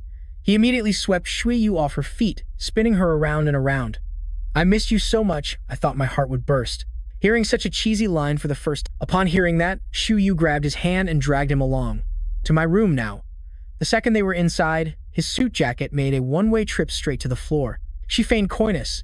Tonight, I'll be the captain and you can be my crew. Bei Chen quickly held up a hand to call for a timeout. Hold on, Shui Yu. There's something I need to come clean about. Shui Yu paid him no mind, pushing him down onto the bed and narrowing her eyes with a knowing look. What is it? Don't tell me you were gone for just a few days and already managed to plant a seed somewhere. Bei Chen froze for 5 seconds, a strange smile on his face as he thought to himself, a woman's sixth sense is no joke. Seeing how anxious he was, Shui Yu covered her mouth and giggled. Ha ha, look at your face, you're scared stiff. I'm not some kind of monster, you know? Why are you wound up so tight, she whispered. I used to be the one who would get suspicious over nothing. I won't be like that anymore. After saying that, Shui Yu leaned in close, lightly tracing his lips with her finger. Now, shall we continue the project we left unfinished? Okay.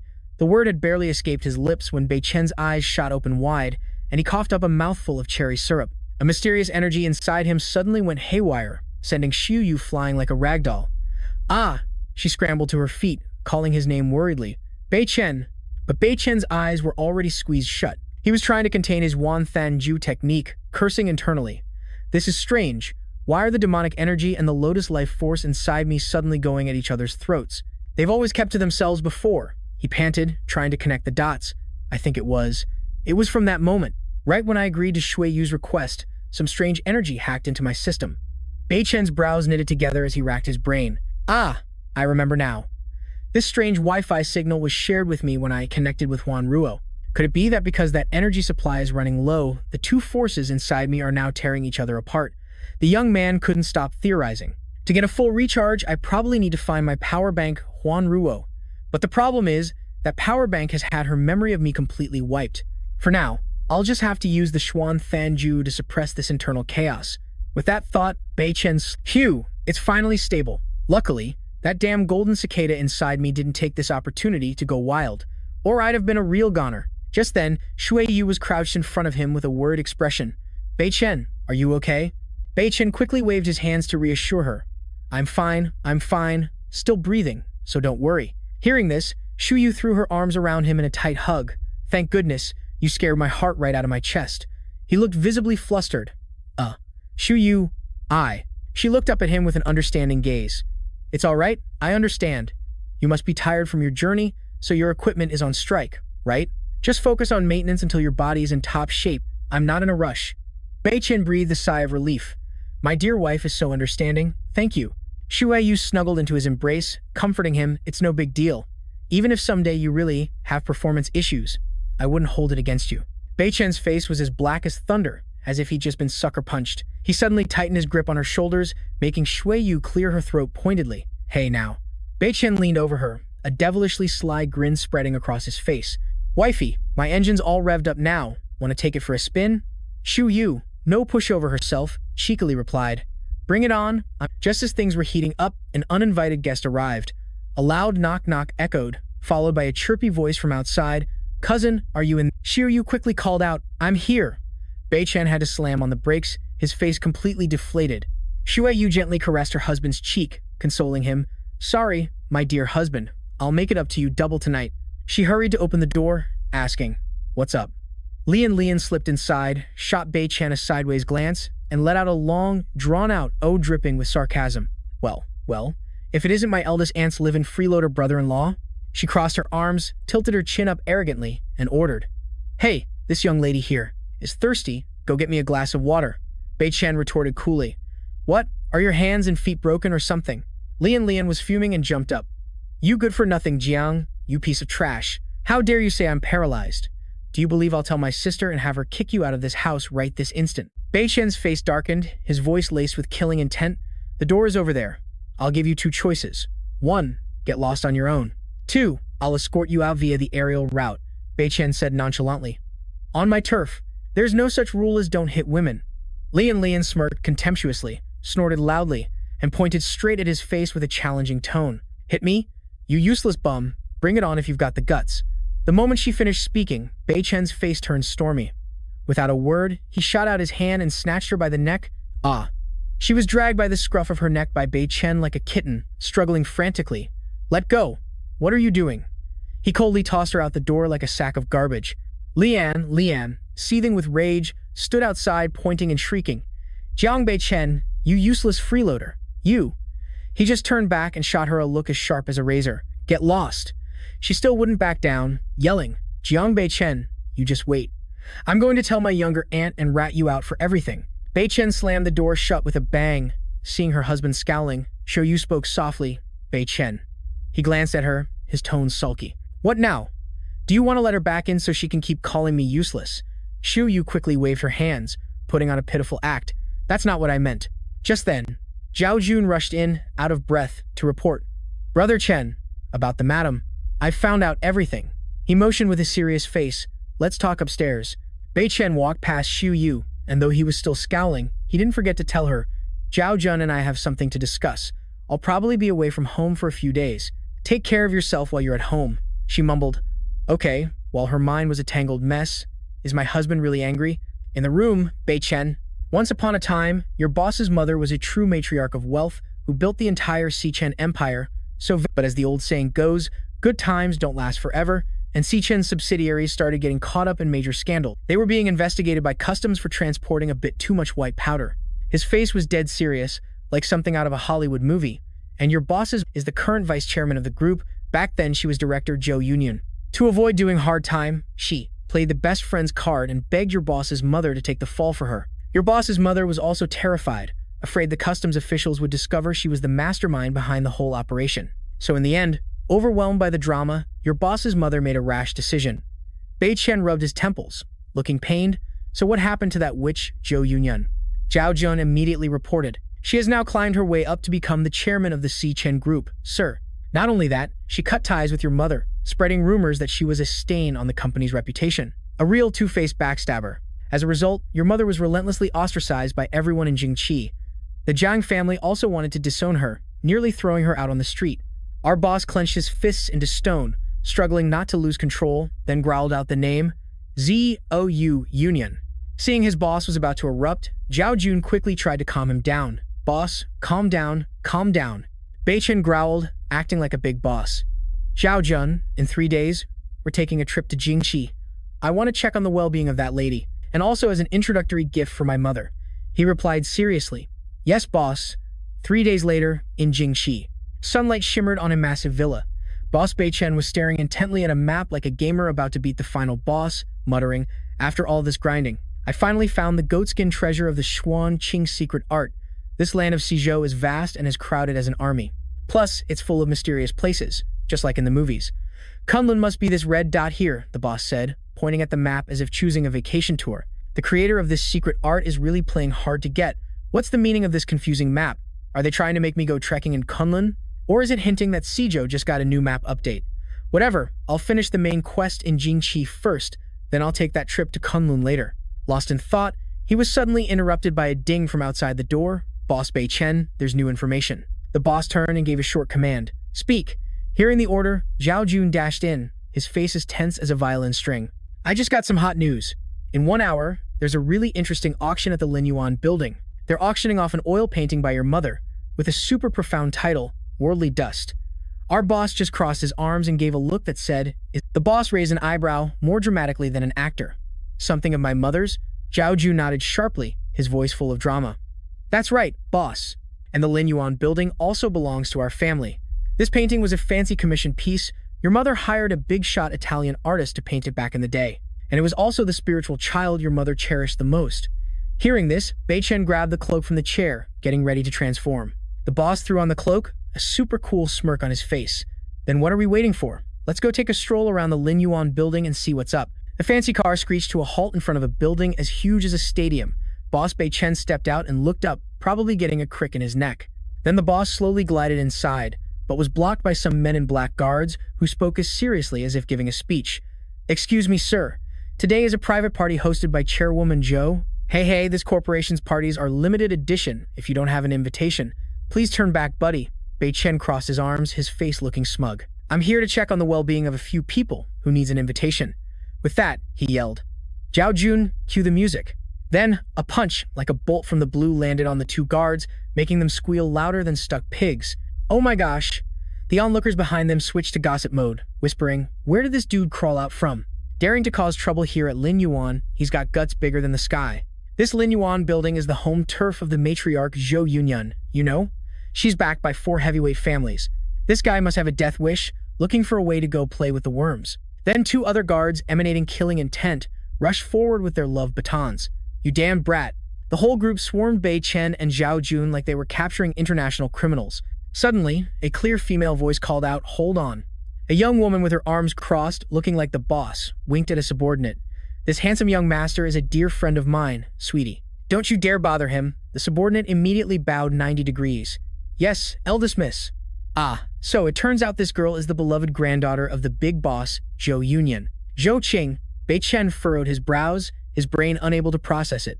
Since when were we friends? While he was still bewildered, Zhou Qing gracefully glided over, beaming, and linked her arm with Chen's as if they'd known each other their whole lives. Hey, handsome. I happen to be missing an escort for today. How about you be my reluctant date for the evening?